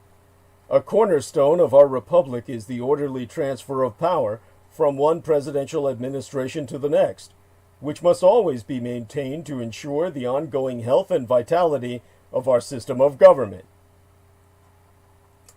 Well, second, now that we got that out of the way, demand they own up to their support of Trump and acknowledge the damage he's done to the country while in office.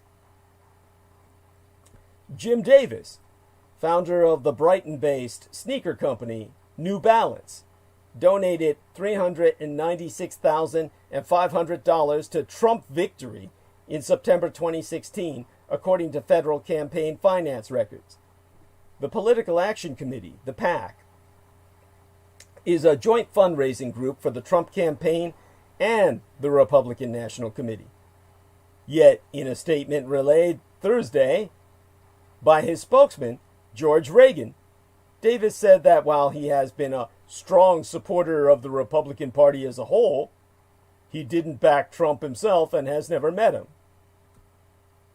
Now, through my son's contacts because of his husband, we reached out to the auto magnate, Ernie Balk Jr., one of Trump's early and most vocal supporters, but he wasn't ready to talk.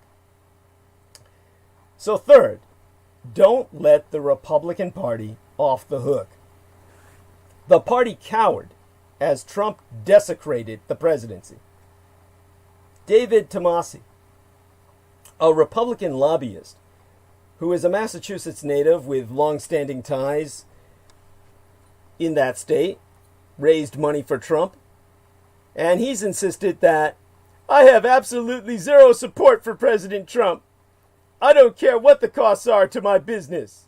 Well, a little late for that, but hey, good for you. Hopefully you maintain that stance. Because, like a growing number of Republicans, Tomasi dropped his allegiance after what he saw unfold midweek last at the Capitol, which he rightly viewed as an attack on democracy itself. He remains, however, a die-hard Republican and doesn't blame the party for what happened, though he calls out Cruz and Hawley as enablers. So, according to him, this is what he said, a line was crossed, but the Republican Party has a lot of bright and smart people. Well, roll my eyes on that. Fourth, stakeholders should remember this isn't a witch hunt. Many business leaders got involved with the administration as a civic contribution, serving on an advisory committee, for example, without ever endorsing Trump himself. Jim Koch, the founder of Boston Beer, the maker of Samuel Adams, took a lot of flack for attending an event at Trump National Golf Club Bedminster in 2018, but the meeting was a bipartisan gathering called to discuss ideas to promote economic growth, and Koch later told the Boston Business Journal that he had attended to allow his wife, healthcare entrepreneur Cynthia Fisher, to pitch an idea about how to make healthcare costs more transparent. He did take the opportunity to thank Trump for the tax cut, but Koch had long advocated for lower federal excise taxes on breweries so they could compete better against foreign imports. And then there is the tricky case of Robert Kraft, the owner of the New England Patriots. Now, Kraft has taken heat for his longtime partnership, friendship really, with Trump, which is even worse. But his spokesman, Stacey James, said on Thursday that Kraft did not donate to his friend's 2016 or 2020 campaigns. In an email to the family of my son, he said the only donations he ever made was to an inauguration event, which he has also done for Democrats. And in a statement issued through James, Kraft said, "You cannot be an American who loves this country and not be heartbroken and disappointed in what we saw transpire in Washington on Wednesday." But there's no mention, of course, of Donald Trump. Finally, it's not enough to let the enablers say enough is enough just as the Trump administration stumbles to an end. Corporate America needs to take action to stamp out Trumpism long after Trump leaves office. This week, Facebook, Instagram, and Twitter finally did what they should have done a long time ago, temporarily locking Trump's accounts over falsehoods that helped incite a riot. Some chief executives, in a recent virtual gathering to discuss political turbulence, are considering withholding donations to Republican lawmakers who challenged the presidential transition, according to the Wall Street Journal. Other executives told the Journal they would reconsider hiring and investments in states whose officials were fighting the transition. While corporate titans may have failed us on Trump, they have in recent years tried to do the right thing when it comes to gun reform, board diversity, and climate change. This should be no different. And as Britain, which I bring up for George Knight, our favorite fan, along with John Warrington, cross the Atlantic, as Britain gawps at American chaos, violence could cross the Atlantic.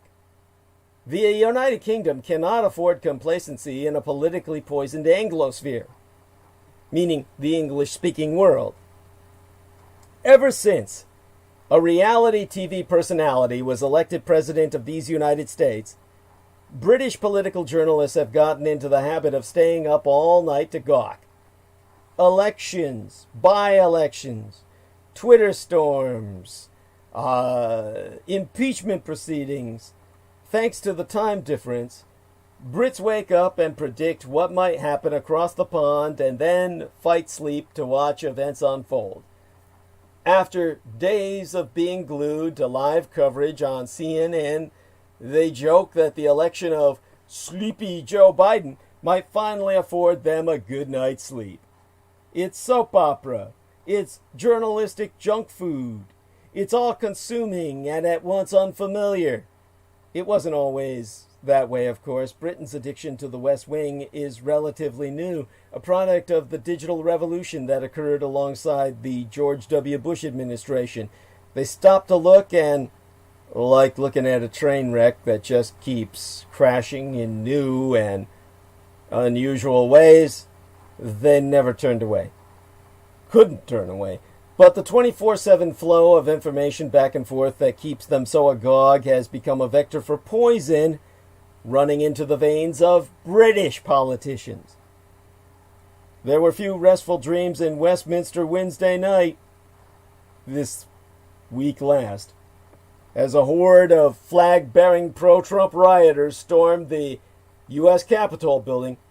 British politicians and media alike watched, powerless from the other side of the Atlantic, and wondered what it meant for them, and perhaps what part they might have played in instigating it themselves. The former UK Independence Party leader, the UKIP, Brexit poster boy, and noted Trump sycophant, Nigel Farage was quickest out of the gate with his tweet, "Storming Capitol Hill is wrong! The protesters must leave!" like an aging bloodhound, he can still smell trouble. Piers Morgan, one of the most influential celebrity journalists in the United Kingdom and an enthusiastic Trump devotee for years, tweeted, "President Trump must be removed from office with immediate effect." The Good Morning Britain host later wrote in his Daily Mail column that Donald Trump had morphed into a monster and called for his impeachment. "I never imagined he would be capable of becoming what he's now become," he wrote. Both are trying to put daylight between themselves and a man who, even as he retains the loyalty of millions of people, may be turning politically toxic at last. There is a cognitive dissonance in how the United Kingdom covers, digests the news from these United States. British journalists revere their better paid, more glamorous media counterparts in global newsrooms and imagine themselves to be colleagues, even while the most successful cross the Atlantic for double the pay and leave them distant in their wake. Similarly, the British are both fascinated by and disdainful of political events in these United States. The moral snootiness is a poor mask for jealousy and fear of their country's own declining relevance. America's systems are esoteric, the talk shows are risible, but the power is gargantuan and the money unimaginable. It's close enough to hurt them deeply, but not close enough to force Britons to consider their own complicity. Instead, they throw up their hands, send thoughts and prayers, and sigh over the erstwhile colony, a country that seems just similar enough to be discomfortingly foreign, because fundamentally, the Brits believe it could never happen in Britannia. But the cultural exchange, political reverberance, and linguistic symbiosis between the UK and the US, exemplified by figures like Farage, mean that yes, it absolutely will happen there. Don't forget Joe Cox, the Labour Minister of Parliament, who was fatally shot and stabbed multiple times, a lady by a far-right terrorist man radicalized by neo-Nazi groups and xenophobic rhetoric in the run-up to the referendum of Brexit. Witnesses testified that he shouted, "Britain first," as he attacked her. That was but 4 years agone by now. In the years since, Britain has experienced its own mirroring surge in right-wing violence, in domestic terrorism, in xenophobia and racial hatred. Climate science denialism and anti-vaxxer sentiment is skyrocketing. Britons, too, are being radicalized and brainwashed. That means behavior modified in the professional vernacular by online conspiracy theories like QAnon. That raises the dangers of copycat movements. Seeing the success of extreme actions in these United States, British political institutions like Parliament and even Number 10 Downing Street are far more accessible to the public and vulnerable to attack than the Capitol complex in Washington. The channels of exchange between the United States and the UK go far beyond the special relationship or the media conglomerates and digital newsrooms that span the Atlantic. Language is key here. English is the lingua franca of the internet itself. And that leaves American content dangerously overrepresented and means we are all swimming in the same sewers. America shits on everybody. Britannia does not rule the digital waves, and terms such as cook that originated with the U.S. far right have been happily adopted by their British counterparts. Monkey see, monkey do.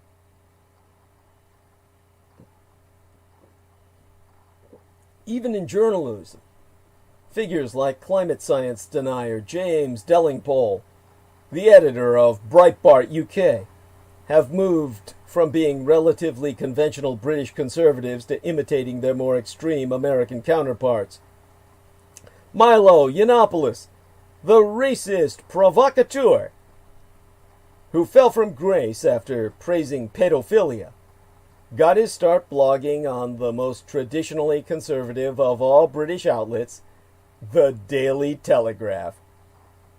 The lack of ability to actually participate has allowed British journalists carte blanche to commentate on American politics with no real consideration of the consequences. After the 2016 referendum, there was much performative soul-searching on the part of British media about where we went wrong, causing an overcorrection to the right in the name of balance, populism, and the left behind. But like the US media in the run-up to his election, the British media reveled in Trump, mined his mania for clicks, and treated him as a joke. Now he's the one that's laughing. Thursday morning saw a slew of think pieces that were thick enough, thick-headed thinkers, analyses, and columns desperate to roll back on the years of tacit approval of Trump's baser nature. Penance for years of clickbait and a media landscape that rewards intellectual gymnastics, playful whataboutery, and having been to the same school as the editor. But even alongside that, fatuous comparisons are being drawn between the scenes of fascist uprising on Wednesday and the Remainer-led protests over Brexit and the referendum. Even now, there be politicians ready to use last Wednesday's tragedy to further their own agenda in England. Even now, there be right-wing pro-Trump commentators being prepped by producers to appear on national radio for the sake of balance. And still, there are key media figures who believe that online events are nothing but noise that could not possibly translate to real life. There are top journalists who have no idea what Parler, P-A-R-L-E-R, or Telegram actually is, and can't tell their 4chan from their 8kun. British newsrooms are only just waking up to the threat of right-wing online radicalization and disinformation, even as British citizens are being radicalized thereby. Trump has ended his term true to his word, putting America first and turning it on itself like a rabid monstrosity that it is. His presidency has been all his detractors' nightmares come true. But Trumpism will not end with the inauguration of Joe Biden, nor will the poisonous flow of its worst impulses stop at America's shores. This is what brings us to the enduring damage of this insurrection to American diplomacy. Adversaries are already leveraging last Wednesday's indelible images of chaos for propaganda purposes. It is already obvious from the reactions around the world that the violent storming of the United States Capitol by pro-Trump insurrectionist wannabes has damaged the United States' image badly. But how badly? After all, the insurrectionists were removed. Republican leaders easily defeated the anti-constitutional motions of some of their own members. Congress confirmed the Electoral College majority for President-elect Joe Biden. The stock market closed up. And opinion polls in the coming days will undoubtedly show that a large majority of Americans repudiate the actions of a few thousand unhinged MAGA extremists. Yet images are stubborn things. The photojournalist Eddie Adams's iconic shot of a Saigon police chief executing a Viet Cong prisoner during the Tet Offensive in 1968 captured indelibly the sadness, violence, and futility of the Vietnam War. Footage of the violent Democratic Party convention that summer in Chicago reinforced for years the image of American chaos at home. Neither the American public nor United States allies could shake those images from their minds, while Washington's adversaries use them in propaganda to this day. Historians may someday view the violent footage of a mob storming the Capitol waving Confederate and MAGA flags as no less damaging representations of American strategic incompetence, disorder, and decline.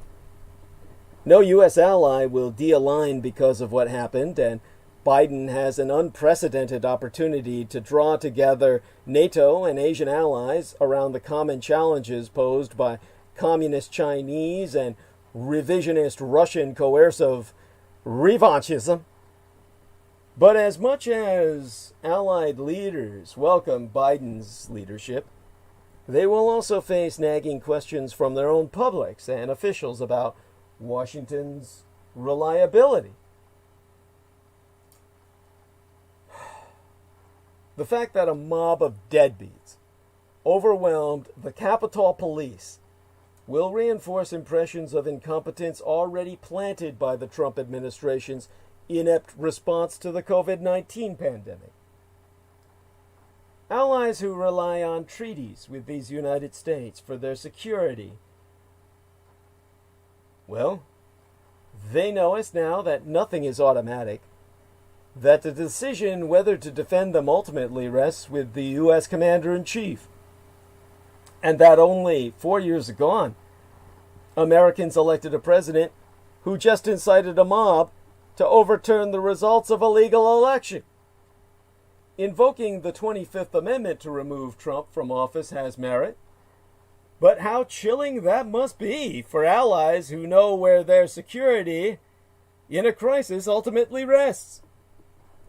An office in which Americans may every 4 years have opportunity to install a madman in. Adversaries are already beginning to leverage these images for domestic propaganda consumption and will likely draw dangerous conclusions of their own. Beijing was already touting the superiority of its authoritarian political system in response to American mishandling of COVID-19. And this last week's images of chaos and disorder add yet more fuel to the propaganda bonfire.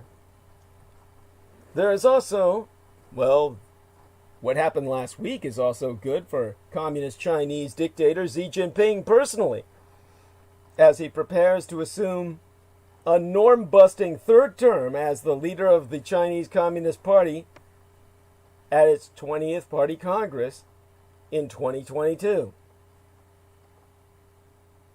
Now, while he does not have or need formal campaign pledges, Xi Jinping that is, rest assured that he will exploit the domestic dysfunction of China's greatest geopolitical rival as a core component of his political reform. China under Xi Jinping was already rising in confidence, and the official Beijing narrative of the United States as a declining power is more than a decade old. But never before has the CCP had so much practical and visceral evidence of democratic dysfunction and breakdown on its side. China's efforts to paint American democracy as unstable, disordered, and unjust date back to the Mao era, when propaganda efforts highlighted racial injustice and incidents of political turmoil, such as the shootings at Kent State and the traumatic events of 1968. Yet, this narrative had to battle against the many manifest strengths of the American system, not least of which was the demonstrated stability and resilience of its core democratic institutions. Today, unfortunately, all that propaganda has to do is simply quote the pronouncements of the current American president and broadcasting the images of events transpiring in the nation's capital. If the 2008 global financial crisis convinced Beijing and a large swath of the Chinese population that the Western economic model was broken, the riot in the Capitol building, combined with the ongoing inability to stem the COVID-19 crisis, may well mark the definitive end of admiration for pluralist democracy at all. Biden, of course, well, he can, of course, stem some of the damage by returning U.S. foreign policy to a sense of stability and predictability. But as his administration considers how and where it must confront communist China, the indelible damage has already been incurred. China negotiators will now sit across the table from their American interlocutors, imbued with a moral sense of righteousness on top of their wolf warrior diplomacy. Gone are the days when the United States was seen by Beijing as the inarguably stronger negotiating party. U.S. diplomats abroad will need to explain some fundamental realities to counter these impressions. In both public and elite opinion polls, Americans' support for international engagement, strong alliances, and strategic competition with adversaries, such as China, have never been more robust. U.S. allies have never been more desirous of close political, economic, and security relations with these United States. Not a single country in Asia wants Chinese domination. Democracy remains the most popular form of government in most of the world, despite the setbacks. But the images this week also suggest that the same corrosive ethno-nationalism and extremism that plague many countries in the world were able to briefly shut down the global engine of democracy, prosperity, and order. The Biden administration will not recover by returning to regular order. It will need to create a bold new narrative about the United States' recommitment to constitutional democracy at home and active leadership abroad. And to his credit, Joseph Biden is now a China hawk. Well, with limits. Now, the Democratic nominee is getting ready to confront Beijing, but he doesn't want another Cold War. Joe Biden seems to have concluded that China has become America's sworn enemy. In April, he ran an ad that depicted Donald Trump as a stooge who had rolled over for the Chinese in the midst of a pandemic for which the Chinese themselves may well have been responsible. In his one-on-one debate with Bernie Sanders, Biden claimed that China's communist regime had made only marginal improvements in national well-being over the previous 40 years, cutting short any further comment with the curt, "China is an authoritarian dictatorship." Now, Biden sounds a lot like Secretary of State Mike Pompeo, who in a speech earlier, this week, I believe, mocked what he called an old paradigm of blind engagement with China, accusing President Xi Jinping of seeking global hegemony of Chinese communism. He's so saying, I myself had earlier observed that a President Biden would likely, he would rally the world's democracies against a rising authoritarian threat. But does he, like Pompeo, foresee a new Cold War with China? Actually, he doesn't. Biden has simply learned that beating up on China has become a cost-free way to prove your toughness. That wasn't true even when he left office.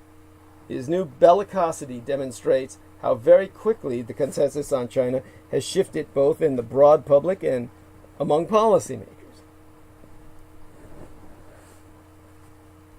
Now, in a series of articles in Foreign Affairs magazine, Eli Ratner, who served as Biden's Deputy National Security Advisor and now heads the China team of his foreign policy advisors, accused a generation of officials in both parties, himself included, of indulging in hopeful thinking about China. China has spurred the American offer to take its place as a responsible stakeholder in the global order. In China, the United States faced not merely a competitor, but a rival. This conclusion is by no means universal. Fareed Zakaria, the Yellow House nigger, has urged that, he's argued that China is behaving just as other rising powers have done in the past, including the United States, and that American policymakers have come to regard that behavior as intolerable only because China is far more powerful than other rivals to American supremacy. But both Biden and his Chinese advisors, his advisors on China, are committed to the engagement has failed line of thinking. Many of them, including Ratner, praise the language of Donald Trump's 2017 national security strategy, which states China and Russia challenge American power, influence, and interests, attempting to erode American security and prosperity. Biden wants to stand up to China without provoking a new Cold War. He and his advisors recognize that they will not make progress on transnational issues like climate change or pandemics without the active engagement of the world's biggest economy. For that reason, they deprecate Secretary Pompeo's Cold War ideological stance, if you will. Now, excuse me while I just clear my throat here. Let me see now.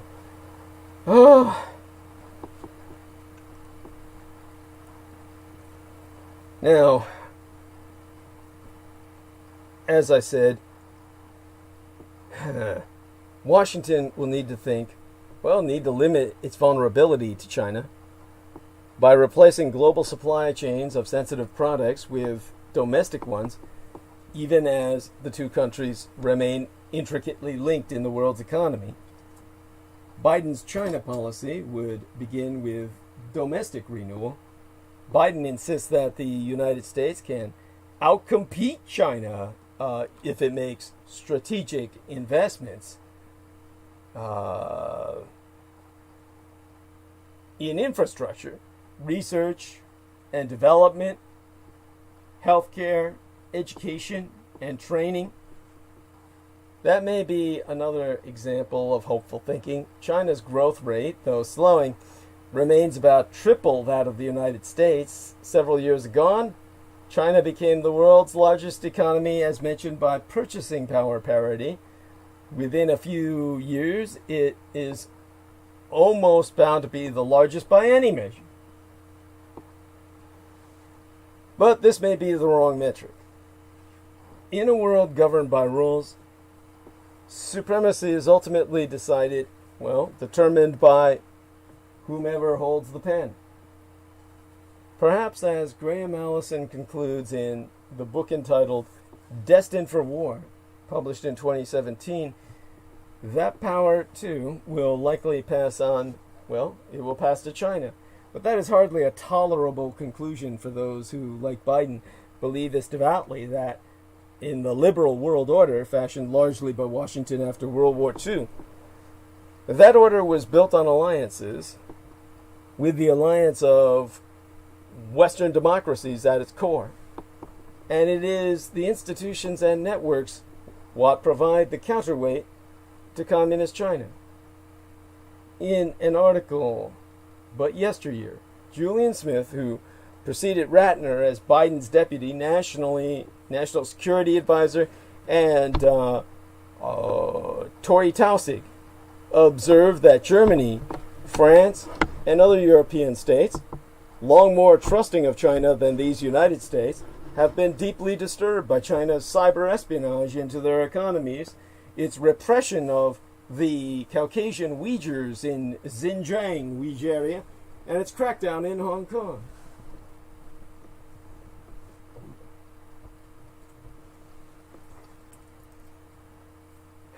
French President Emmanuel Macron had used the occasion of a visit by Xi Jinping to declare an end to European naivete about communist China. Europe shares the American critique of China's theft of intellectual property, its massive state support of export industries, its currency manipulation, its insistence on gaining access to the technological secrets of foreign investors, which I described in previous transmissions as China's so-called geoeconomic agenda. Yet, when he began his assault on China's trade policies soon after taking office, Donald Trump attacked the Europeans in even harsher terms instead of making common case with them.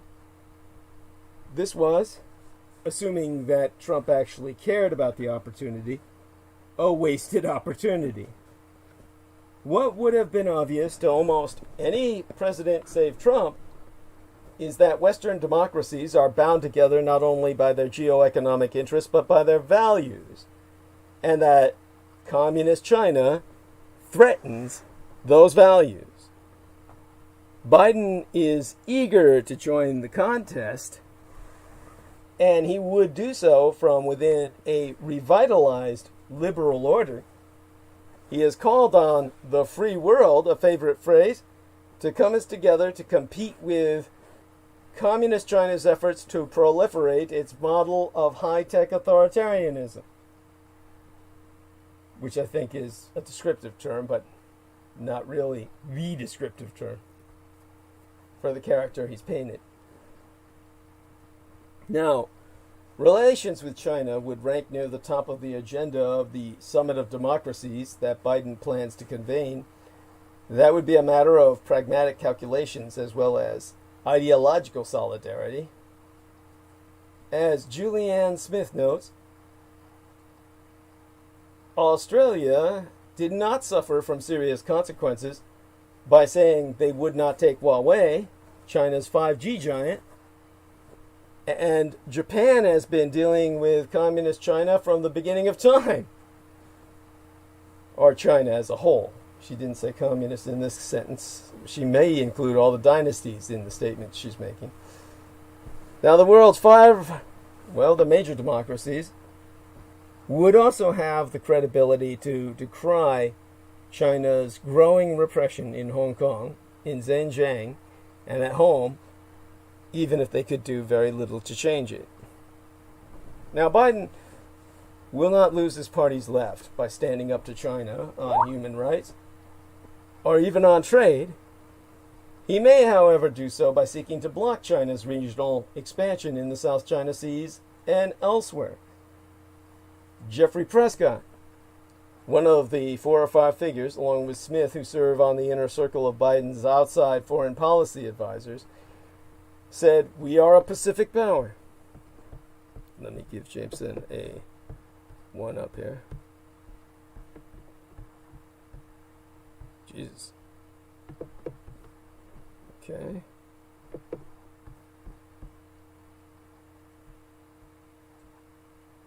Now,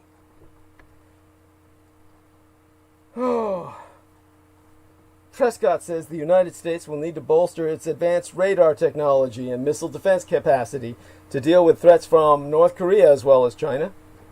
Biden, so he says, will not shy away from confrontations. When China tried to stop the United States, Prescott says, said it would need to bolster its advanced radar technology, missile defense capacity to deal with threats from North Korea as well as China. And he said he will not shy away from this sort of chat, telling people what they should do. When China tried to stop the United States from flying through self-described air defense zones in international waters, Joe Biden told Xi that... What the fuck did he tell Xi? I'm trying to remember. It's, how would I say it? it's one of those things where Biden told Xi Jinping, we're going to fly right through them. That's what he said. And since then, China hasn't added any new zones. So that point was taken seriously. Now Russia, the other great authoritarian rival, poses almost no such problem. It's a very, very narrow list of operations where there's scope for any cooperation. That's per Michael Carpenter, another former Biden national security aide who now serves on the innermost of the concentric rings, mitigating the consequences of climate change in the Arctic, combating infectious diseases, risk reduction between their armed forces and arm control. That's a much shorter list than the Obama administration officials imagined for 2009. Reset of relations with Russia. Almost everything lies on the other side of the ledger. Ledger, not leisure. President Vladimir Putin's war by proxy in Ukraine and seizure of Crimea, his threatening posture towards Baltic and Eastern Ukrainian neighbors, and of course his hacking of the 2016 American presidential election will make East Russia an outright enemy, as it has not been since the fall of the Berlin Wall. Putin's conviction that Western democracy poses a threat to the survival of his regime makes Russia, despite its sharply diminished capacities, more dangerous than China, at least in the short term. In a 2018 article, Biden and Carpenter wrote, as many others have, that Russia had turned corruption into a weapon of statecraft. The foremost example, of course, is the scheme hatched by Ukrainian and Russian oligarchs close to Putin to pay vast sums to Paul Manafort, Rudy Giuliani, and other Trump intimates, both to stabilize Ukraine and to gain access to, well, everything they could. Everything that wasn't nailed down. But mostly Trump's inner circle, which is pretty much as far as you'd want before you'd realize you don't want to be there. Now, Trump, of course, gave them only encouragement. So here, as elsewhere, both the threat and the necessary response blur the distinction between foreign and domestic policy. Biden would, who wouldn't? Now, prosecute those at home who were betraying America to its enemy. Beyond that, says Carpenter, he would root out Russia's networks of malign influence using law enforcement and intelligence tools, strengthen cyber defenses and electoral infrastructure, pass laws to ban anonymous shell companies, and provide us more transparency about beneficial ownership in real estate transactions, and work with NATO allies to build stronger deterrence and defense capabilities. He would issue an unmistakable warning to Vladimir Putin. The cost-effective calculus has to be, well, just has to be changed. In the case of Ukraine, that might include additional sanctions and stepped-up military assistance to Ukraine, including weapons. Donald Trump's policy towards China has been so incoherent, and his policy towards Russia so it's impossible to avoid the descriptive treasonous, that almost any imaginable alternative would be preferable. Yet Biden's plan to turn up the dial of confrontation with both, even if done ever so carefully and with the company of Democratic allies, carries the very real risk of a brinkmanship that sends everyone over the brink. In the actual war, both parties kept a hand on the steady dose, well, They try to keep a steady hand on the dial, steady enough, sometimes just barely, to ward off direct confrontation. In retrospect, that seems highly miraculous. Well, slightly so. Knowing how few of those missiles would even launch, and those that launch would probably never hit their target and wouldn't work, even if they did.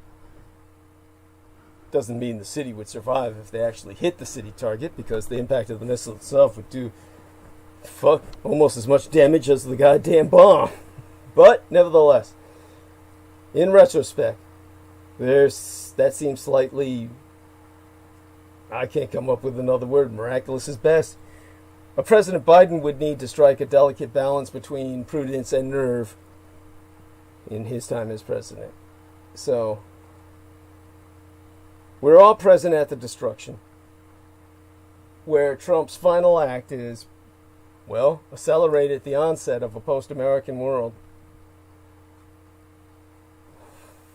From the beginning, the essence of the Trump foreign policy has been disruption of arrangements and policies that largely served the United States well for 3/4 of a century, 75 years. I myself explaining that but yesteryear that we were then present at the disruption of foreign affairs as we had known them to that point. President Donald Trump's abrupt arrival from long-standing agreements and organizations, his attacks on allies, his embrace of authoritarian rulers with all disregard for human rights violations, his habit of announcing policy changes on Twitter with little or no consultation. All of this, I explained, would result in a marked decline in American influence to the benefit of Red China, Iran, and Russia, and the detriment of global efforts to address climate change, infectious disease, nuclear proliferation, and cyber threats. But the damage wrought by the events in Washington on the 6th of January, the lawlessness and the violence at the U.S. Capitol, and the refusal by Trump and dozens of Republican members in Congress to accept the results of the November presidential election will be even greater. And on U.S. foreign policy as well as on U.S. democracy. Now we've gone from a present at the disruption to a present at the destruction. What took place this week, well, last week, this day last week, was a distinctly American failure. But the consequences go far beyond American shores.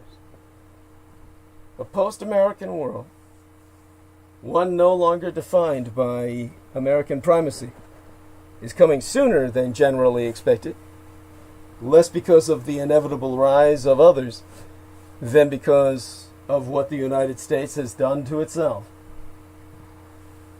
The whole world is watching.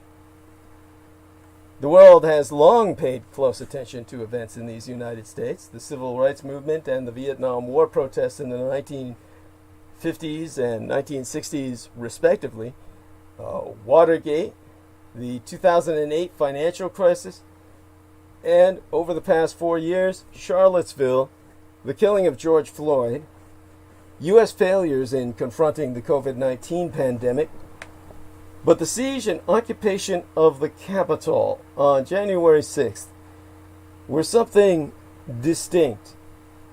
The President of these United States, along with many supporters and enablers in Congress and around the country, inciting or carrying out violence with the aim of subverting American democracy itself. There was also a failure of law enforcement, reinforcing questions about basic American competence raised by the flawed response to COVID-19 and an completely undetected cyber attack by Russia until somebody informed us.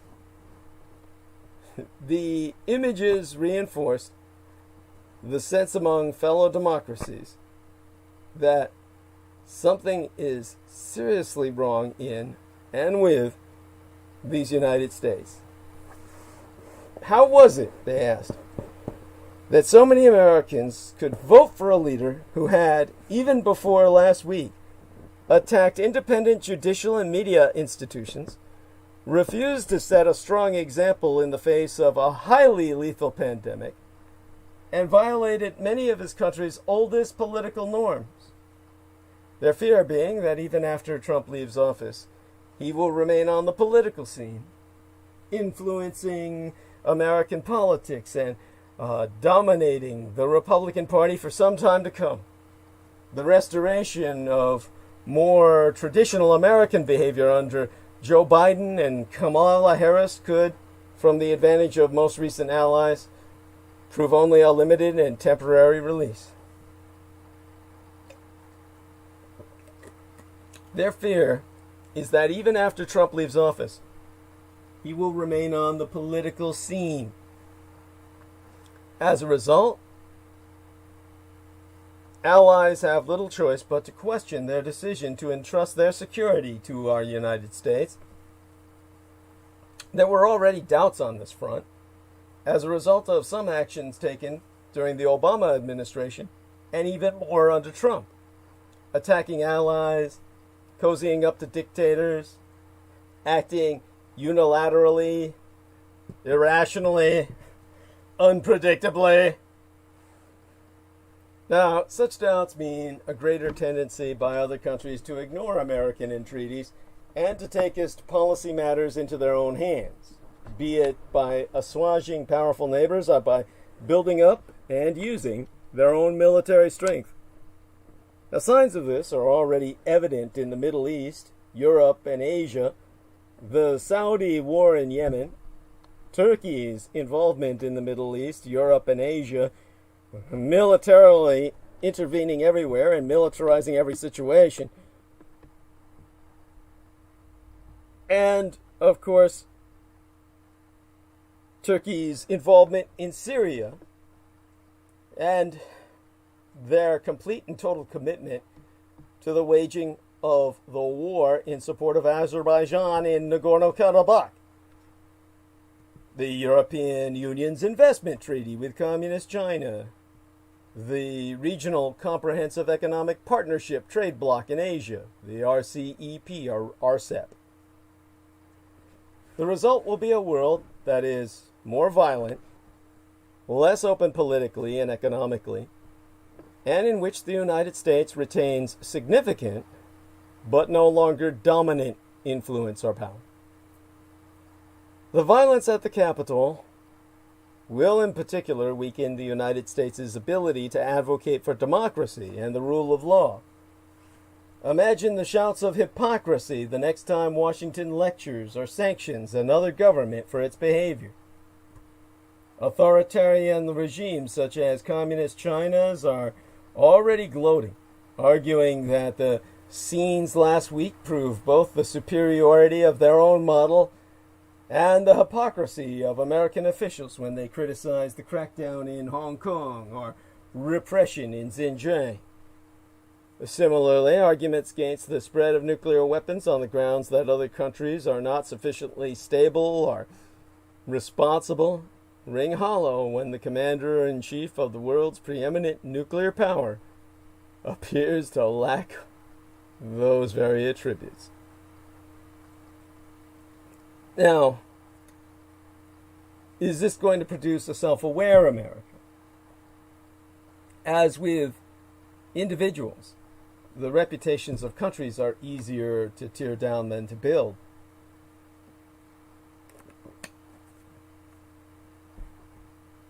Yet, it is necessary to do everything possible to undo the damage. For the sake of both the United States and the rest of the world. Even in a post-American world, U.S. power and influence remain substantial, and the odds of building a stable, open, and effective international order are close to non-existent without a major American contribution. Some self-awareness is called for. The United States is not nearly as unique as many Americans believe, including when it comes to the threat of democratic backsliding.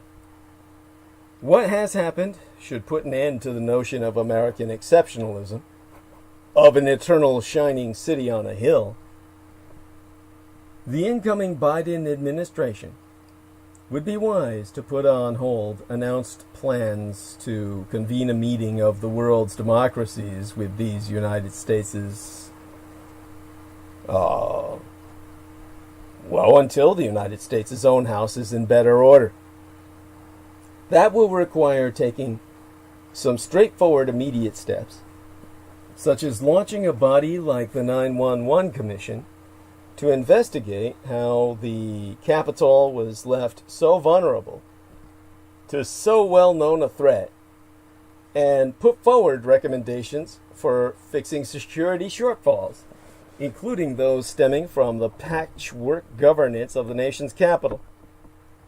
It is also essential to bring to justice as many people involved in unlawful acts as possible, both to make it clear that such behavior has consequences, and to signal to the world that such a breakdown in law and order will not be allowed to become a permanent condition. But much of what is necessary demands longer-term effort. The country must address inequality, which has grown substantially worse in the pandemic-induced recession, in both income and access to education and other opportunities. Such conditions give rise to understandable frustration and fuel populism and radicalism of the left as well as the right. One particular challenge is the direction of the Republican Party. American democracy cannot work if one of its major parties rejects the notion of loyal opposition and defines itself not in terms of what it can do, but only in terms of what it can prevent. American democracy ultimately has to become a one-party democracy of the Democratic Party after the Republicans are expelled, and then aim towards a truly representative democracy with the elimination of the Senate, the Electoral College, and, yes, the office of the fucking president as well.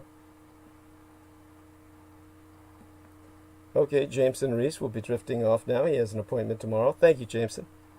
I appreciate that. I'll do my best to handle it from here. And what we have to come to terms with is a one-party state system of Democrats, the Democratic Party. Some changes, accepting, of course, the fact that the Democratic Party represents the majority of the people in its more leftist format, as I've explained before, and the ridding of our country of the office of the executive and the Electoral College and the Senate, leaving us with a rule by Congress and the judiciary, which would be a balanced enough form of government so long as our votes count more democratically, a true representative democracy, then truly we'll be on a path towards a century of progress. Some procedural changes: open primaries, ranked choice voting, steps to make it easier to vote, whether in person or by mail, will help. So would reduced gerrymandering, either through judicial action or through the work of bipartisan commissions until the Republicans are deported.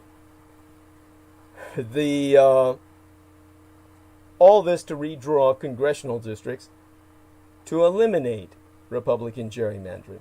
At the end of the day, however, it will be up to the voters. They will have to decide whether those who enabled Trump are worthy of their support going forward. Republicans have to decide whether their party is to be more conservative than radical, and if a party opts for the latter, conservatives will have to decide whether to bolt and form a new party. How the Democrats wield their current control of the executive branch and both chambers of Congress, whether they be seen to govern from the center or the left, who also have, well, that will also have a significant effect.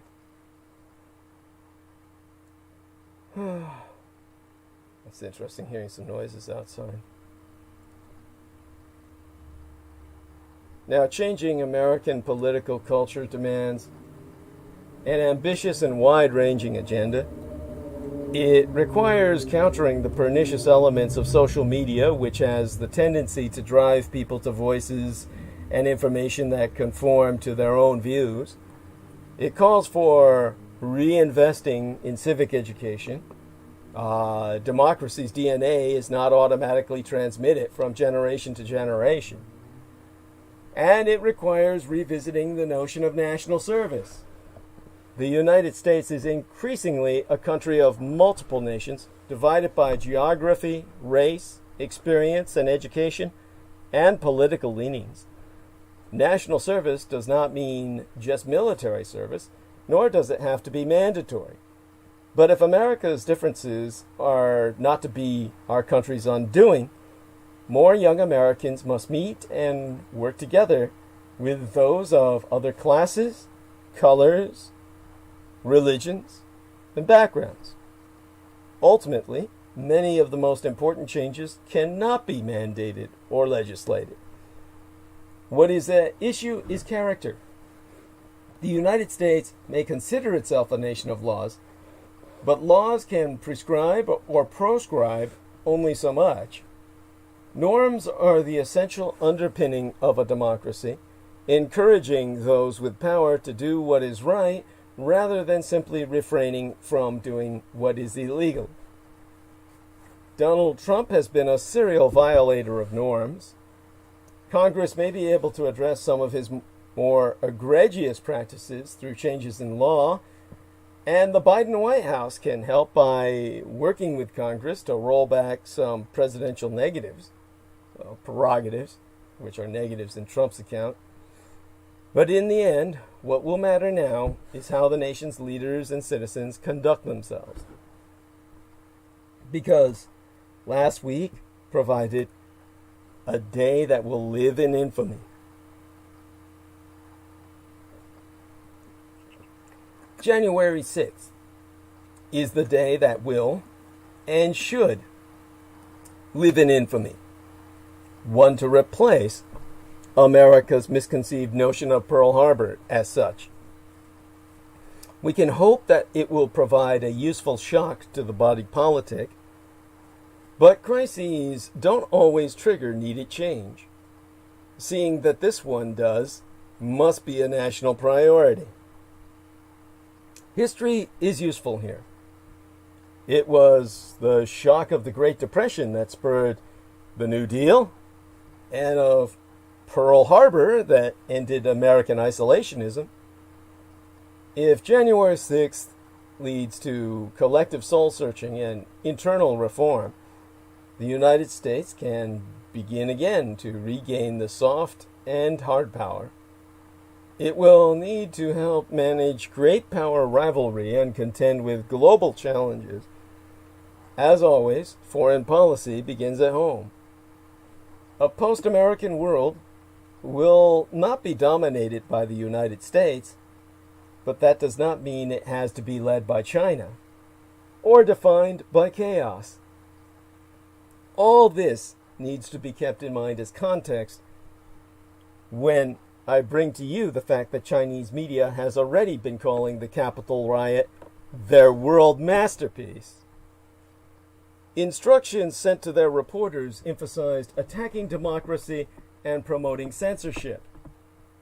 The phrase, "beautiful sight to behold," started to trend on Weibo, the Chinese equivalent of Twitter, on January 7th. The words originally used by U.S. House Speaker Nancy Pelosi to describe peaceful Hong Kong protests in June of 2019. Now, China's state-affiliated media, Global Times, posted side-by-side photos comparing Hong Kong protesters occupying the city's legislative council in July of 2019, a month after Pelosi's remarks, with Trump supporters invading the U.S. Capitol in Washington. China's Communist Youth League also used this phrase when posting photos of rioters storming into the capital, describing the tragic moments as a world masterpiece. These Weibo posts drew thousands of comments and were retweeted thousands of times. In the past year, as COVID-19 hit hard on China's economic growth and political stability, a whole generation has learned to hate foreigners and foreign countries. No, it's not here. It's across the Pacific. It's China. To be sure, the Chinese government has always done its part to breed nationalism, but now a constant stream of 24/7 content supports it. And all opposing voices have been destroyed. When foreign media outlets write about problems in China, they are seen as hostile foreign forces. And when U.S. democracy stumbles, Chinese netizens celebrate. Reporters were told to write articles to feed into this celebration. And a reporter from Chinese state media shared with myself that the guidelines she received on how to report the Capitol riot. She was told to focus on how the United States' global reputation would be damaged and deteriorated in her article, mentioning how world leaders were shocked by this insurrection and were concerned about their alliance with the United States. She was also asked to write on how democracy could be hijacked by a group of uneducated people and how democracy could only be realized when the population is highly educated, and that China's current education level is not suitable for democracy. Well, I would agree with that concerning the United States, which I guess is the Communist Chinese point. Well, you know, when in the morning of January 7th, a reporter from Phoenix Media told me that an article published by her team about how social media platforms such as Twitter, Facebook, and YouTube had all put restrictions on President Donald Trump's accounts had spawned a series of online discussions about how Western countries such as the United States don't even have freedom of speech. Well, I'll do my best to articulate what that's about. Now, these discussions were led by China's foreign ministry and were fueled by a number of pro-communist, pro-Chinese Communist Party bloggers. In other words, they were all communists of different ethnicities, but they support Communist China as that's their new center. It's no longer Moscow. Now it's Beijing. The clarion call sources from Beijing for revolution and collectivization, while the Chinese make money off of rampant state-sponsored capitalism. Now, a large number of Chinese netizens have long been under the impression, picking up cues from right-wing media elsewhere, that there is no real freedom of speech in Western countries. They accuse the Western world of holding double standards when criticizing the Chinese government for blocking website content, monitoring internet access, banning dissent and disagreement, and deleting social media accounts. The reporter expressed concerns about how people interpreted her article and how that would make it even harder to start any discussion about freedom of speech and human rights in China. She had recently interviewed a few #MeToo victims and felt saddened seeing feminists fighting in an environment where the government's control over the internet, media, and individual bloggers is tighter than it has been in the past decade, and where patriarchy is resurgent. The violence at the Capitol had aided the Chinese government, she said, by giving it another justification for arguing that control of speech is necessary. Now, Beijing never misses an opportunity to glorify its governance when liberal democracies are challenged, The violent, ugly, and criminal behavior of the rioters provided Beijing the perfect narrative to claim that censorship is a superior model for governance. That's a story that Red China is eager to push as it cracks down on Hong Kong, where 53 pro-democratic politicians and activists were arrested on, well, Wednesday, that very Wednesday that the Americans were storming the Capitol. And while many Chinese netizens are celebrating the so-called failing of U.S. democracy, some are also reflecting on why the United States, known as the lighthouse of democracy, is instead leading others into darkness. Now, U.S. President Donald Trump's tax records show his company has a Chinese bank account. So why does Trump have a Chinese bank account? The U.S. president attacked then Democratic nominee Joe Biden for his son's dealings in China. But by all evidence, Trump was himself pursuing business interests there. So, does Trump have business in China? Well, the U.S. President Donald Trump's tax records show a bank account in China controlled by Trump International Hotel Management, according to the New York Times, as part of its investigation into his tax returns. Now, that's embarrassing for Trump, who has attempted to smear his electoral opponent, Joe Biden, by going after his son Hunter's business dealings in China, where Trump himself has tried to do business for years. Setting up a bank account in China used to be pretty easy, and it wasn't uncommon for firms to establish them just to give employees access to cash while traveling. Back in the days when credit cards were rare, and electronic payments were unheard of, and the 100 yuan note was not yet king. In those days, one could set up a Chinese bank account by just sending in a passport. Today, it requires a face-to-face meeting, which I think is pretty exclusive.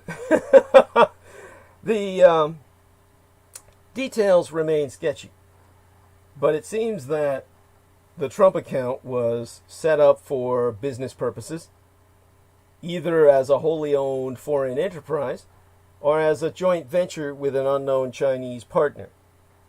In that case, having a bank account would be not only legitimate but also advised.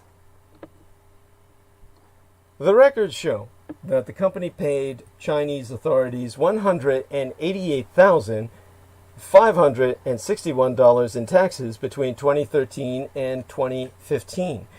Dan Harris, an experienced China business attorney, has written that maybe Trump was operating 100% legally in China, but he simply didn't reveal it, as he should have done, because the optics were so bad for him. Chinese taxes are usually about 25% of profits in China, so he'd have to have done some business there to justify it. Now, Trump has long pursued various interests and licenses in China, but an attorney for the Trump Organization told the New York Times that no deals or transactions ever materialized, and the office has been inactive since 2015. But there is special treatment. Ivanka Trump has openly received favorable treatment from the Chinese authorities for her own business efforts there. That's not unusual either. In China, the children of foreign leaders have often capitalized on their parents' positions. Hunter Biden's own private equity deals there may have benefited from his father's visibility. Neil Bush, the son of President George W. Bush, and the son of President George H.W. Bush and George W. Bush's own brother, that Neil Bush, has had substantial dealings in communist China, including appearances at propaganda events, of all things, meaning that he's ideologically a fucking communist.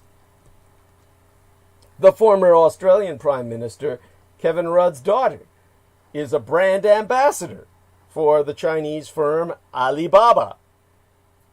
Now, none of this necessarily implies parental collusion, only children taking advantage of their surnames. The practice is also common in reverse. Western firms regularly employ the children and grandchildren of Chinese political leaders in the hope of buying influence. Yes, totally sleazy. Now, because of everything that I mentioned, it was still a fact that on the 3rd of November in 2016, 'twas China what won the United States election. China's leaders were looking forward then to a President Trump who offered less resistance and more hypocrisy. But Beijing's triumph may have cost it in the end. Let me take a look at live stream and see what we've got going. 9 to 10, 10 to 10, 10 to 11, 11 to 12. We've got 3 hours left. A little over. Oh my God. Ooh, what did that just do? Hopefully it recaptures itself. See if this works. And prayerfully it does. Let me take a look at the... Okay. Anyhow, the election of Donald Trump was a disaster for anyone who cared about human rights, United States global leadership, and media freedom. That meant, even then, it was a victory for Beijing, where, at the time, my gang brother Beaver was deep in the mainland before all the shit hit the fan and trade wars had started. And there he was in Beijing with Chinese leaders near him in the palatial complex of Zhongnanhai, cracking open the drinks and making mean jokes. There were 4 major victories for the Chinese Communist leadership in Trump's victory, tempered by the one fear that came to be realized. The first victory back then was the obvious one, the geopolitical victory. China no longer faced the prospect of Hillary Clinton, a tough, experienced opponent with a record of standing up to bullies. Instead, it faced a know-nothing reality TV star who barely seemed aware that China had nuclear weapons, had promised to extort money from U.S. allies around China, like South Korea and the Japanese Empire, and had repeatedly undercut American credibility as a defense partner. Trump was also exactly the kind of businessman who was most easily taken in by Red China, credulous, focused on the externalities of wealth, and massively susceptible to flattery. A single trip, with Chinese laying on the charm, was expected to leave Trump as fond of China's strongmen as he was of Russia's Putin. And it was the case. That didn't stop his trade war. But countries like Vietnam, Myanmar, and the Philippines, uncertain about who to back in the contest for power in the Pacific, were expected to swing massively China's way, preferring a country that keeps its promises to one that can turn on the pull of an electoral lever. Now, the strongest American allies, mine own true homeland and heartland of Taiwan, the South Korean Republic, and the Empire of Japan, were no longer going to be confident in the United States nuclear umbrella, which began seriously forcing them to consider other alternatives, like acquiring their own nuclear deterrent, prompting new tensions with China. And generally, these developments were expected to only embolden China. After the 2008 financial crisis, Beijing was convinced the world was going its way, resulting in a spate of overconfident military maneuvers in Southeast Asia, which pushed some countries more firmly into the American camp. But with Trump's election, China's confidence returned at the first, and few in the region had confidence in Washington's ability to provide a shelter from Red China's nascent hegemony. My Taiwan, already facing tough mainland rhetoric after electing anti-Beijing leader Tsai Ing-wen, began to feel completely isolated and was vulnerable to actual invasion in a conventional sense without taking into account the Dietrich Artelect and without the firm promise of any American protection, which we never had anyway. The second victory was in the contest between authoritarianism and democracy. From a communist Chinese point of view, the electoral system that produces somebody like Trump, utterly inexperienced in governance, but a skilled demagogue, is an absurdity, the equivalent of picking a major company's CEO through a horse race. In China, leaders need to be carefully chosen, groomed, and pushed, gaining experience at every level of the Communist Party system before being anointed for the top job. And that comest amid a flurry of brutally nasty and corrupt internal struggles at each level, mind you. China aspires towards the Singaporean model of carefully controlled elitism, a country in which Trump represents, in the words of one writer, and I read the Chinese, everything they were taught to fear about democracy. The crudity of Trump's triumphant campaign gave us credit to the communist Chinese media's criticisms of a chaotic political farce. The likely split between the popular vote and the Electoral College only furthered the oft-made case that American democracy is a sham, which it certainly proved to be in 2016. Trump himself gave every sign of governing like the authoritarian leaders China has favored from Myanmar to Zimbabwe. Every piece of paranoid security theater Trump threatened, from a ban on Muslim immigration to the wall with Mexico, was used by Beijing to justify their own myriad oppressions. And that, of course, leads to the third victory on human rights. Every year, the United States puts out a report on Communist China's human rights calamities. And every year, Communist China responds with its own report, a mixture of indignant bluster and genuine poking at American sore spots, from police treatment of minorities to the gender gap in pay.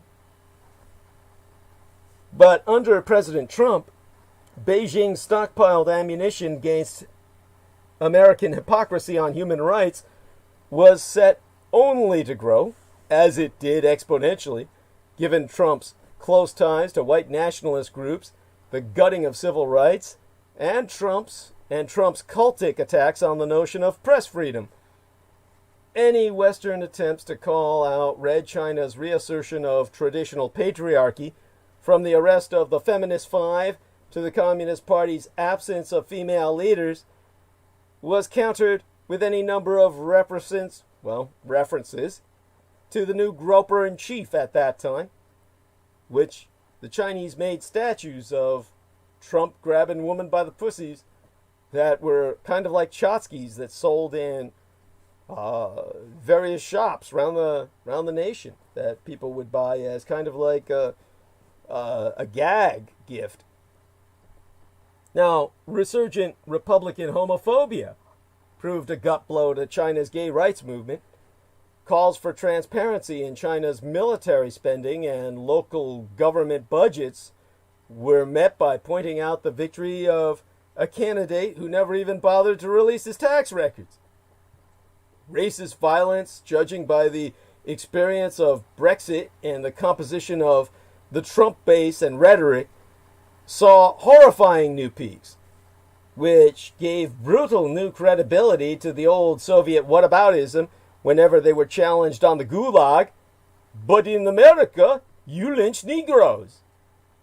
That's assuming a Trump administration even pressed China on human rights at all, which it never fucking did, given Trump's oft-expressed admiration for dictators ranging from Saddam Hussein to Vladimir Putin, and his call for isolationism in foreign affairs. China found itself with a reliably quiet White House that turned a blind eye to crackdowns in Xinjiang and even Hong Kong, yes. And finally, there was the fourth victory, which was on media credibility. The almost unanimous condemnation of Donald Trump by newspapers from across the political spectrum, to tragically little effect on the voters, strengthened the case made by Chinese state media that Western media is biased and elitist. Those are contradictory criticisms of Western media, of course, but Chinese state media has never balked at hypocrisy. So, both points were made, sometimes at different times, sometimes at the same time, in the same article. Because Communist China has been quite happy bashing both the short-sightedness of referenda and the corruption of the European Union over Brexit, for instance. Secondly, the failure by pollsters, even Nate Silver, though laudably uncertain compared to others, had Clinton as 2-1 favorite, was used by China to cast doubts on the claims of experts across all Western newspapers. But there was, even at that time, just a major concern that the Communist Chinese had to take into account and potentially plan for, which they did not do with any competence. That one major debit that muted the celebrations in Zhongnanhai was the fact that although the Communist Chinese Empire regularly trashes the United States, the country's growth has been completely dependent, ironically enough, on a strong, stable, and prosperous United States willing to trade with the world. Globalization, as ChiCom, or Chinese Communist authors, have repeatedly argued in the last, well, certainly in the months preceding Trump's election, was deemed vital for an empire that needed the markets of others to keep pushing its population into the middle class and achieve the dream of being a moderately prosperous country by 2020.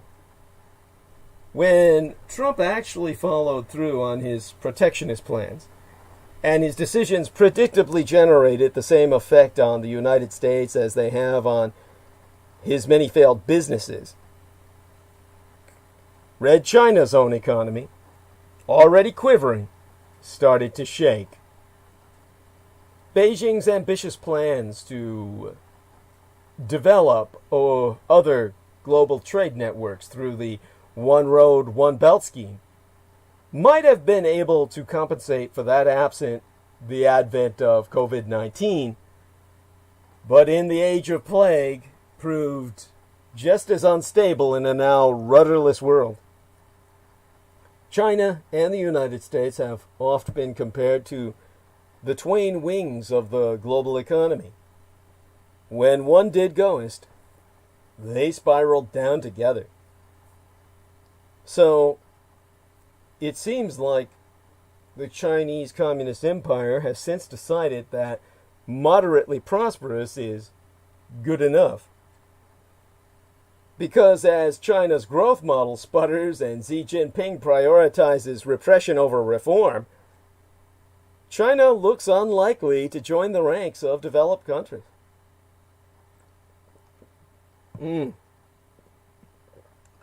China has set, well, a new set of economic goals, and they're far less ambitious than those of past decades.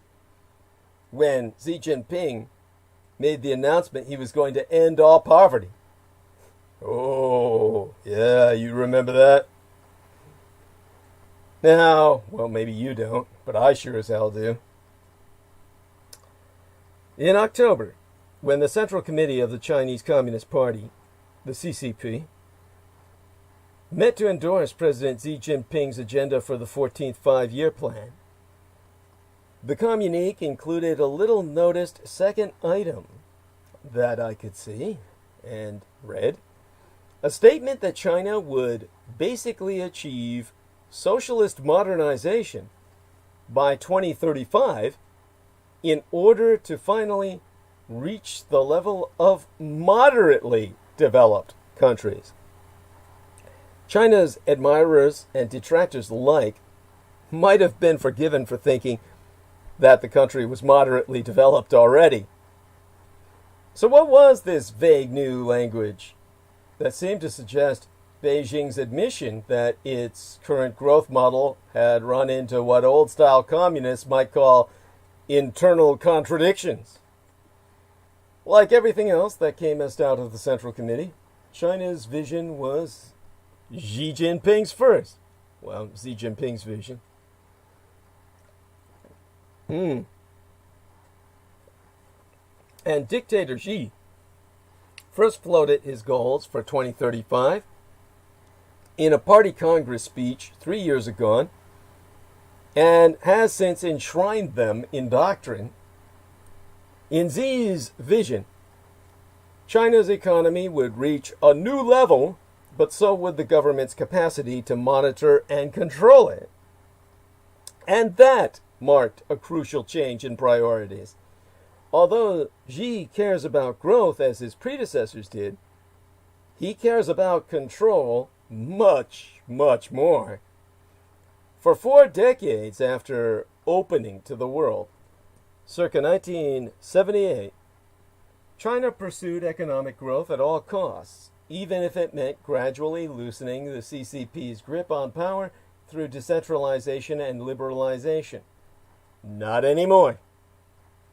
Economic growth is certainly still a high priority for the CCP, but domestic repression now ranks higher.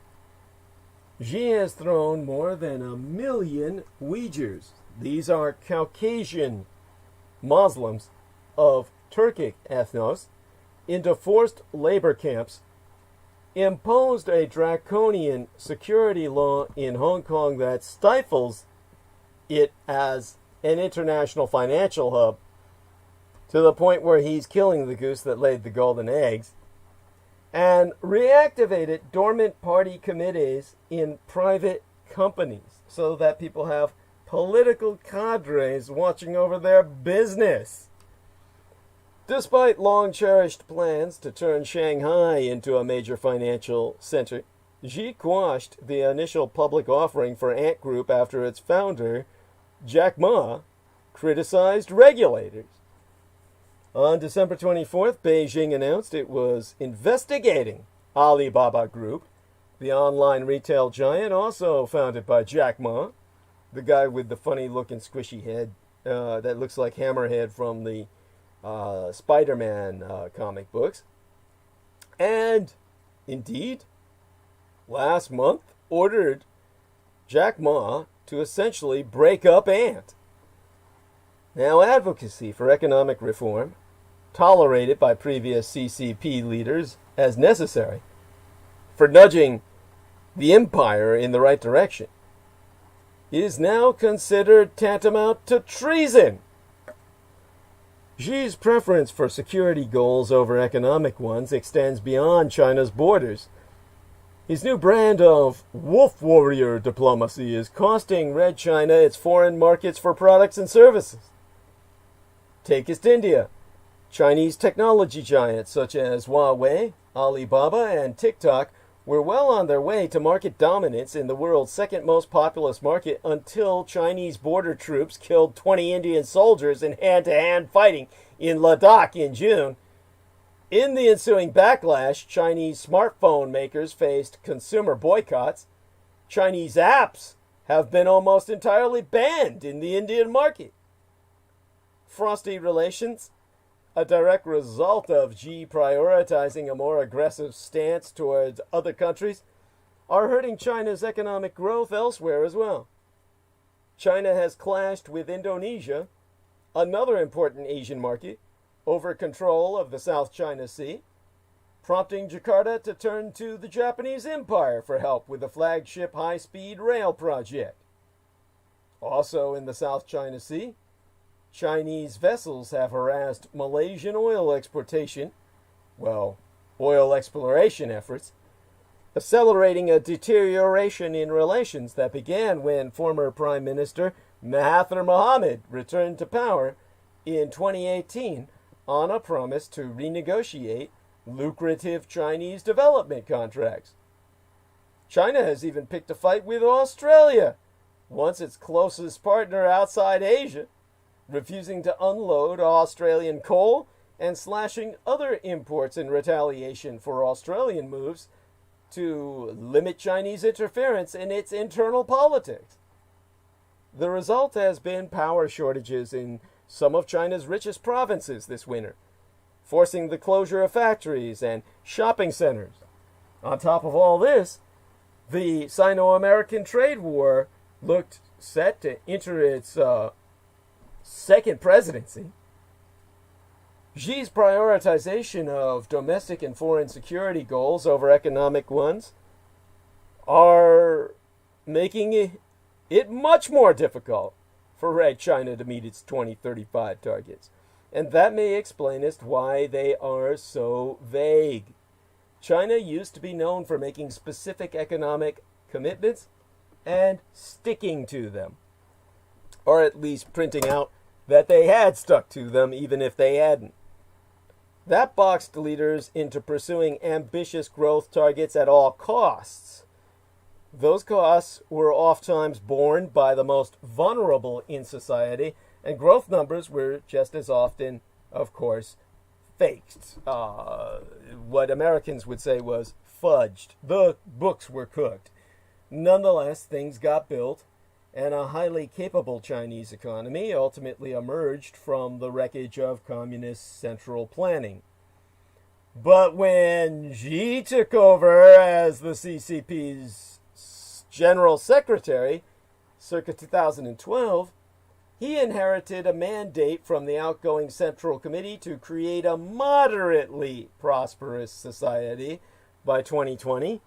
This was specifically defined as the doubling of China's GDP over the course of a decade, and Xi wisely decided to give himself a little wiggle room, but not much, an extra 6 months. And on taking up the position, he promised to deliver the moderately prosperous society by July of 2021, just in time to celebrate the 100th anniversary of the CCP's founding. It's hard to find a single country that reached the status of a developed economy under conditions as repressive as those of communist China. That 6-month breathing space turned out to be a prescient insurance policy. Meeting the target required annual gross domestic product growth of 7.2% year after year. Even accepting the inflated growth numbers during much of the 2010s at face value, it would still require growth to exceed 6% throughout 2019 and 2020. The coronavirus pandemic put paid to that.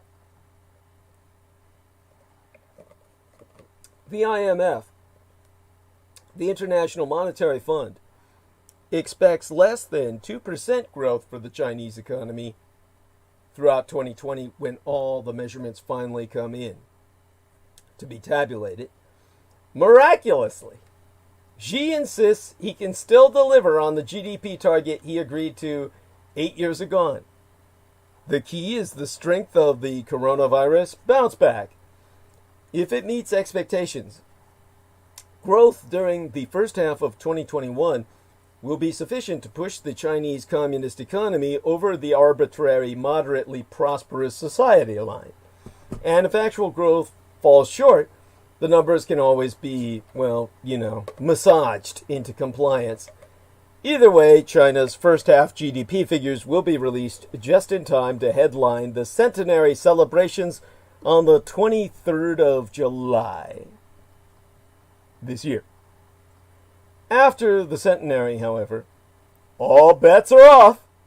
4 decades of breakneck economic development have brought China only to the level of GDP per capita enjoyed by South Korea and mine own true homeland and heartland of Taiwan in the early 1990s. These regional rivals reached China's current level of development when both were still one-party military dictatorships, much as China is today.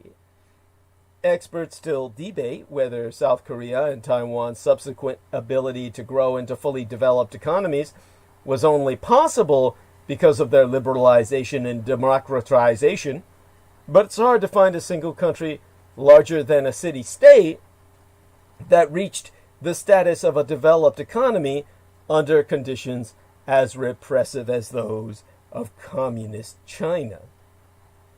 China's own history suggests that this fast growth may be much more difficult to achieve now that Xi has shifted to repression at home and brinkmanship abroad. I mean, just suppressing everybody back home and oppressing everybody abroad, or you get my point. Between the death of Mao Zedong in 1976 and the coronavirus pandemic in 2020, China's slowest growing years were 1989 and 1990, the years of the Tiananmen Square massacre and the ensuing national crackdown on dissent.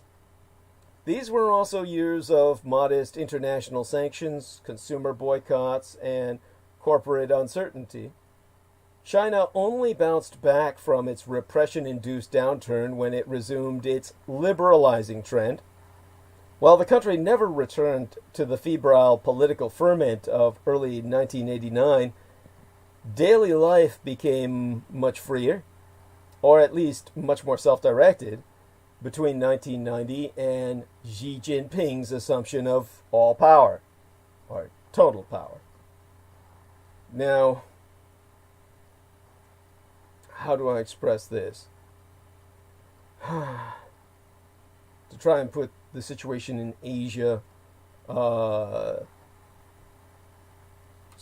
a Westerner to understand. That trend reversed after 2012, and it is perhaps unsurprising that the Chinese communist economy began to reverse along with it. Ever since Xi Jinping assumed all power, the Communist Chinese Empire's growth rate has been on a downward glide, even according to official figures. Now Beijing has telegraphed that it will set a post-coronavirus growth rate target of 5% or less. The slowdown is unsurprising, but it wasn't inevitable.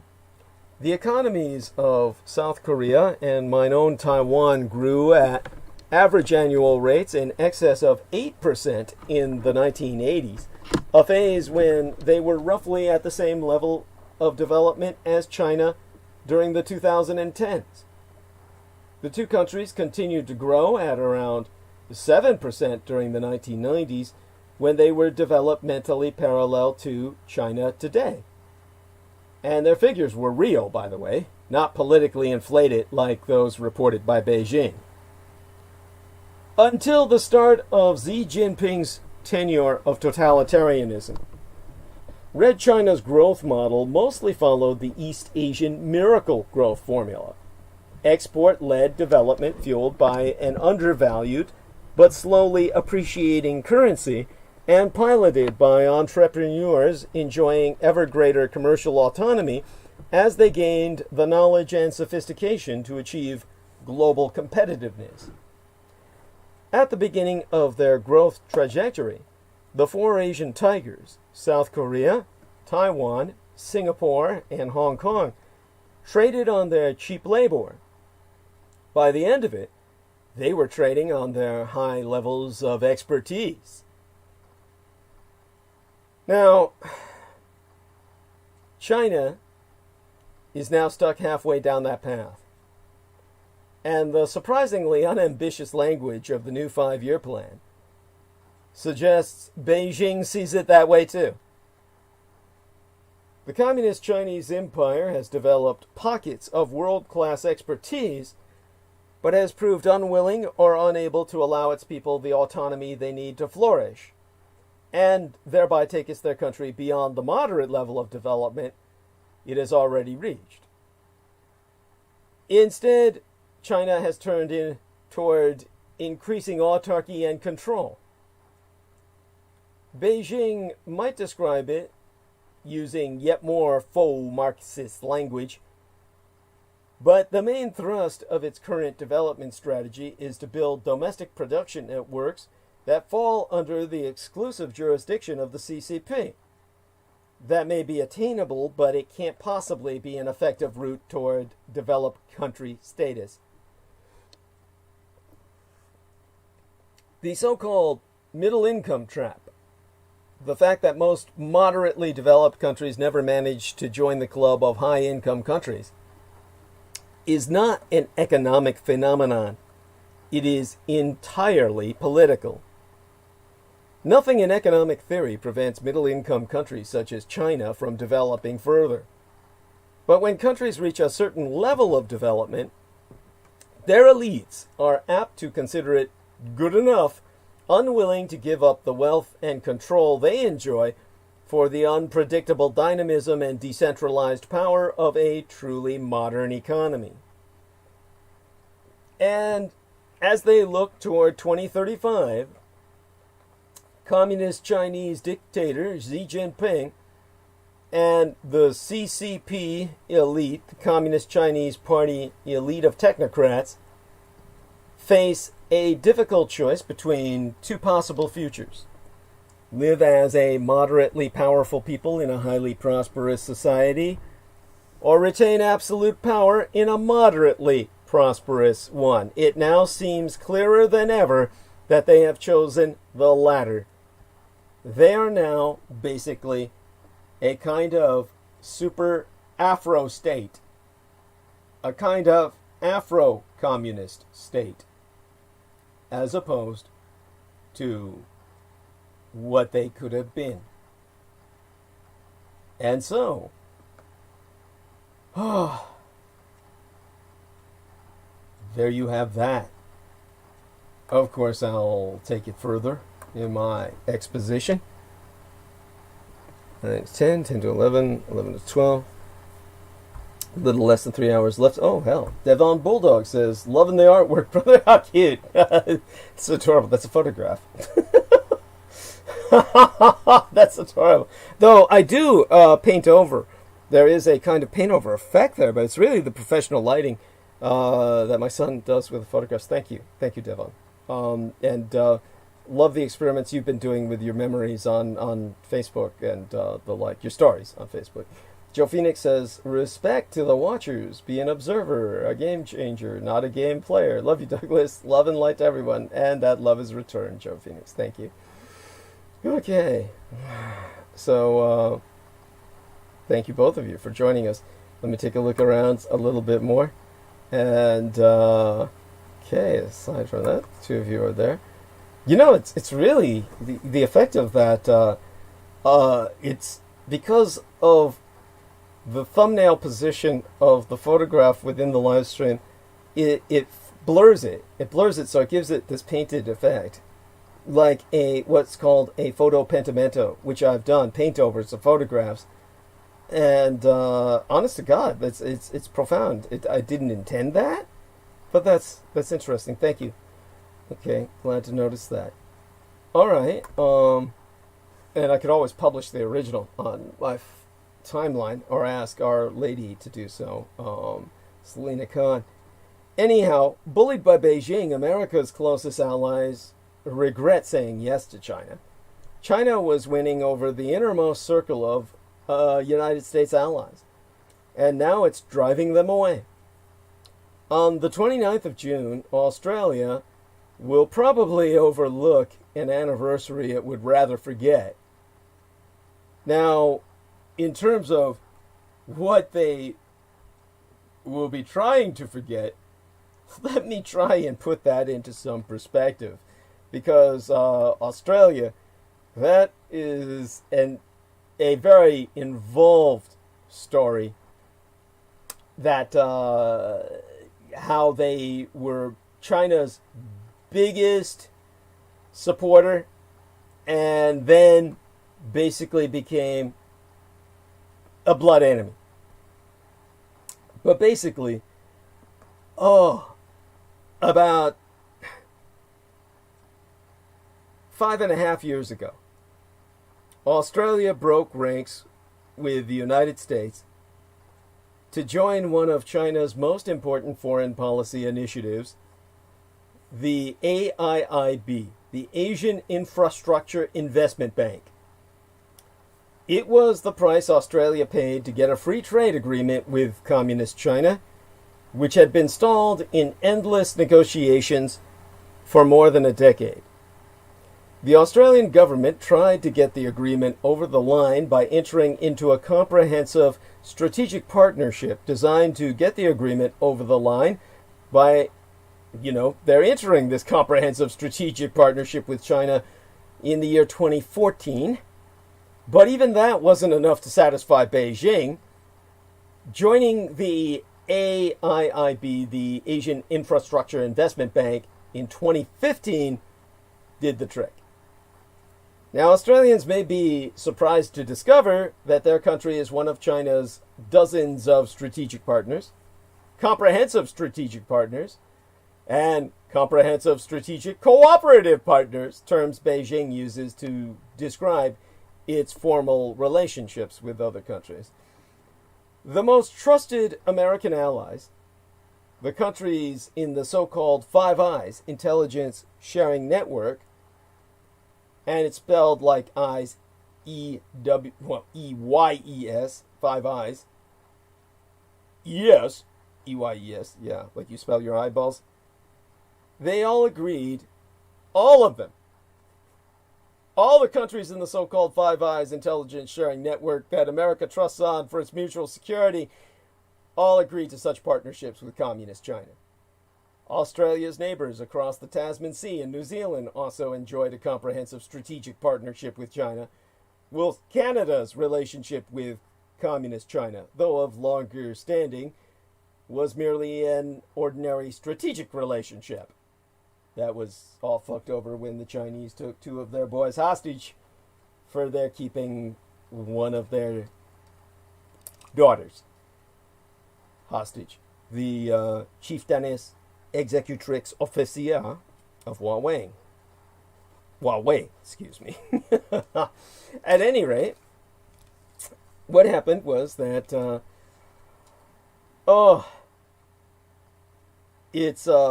it was one of those situations where how do I describe this?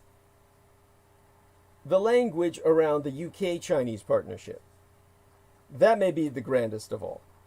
The 2 countries are locked together in a global comprehensive strategic partnership for the 21st century, per an agreement signed in October 2015. But the era of cooperation with China may be over soon. Australia, Britain, Canada, and New Zealand are all beginning to regret saying yes to China's strategic overtures. The leaders, once eager to assert a little independence from their oft-times overbearing superpower ally, now find themselves realigning with the United States to oppose the use of Huawei equipment in 5G networks, universities accepting Chinese money to host Confucius institutes, gross human rights violations in Xinjiang, government repression in Hong Kong, and the militarization of the South China Sea. They are wary of appearing to support an American president who is anathema to many in their own countries, but they increasingly supported Donald Trump's actual policy stances with regard to Communist China. Each country has its own reasons for confronting Red China, of course, but all of them are, in effect, falling in line with American Imperial China policy, meaning the American Empire's policy towards the communist Chinese empires. In Canada, Huawei's chieftainess, financial officier for the female, the feminine, Meng Wanzhou, was detained in Vancouver since December of 2018, pending extradition to the United States on charges related to the evasion of U.S. sanctions on Iran. And in a move that insists is unrelated, China charged 2 Canadian business people with espionage in obvious retaliation. Huawei's Meng is out on bail, but the 2 Canadians are being held under 24-hour surveillance in harsh conditions, largely incommunicado, and with even limited food. Now, in Britannia, the ruling Conservative Party, fresh from their internal crisis over allowing China's Huawei to participate in building the UK's entire 5G wireless network system, has now united behind Prime Minister Boris Johnson's pledge of a path to full British citizenship for up to 3 million Hong Kong residents who hold or are eligible to apply for British national overseas passports, which exclude work and residency rights. The pledge is in response to China's new national security law for Hong Kong. The United Kingdom will also review the Huawei decision, made just 4 months. Well, at this point, it's more like 10 months ago. And Britain's Office of Communications has ruled China's state broadcaster, CGTN, out of compliance with Britain's their broadcasting rules to boot. Now, even New Zealand, which despite its Five Eyes membership has a perpetually strained relationship with the United States, has recently faced the wrath of China. Issues have included New Zealand's support for Uyghur rights and Taiwan's membership of the World Health Organization. But none of the United States' closest allies have come to regret its China ties quite as much as Australia. When Australia led Global Cause for an investigation into the origins of the coronavirus pandemic, a demand widely perceived as being targeted at China, the Communist Chinese Empire struck back with restrictions on Australian beef, ostensibly for health and safety reasons, and punitive tariffs on Australian barley. Communist China also warned its students to avoid Australia, threatening another key export industry, international education. China has split Australia not just politically, but also geographically. In a bizarre assertion of local diplomatic independence, the Australian state of Victoria signed up to the Chinese communist dictator, mind you, Xi Jinping's trademark foreign policy agenda, the Belt and Road Initiative. The Victorian Premier, Daniel Andrews, did so in defiance of the national government, which has refused Chinese invitations to participate.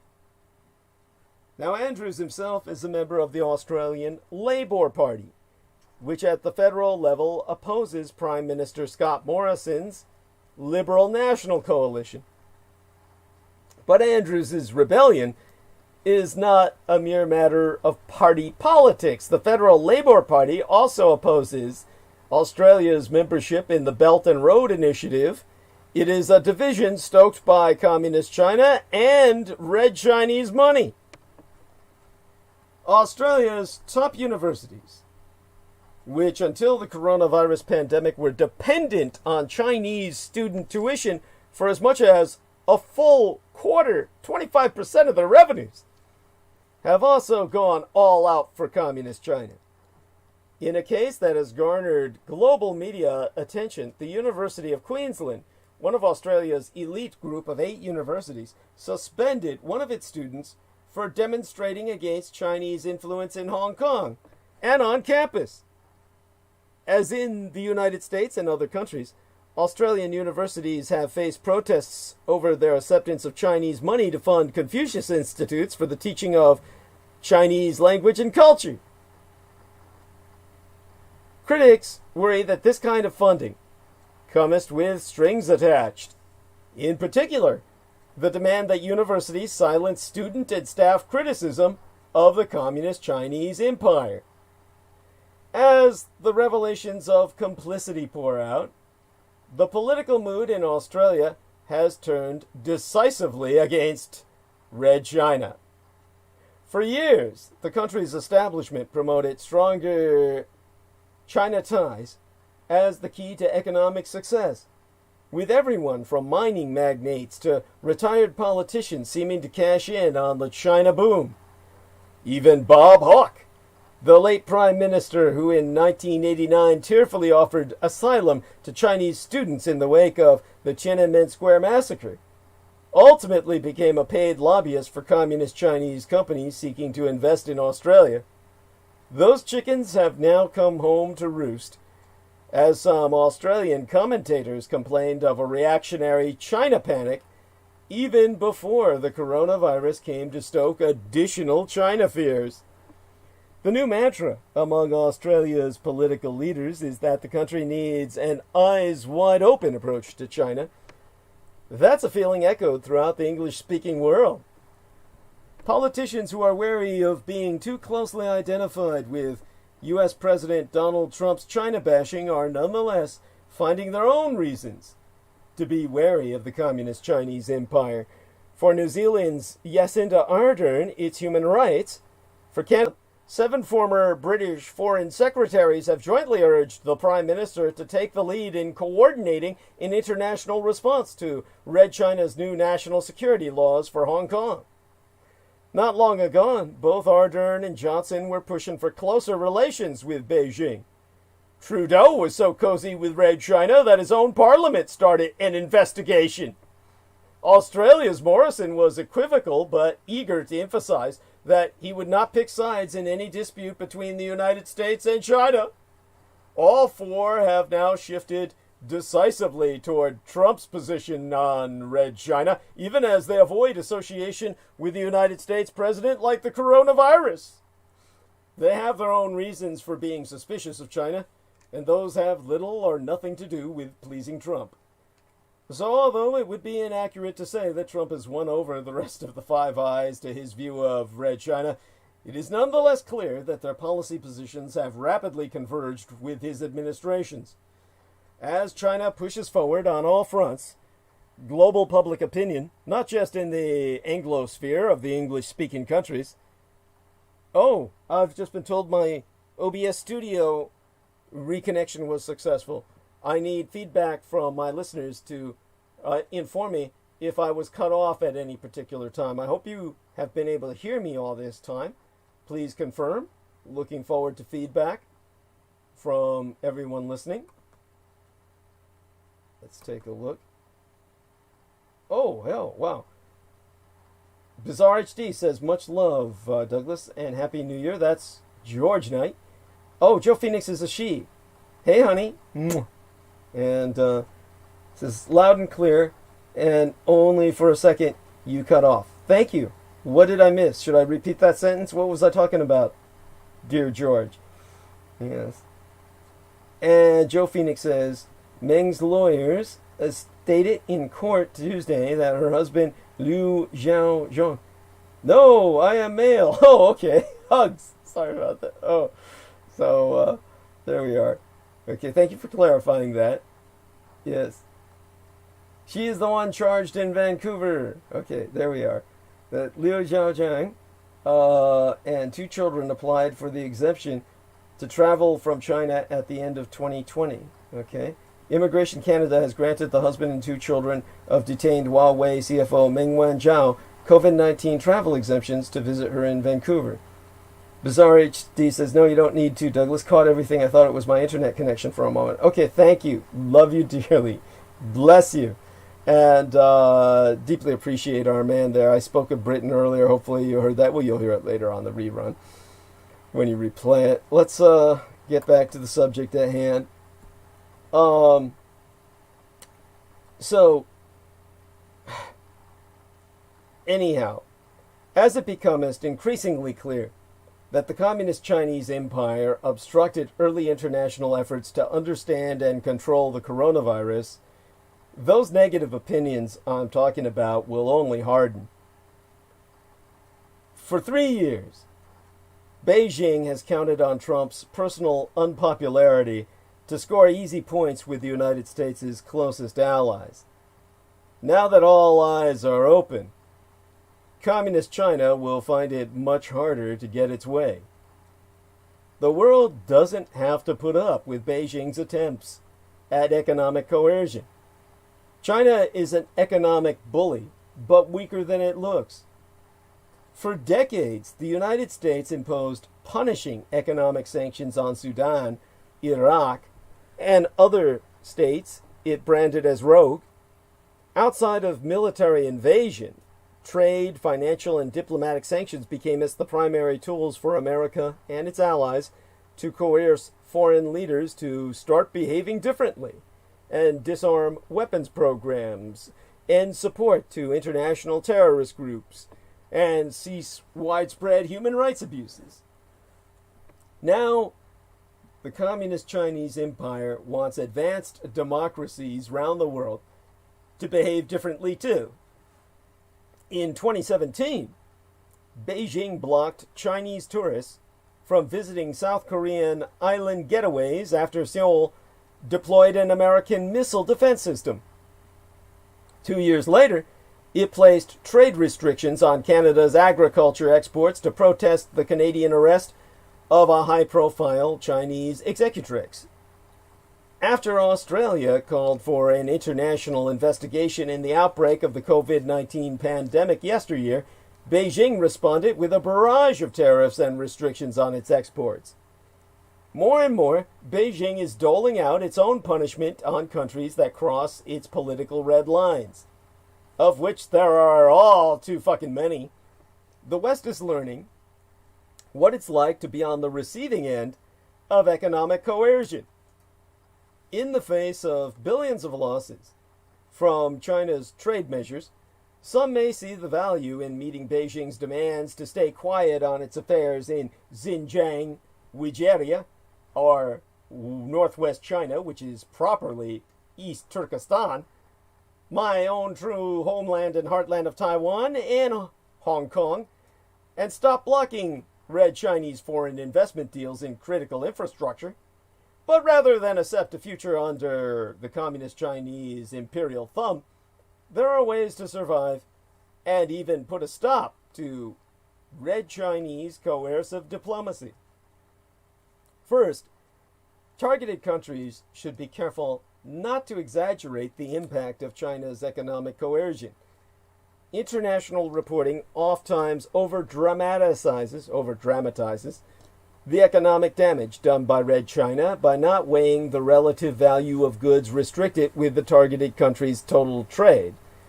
But the reality is that Beijing, to date, applies only limited economic pressure. Norway is a clear example. In 2010, after the Nobel Committee in Oslo awarded the Peace Prize to Liu Xiaobo, and for those of you who don't remember, that's a jailed Chinese intellectual and human rights activist. That's when Beijing retaliated by placing a 6-year diplomatic freeze on Norway and cut off salmon exports from that Scandinavian country. Now, Norway suffered an estimated decline of as much as 1.3 billion United States dollars in its exports to China between 2011 and 2013. This was a lost opportunity for Norway's fishing industry, but only amounted to an annual drop of a 0.3% in its total annual exports. Instead of experiencing economic hardship, Norway's trade with China paradoxically reached new highs by 2015. In response to the arrest of Huawei executive Meng Wanzhou on an American extradition warrant in late 2018, Beijing detained 2 Canadian citizens and imposed trade curbs on Canadian canola, soy, peas, and pork exports. Canada's exports to China fell by $3.5 billion in 2019, but the loss only represented a tiny fraction of Canada's $447 billion total exports that year. Even for Australia, the damage done by China's trade weapon has so far been minor. Beijing placed bans and high tariffs on selected Australian beef producers and barley, wine, and other exports. Yet depending on how deeply Beijing's ban on coal exports ultimately bites, trade measures to date only amount to 4% of Australia's exports to China and 2% of its total exports. Just as over 2 decades of American sanctions on Sudan exempted exports of gum arabic, essential for the production of Coca-Cola and other soft drinks, China has trade and investments that it does not wish to upset through its economic coercion. Beijing did not stand in the way when ChemChina, a state-owned enterprise, made the $2 billion purchase of high-grade Norwegian silicon producer during its freeze in relations with Norway, nor did China hesitate to lift pork restrictions, not pork, on Canada in the late 2019 as swine fever decimated Red China's pig population and domestic demand needed satisfying. Beijing has also shied away from blocking Australia's iron ore and natural gas, which are necessary fuel to its economic growth at home. And as researchers at the University of Technology Sydney have meticulously detailed, bans placed on Australian goods by Red China are often partial and short-lived. And much like how Iraq circumvented international sanctions controlling its oil sales overseas, goods that China targets oftentimes manage to find their way into the Chinese marketplace. Norway's salmon was rerouted through Vietnam during its long-running dispute with Beijing. Chinese importers used the United Arab Emirates as a backdoor to acquire Canadian vegetable oil. So far, China's trade weapon has inflicted more pain on individual companies and industries than entire economies. Beijing may be exerting self-restraint as part of a Confucian approach to foreign relations, demonstrating its displeasure through limited restrictions but not hitting too hard in order to preserve the long-term relationship. Beijing knows, too, that even minor trade curbs can create a media spectacle and have a psychological impact on advanced democracies that provokes large multinationals and business associations to lobby their governments for foreign policy change. But under Communist Chinese dictator Xi Jinping, Red China may be steadily diverting away from this approach. In the future, particularly if the Communist Chinese Empire is successful in its drive for economic self-sufficiency in critical industries, Beijing's willingness to apply comprehensive pressure may increase. This is why governments must still act to diversify strong dependencies on China until its coercive behavior ends. Diversification does not entail decoupling, but pinpointing which industries are prone to Chinese pressure and encouraging trade and investment across developed and emerging markets to decrease such strategic vulnerabilities. China is the largest growth engine in the global economy, but it is far from the only one. Diversification strategies can lay the groundwork for capitalizing on future growth in India, Indonesia, Vietnam, and elsewhere. China's relative economic importance in the world received a boost due to its quick suppression of the coronavirus at home, but its share of the global economy will likely top out by the end of the decade, and others in Asia will boast the fastest growing markets in the world. Thanks to growing demand from Saudi Arabia, the Japanese Empire and Southeast Asia, despite Communist China's tariffs, Australia's total barley export volumes are expected to grow by 64% year on year. To protect vulnerable companies and industries from Red China's economic coercion, advanced democracies must find strength in numbers. They can support one another in cases against the Communist Chinese Empire in the World Trade Organization, the WTO, and push for reform in the international body to deter Beijing's use of its trade weapon. Since this is a time-consuming process, they can also advance the short-term fix of creating a joint fund that compensates targeted companies and industries to mitigate the adverse effects of China's economic pressures. But before they can work together, advanced democracies must avoid profiting from one another's misfortune to limit Red China's options to play divide and rule. After Beijing banned Canadian canola in 2019, Australia experienced a surge in its own exports to China, and when Beijing blocked Australian barley in 2020, Canadian farmers reaped the benefits. Over time, the Communist Chinese Empire may come as to learn from the American imperial experience that economic coercion, although it may be gratifying, rarely produces the sought-after policy outcomes. Resisted by even the weakest of states for decades on end, American-led sanctions cause unnecessary human suffering and breed but deep resentment. Beijing may have hoped that punishing Norway would serve as a warning for other advanced democracies to avoid crossing its political red lines. Yet in the years thereafter, neither South Korea, Canada, nor Australia seem to have taken any notice. Red China may also soon find out that its targets can hit back. Jake Sullivan, President-elect Joe Biden's National Security Advisor nominee, voiced support to Australia in face of its hostilities with Red China. The European Union is designing anti-coercion tools after Beijing threatened Sweden and the Czech Republic last year, where, of course, the mayor of Prague made his city a sister city to my Taiwan's capital of Taipei. Now, Canada is in the preliminary stages of advancing a concerted effort to address Beijing's so-called hostage diplomacy, because they've got two men rotting away in Chinese dungeons. Ending Red China's economic coercion is possible. It may come at a temporary financial loss, but independent foreign and security policy holds value too. If advanced democracies can find the political will to muster their collective economic strength, Beijing may soon find the response to its coercion to be resounding.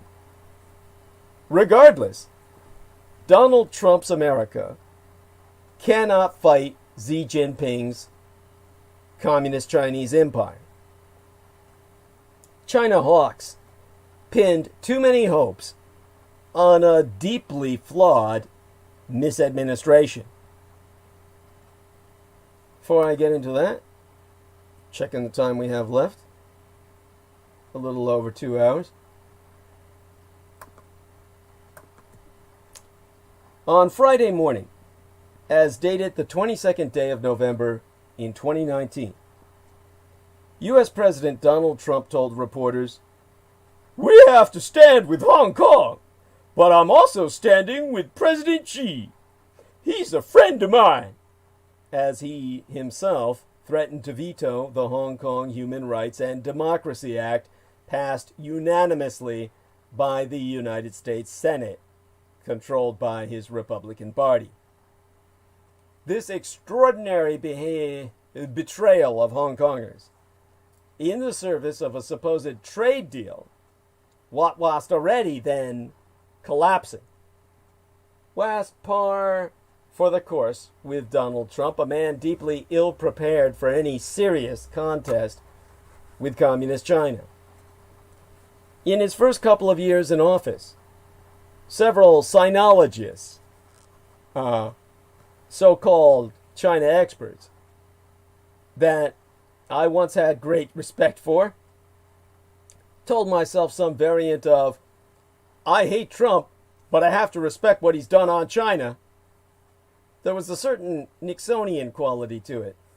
Only Trump could take us away from the Great Wall. But this view was a mistake. A serious shift in United States position was inevitable. As Communist China slips further into ethno-nationalist dictatorship under Xi Jinping, continues its aggression in the South China Sea, and hardens its own attitudes towards the rest of the world. Trump's trade war helped that shift comest perhaps a year earlier than it might have otherwise, and that the new hawkishness has arrived under his administration bringeth serious problems.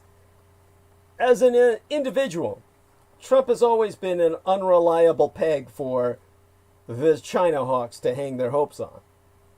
He has absolutely zero interest in human rights and free speech. His own instincts are authoritarian, and he has repeatedly shown through his support for torture, pardons of war criminals, and attacks on the press, he be essentially one of the enemy in behavior. He is barely even able to pretend that he cares. He goes after China out of protectionist instincts, not political principle. Trump's worldview is also corrupt to the point of childishness. He cannot imagine deals made on equal terms. His is a world in which the dogs eat the dogs, and every game is zero-sum. That maketh him a terrible leader for the United States. Alliances in Asia which depend on complicated mutual relationships. His pullout from the Trans-Pacific Partnership was a straightforward win for Communist China, while the alliance with the Japanese Empire is just about surviving Trumpian whim. South Korea was growing increasingly alarmed after the whining demands for a quintupling of South Korean costs in the alliance. It echoes Beijing's own view of the world, in which international rules are a joke by the powerful and the strong will always eat the weak. Trump's personalist view of politics is also very useful to Beijing. He is obsessed with how other leaders treat him. The more fawning, the better. That maketh him more comfortable dealing with autocrats like Xi Jinping than with other democracies, where he's treated like an ordinary human and expected to behave as one. Perhaps because of his own swinging between insults and compliments, this can, as in his relationship with North Korean leader Kim Jong-un, survive the other side flinging epithets at him, if they say nice things later. As I spracketh on before, Red China has a very well-established playbook for dealing with egotistical Western businessmen, not least because the Chinese system itself produces this kind of obsequiousness toward power. The novelist Wang Shao parodies this brilliantly in his work entitled Please Don't Call Me Human, with a 5-page encomium toward an unimpressed official. I don't know if that's ever been translated into English.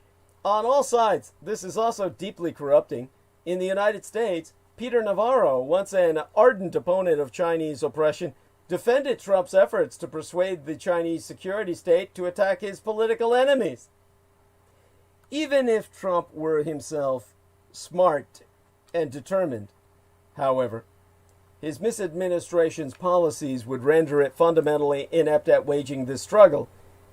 The defining quality of Trumpian policy has been racism toward black Americans, toward Latin Americans, what bigots call Hispanics, and Muslims, and, although downplayed recently, toward Asians.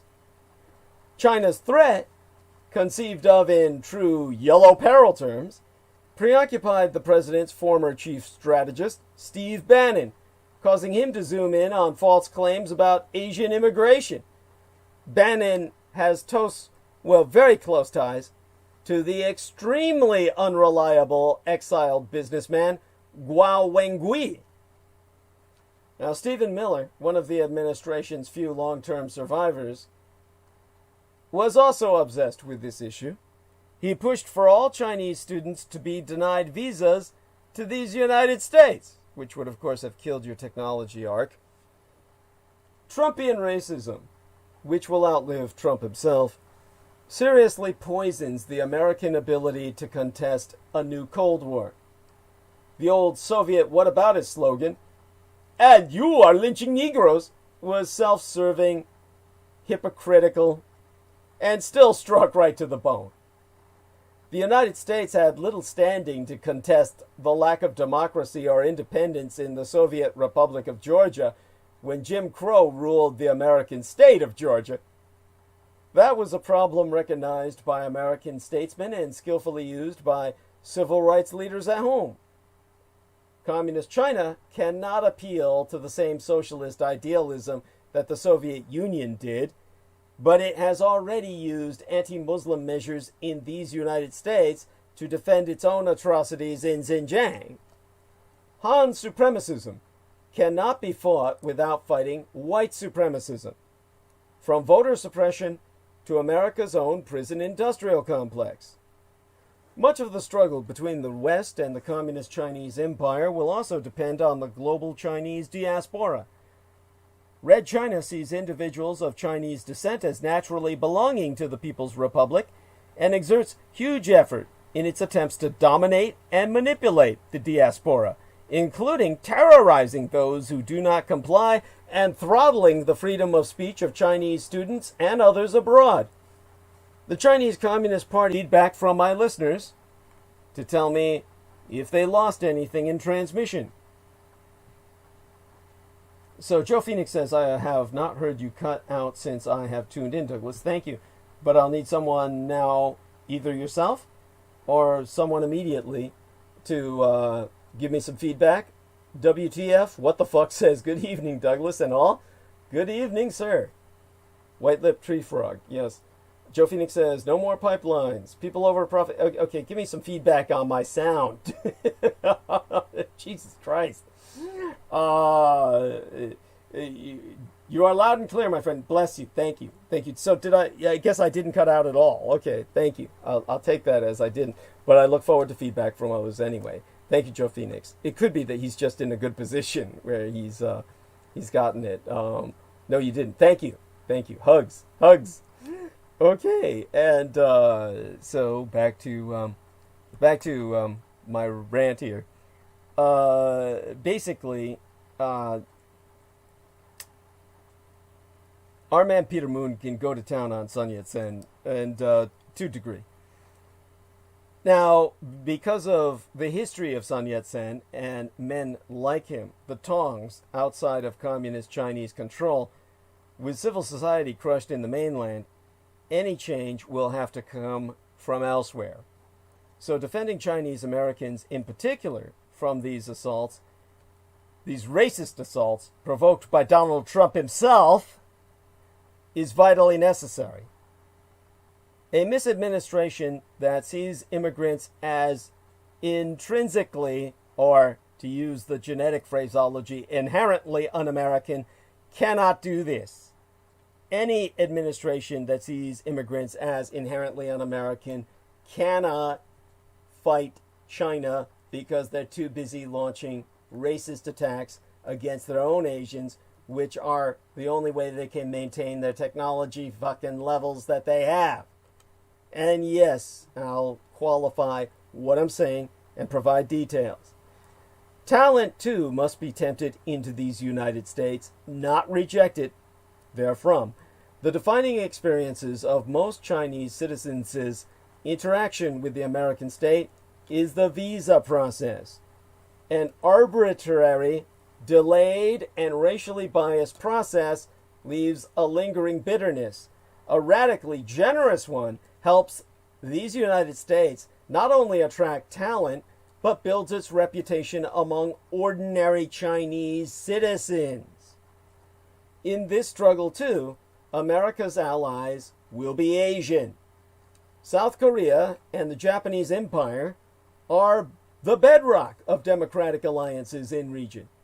But plenty of others have good reason to fear or distrust Communist China, such as the Philippines, which sees its territory under threat even as its own autocrat brown nose is Xi Jinping, and Vietnam, where a nominally shared ideology doesn't negate a history of fighting Chinese imperialism.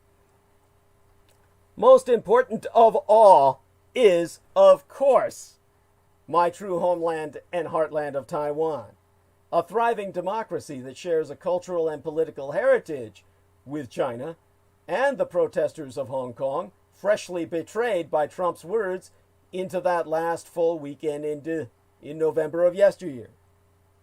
Fortunately, unlike China, American policy does not depend on one man's will. Both Republican and Democratic lawmakers have become increasingly outspoken on China, as have experts on China from across the political and professional spectrum. There is a cynical side to this, to be sure, a belief that the issue can make his careers and a desire on the part of Washington institutions to find consensus. Yet Xinjiang and Hong Kong have also genuinely horrified many policymakers and swept away illusions about Red China's supposed liberalization. Trumpism is poisoning the struggle against Chinese autocracy, but Trump cannot override the overwhelming vote in the Senate, unless Republican lawmakers crumbled in the face of their own homegrown autocrat, which did not happen in that case. The United States, it comes down to this.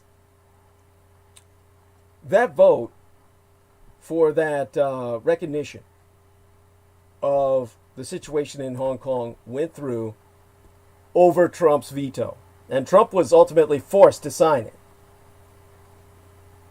And the bottom line, now that he is finally taking his leave of us, thank the gods of my ancestors, is that the United States cannot stay a great power without beating threats at home. Forget the immigrant and yellow peril shit and the Islamophobia. Before taking on challengers like the Communist Chinese Empire, Washington must put its own house in order. Today, the gravest threats to United States national security cometh not from foreign adversaries and strategic competitors, but from white extremists and right-wing domestic terrorists who are attempting to subvert American democracy in support of President Donald Trump himself. The United States, once regarded, if sometimes chiefly in its own eyes, as the global champion of democracy, has grossly failed to achieve a peaceful transfer of power. Now, before I go on about that, checking in the time we have left, 10 to 11, 11 to 12, 2 hours. Joe Phoenix says, hugs back at you, Douglas. Respect. And mine unto yourself, good sir. Has a nice little shooting star there. Okay. The invitation and encouragement of such mobs by Trump and his enablers in Congress have provoked violence and sedition in the Capitol, in which only America's adversaries can rejoice. Even in urging violent rioters to go home in peace, Trump continued to claim falsely the election had been stolen and was fraudulent. The future of American democracy appears disturbingly precarious, and the damage of the past 4 years may take us decades to repair. Not since the American Civil War between the states has white supremacy so threatened the American Republic. At the height of the crisis, on the 6th of January, the phrase Civil War was trending on Twitter as violent insurrectionists stormed our Capitol, interrupting our certification of the results of our Electoral College. This is not who we are is a great American myth. This is not who we are was the rallying cry of many on social media and in the news after rioters stormed the U.S. Capitol on January 6th.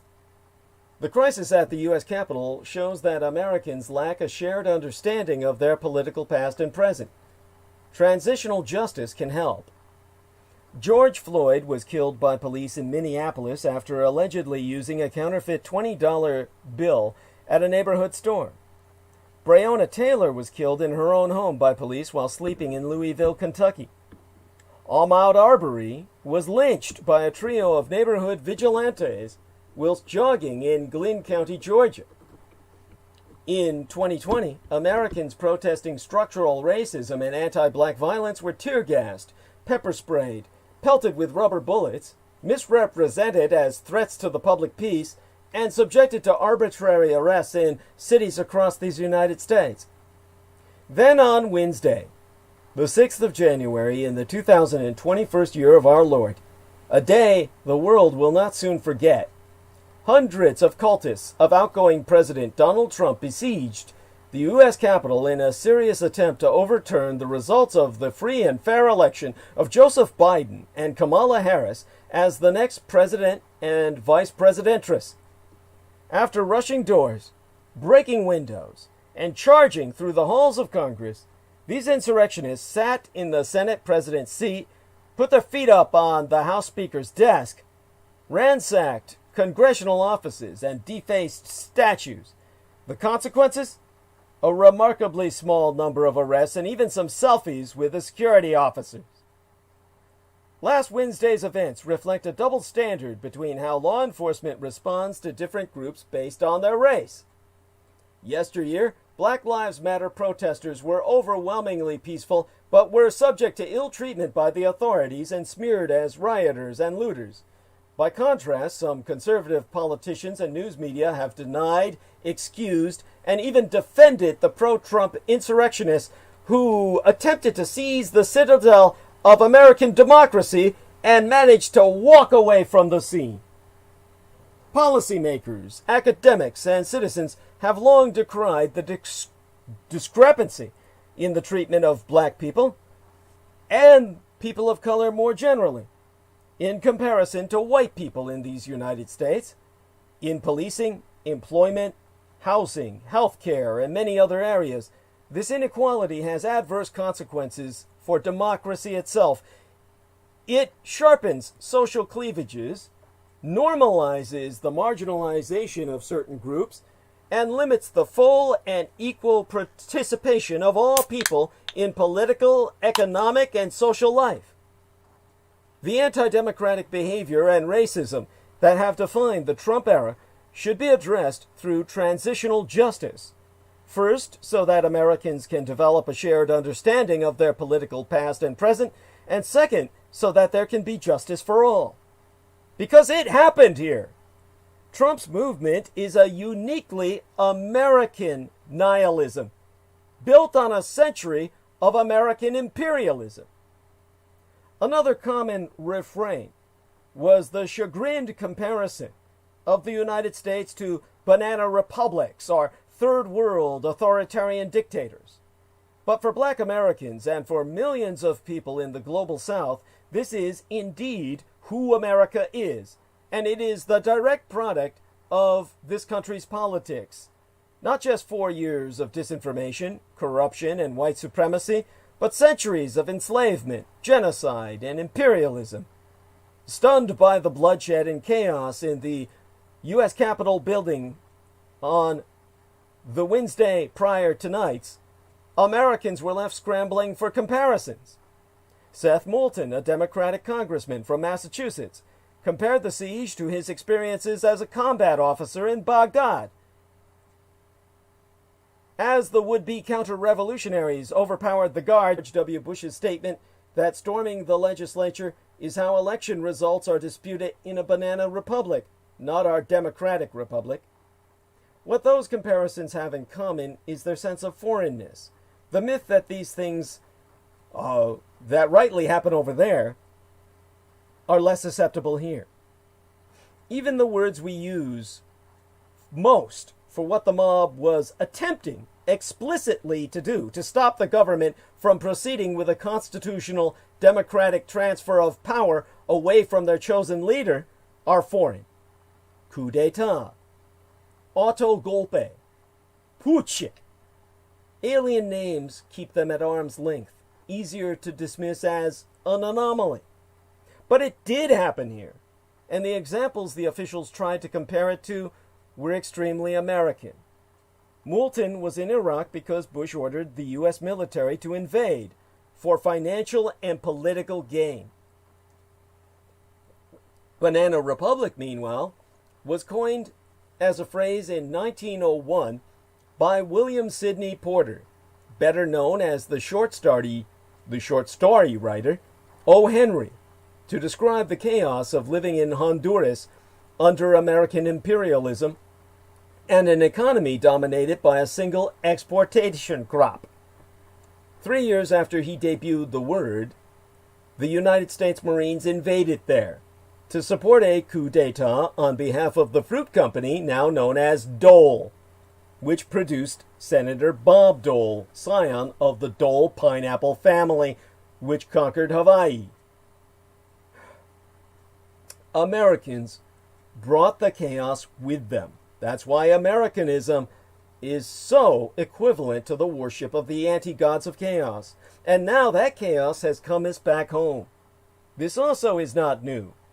10 years after the end of World War II, the Afro-Caribbean writer Aimé Césaire tried to take stock of the rise of totalitarianism in Eurasia. In his discourse on colonialism, he pinned the origins in the Europeans' experience of their own imperialism reacting to the subversion of communism that was threatening to overtake Europe by producing the response of fascism out of the fact that Euro-colonization works to decivilize the colonizer, to brutalize him in the true sense of the word, and that brutality was absolutely necessary to survive the onslaught of Judeo-Bolshevism, which my biological father, Adolf Hitler, realized communism would never have succeeded in the Soviet Union among the Slavs without the exiled Jewish intellectuals who brought it back to Eurasia to infect the body politic with promises of equality and equal opportunity for all. Now, what Aimé Césaire saw was that Europe and Eurasia, the struggle between Teuton and Slav, Germany and Russia, over who would inherit the mantle of Rome to unite the Mediterranean, was forged and tempered in the continent of Africa with Euro-colonialism, and throughout Latin America and Asia as well, throughout the global south, where every time a European scruged at rape, murder, and torture in their colonies, Aimé Césaire, name is spelled A-I-M-E with the apostrophe on the E, and C, the surname, family name, is spelled C-E-S-A-I-R-E with an apostrophe on the E. Aimé Césaire observed that, well, I'll just read directly a very short paragraph.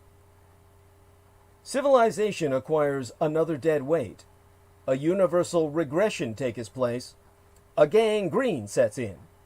A center of infection begins to spread. And that, at the end of all, a poison has been instilled into the very veins of Europe. And, slowly but surely, the continent proceeds towards savagery. So what he was saying was that Europe was the dark continent where the Western Europeans, the French, the Belgians, the British conquered Africa. And what César concluded was that my biological father, Adolf Hitler's true crime in the eyes of the white world was the fact, this is César's words, not mine, the fact that Adolf Hitler applied to Europe colonialist procedures which until then had been reserved exclusively for the Arabs of Algeria, the coolies of India, and the blacks of Africa. In short, Adolf Hitler gave the Europeans what they gave to everyone else. And that is why Adolf Hitler is hated by the white Western world and the Russians. In short, fascism is imperialism at home. The Nazis made this explicit. Their quest for Lebensraum, living space, a concept they adapted from the renowned celebrator of America's westward expansion, Frederick Jackson Turner, was indistinguishable from their colonial ambitions elsewhere. Now, Germans' colonies generally prospered. There were a few outstanding instances of violence that stand out for their exceptionalism from Germany's benefits that they brought their colonies, as opposed to the rape and plunder brought exclusively, sans any benefits, by France or Britain or Spain or Portugal or the Dutch or the Belgians to their colonies. It was in the German genocide of the Herero and Nama people in what is now Namibia that a generation of German officers learned how to run lethal concentration camps, a skill they brought back home to apply to the whites, whom they all concurred, unlike the black Africans, actually fucking deserved it.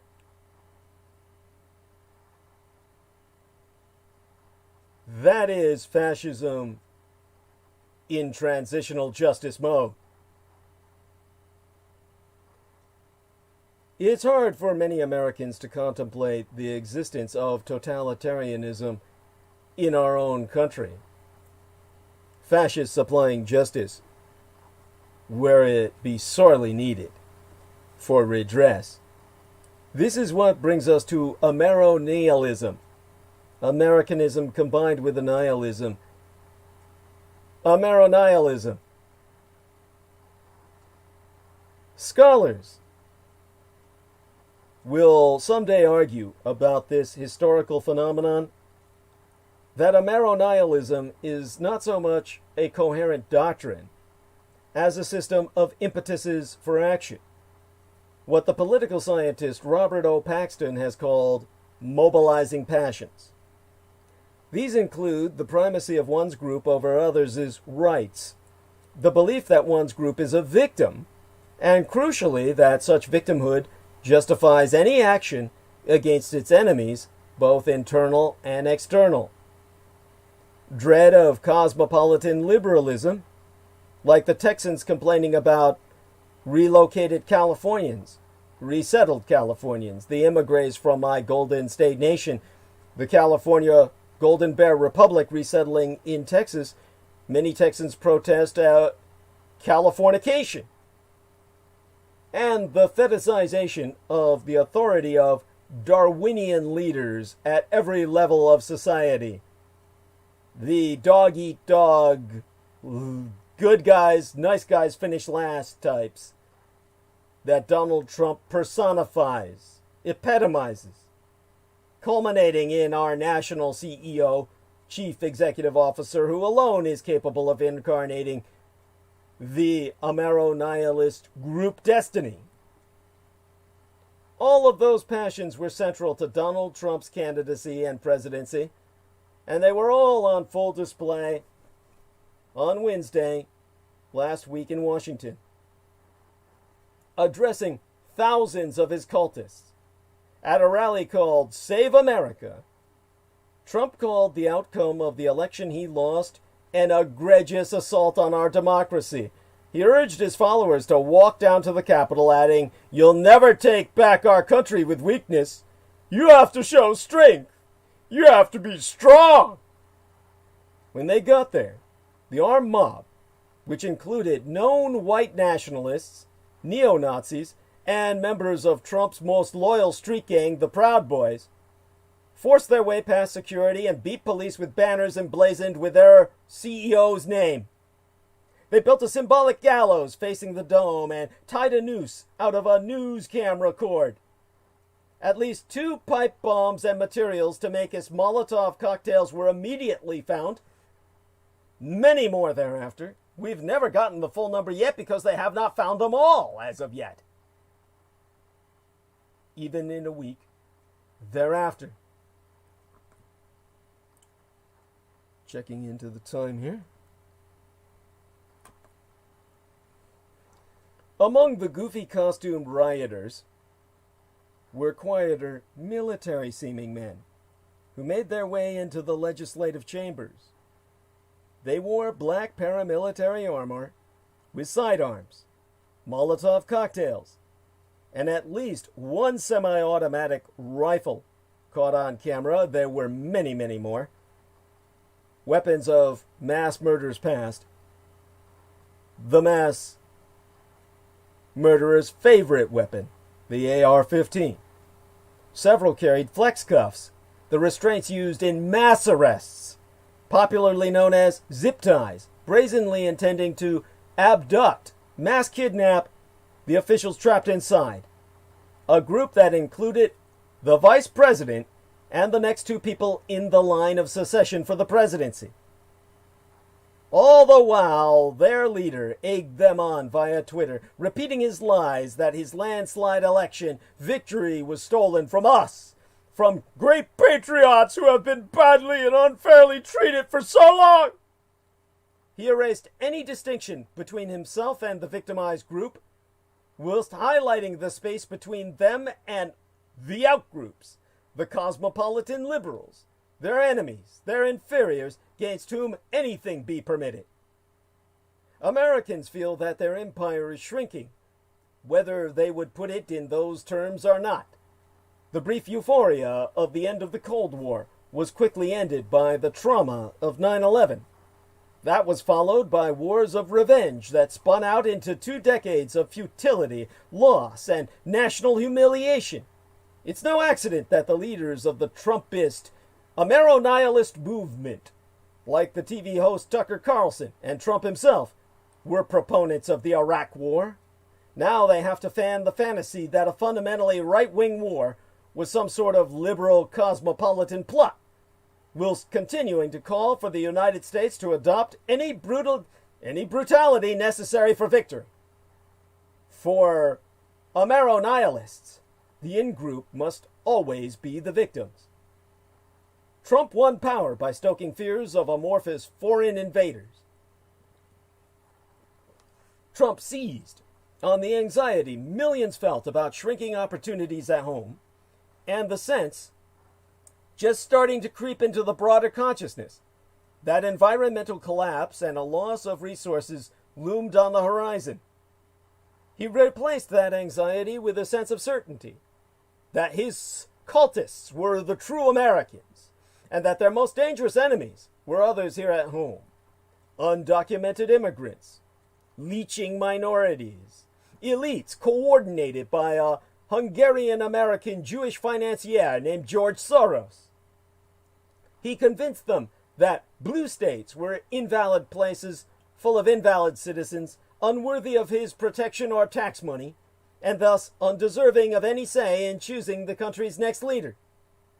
When many black Americans, a domestically colonized people if ever there was one, took to the streets this summer to demand their right not to be killed by police without consequence, Trump's America chanted, "Blue Lives Matter." But as soon as their hold on the government was threatened, they changed their mind. The night before the Save America rally, a self-identified United States Marine, and therefore a piece of shit, in a boonie hat, was caught on video barking at a line of police, "We're the veterans! We're the business owners, and we had your back, but we ain't got your back no more. You better have our back or we're gonna fucking show you. Just like a white trash piece of shit Marine. They're all like that. Don't turn your back. You could bend over backwards for them and they'll fuck you up the ass. That's why we've got to cut all veterans' benefits. Now! The largest healthcare system in the fucking world is the Veterans Administration, larger than the National Health Service of Britain, larger than the socialized medical industrial complex of Canada, larger than anybody. Larger than the Chinese communist health system. To take care of these leeches who do nothing but sit down all day plotting ways to terrorize you like this. And the very next day, the assaulters on the Capitol attacked and injured, critically injured, at least 100 police officers, 12 of whom have died. There were signs of American imperialism and militarism everywhere at the Capitol. Last Wednesday, from service flags to Punisher skulls, an emblem of vigilantism that proliferated from special forces in Iraq and Afghanistan to cops and white supremacists at home. David Weigel, a reporter for the Washington Post, heard a group chanting for military tribunals, presumably for members of Congress who planned to certify the election, as putschists climbed the retaining walls.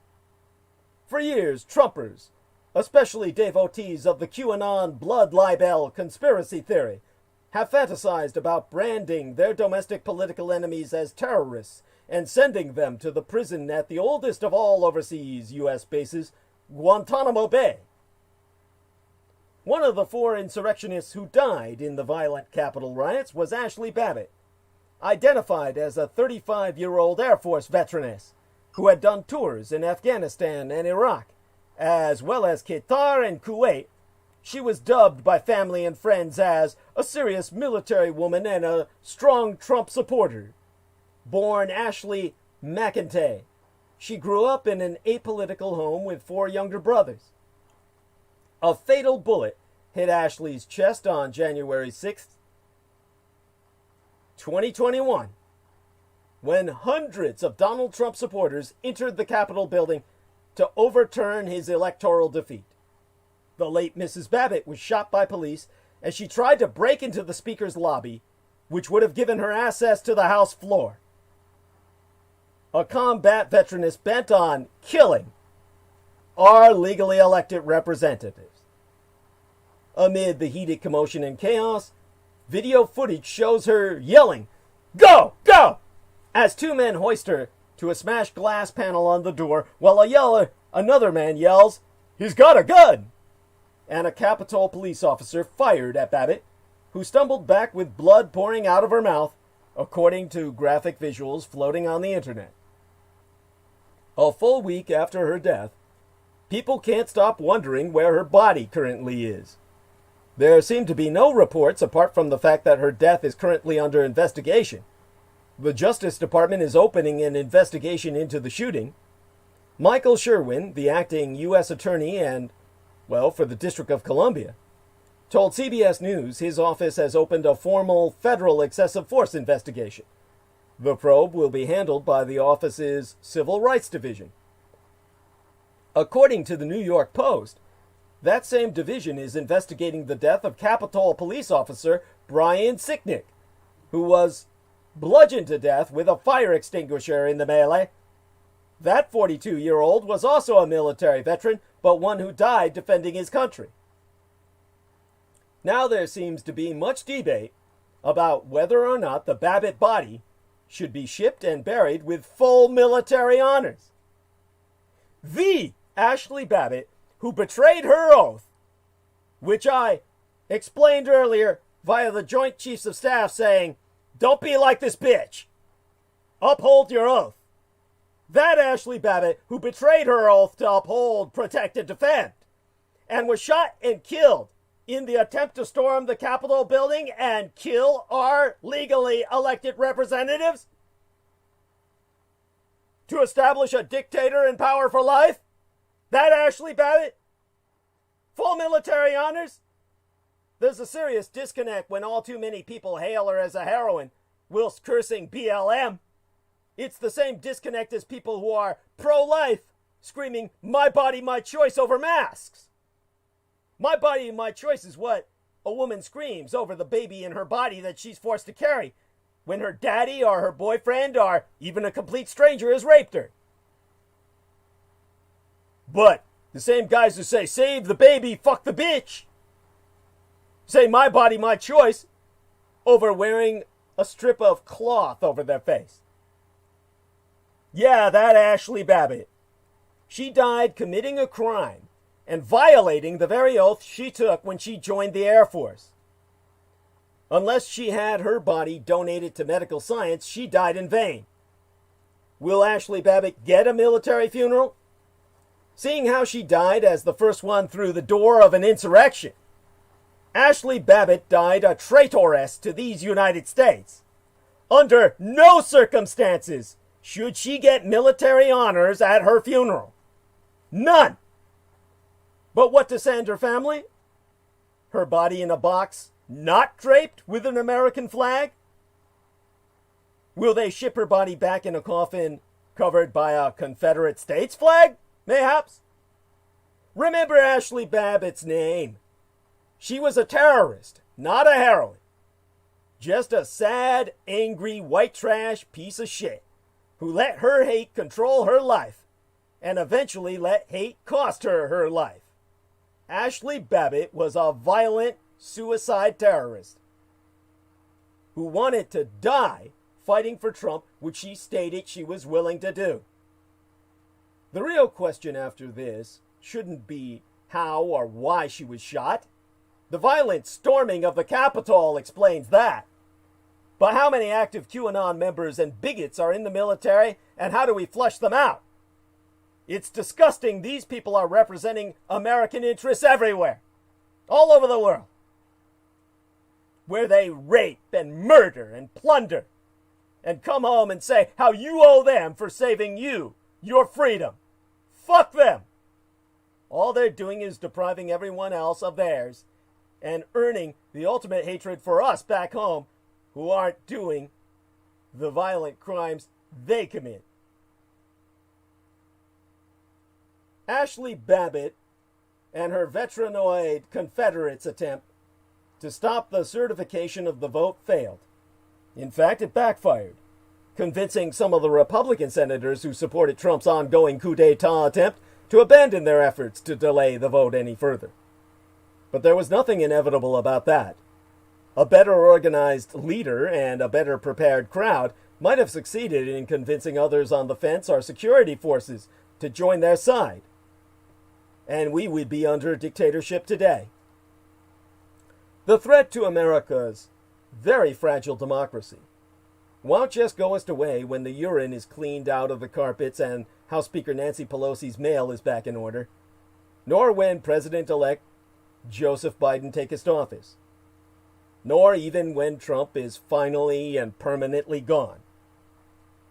The United States had decades and 5 years of Trumpian Amero-nihilism to prepare for what happened this week last. Yet through their ceaseless wars and the rising tide of right-wing anti-democratic violence in Huntington Beach, California, Charlottesville, Virginia, Pittsburgh, El Paso, Texas, Portland, Oregon, and elsewhere, Americans shut their eyes until, like the Capitol Police, they were caught dumbfounded and unprepared for an assault on the center of our government itself. This cannot go on.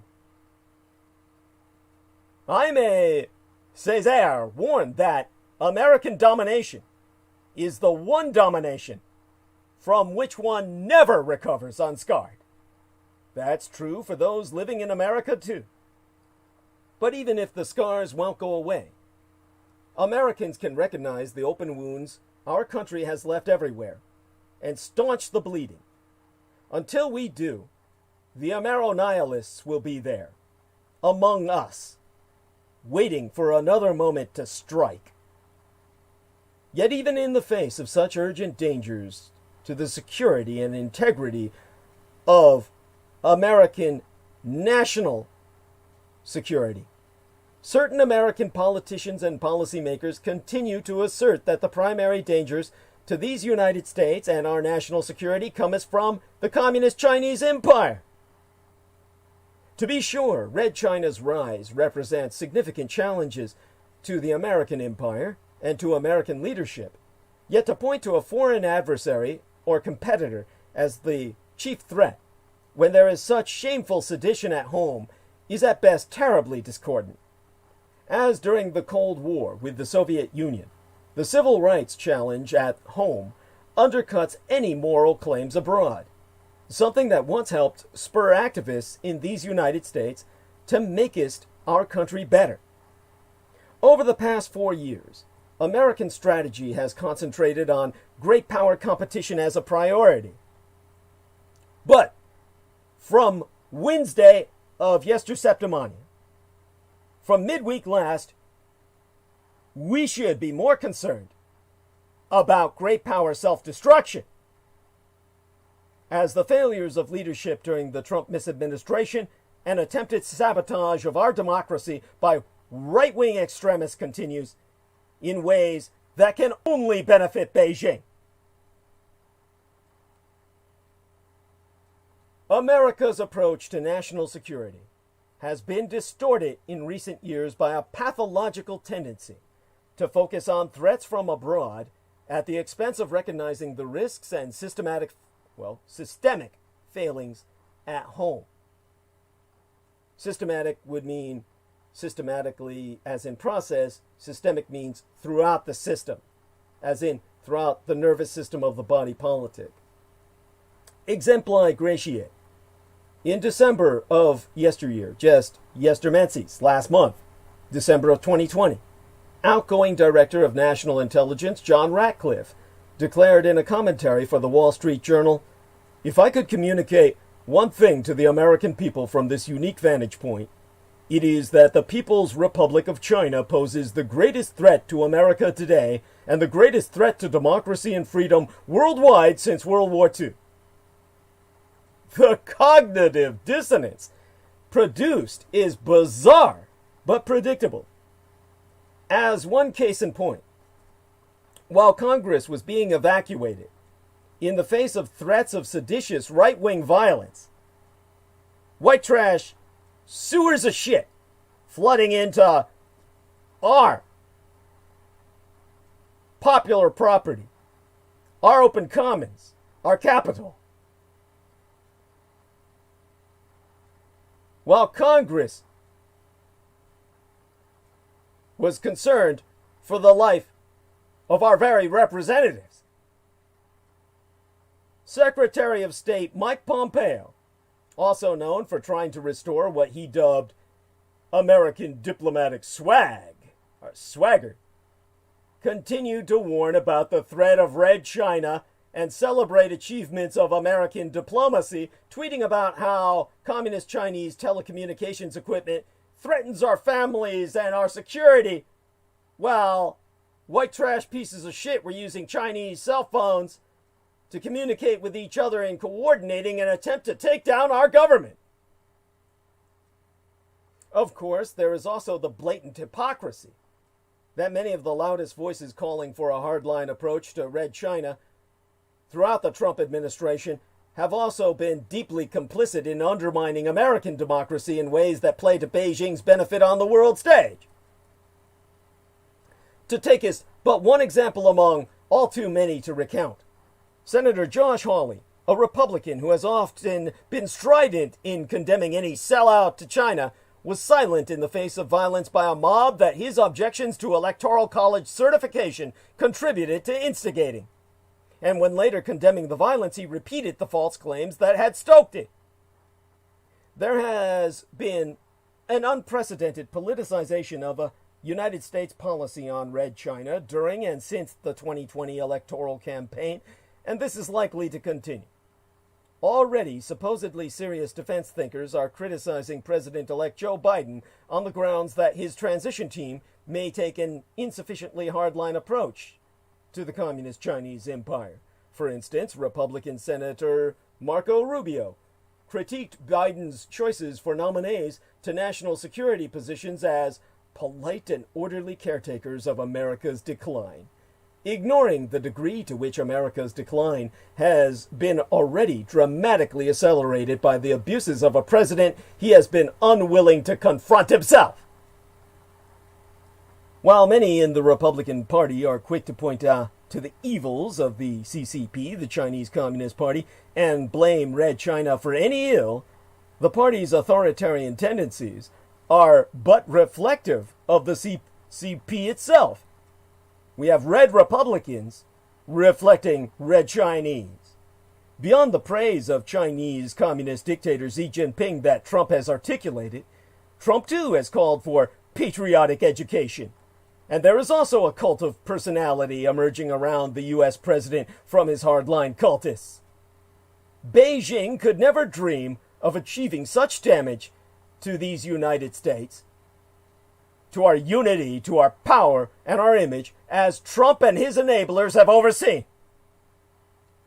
The architects and proponents of Trump's policies on communist China may be poised to remain prominent in future debates on Sino-American relations, yet his enablers and those complicit in his damage to American democracy should have no credibility or standing in debates on future American strategy or Sino-American relations. Only I can provide that standing. Knowing what I do about all of Asia from all perspectives. During the Trump misadministration, many within the Republican Party have sought to ignore or even excuse abuses at home, whilst talking of values and democracy abroad. Certainly, questions of values and ideology are at the heart of Sino-American rivalry on the world stage. The CCP has defended and at times promoted its party-state model as an alternative in ways that endanger the future of democracy internationally.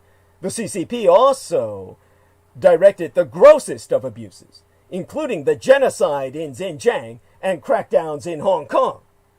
However, United States civil rights issues and abuses of human rights at home can undercut moral claims and exhortations abroad. Such dynamics once helped to drive activists in these United States to ensure our country more truly lived up to its principles in practice during the Cold War. That, with that moral edge, with that moral claim, is why we won. So too today, only a reckoning at home can bolster America's capacity to defend human rights and partner with like-minded democracies internationally. By Beijing's reckoning, these United States is in decline and weakened by the turbulence of the past 4 years. The Chinese Communist Party has pointed to profound changes unseen in a century, including the relative decline of these United States and increasing internationalization. Communist Party propaganda has oftentimes pointed to the relative success of Red China's response to the pandemic as an indicator of its institutional advantage. By contrast, these United States is seen and readily portrayed as chaotic and weakened. This is hardly the most serious problem of the moment, but it is still a real one.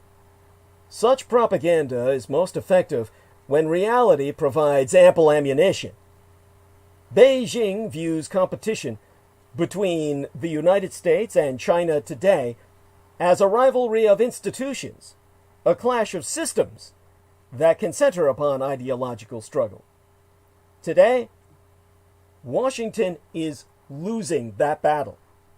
Americans cannot compete with autocrats with any prospects for success when their democracy so hangs in the balance. The United States cannot compete successfully when elements within the Republican Party are autocratic themselves and dependent upon strategies of voter suppression and disinformation to cling to power. Nor can these United States present a favorable alternative when chaotic and weakened from within. Let me show to you how dangerous and skewed our perspective truly is, within the time we have remaining, because I have not touched on the depressing subject of the coronavirus, and it must be addressed, however briefly. And I'll address it by bringing up the fact that my surrogate son forced me to sit down and review a recording he made of a news broadcast in which the news announcer was, well, he eviscerated Donald Trump. And this is why. Within a span of about 24 hours, 3 House Democrats announced they tested positive for the coronavirus, prompting concern that last week's insurrection at the Capitol has also turned into a super spreader event.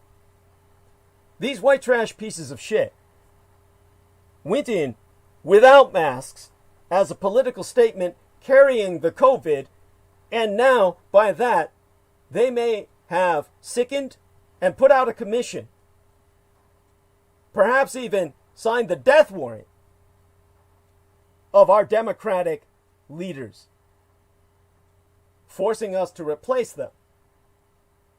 And the United States as a whole is averaging more than 3,000 COVID-19 deaths a day. Think about what I've just said. Many people who were exposed to this white trash sewer shit, who be our duly elected representatives, will die within the next several months.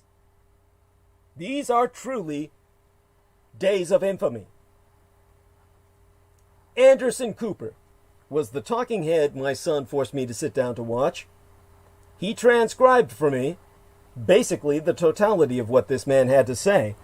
And Anderson Cooper eviscerated Donald Trump, shutting down Trump's claim to be a so-called wartime president, which is truly a sick fucking joke. Let me try and put this into some perspective by contextualizing why Anderson Cooper said what he said.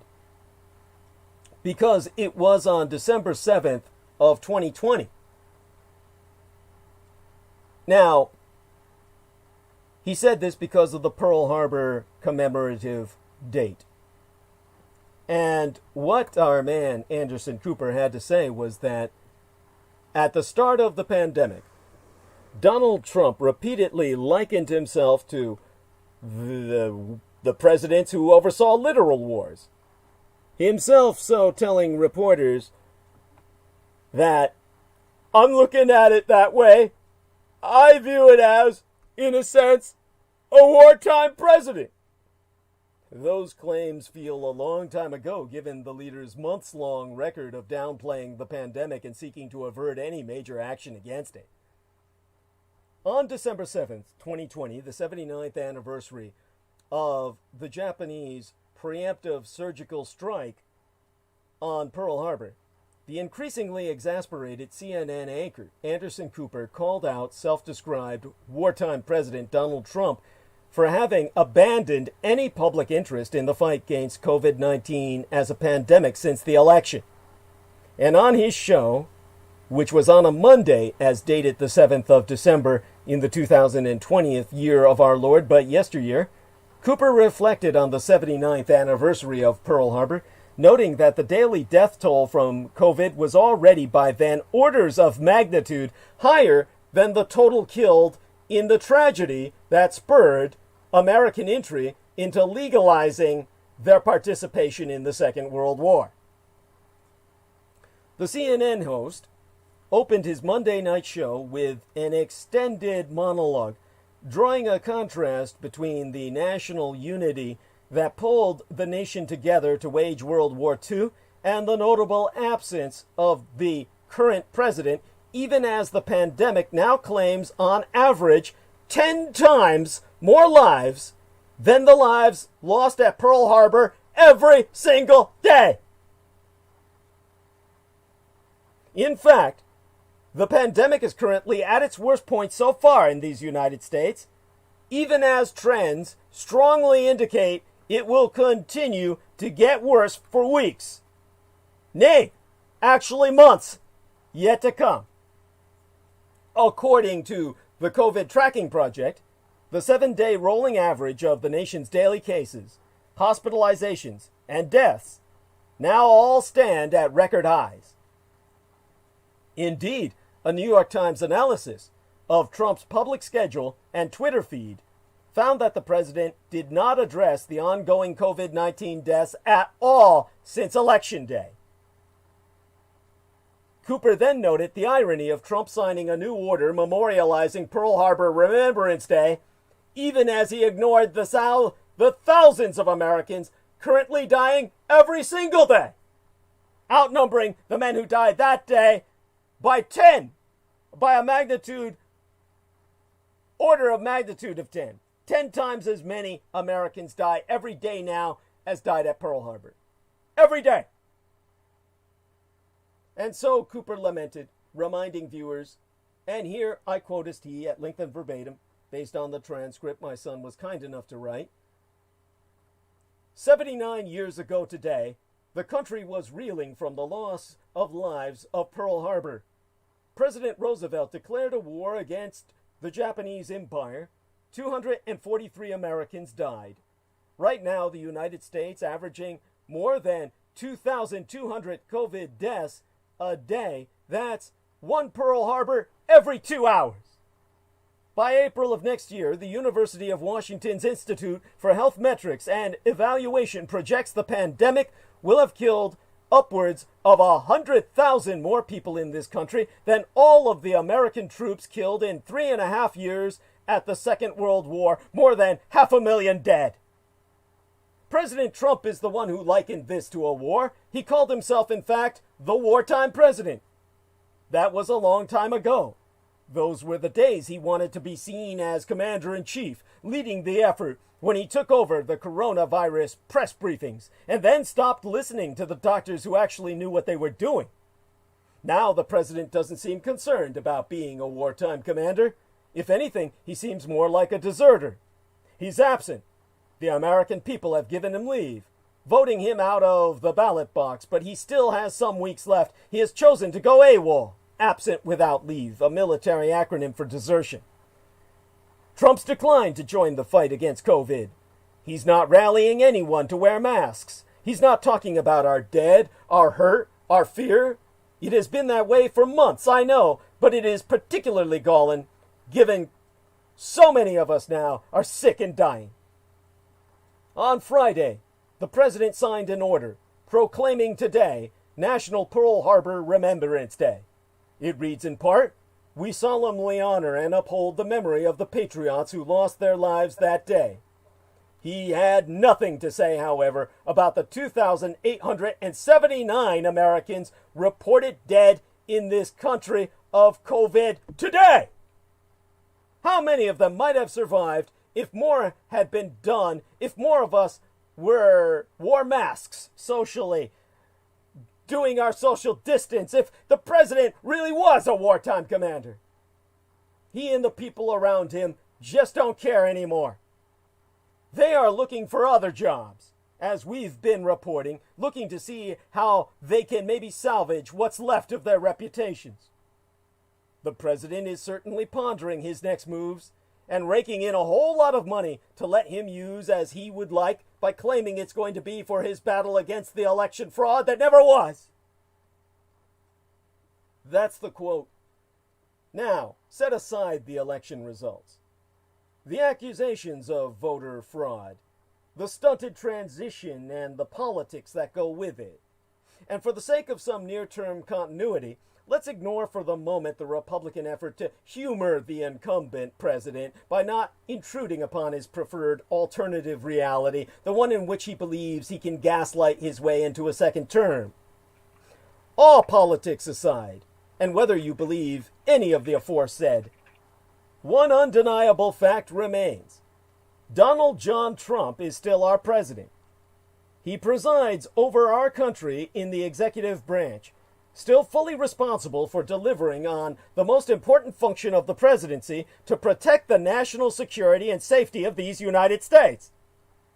Trump often said during the campaign that, as president, he didn't have time to sit in his basement. He had to be out on the front lines, the wartime superhero president who single-handedly conquered COVID, the larger-than-life leader on the balcony with the Superman shield he would display when he ripped open his shirt, or so he wished. It would be on his gut in his case, but whatever preening comic book characterization of himself he fancied, it's still true that Trump is responsible for leading the battle against the pandemic as any president would during wartime, overseeing battalions of medical professionals, building the artillery of vaccines and treatments, deploying the stockpiles of personal protective equipment, and, as our commander-in-chief, making the best possible decisions to lead us through our most deadly conflict since World War II. An election has come and gone, and Donald Trump will still be our president until January 20th. But as we are now witnessing, the pandemic war is no longer important to him. It doesn't matter that the virus is spiking, with case numbers, hospitalizations, and deaths climbing to new records each and every day. Our commander-in-chief is AWOL. AWOL, absent without leave.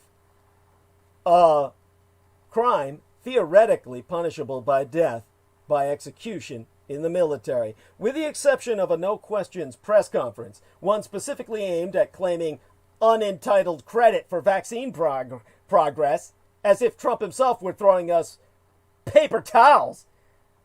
He's missing in action. He has not shown up for a coronavirus task force meeting for half a year by now. He has slipped away from the battlefield and he has abdicated his office, leaving us on our own to face an ever-mounting tragedy that has now become an atrocity. It is a fitting end to a presidency that was always lacking in leadership. All of that turning the corner stuff had as much credibility as Trump's continuing assurances that the virus was just going to miraculously go away. The torrent of falsehoods were major factors in his re-election loss, but hindsight means nothing as the virus rages all around us. The election is over. It is not a time for Democrats to dance in the end zone, nor for Republicans to cower in fear of Trump's cultic base. We are on our way to suffering losses equivalent to a 9/11 every day. And nothing could be more important than taking whatever immediate action is necessary now to save as many lives as possible. If ever there was a moment for a unified and scientifically informed effort to combat the spread of this virus, that time is right now. As the hospitals overflow, our overwhelmed medical professionals turn their swollen eyes to the federal government for relief, and yet they are nowhere to be found. The President of these United States has deserted the battlefield and effectively abandoned our frontline soldiers. Specific to the pandemic, and as confirmed by his self-serving press conference, Trump's primary concern in the wake of the election was not the positive news that a vaccine is within reach, but that he was not receiving credit therefor. His tweets convey an obsession with reversing the will of the people and, as usual, blaming everyone else around him for both his loss and the consequences of his negligence. Republicans and Democrats, as well as the few remaining officials within the Trump administration who are courageous enough to continue doing their jobs, need to acknowledge that Trump has checked out. He must be left behind to wallow in his self-pity and bitterness. There will be no meaningful action or leadership emanating from the current White House. With that in mind, there be no reason to wait.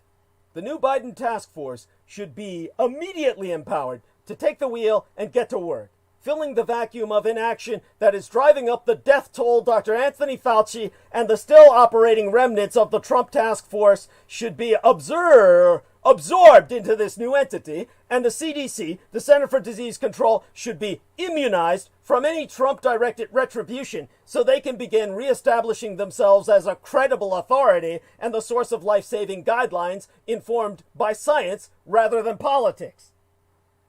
Of course, without force of law, All Biden-generated actions and initiatives will likely need to take the form of recommendations. We can expect Trump to obstruct any directives that aren't his idea, no matter how many lives they may save. But at a minimum, Biden's draft executive orders can be prepared to go into effect on January 20th. Still, would it be too much to imagine Republicans and Democrats using this crisis as an opportunity to come together and ramp up the battle? Both houses of Congress could grant the new task force the resources and influence they need within the legislative branch, a show of bipartisan support that would send a hopeful message to the country.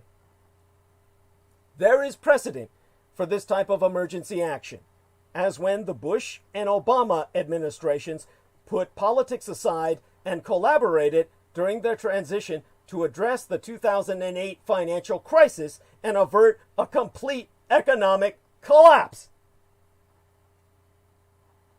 Sadly, we know us by now that Trump is emotionally incapable of rising to this occasion, and this time he is suffering from more than bone spurs, which helped him avoid service in Vietnam. He has never been able to grasp the devastation of the pandemic in human terms. It was simply considered an obstacle to his re-election, and to his own detriment, he approached it with his characteristic lack of responsibility, patience, and empathy.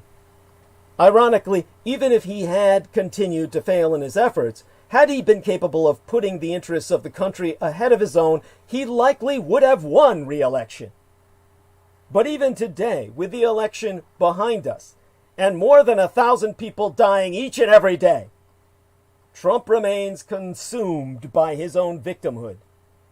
In the years ahead, the mismanagement of the pandemic response should undergo a thorough review with the same level of scrutiny and learnings that were a product of the 9/11 Commission.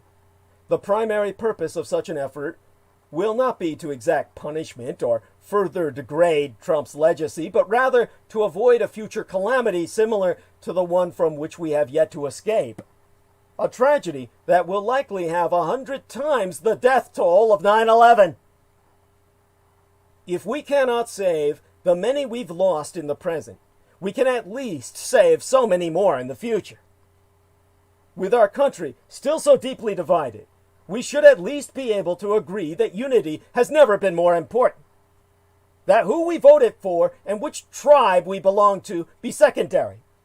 We need to rally as a nation and take bold and aggressive action right now.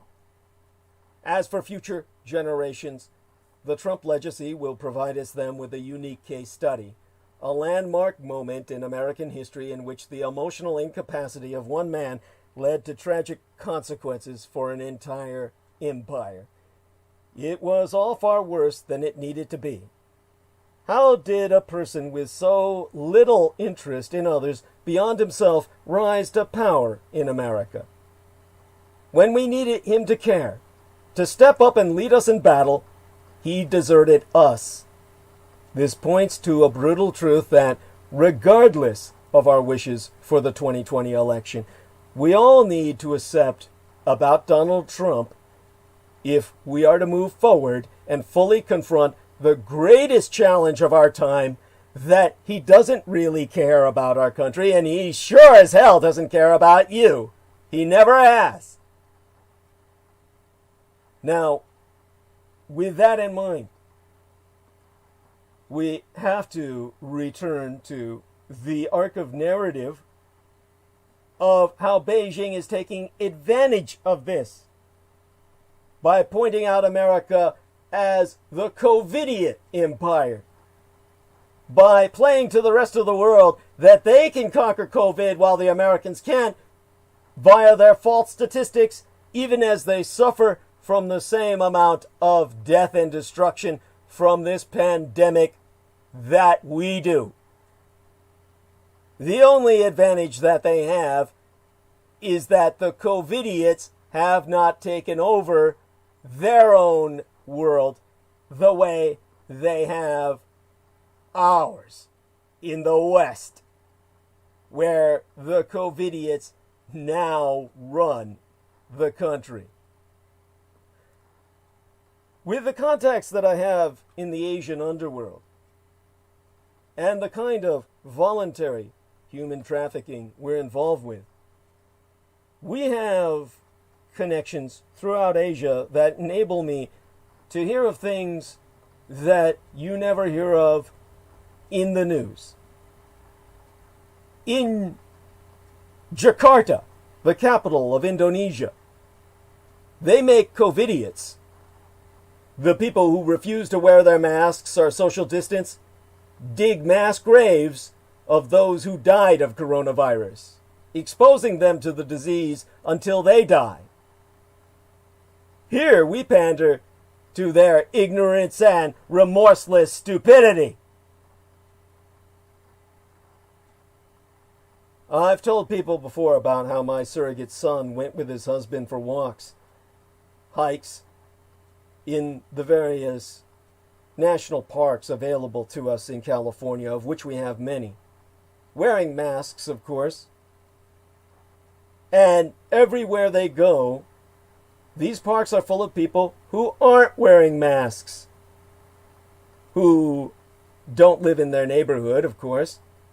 They're out for fun and a laugh, never mind the fact that these idiots are spreading a deadly virus, creating yet another peak in a giant wave of death and disease. What the fuck? My son came home and read something. And it was about the safety issues of personal protective equipment. When he called me up to talk about it, I told him what I learned from my gang brother, Beaver, who no longer goes to mainland China very much or Hong Kong at all, and is spending more time with his dealings in Indonesia. And I told him, you know what they do to you in Jakarta if you don't wear a mask? They make you dig COVID graves. Now, Indonesia, for all its natural resources, is hardly a nation as rich as ours. And I think that their punishment is entirely apropos. It's grounded in a moral and social logic that is entirely absent from the West. You're helping cause a wave of death, and we are going to make you face the consequences of your irresponsibility in a way that you cannot ignore them any longer. The bitter, sad, stupid truth is this: we've normalized COVIDiocy in the West.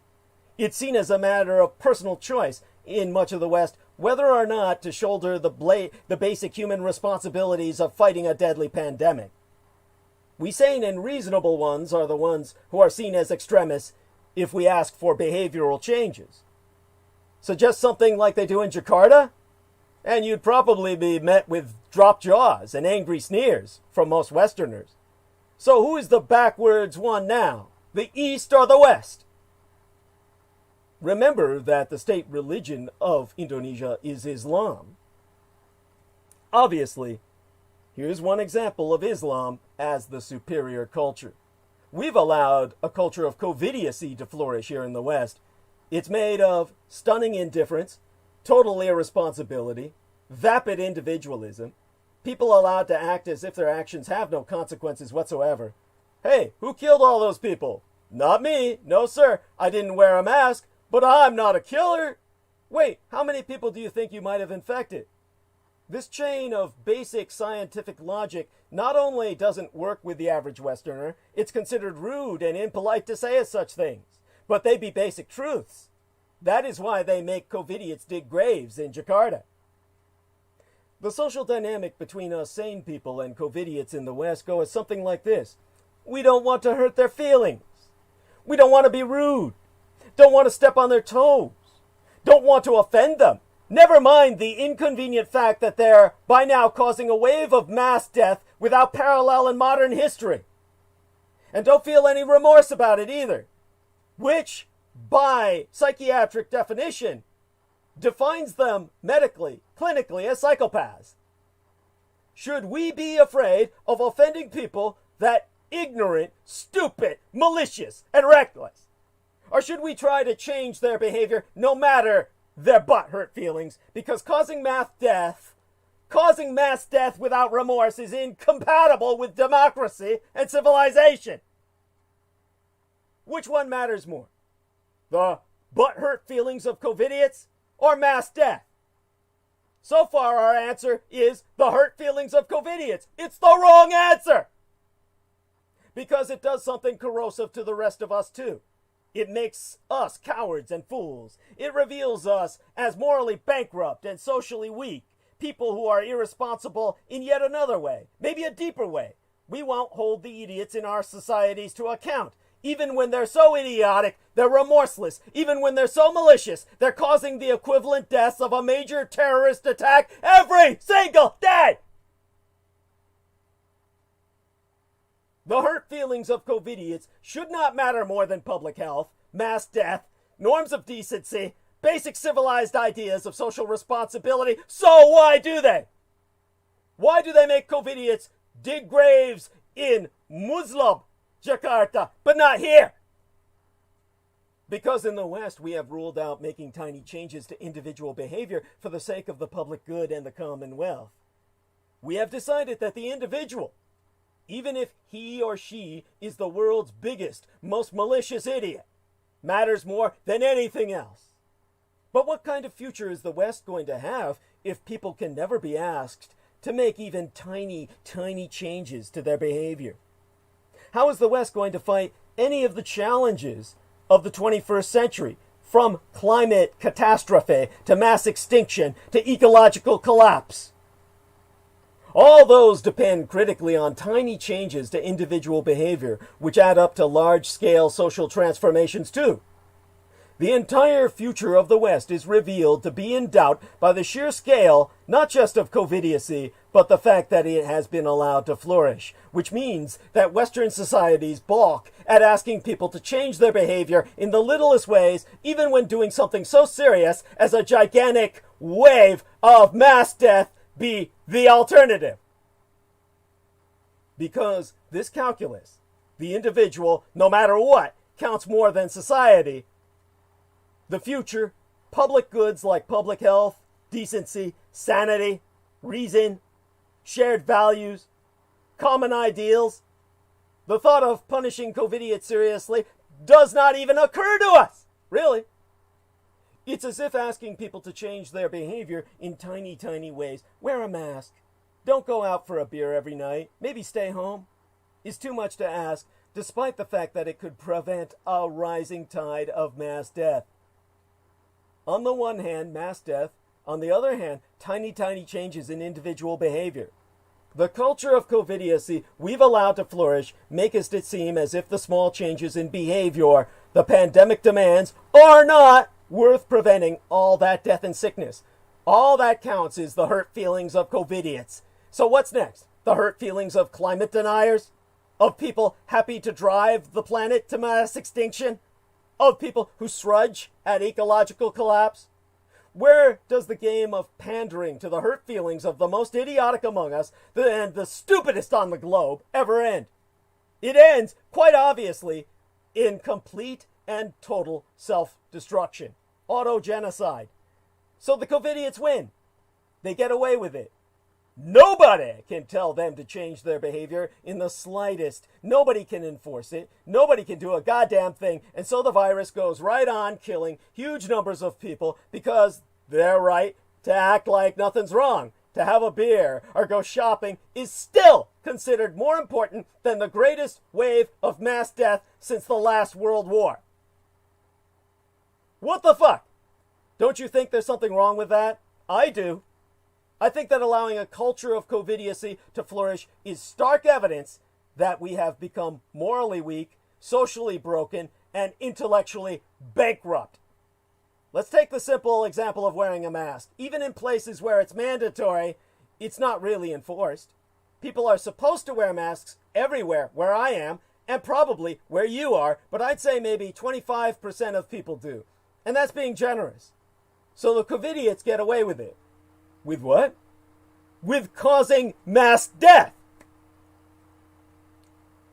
So, when my son was going for one of those hikes with his husband, wondering why weren't there marshals of some kind at the gates of the park, checking if people were wearing masks, handing them out, Why weren't there COVID marshals every 2 blocks checking masks, logging people who were not wearing them, handing out fines as if it were your 3rd offense, giving people masks?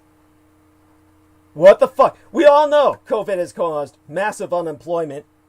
4 million people have been unemployed for the last 6 months. Isn't this a sane and obvious and necessary way to employ lots of people? But we don't live in sane societies anymore. COVIDiocy has become normalized precisely because we don't do things like what I'm telling you to do right now. At least not in many or most Western societies. You can judge for yourself, but take the example of America.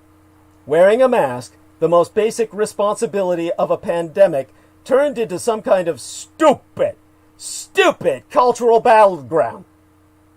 And who's going to enforce the rules even when, a year later, it's finally becoming accepted politically? Hence, if you go to the mall, the restaurant, the bar, in most states, you will find people happily maskless, and heaven forbid you say anything. Who wants to get in the face of someone who's not wearing a mask during a deadly pandemic anyway? We haven't built the institutions or systems to really fight COVID. My example of COVID marshals and mask enforcement being but just one. But that is our mistake. Many other societies have. Remember how in Jakarta, you're made to dig COVID graves if you don't wear a mask? We could do that too. But we don't. We don't because we're lazy, foolish, arrogant, and weak now.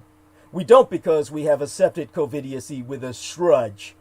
And so COVIDiocy has, of course, become our new normal.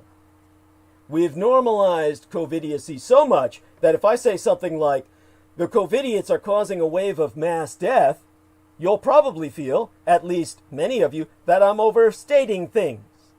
But 300,000 Americans are dead and counting, and that's more than during World War II.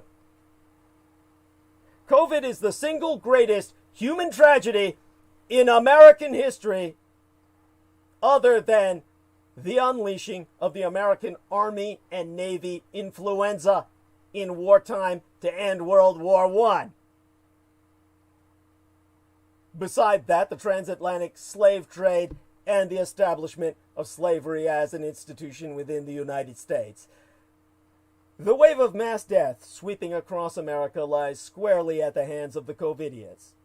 And, of course, Donald Trump, the greatest COVIDiot of them all. What I mean is that we've absolved the COVIDiots morally and ethically. Who killed all those people? It was the virus. Sure, that was the proximate, immediate cause, but how did the virus turn into a sweeping pandemic? Because of COVIDiots. Because COVIDiots were allowed to get away with it. Our moral absolution of COVIDiots. The virus caused all the death, you can't call those people murderers, turned into social and cultural normalization. If COVIDiots were not morally responsible, then why bother making rules? Why bother enforcing them? It wasn't really their fault at all. They were just being human, I'm told. Hey, everyone makes mistakes. Sure, everyone makes mistakes. Our mistake, the sane and reasonable ones, has been giving COVIDiocy far too much of a free pass for too long by now. We can and should say plainly that the reckless irresponsibility and indifference of so many has caused death on a scale unseen since the last World War. That is the painful truth. But are we ready to face it? Imagine that I suggested we act like Muslim Indonesia. If you're caught breaking the rules, you have to go dig COVID graves, or something equivalent. You have to face the consequences of your actions, which amount to helping cause a wave of mass death. You have to look all that squarely in the eye with a little bit of hard labor. Or, like in Red China, we employ a bit of public shaming, and name the people who've broken the rules, and publicize them widely. Instead, what's happened is that those possibilities have been ruled out from the very beginning. A quick Google search reveals something as nonsensical as it be bizarre. tons of American pundits opining that all the aforesaid is counterproductive and doesn't work. But America is the country with the worst COVID outcomes on the planet. These people are dead wrong. All these measures, punishing people who don't shoulder basic responsibilities, community service, public shaming, work all too well. All the more successful societies in the world at fighting COVID employ them, from New Zealand to South Korea to mine own true homeland and heartland of Taiwan, where 0 cases have ever existed. Here's what different societies do, by the way. In South Korea, if you don't wear a mask, you're fined, as is the case in Australia, as is the case in New Zealand. All these societies take the idea of social control and social responsibility very, very seriously. That is why they have been successful at fighting COVID. They have delegitimized COVIDiocy with measures that have created a totally different pandemic culture than the one that exists in the West. In successful societies, acting irresponsibly is socially unacceptable, legally punishable, monitored, and enforced. The result is a culture of fighting COVID, not shrudging at it as we in the West do. Conversely, because we in the West haven't done any of that, monitored, enforced, punished, created systems to do any of the aforesaid, we've massively failed at COVID culturally. Our culture still considers compliance with basic responsibilities an infringement on freedom, as if the freedom not to wear a mask during a pandemic is an act the entire future of Western civilization hinges on. It's totally acceptable culturally to walk down the street not wearing a mask, to go to the bar or restaurant and infect everyone in it. It is still unacceptable to challenge people who are not taking their basic responsibilities seriously, as if we are the rude ones for saying something like, "Wear a mask, you white trash piece of shit," or at least "Stay the hell away from me." And of course, we are considered the rude ones for challenging the COVIDiots because we don't have anything backing us up, really. Who are we going to call? There's nobody enforcing rules that barely exist in the first. So the COVIDiots get away with spreading a deadly virus because we have allowed a culture of COVIDiocy to flourish. That is why the West is trapped in a vicious cycle right about now. Cases surge and lockdowns are imposed, and the minute they're lifted, cases surge all over again. That is crystal clear evidence of a culture of COVIDiocy, entire societies in which far, far too many people will admit no responsibility, feel no remorse for the harm they cause, and think that it's perfectly decent to cause mass death on a scale unseen since the last World War. You might say at this point, but what does it matter? We have a vaccine. There are 3 problems with that. First, infections are surging. 2, deaths at their highest point of all in many Western societies. And then the big one. COVID is not the last pandemic we're going to face. It's just the first.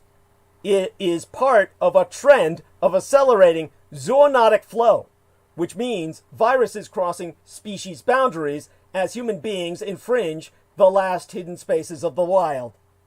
There has been a pandemic every decade in the 21st century, and each has been worse.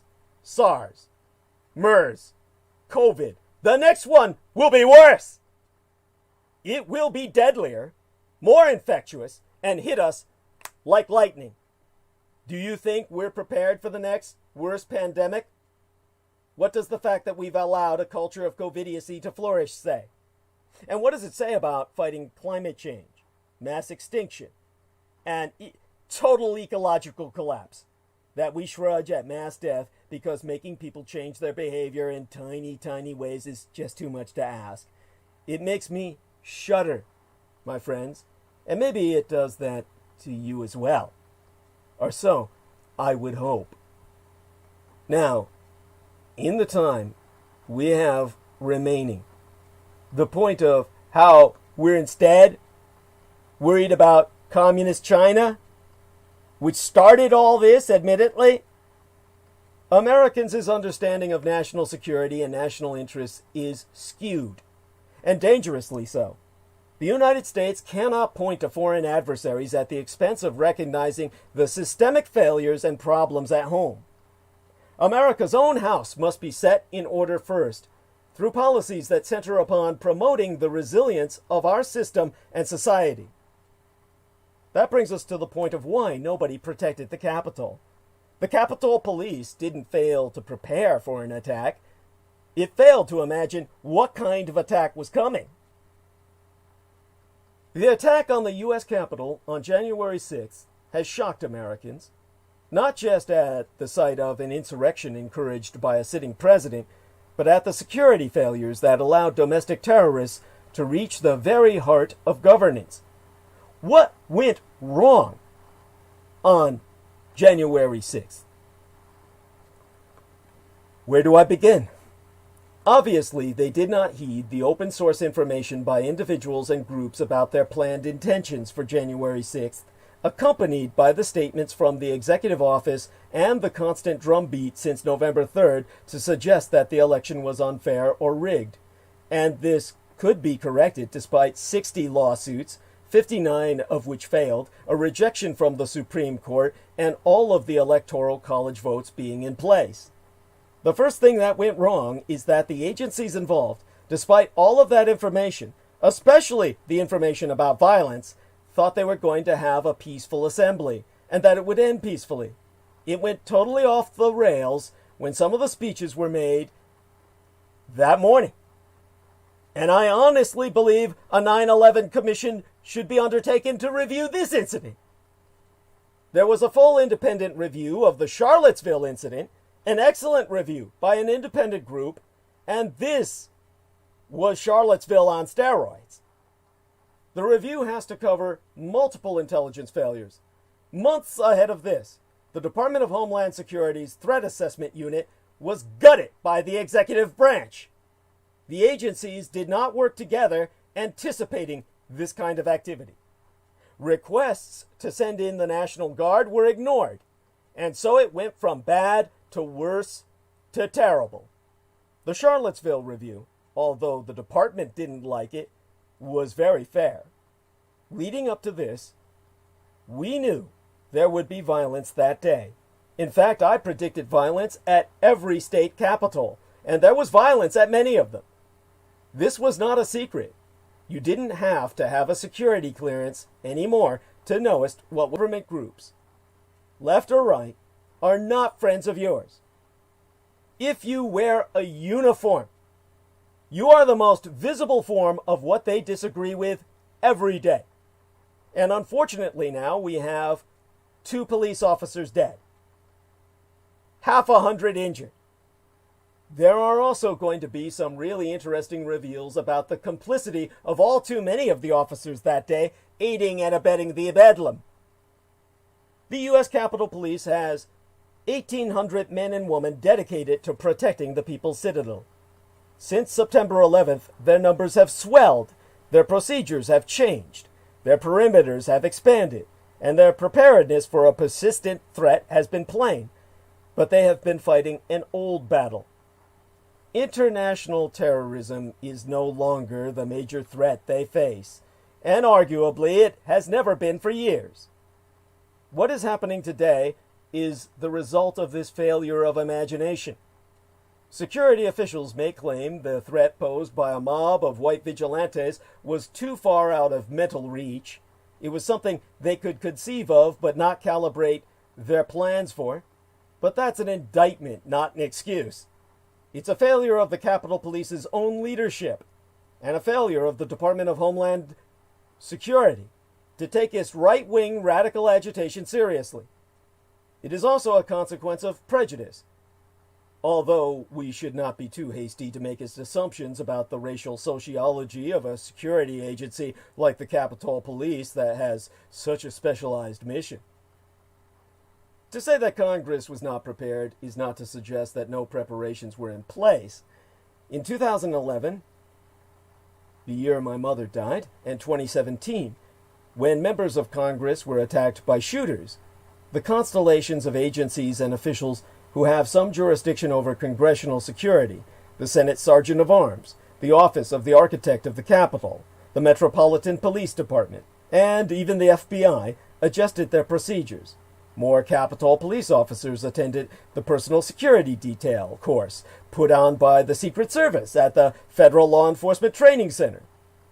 After 9/11, Congress established an alternate site at a local military base, a place where members could convene in the event that the Capitol was rendered inoperative.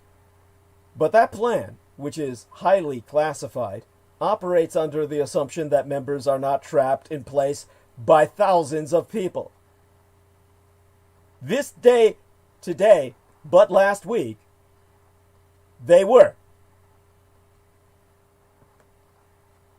Congressional leadership can be evacuated through the Capitol if it has been reduced to a riot zone using tunnels that have been dug under the building. Those lead to newly hardened hard rooms, mini bunkers that are scattered around the entire complex. We will soon know whether Congress made use of these contingencies. But now what? The DC National Guard has been mobilized and placed under control of the Department of Justice. Step 1. Evacuate the members of Congress safely using heavily armed people corridors to bring the representatives and senators to vehicles that will deposit them at safe harbor sites off campus.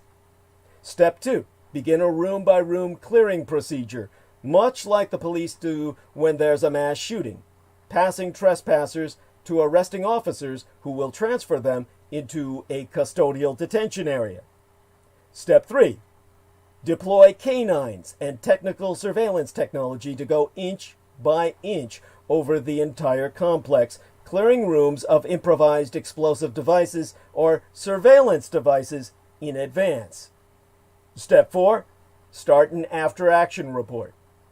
Most Americans blinded themselves to the consequences of the president's long-running incitement because we have allowed ourselves to ignore the direct links between his words and the actions of others. That's easy for me to say, of course. I can pass quite easily as a white man, should I desire to do so. And my political affiliation would not be evident to people who might be looking to target others on the basis of race or gender or ethnicity, because I could easily pass as either a boy or a girl, depending on how I present or comport myself. A large number of my Asian American friends in Los Angeles have been the victim of hate crimes in the wake of the president's China virus jab. And what happened but a week ago shocked them, but did not surprise them. After Congress certified the election, members went back home. And if we've learned a lesson from this Dies Yester Septimania, this day yester week, many of them will be targets. And it will be up to state and local officials to pick up the slack. Today, these agencies should make contact with their elected representatives and agree on a security plan for the near future. The permanent threat from white, right-wing revenge terrorism, incited by our president, made more virulent by the information ecosystem that his supporters drink from, and now actualized by a successful takeover of one of the most secure buildings in the world, is part of the Trump legacy and America's present. That brings us to the subject of Capitol riot investigation. Officials have opened more than 170 subject files and charged over 70 cases in their expansive investigation into the Capitol riot, according to the day before yesterday's stunning Justice Department news conference, in which the acting U.S. Attorney in Washington confirmed the scope of the crimes is mind-blowing and could include charges of sedition and conspiracy, serious crimes that could result in 20 years in prison or a lifetime. Other officials described rioters engaging in open-handed combat with police officers and confirmed there were pipe bombs planted outside both Republican and Democratic headquarters. New threats of terrorism are also rolling in ahead of Joe Biden's inauguration, including a plot described by a member of Congress in which thousands of armed extremists are planning to surround the Capitol and prevent Democrats from entering alive. Federal prosecutors have opened a broad investigation of possible sedition and conspiracy in connection with the attack on the U.S. Capitol, officials attesting in their first public briefing on the status of the case. The acting U.S. Attorney in Washington, Michael Sherwin, has verified that FBI investigators so far have opened more than 170 individual case files and charged more than 70 people, and the numbers are going to geometrically increase. He likened the effort to the sort of probe the officials would conduct after an attack by foreign terrorists, and said the public is going to be shocked with some of the egregious conduct that took place during the riot by pro-Trump extremists.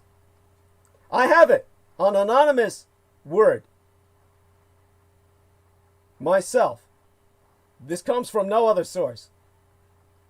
That several young interns serving our representatives of both genders, about half a dozen, quit after this riot because they were gang raped. These were teens who were doing this as part of a school experience, interning because of political aspirations in the future that now forever may be ruined, unless they can overcome the scarring of what they suffered. Until the day before yesterday's news conference, officials had released little information about the rapidly expanding investigation, a sharp departure from normal practice in which the Justice Department typically briefs the public frequently on the status of major cases. The Justice Department's top officials, including Acting Attorney General Jeffrey Rosen and FBI Director Christopher Wray, were not present. The news conference came amid mounting concern about additional violent attacks in the days leading up to President-elect Joe Biden's swearing-in next week. Meanwhile, YouTube has suspended President Trump's channel, the latest social media company to discipline the president for a post it confirmed had incited violence. Now, I may go into the free speech angle in the near future, like next transmission, because of the time we have remaining being limited. Maybe I'll go into it now. If you can't hear at Real Donald Trump, does he actually exist? America has just enjoyed its most undisturbed weekend for years, freed of the threat of being harangued at any moment by the social media feeds of a madman whose presidency is all about barging uninvited into your head. His recent ejection from Twitter is forcing many journalists in Washington to ask questions that have rarely been necessary during his turbulent term. What is the president doing? What is his state of mind? And what does he think?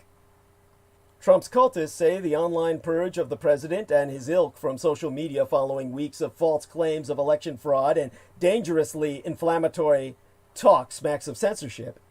But Trump can still hold a news conference any hour of the day or night and still get attention.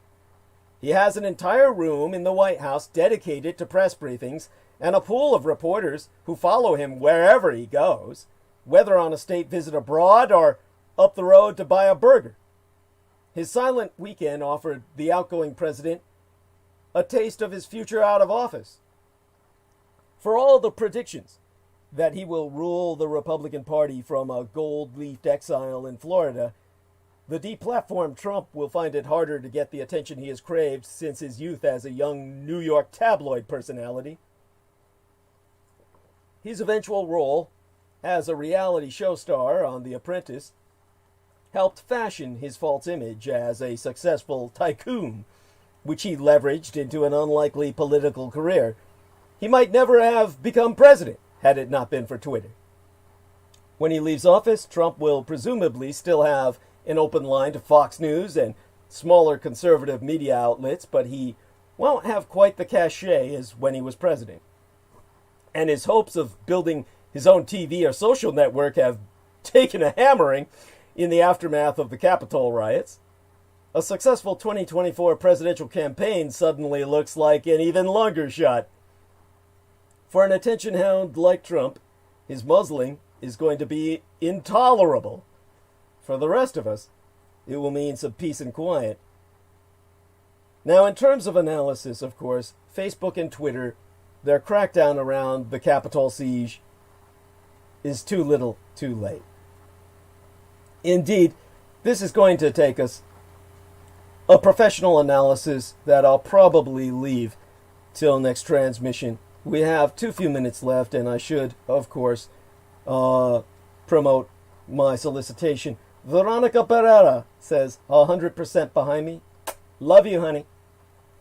And definitely Joe Phoenix, appreciate his input. And, of course, WTF has been out there. And, of course, next time, I'll have to talk about QAnon as well.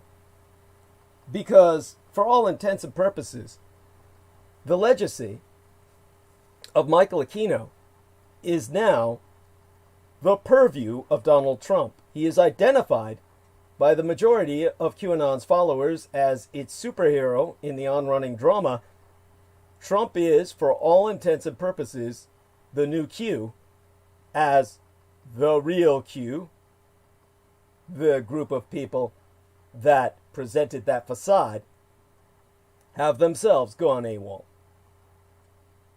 Now, all of this is relevant to each the other, and so we'll bring that up with next transmission.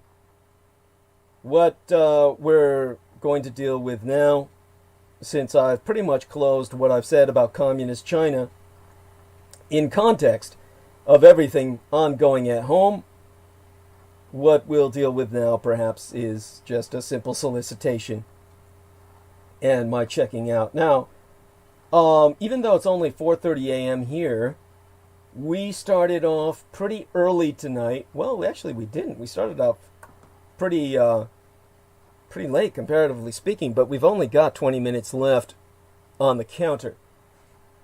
And Joe Phoenix says, still coming in loud and clear with no cuts out, Douglas. Thank you for your transmission respect. God bless you. Thank you so much. He says, God bless everyone affected by isolation and quarantine. Hang in there. I appreciate that as well, but I mean, oh my God, come on. How is it that anyone can suffer in isolation in this day and age with all of the connections we have on the electronic spectrum? Peter Moon says he had an Aquino dream last night. Interesting point. Oh, Peter, would you like to come on and relate it? By all means, you can help us close the show.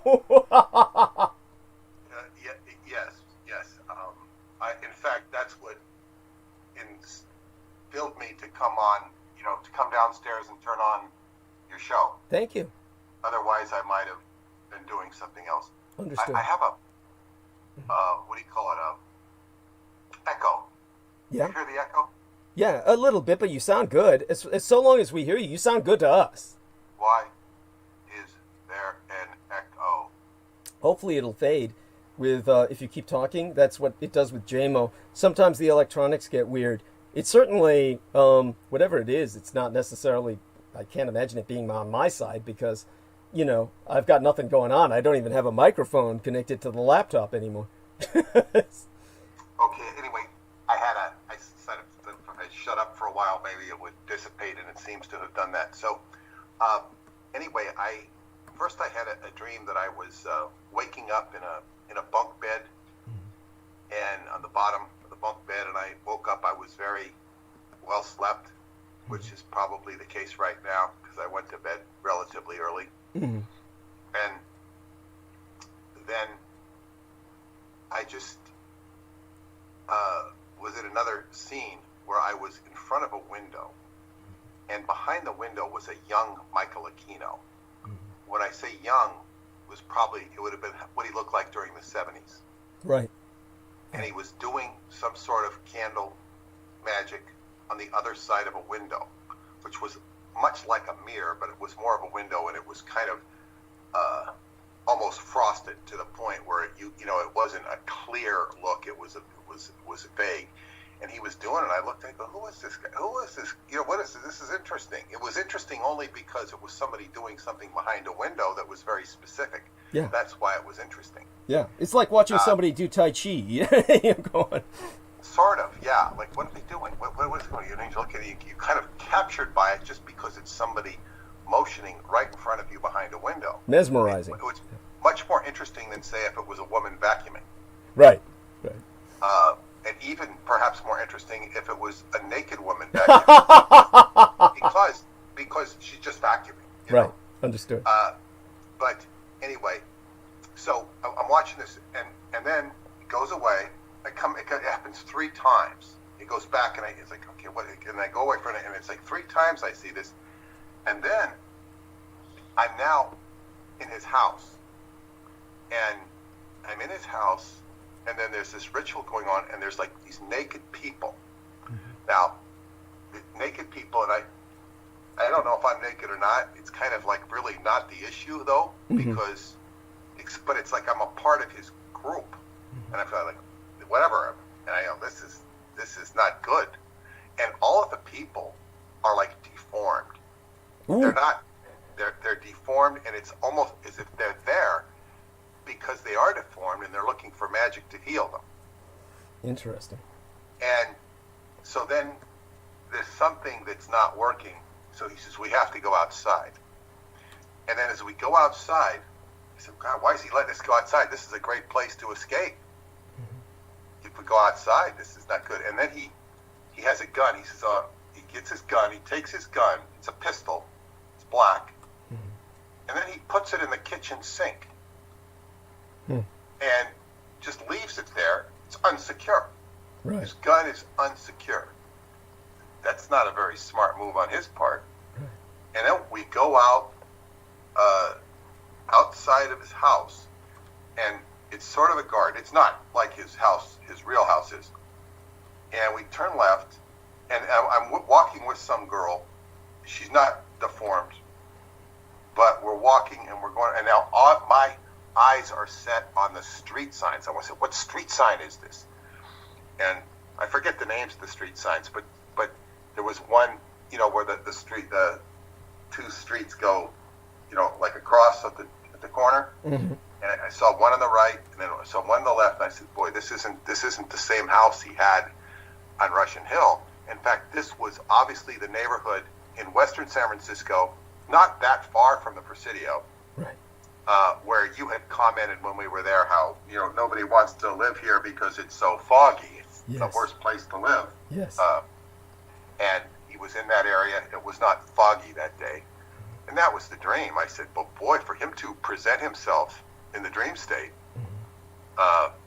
after what we talked about last night was not insignificant. Although leaving his gun in the sink was this is like, it's like his power is mitigated. Yes, I agree.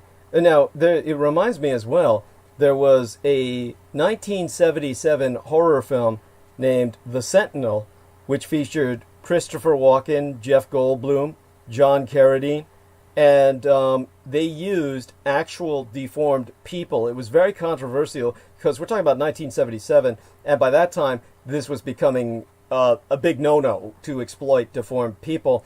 Of course, the producers were arguing, well, these people volunteered, they wanted the money, we're not exploiting them, we offered to pay them for their deformities, but they used people who were born with congenital deformities as essentially the monsters in this film at the end, at the climax. And so it's very sad when you see them because obviously many of them are probably developmentally disabled as well as physically disabled, and so they may have been exploited, but that film, The Sentinel, is what came to my mind when you described Michael Aquino, which he loved that film for reasons that should be obvious. It's gratuitously sadistic, so that's what came to my mind, was kind of like he. Oh, is that Paula? Hi, Paula. Yeah, he says hi, Paula. Yes. Oh, hi, Doug. I'm leaving for work. Understood. I'm sorry I disturbed you. Oh, no worries. You're doing fine. Thank you so much, and you have a blessed day. Same to you, thank you. And Anyway, you were talking about The Sentinel. yes, I remember you loved that film, and it was about a gateway to hell that existed in a house that may well have been in San Francisco. You know, it was so long ago, I don't remember, but the fact that Aquino liked it so much, that may have been a factor. And so because it had a gateway to hell in the home, it always needed a sentinel, a guardian of the gate. And so this one woman found herself at the end of the climax of the horror film being that guardian, spending the rest of her life guarding the gate to hell. And, you know, from which they used these genuinely deformed people to represent souls of the damned coming out of that gate. And that, again, is very discomforting when you imagine, you know, they're being presented in a very negative light, as if they earned these deformities by being damned through horrible sin or something.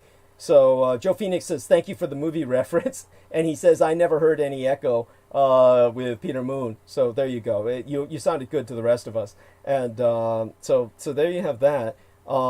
It'd be interesting to see what you feel about the film if you review it. And I was bringing up a lot of films earlier when I was talking about human trafficking. So feel free to listen to my reviews earlier, shortly after you left, about that. And the trafficking thing was important because they just turned out a completed report in Ireland. I said this after you left. You probably went to bed. But they just turned out a completed report in Ireland about a story I reported 6 years ago by now, in which what happened was these horrible places in Ireland where they sent pregnant girls who had been raped by their boyfriends or their fathers or their teachers. They would send them to these Irish Catholic nunneries, where the nuns ran these mother and baby homes, where they would force them into delivery because abortion was a sin. And when they delivered the babies, they would adopt the babies out if they were healthy and adoptable. But most of the time, the women were treated so horribly that their babies were born deformed and malnourished. And so they would die of tuberculosis and various diseases. And what the nuns would do, because, believe it or not, it's believed that any child born out of wedlock by the traditional Roman Catholic Church is damned to hell for eternity anyway. They were not allowed to be buried in consecrated ground like a grave. So the nurses would actually had a special toilet, which was huge, that they flushed them down into the sewer, and they all collected over the years in this septic tank. So what happened was, when the concrete broke in the septic tank in the 1970s, 77 or so, the same as time as that film and Damien and Omen and all the rest of those films being released, and The Exorcist, was around the time the concrete broke up around the top of a septic tank, and the locals thought that there might be a Black Plague or potato famine Holocaust victim burial site. They opened it up and found 800 dead babies. The bones of 800 dead babies in a single septic tank. And those were the babies that were killed that they know of in this single mother and baby nursing home. And they've proven by their investigation that it turns out there were hundreds of thousands that died like this all over Ireland, in all of these homes all over Ireland, which I said was what they would find if they launched a formal investigation. They finally confirmed that in a report. And the president of Ireland said, oh, the state's going to issue a formal apology to surviving mothers. They'll do a lot of good. The convents and were renowned for that throughout history, for being repositories of, out of wedlock babies that were birthed by nuns. Yeah. It's a historical problem, and one of the legacies of the Catholic Church is not so much. I mean, I'm not talking about the human trafficking. I'm talking about the dead babies. This is like post-abortion deaths. Yes. So they were of various ages. Some were only 3 months old. Some were 8 years old. So you can imagine a life of horror, living to be 8 years old and then dying of malnutrition and abuse and basically being shoved in a cistern with everybody else. These were human trafficking operations, because basically the nuns were allowing these women to be impregnated again and again, and just taking but sometimes, and I'm talking about in the history of the Roman Catholic Church, it was the nuns themselves. Yeah. That were giving birth. Oh, no, I hear what you're saying. But were they acting as prostitutes, or it's just the priests were raping them all the time? Yeah, the priests. It was just like what you call illicit behavior. Yeah. So it's like, yeah, in that day and age, if you were born out of wedlock, you were cursed. Yeah. You were already in hell. Yeah. So sad. I mean, so preposterous. I mean, such beliefs are just preposterous. Well, because they had destroyed the family unit with the church. That was the purpose of it. To destroy and control the family unit. Yeah. Well, I really appreciate that. I'll do a little solicitation for the I'm sorry, I'm laughing because Dennis Marshall, he was saying some stuff earlier that was pretty how would I say it? He made the donation for $56, and whether it was buyer's remorse or something, he started getting a little off the handle about my talking about well, you shouldn't be up this late. It's like, what is it? It's the same time as you, like 4. Oh yeah, he's in my time zone. 4 in the morning right He now. went to bed probably around that time that Maria Michaela Gregorich did. He went to bed probably around I'd say maybe about 2 in the morning over here. I'd say, and but at any rate, it's fine. He made a donation of $56, and he did this at the GoFundMe. So I do want to remind everyone that I have a GoFundMe campaign that's going, and let me try to get to one of my pages where I can access the GoFundMe, and then explain to everyone as briefly as possible exactly what the GoFundMe is all about. And it is, of course, called Urgent Contribution. This is the first time I actually remembered it consciously, what I've called it. Urgent Contribution is the name of the GoFundMe, so do look that up, people. And understand, this is in context of the fact that I am operating with technology that's held together by paper clips and darning needles and rubber bands, and it's all wrapped up with duct tape. And these are the kinds of computers that I'm using to try and bring this program to yourselves. And this is something that I have to do. I am required by law to work until I'm 65 years of age, but in a position of underemployment because I am disabled. But I'm required to work in order to finance my Medicare and Medi-Cal with share of cost. And so